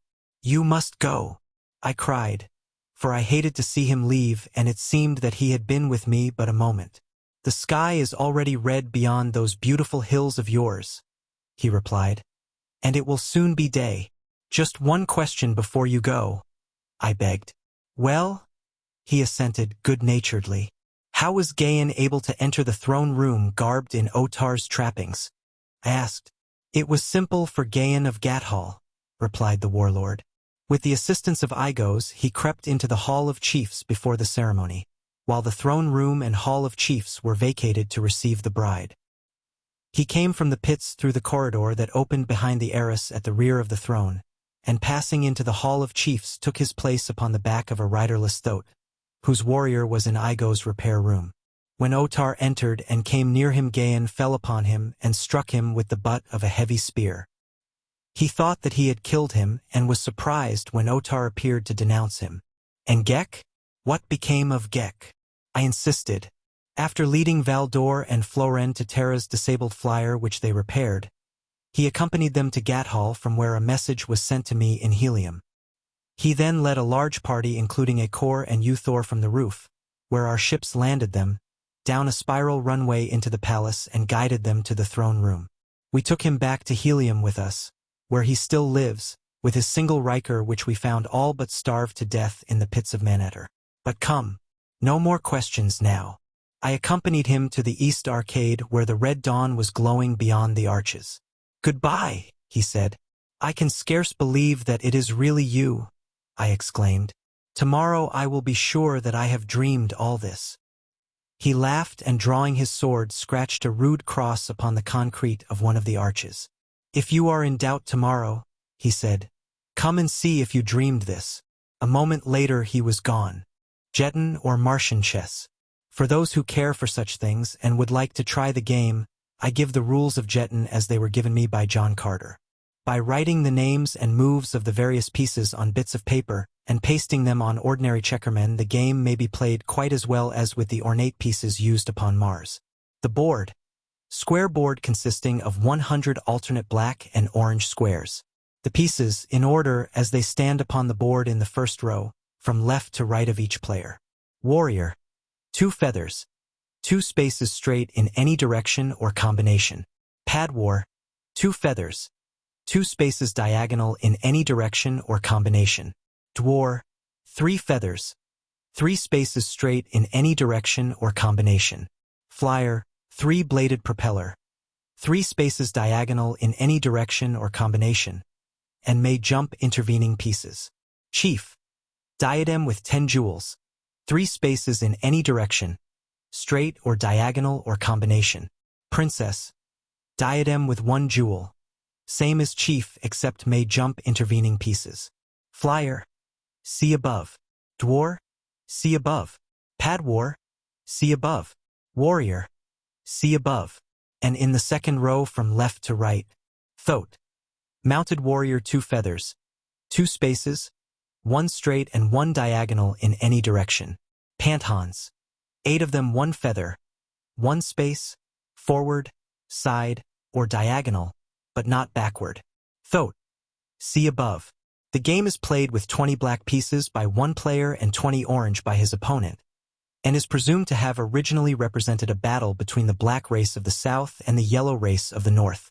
On Mars, the board is usually arranged so that the black pieces are played from the south and the orange from the north. The game is won when any piece is placed on same square with opponent's princess, or a chief takes a chief. The game is drawn when either chief is taken by a piece other than the opposing chief, or when both sides are reduced to 3 pieces or less of equal value and the game is not won in the ensuing 10 moves, 5 apiece. The princess may not move onto a threatened square, nor may she take an opposing piece. She is entitled to 1 10-space move at any time during the game. This move is called the escape. 2 pieces may not occupy the same square except in the final move of a game where the princess is taken. When a player, moving properly and in order, places one of his pieces upon a square occupied by an opponent piece, the opponent piece is considered to have been killed and is removed from the game. The moves explained. Straight moves mean due north, south, east, or west. Diagonal moves mean northeast, southeast, southwest, or northwest. A dwar might move straight north 3 spaces or north 1 space and east 2 spaces, or any similar combination of straight moves, so long as he did not cross the same square twice in a single move. This example explains combination moves. The first move may be decided in any way that is agreeable to both players. After the first game, the winner of the preceding game moves first if he chooses, or may instruct his opponent to make the first move. Gambling. The Martians gamble at Jetan in several ways. Of course, the outcome of the game indicates to whom the main stake belongs. But they also put a price upon the head of each piece, according to its value, and for each piece that a player loses he pays its value to his opponent.